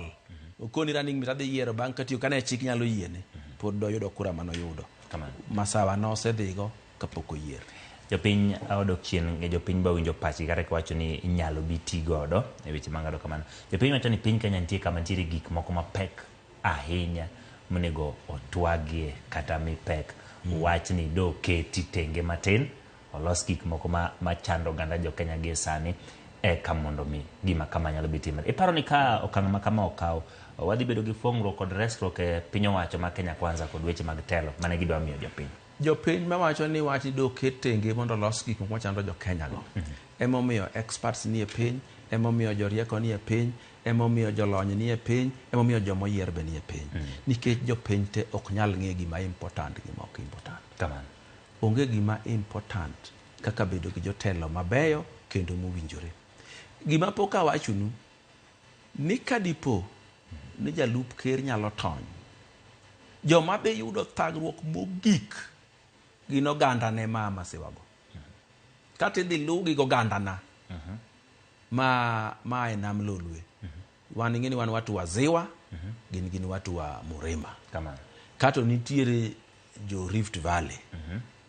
Jomae ho mar okak. Jomae gin ema gidhi neno kendo marache moloyo. Nikech ng'ani en ng'ama kama ong'eyo en jodalagi. Tisewinjo ka nosemiyo jodalagi warning ni kochopo Disemba kapok iluwa ni pod ibagni koni gi koni to kata bungi ok ichak ine kendo. Mano be ng'ama owinjore telno oganda. Mano ok ng'ama owinjore telno oganda. Ing'e ni wuoyi ni kano chako tije mar bedo jalup ker, chief of staff mare ne en jaluo maniluongo ni George McGoey. Yo manogolego kanyo moketi ambassador ne chicha. Na paro nitie gimoro midwa timi ofisni mok be dwar ni mondo pusre ji ong'e oko. Omiyo kata bang' ka gini oserumo, korko kel commission of inquiry e timbenegi mondo non ni to ang'o momiyo chief of staff ne ogol, mondo non ni ang'o momiyo chieng' mane Gen Zs muomo parliament ne en Mombasa kendo ne en gi paro mopogore gi mar ker. Kendo nyaka non ni ang'o momiyo oganda ne nodhi ochoko bura Limuru mano wachne ker weche maricho richo to nokoleng'o wuoyo. To mogik mapekie moloyo, dipo ni nindo mar General Ogola nyalo luwore gi Gen Z coup manotimore ni, to Gen Z coup ni inyalo tudego. Mago gik manyaka binon. Ko olo bura ka ok omiene mano beber. To gigo koro nyaka non kaluwore gi gik mwaseneno katimore. Ok inyal bedo ni in ng'at mantie oganda moro mok idwar michung' miwachi tiwacho ni in jalup ker mar Kenya, ok mar jodalau, ok mar jogweng'u, ok mar jomuwacho go dhok achiel. Donge ineno kamano opogore ok oromo ng'ato telo. En wach ma pod oganda jo Kenya obedo golo pachgi mopogore nikech wacho ni chenro ni en ma public participation kata golo oganda no kanyo ko yangre odiochieng' makiny pod jopiny nigi thuolo mar biro golo pachgi di public participation. Wacho ni beda process chakre ka ne paro ma kama ochakore nyaka gi sani. Nitie kwa ma jumani ma bende rumo ni chieng' tich ang'wen. Moko ne wacho ni jatend piny masani bende chal kamano timo gik moko machal kamane jatend piny mano sidi yue mano Uhuru Kenyatta. En bene odwa balo gi jatende, lakini jatende no ng'uono ne kata ne ng'uono ahinya mane wacho ni nyalo ting'o pek machal mano timo ni kinde no. Ang'o miyo ok onyal timo kamano gi lak sechegi. Ing'e gima nyaka ing'e e kethruok mar President Uhuru Kenyatta gi William Ruto. Uhuru ema nochako. E kethruok mar William Ruto gi Rigathi Gachagua, Rigathi Gachagua ema ochako. Rigathi Gachagua ema otugo bao. Macha Uhuru Kenyatta ema notugo bao. Kamano nyaka wawinjre mano. Mar ariyo, Uhuru Kenyatta ne nigi riekone moro. En ema ne ok odwar jalupne. To kane ok odwar jalupne, to ne en gi riekone moro mabiro nyisi gima ne gitemo timo. Mondo nowit jalupne oko, nyaka nomany ng'ama dhi rwako wuoche jalupne no. Nyaka norwak ng'ama dhi bede kom jalupne no gi rieko. Kamano. E misigo mane giting'o mar Kenya ni, nodwaro ng'ama dhi konye ting'e nikech odwaro riembo jalupne. To gimiyo noriembo jalupne, nosewacho gi dhoge mabutume. Nodhi tiyo higni 10, to wene jalupne higni adi? 10 maluwo. To koro nodhi onene chunye nodwa ndhogo jalupne, odwaro higni 10 moko en be. Kamano. Koro odhi omanyo ng'ama digomb bedo president koko penjo mang'eny. Kamano. To yudo ni migosi Raila Odinga gombo bedo president to pok odonjo. Koro kone ne janam Lolwe, adwa ni mondo akonyi mondo koro ibed president. Kamano. Gima ne janam Lolwe kopenje, nito jalupni tang'o momi ndhogo. Ing'e ni dhako maweyi miyudo kowe ng'ato, penje ni to ng'acha tiwe nang'o, eka biro konyi. Koro ng'ani iyudo ka obiro iri nokono odwa keti president.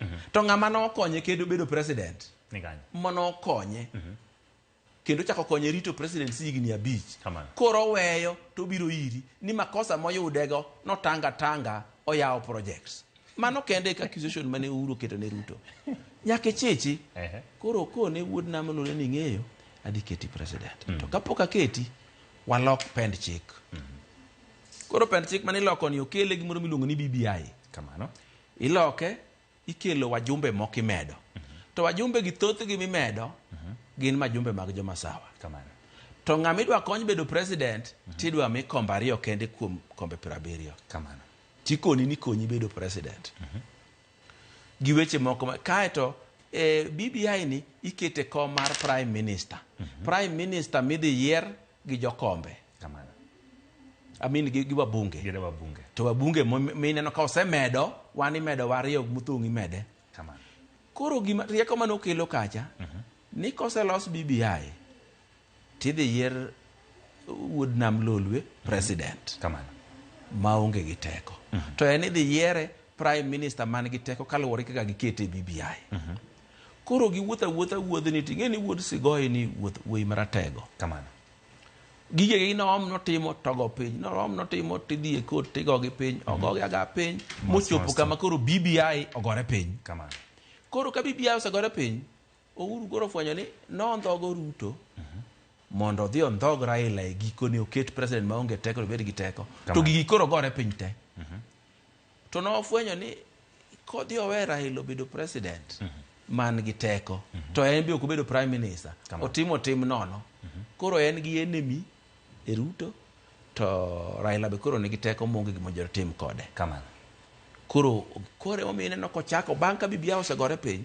koro wuon Raila ni pod en ng'ati okonye bedo president to mano onge no osewe wachno oseduoge plan manyien plan kaka koro idwa gol Ruto moseyudo toch gimo miya wuoyo kamano sama ni neno no support ng'anyo mane timore higa mokalo we mar Gen Z ni no temo mondo omi oganda Luo okethre gi Ruto kabisa omi jatend Luo okethre gi Ruto kabisa mako biro chopo sama gi kelo mar Gen Z ni to koro gole yot en kende gima ne ok ong'eyo ni oganda Luo koluwo jatend gi biro penjo matek omiyo kano okono mondo konyi to penje to kwase gole to aketo nga sama ne duoko no kodwokore maber Luo gi jotend gi noringo kono oyo ini dwa gajowa oganda ma igolo wani mai oganda mane waluwo go aora Nile mai oganda mwasethagore go mai oganda mane ogolo Jaramogi e jela mai oganda mane oketo Yugi Ogango PS mapok noketi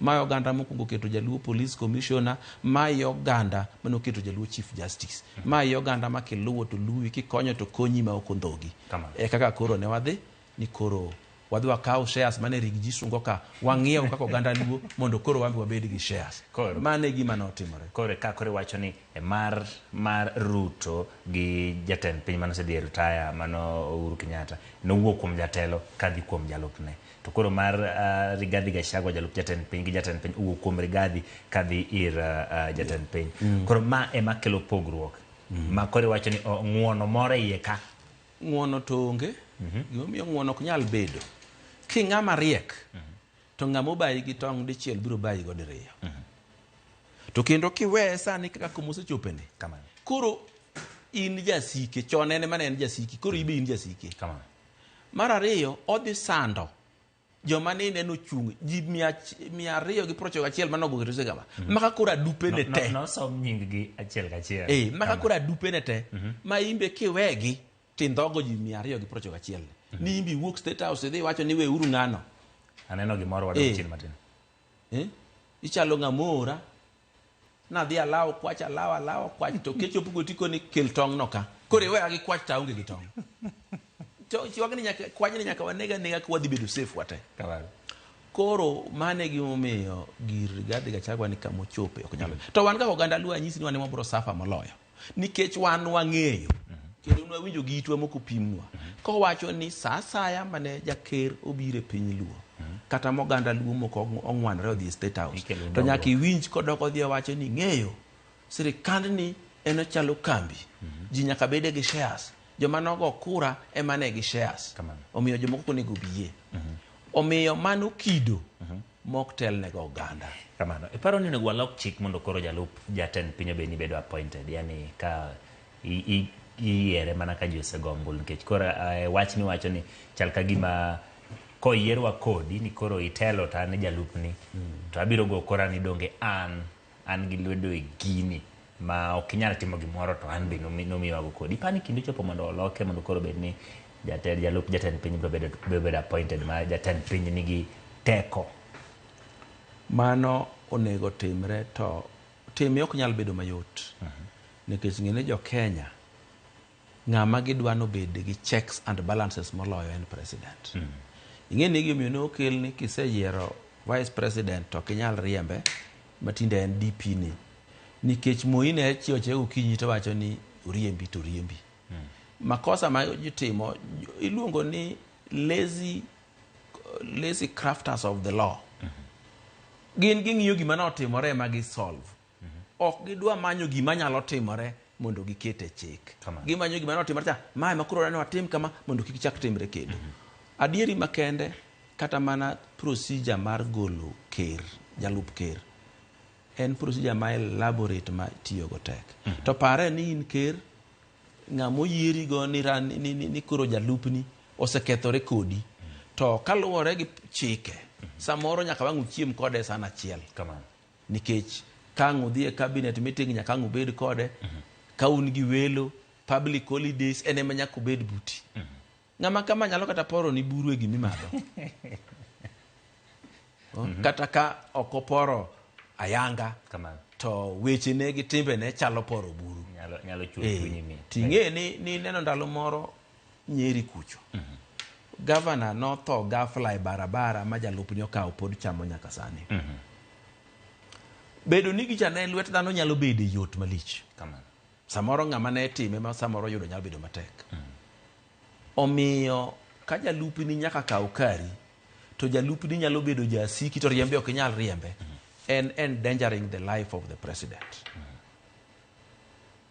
En gima, if you cannot fire your deputy and he can be your enemy publicly, that is endangering your life as a president. Omiyo dwani mondo wamany yo moro mayot ma president nyalo golo go jalupne. Ka jalupne bedwa bedo president, orit ka chi moro ma otieko to dhi ochungo bed president. Wach moro ni mae manyaka utwere ni dwani mondo wae. Ne en gima nwakete chik, nikech ni loso chik sa activism. Sama opposition ne gia ni mondo ket ma chik, gik moko no kete chik kama ng'eny ma moko dwano gol. Machielo ma dwano gol e chik en this 2/3 gender rule. Onego kata koko gole to nyaka lose mondo bed gimi nyalo tim, nyalo bed implemented. Kawuoni winjo Malala no se kawe kendo dwaro tiyo kode kaka. Kawuoni winjo ka Malala gin na wacho ni parliament is unconstitutional because onge 2/3 gender rule. Gima wiye no wilgo ni sama wacho kamano, dongo wacho ni gik ma parliament oseng'ade bura gi te wa illegal. Gimara mara chik mosekadhi moseketi kogno. To nitie gik moko ma ka jopiny oyiego to gino kare. Jopiny pok nyokwedo wach no higni 10 ma gisetiyo gi gino. Koro miyo it becomes law naturally. Mana kaka iwinjo kikawo nyar ng'ato midago ma jirani oneno konyuolo ni nyathi, oneno kiome maternity, oneno koluonge ni wuon ng'ane, nyithinde be luonge ni baba. Mano chiegi. Natural. Mano chiegi. E gima timore ka chik ni parliament ka osebedo no wasetiyo kode, otimo gik moko mwayien ni gigo beyo, mano parliament malegal. In kaka jaiye, in ja duond bura mano mar UDA, jalup jatend piny wacho ni diura dhi nyime gi chenro machal kama, en gi joge giikore mar biro rakore gi gima dhi nyime kaka mar dwaro thiche oko e kom. Ipani en gokenge mage modhi kawo ono dhi nyime, nikech owacho ni en bende oikore chenro ma kama kosetieko en gi okil mamage, gibiro ng'iye, gibiro range, gibiro kawo kore. Mago ting'e ni ng'ama nyap samoro ing'e ni ene moko kumo mera biro nyoni kawuono kitugo ta biro nyoni magik moko wuok e yi. To kada ochakore ni nguma achiel ten piny, nya neno video moko muja kete TikTok gi. Nitie wuoyi moro pango ngum mo winyre mowinyre. To kada ochakore ng'ama no winyre chogo e nguma di to osirai en piny. omiyo inyalo go koko, abro nego, abro timo nade an gi joga. To kogolo mbulu mar ni koro joma dwa ni mondo goli ogo signature 291 ngene Kenya ka nitie constituencies adi 290 kende. To joma nogo 291 tiende ni of course nitiere ang'eyo ni nitiere women reps mabe gin MPs to gi nominated be gin MPs. To ne joma nong'ado bura ni gidwaro ni mondo giwinje gini. Masa moro ka ji odhi oyale bunge motegno to ginya medore kendo gibed kata 320.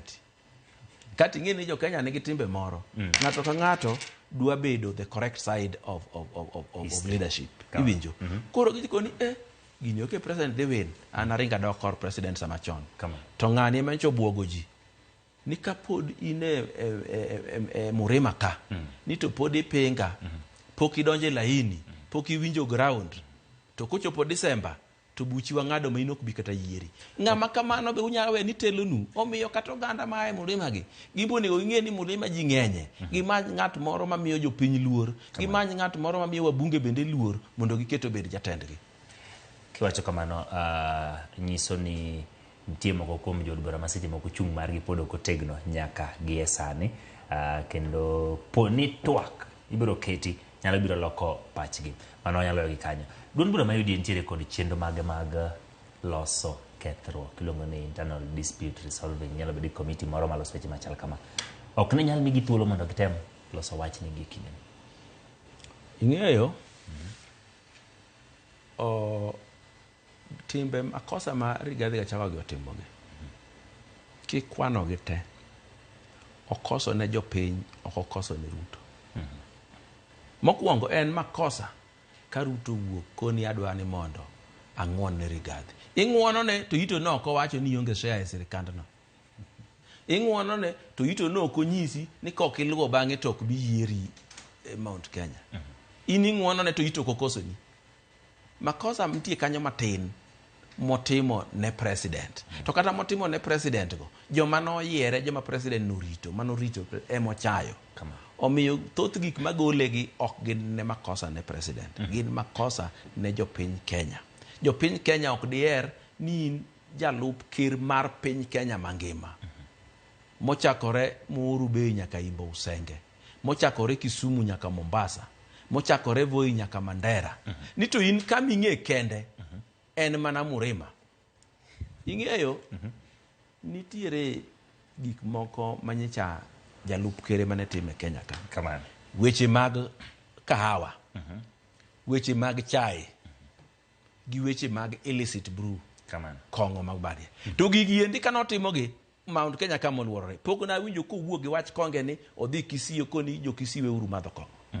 Pok na winjo kodhi Homa Bay mokoni adwani mondo watiek wach kong'o ka. Budget timiye mar sirikal mar kedo gi konge maramugi. Budget timiye mar sirikal mar promote wach chai gi wach kofi. Tang'e ni gigi noyiero nikech chai gi kofi ni to joma Kenya mapuro gi ahinya. Nodwa ni mondo onyisgi notiyo negi matek to karo tiyo gi pes sirikal. Wach mar kong'o ni be nodwa nolos go jodalagi. To dino nego wuogi odhi e Trans Nzoia be owache wach jiwe kong'o. Owuoye gi chife makuno tiek wach kong'o. Omiyo en ng'ama kadier makende. Kata koro wawe wach ni Ruto onge gini.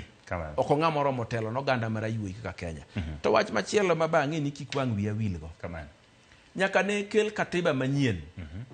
Oganda ma Masawa ka. Oganda mar Murima ni kende mosebedo president Kenya ka. To king'iyo kaka ng'ani go kwande, ogo kwande ni pod gine ma ginuoyo. E thuolo ma President William Ruto nobedo president ma okae gotni. Ok giwe ng'ani yue. Ng'ani pok otieko higni 2 to gikete gi koko kia budget kia ng'o en nduru to gik mane mineno Ruto timogi. Ouru notimo maricho moloma. Nya winjo kogo Adani matek kabisa.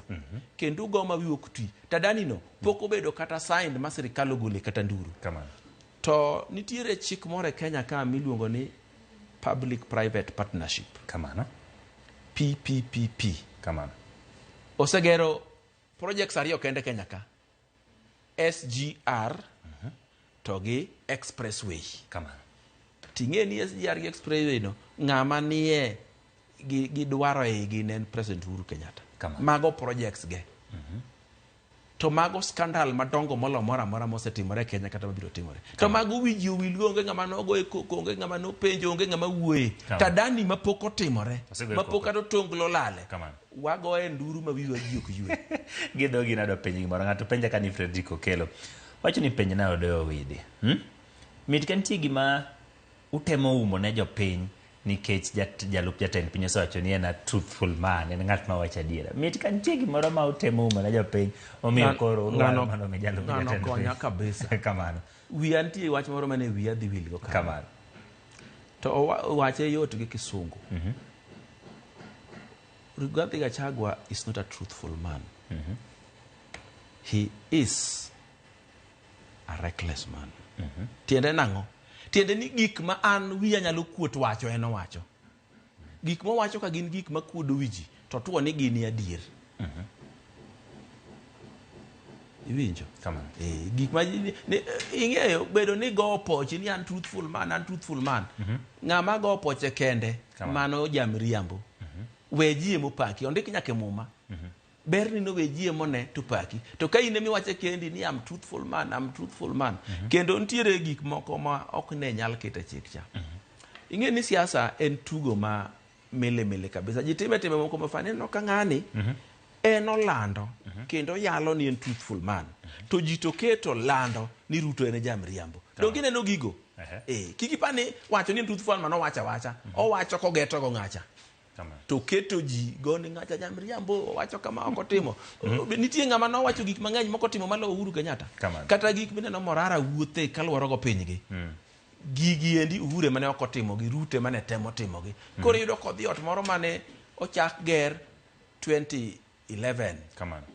Mano kata Uhuru ne pok odonjo telo. Moro no chak ger 2016 ko Uhuru mane telo. To udi gi okwamo. Koro wuotho koni gini pesa kalo lale Ruto nyaka duokwa. To Ruto to ne ok president ndalono. Mana kaka kawuono ok wanyal kawo makosa mag Ruto waketo ne Rigathi.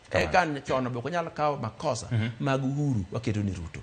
Ka in vice president in spare tire, irito chieng' ma president onge titiyo. Kamano. Nyagoro mogi thuolo bende mari mar oro penjo ni minyalo dwaro mondo mi penja Odoyo Owidi wantiere kode kaendi kendo osebedo ka wago mbaka e weche motenore kod paro mar dwaro thicho oko e kom jalup jatend piny Rigathi Gachagua nosepedhe nyim od bura kendo odiochieng' ma kawuono gima nitimo e gwenge mopogore opogore en kawo pach jopiny ma bende koro ochwal nyime nyaka odiochieng' ma kiny chenro mar kawo pach jopiny pod biro dhi nyime. Chieng' tich ariyo wan gi geno ni jalup jatend piny biro bedo ka molo e nyim od bura mondo en bende wach koro ka kore nomiye kanyo seche ariyo kod spika mar od bura mamalo ka bende jod bura biro bedo ka twake wachno kendo gibiro luto ombulu. Ng'ato penjo kaendi mondo mi apenji ane ni to penjane Odoyo Owidi ni mit ka bedo ni Rigathi Gachagua wacho dhok achiel gi Gen Z omiyo piny owacho bedo maluor ni onyalo biro yungogi. Wacho ni Rigathi Gachagua ayie gi penjo no to nyaka nyise ni ya. Ka Rigathi Gachagua ni emane sirikal ma Gen Z gi goyo. To ere wacho kod gi dhok achiel nade? Tiende ni yandi osewe bedo jalup ker onge sirikal, owe ker kende. Ichalo ng'amuko mera tera wuoth sani ng'eni mudho lel wadhi. Kamano. To kiwinjo ka jomoko goko ketok chiel teseringi we wadu.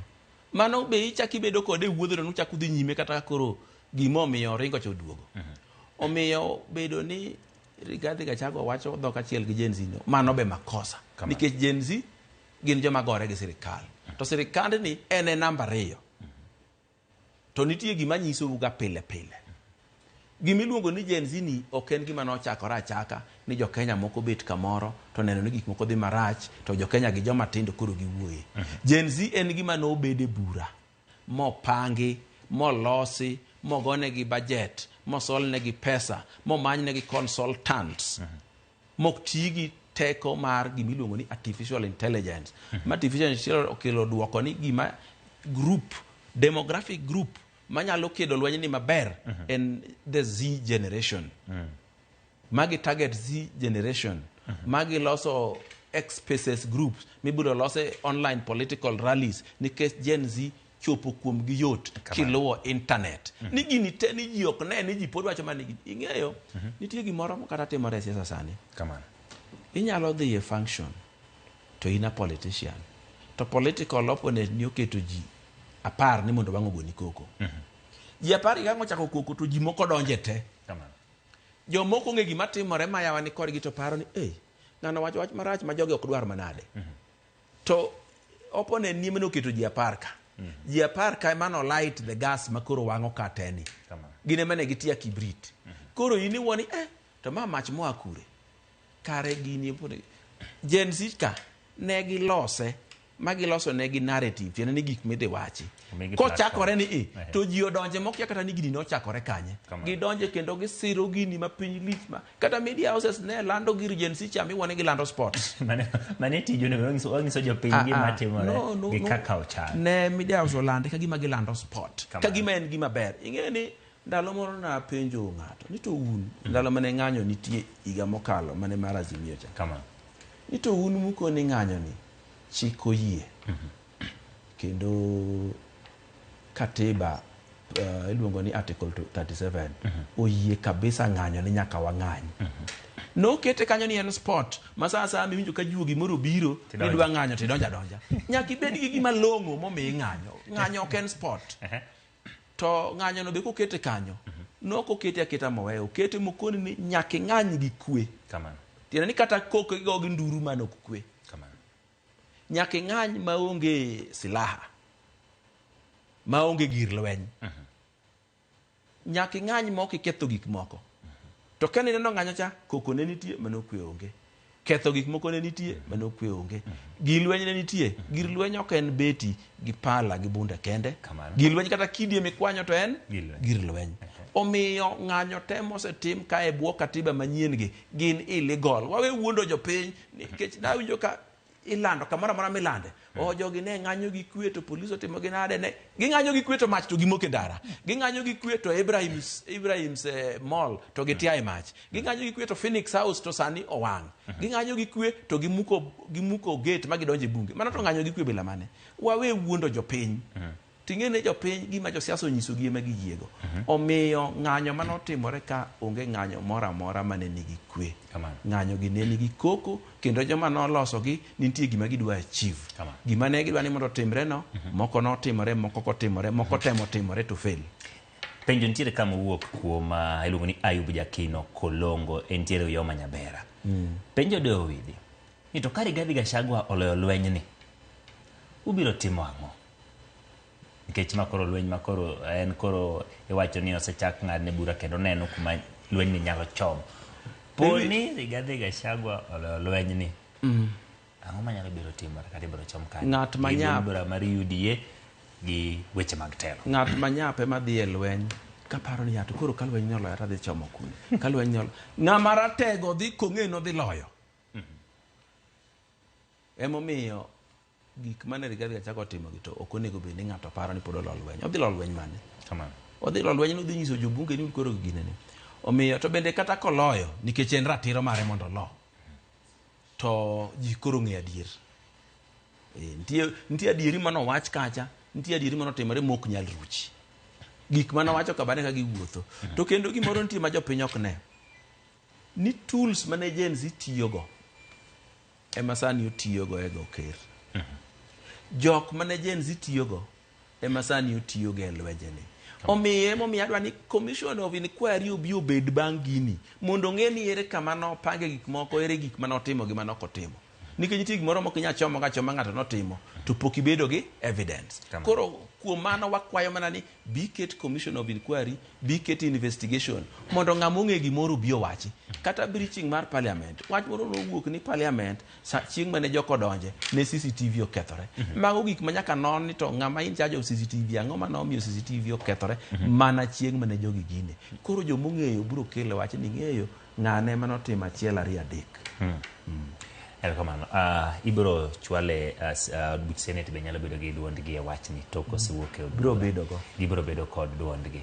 Ka od buch Senate ok okadhe watimo nang'o?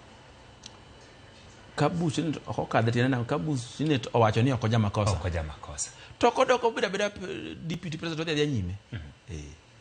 President William Ruto nobedo president mar Uhuru ka dhi nyime to Uhuru ne ok dware. Kamano. Teko mano nyalo golege mane onge. Ang'e ni na awinjo kuwacho ka samoro ni to Uhuru dak ne goli Ruto. Namba mane golo go Ruto no onge go.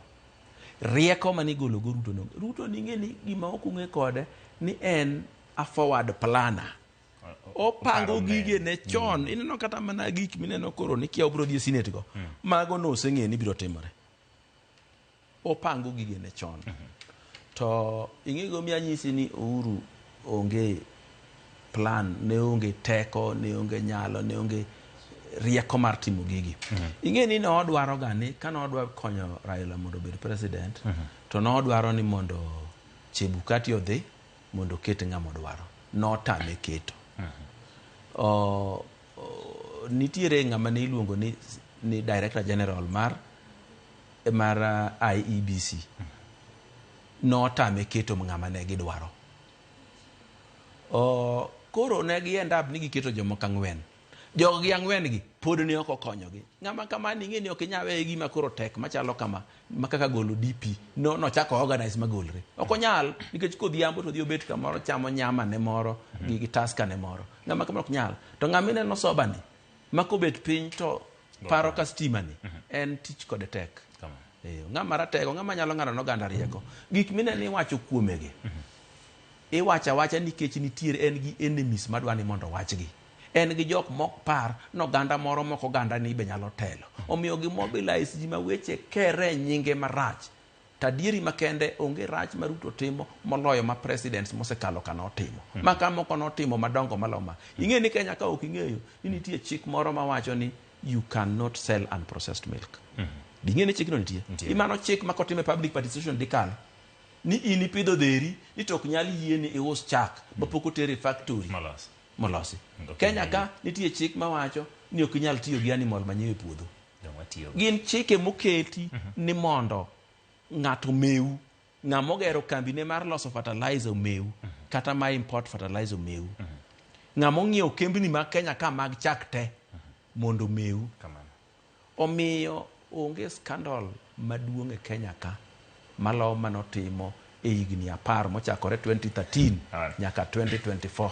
Kanye mogere reru moa Mombasa to korao Nairobi to dhi e puoth president direct. Iwacho ni chenro makama en fully political, mateni siasa nitiere kuome. Njoneno ka jale gi kweth manok mano Millie Odhiambo ka nitiere gwenge magoma Bay. No wacho ni gini ne ginena gi chia. Kata kamano. Nikech joma sano duogo gwelo nying migosi Raila Amolo Odinga. Koro oywagi e dao kendo nogolo chik mondo jo bura duto mag ODM odhi oketa kok gimano. To kotenore gimano bende jo bura moko masawa bende ne wuok Murang'a. Nosiemo wang' jo bura mag ODM. Ni gin kik gisir paro machal kama nikech en gima iywayo gie. Ok ine ko ganda biro pogore kata pogruok manyalo biro bede poni chenro makama odhi mokadho nyime. Be nitie ng'ama pogo ganda e Kenya kama lo ng'ama igolone. Ng'ama nyalo nyiso ganda moro ni gin gionge shares e sirikal. Ng'ama nyalo nyiso ganda ne ni gin ema gin gi shares mang'eny nyaka migi ministers 8. Mane ng'ama pogo ji. Ng'ama onge samo dhi e kindo gendni moko mowach weche mabeyo. Owacho mana margi mar Murima. En nowuok odiochieng' mokwongo ni wach Mulima ne mong'eyo. Omiyo gik mane jogo wacho kupogi. To wach mar Millie mar kiani ne gichungi bathe to gineno ka ng'ano luongo. Aparo ni mano kawo gik madongo to cheapen things. To embe mano cheapening things no ema miyo gi akura. Kora eba yie no dhia gi apache no ber. Mane ma giyiero igo higa ka higa rumo. To ng'ama nyalo bukore ni gimomiyo koro neno ni mondo igolo Gachagua nikech Gachagua no wuoyo marach. Gachagua ni endi kata mana President William Ruto be no si wuoyo marach e nying Raila no. Omiyo jomose wuoyo marach e nying Raila to ng'eny maka odwa kumogi to do kum ji modong' mana gi en gi mama ne kende. Omiyo duond bura mar ODM no ywayo wach machal kama endi. Gachagua ka ogolo jopiny seche moko ng'eyo ang'o manyalo timore tok kosegol inyalo yango ne jopiny. Jomoko wacho ni jomoko lieko ni biro kawo ne okenge mag chike ketho mosebedo kagi. Iparo nang'o manyalo timore iluongo ni end game mar Gachagua e gigi duto. Gimi penjo na ang'o manyalo timore no. Adwa ni mondo jopiny owinje nyaka iwache nyalo timore. Okipenjo na ang'o madhi timore. Ang'o madhi timore to ok dang'e. To manyalo timore en ni kineno gik mo ketho moketne ka. Thothgi gin ketho mag criminal. minyalo tere gi court, minyalo subject go to investigation, ma tere court, ma bura loye kata molo bura. Mar ariyo korito mogole to idhi tame e leadership mora mora Kenya ka kuom higni 10 korito. To bende ko ng'ado rieko ne chon to purore. Winyo ma rieko neno ka yien ochako wang' gi piny to purore odhi e yien machielo. Sani ko ber to ringo o resign. Kamano. Kendo ko resign to weche koro yot. To samoro embe en gi rieko ne moro pok wang'eyo. To gik manyalo timore inyalo tere court ma kwayo cha mar commission of inquiry cha be inyalo keti mondo koro koseng'in gik na otimore gi ere lwete kama ne nitie. Kama. In kaka jeye maduong' bura mar UDA. Gachagua ne ng'at mane oyier mondo sir jatend piny Kenya kaka jalupne. Kosegole. Mani chenro mane mar nitie mar biro kawo kar Gachagua. Nikech ang'eni kiwacho ni jok mabet piny to neno mbele. Nyaka be ni gini usebete piny muse kuodhe kamoro nudwaro timo kama. Gigo mago top secret ok wanyal bedo mwa kuodhi to rieko to wanyalo ng'ade. Adane rieko kaka koro. Ing'eni Gachagua kosegol. Number 1 mondo piny odong ka stable kako kotine. Nyaka many mana jadala gi moro ema chak keti jalup ker. Kamano. Mane kaburo tiyo. To manyalo tiyo bende kaluwore gi weche mantie en kawo ja Mount Kenya East tiketo. To nikech jo Mount Kenya East tin gin gi jo Mount Kenya madiere gi mabathe kocha gi ng'eny. Ginyalo koro pogore. To onyalo bedo interest mar president ni mondo yiere kendo Mount Kenya opogore.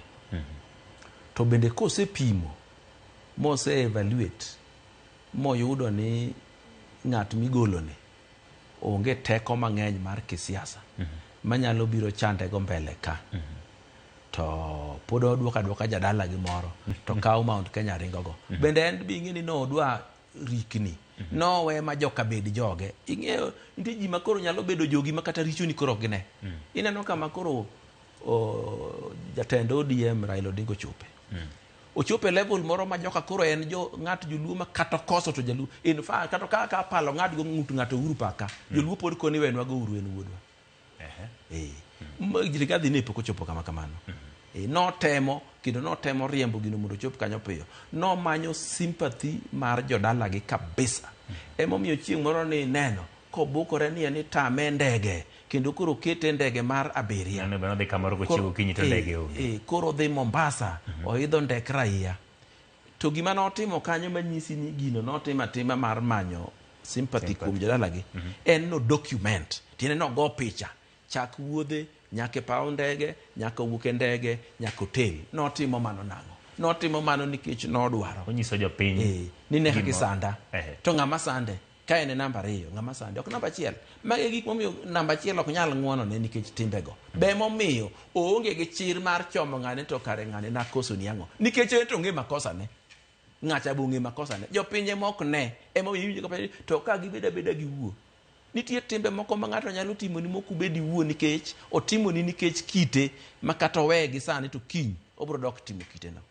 Nitie timbe ng'ato maidhe ka juok. Maidhe like an epileptic fit. Makobiro to gimotime onge, otima tima. Emomiyo ker to ng'e timbene. Jopinye mokia. Kama. Koro ka ker ong'e timbene, ok inyal weye gi timbenego, pod onyalo biro timo ni marach kendo. Kama. Koro jok ma iyiero kaka jolup jotend piny kata ng'at ma bedo a running mate. Iparo ni toka Gachagua ose kapo ni obio gole e telo modhi. Ok nyal keto luoro e kind ng'at minyalo bi ketie kom ni. An be kidek ing'eni kosetimre dichiel to nuoyo yot. Ket giwacho ni gibo wacho ni ka ochieng' no ng'adne mowuok kama. Ng'ani bidong' wanya ng'ado ne kama mawuok. Gineno ka biro kelo luor moro kata mana biro kelo to moro ni kata ka injalup ng'ato to sasa nyalo chungo kinyi tacho na on kodi tapedo gik moko tiri dala. Kom no mili ne ji kendo ji gombe kendo ji dware makiki par ni ng'ato biro paro ni noriembe. Noriembe to timbe momiyo riembe dongo ndiki. Be kiki par ni kata wabunge gi kata jopiny ok ne. ineno timbe mondik ni 11 ka maka okende gik madongo momiyo riembe gineno tim manotimo Mombasa cha tim mapimo notimo Kenyerere gi Bobasi mage timbe mamiyo riembe molo kata maka to timbe ka ji neno koro ng'ama dwa kawo kare ma jasiasa obiro bedo jasiasa kaka an kata moloya ong'eyo ni timbego to king'ama dwa bedo jalup ker to kitim koro mian komno komiago kawuono takawe karingo ko kaluor ni nyalo timne gima notimnego nikech timbe ma ng'ano timo ga nok da tim gin timbe maricho koro kinde mabiro in kako ng'at ma ong'eyo weche mag siasa ang'o monego tim mondo mi jalup jatend piny obed kong'e ni tije en tij siro jatend piny to nitiere kuonde moko nego chopie gimonego chopie ang'o miparo nego tim gimonego tim emitimone mar golo jalup ker maparo ni embe en ker nus koro chieng' machielo ka jalup ker machielo biro to ng'e ni kiimbi dhi kanyo ni imbe sami wuoyo tikoni kenjwa gi rais ni mano ok jalup ker maber in spare tire machalo ma mtoka sama mtoka kalo joma ni bathi ok ne spare tire be ok giwinje be kato ber kato rach ok ginene mane kaka idwaro ing'eni naneno kaka vice presidents mag Moi ne timo kochung' malo to koni en gi singular duty mar luongo ker mondo bi owuo gi jopiny mane tich manotiyo mane manomiyo gibudho kane gibudhono to in maendi ng'ani dwa wuoyo molo kata jatende the first law of power of the 48 laws of power wacho ni do not outshine your master to en onyalo wuoyo mowach gik moko mikoni kare koro ker to dhi wachano be aparo ni en moketo ker momiyo ker speeches ga very long nikech nyaka item piem mikoni yawa danga tiek dakika adek to jalo bro tiek 10 omiyo dwaro ting'eyo problem ma wantiego nikech jo Kenya dwaro ga ni chik gi ni nyaka yier running mate chon koro imbe chuni ni nyaka yier ng'ama ka wang' jopiny oneno tikoni madhi konyo yudo kura to ideally jalup ker onego bed ng'at moro mong'e rito loch mong'e wuotho bang' ng'ato ing'e ni Ruto mineno ni ng'ama ratego kendo janeko kabisa to na ong'e wuotho bang' ji na aneno kowuotho bang' Uhuru maber kabisa kendo kona panga hapo pole pole tu kaka nowacho to mane manotimo gima nokelo lweny en ni Uhuru ema nokwongo bayo lisasi mokwongo to ok mano kende kata bang'e no dhi adhiya President William Ruto chako mana pingore gi Uhuru Kenyatta ka koro gipiem e yiero ka koro Uhuru bende campaign ne ng'ate to ji laro kura to en no behave maber kabisa kaka jalup ng'ato onego behave erokamano aono Eric wacho ni Amos ne deo widi iye kode wiye liu mane Eric aono ka mar Lichota Migori County erokamano kuom kete kaendi Kennedy Ndege wacho ni Karaotek Kenya ka weche gin matek jopiny karo ng'eyo mana wiye ero deo widi miyo walero kanyo Calvins Ngeso ne achiel kachiel kowuok e Facebook wacho ni kare ji deo yiero mana president kende openjo ni to abro penje mano ka somo magdo Calvins apenje no James Obuba Gachagua wacho ni Gachagua to chal mane gi ketho lakini onyiso Dowidi ni weche iweyo Rais Ruto ng'wone chike mwaloki mondo mi deputy bed appointed to kamano James Obula Evans Osir wacho ni oketho chik mane makata unne pok oketho sa oserumo kendo ji dwa chako campaign koro uketo gigi e wiye mondo onen ng'ama rach e nyim jopiny tiuru ne jopiny ji aye weche mang'eny erokamano Evans Odhiambo wacho ni awuoro kaka Dowidi wacho weche gi kara piny Kenya nitiere gi moko kuom asiri ma ji ok ong'eyo miumo aeto nitie ng'at maluongore kae ni Jared Odhiambo wacho ni an kade an Gachagua to akawo thuolo mar resign tawacho duto mantie nikech gidhi geng'ona gik moko e ngima mabiro Calvins Ngeso penja dwani mondo duok kaendi ni koseriemb Gachagua to poni owacho weche moko kata kok gin malich ahinya manyalo bende biro yungo jatend piny Kenya William Ruto obro tony nade nikech ka kweth Gen Z emane Gachagua siro iwacho ni mane Gachagua siro to gina pod gibro goyo ombulu jatend piny onego koro timang'o mondo mi oduok geno mar jopiny kuom mokwongo onge jatelo manyalo luor mar kumo ng'amo koso nikech kokume to nitie gik mobiro ulo. Mano jatelo man gi mibadhi maricho kendo mang'eny. Namba 2 bende nyaka ing'e ni gik ma josiasa wacho thothgi giwacho mondo gik ma gidwano otimre. Omiyo sama jasiasa wuoyo kik ikaw gik mowachogo ni gin adier kata kik ikaw ni gigo gin gik ma onego owachi. Mar 2 nyaka ing'e ni kata President William Ruto Uhuru nokethore. Ang'o ma koro Ruto nowacho malich momono Uhuru nindo kata moketho ne gimoro amora. Omiyo President William Ruto will remain bold kendo biro golo Gachagua ka ene midwa nogole. To thuolo masani to parliament ere magole.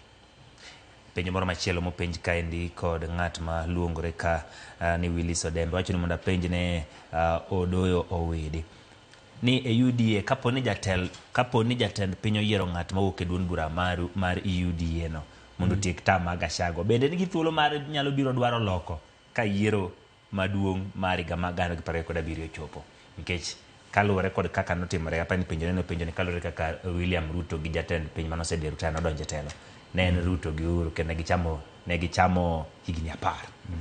Gie sani poni Gachagua dhi dala moyiero ng'ato, bende pod nyalo biro bedo gi thuolo mar wilo kendo yiero ng'at mutiyo godo kaponi obro dok e telo higa mag 2027. Nyaka achak penjo ka ng'ane mopenja penjo mowinjore kabisa kama nyalo wilore luwore kaka ji obiro go kura 2027. To kendo be en gi thuolo mar kata ka koro ji ochopo 2027 to koro miyo ng'ato machielo running mate. Kose pimo ni to ng'ama miyo okawo kar Gachagua ni to kamo ae taneno ka ji oweya te ng'ama dhi gona kura onge. To kamiye ng'ama kama tadhi loso kura mang'eny. Nitie gimoro miluongo ni kidhi dwar to dhi e thim mantie le. Kikitera guogi gi runge kama le onge makata ang' iluor bungu mitiek tia nono. Kineno ka kuma ni iore deputy nino kura onge kendo ok nyal bede. Aye dhi kama ka wangi kete deputy to kura biro. Omiyo thuolo no pod nitie, onyalo yiero ng'ato ka chopo 2027 ochako yiero running mate mopogore. To gimoro bende notimore ni neno ka jok miluongo ni G7 kama G7 nodhi ochoko bura ka Waigoro kane gin Waiguru Kirinyaga kuno, mine mane ni kuno nyaka min piny mar oganda Luo nyenyi kuro ne giriwo lwedo nyako miluongo ni Anna Waiguru mondo bi obed running mate mar Ker William Ruto. Nya neno gino to jite no yie go joma ne kanyo to nyarwa to kanowuok kuno to neno ko chwanyore kabisa. E chwanyruok ne oluongo siepene molando ni koro 2027 wan kaka ODM wadhi chungo presidential candidate. Gima notemo timo cha en gimiluongo ni blackmail the president. Ni kare nitie jomoko ma be nyalo bedo running mate kama mon moko an kare koro adhi keto ma ing'eyo siasa tigeni neno yot. Neno yot kendo an asomo gi kata mana baba nasomo ma kata kuwuok tanyalo ng'e kata gimodhi wacho kamano. Koro kuom mano wach mar running mate ni ji gombo kabisa. En ni waduok ambition piny. Wawe larore ahinya. Wadhi adiya mos pole pole. Gachagua ni koro no bedo DP ka ike chiegni 57 eka koro no bedo DP. Mano higa mang'eny. To wan kae jomoko dwa bedo president kata gin 35 kendo gikasore gi mono nindo oktergi. Wadhi adiya mos. Wisdom iyudo gi lwar. Erokamano wasegomba kuom kinde. Adwani mondo mi thuolo mondo ing'e ni in ng'at mong'eyo weche mag siasa e jakanyo maduong' bura mar UDA. En ang'o minyalo nyiso oganda e kindeni ma chendo ma kama dhi nyime, nikech koni gi kocha ji nigi paro mopogore. Be en gima ber ne piny Kenya gi pachi? En ang'o minyalo nyiso oganda jo Kenya e kinde ma koro wachopo? En kinde mar kekiore nikech pok notimore e gine katiba mokwongo ni. Dhano nyalo bedo gachied nade mopogore, ang'o biro timore, nyalo biro bedo nade. In ang'o minyalo nyiso oganda jo Kenya e wach ni gi kama intiere ni gi kuma osechopo? Mokwongo ne oganda Luo mawinja kendo manena mochako gi kore to kong'eya ani Odoyo Owidi. Gima dwana nyiso oganda na ni gimotimore ni en duoko mar Nyasaye mane walamo kaka oganda. Nikech wuoyi migolo ni no beda ka dhi ni pod en gi teko. Kata jowa mane donjo sirikal mar donjo malongo onge. Kata mosedonjo go digolo gi agola. En owuon wuod luo mane ni ofise nogol moter ambassador. To ofise ne ing'eni ng'ama chief of staff office no oromo gi PS. Omiyo kaka oganda dwani mondo wabed mariek. Oganda makoro watemo siro lwedo kawuono momiyo waketo kokwa e petition ni mondo weni odhi dalane. En oganda maparowa ka waparogi. Nyaku ng'e ni kane wayudo loch higa 63 to higa 66 oganda ma e got ni nochoko bura Limuru 1 mong'ado bura ne Jaramogi ok bed president. Kane wachako waketo Kibaki e loch, kane wachako wabiro 92 ka Jaramogi noloso party miluongo ni Ford, oganda ma e got emane odhi upogo Ford ir 2 ma Jaramogi nokobedo president. Kane wachako wadhi nyime mwakao Kibaki mwakete kom motiyo higni 10, kane chopo 2012 kidhi yier ne gichoko bura Limuru mage ng'ado ni wuod Jaramogi ok bed president ma Kenya Uhuru machako kao kar jadalagi. Kane ochopo higa mane wadhi e yiero gigalowa ni wadhi bedo president, to ka BBI nogore piny ne gisewewa to wan wapani pod gin kodwa. Yo mane polisi orodho wago Bomas, norodho ji Bomas kabet kama bede kawuono ni kane ne TV mar Ramogi kacha. Macha ok ng'ama ne president support. Omiyo jogi nyaka koro wang'ino oganda ma kwa luwo to luwowa, kwa konyo to konyowa, kwa miyo to miyowa. En oganda ma President William Ruto ae. Kao kamano oganda luo, Nyasaye ma ono mondo gwedhnau, omiu rieko, ogwedhnau ng'ato ka ng'ato kod kothe kod mwandune. Erokamano David kuom yudo thuolo mar loso kodwa kendo twak kodwa chakre saa 9 mar odiochieng'. E odiochieng' ni ma piny Kenya ane ikawo pach jopiny kotenore kod paro ma dwaro thicho ke kom jalup jatend piny Kenya. Winjo paro mopogore opogore chakre okinyi mane wachako luwo ni chenro ni achiel kachiel e kor gwenge duto mane gintiere. Wago erokamano na reporters magwa duto mane omondo okinyi mondo meno dhi e konde mopogore opogore mondo mine gikelnwa achiel kachiel kaka chenro mar choko pach oganda ewi dwaro ma thicho ko jalup jatend piny Kenya ne dhi nyime. En chenro bende oyangore ka ni pod bro dhi nyime odiochieng' makiny ma jopiny pod obedo gi thuolo mar mondo mi gigol pachgi kotenore kod dwaro ma thicho ko jalup jatend piny e kom. Wenge wa kendo rito mondo mabeng'i chenro mabro timore chieng' tich 2 e nyim od bura kama kore bro twage wach ni ayanga kalore kod ketho mago modene godo jalup jatend piny gin ketho 11 ma bende ajal mane ochwalo gine nyima od bura na oyango ni obro bedo konyiso kendo chiwo neno moromo gi gigo ma ochwalo e nyima od bura. Kaito bende jalup jatend piny Rigathi Gachagua obedo gi thuolo mar mondo bi en bende ka ng'at modonne odwoki penjo e nyim jo od bura bang'e gibiro luto mbulu odong' en neno ni to gima chal kama kara chenro machal kama biro dhi nyime e yo machal nade. Mano mokelo e giko odiochieng' makawuono mano mokelo ni chenro mar ng'iyo kaka ne kawo pach jopiny chenro mondo yiedhi makawuono noketi odiochieng' duto e Ramogi TV. Koro mokanyo saa 1 mar odhiambo e chenro mar oimore e bodo weche manyien makoro biro kolo ni gwenge mopogore opogore gi mago duto motimore odiochieng' makawuono kotenore gi chenro mar kawo pach jopiny. Nyaka odiochieng' machielo, nyinga Ochieng' Emmanuel.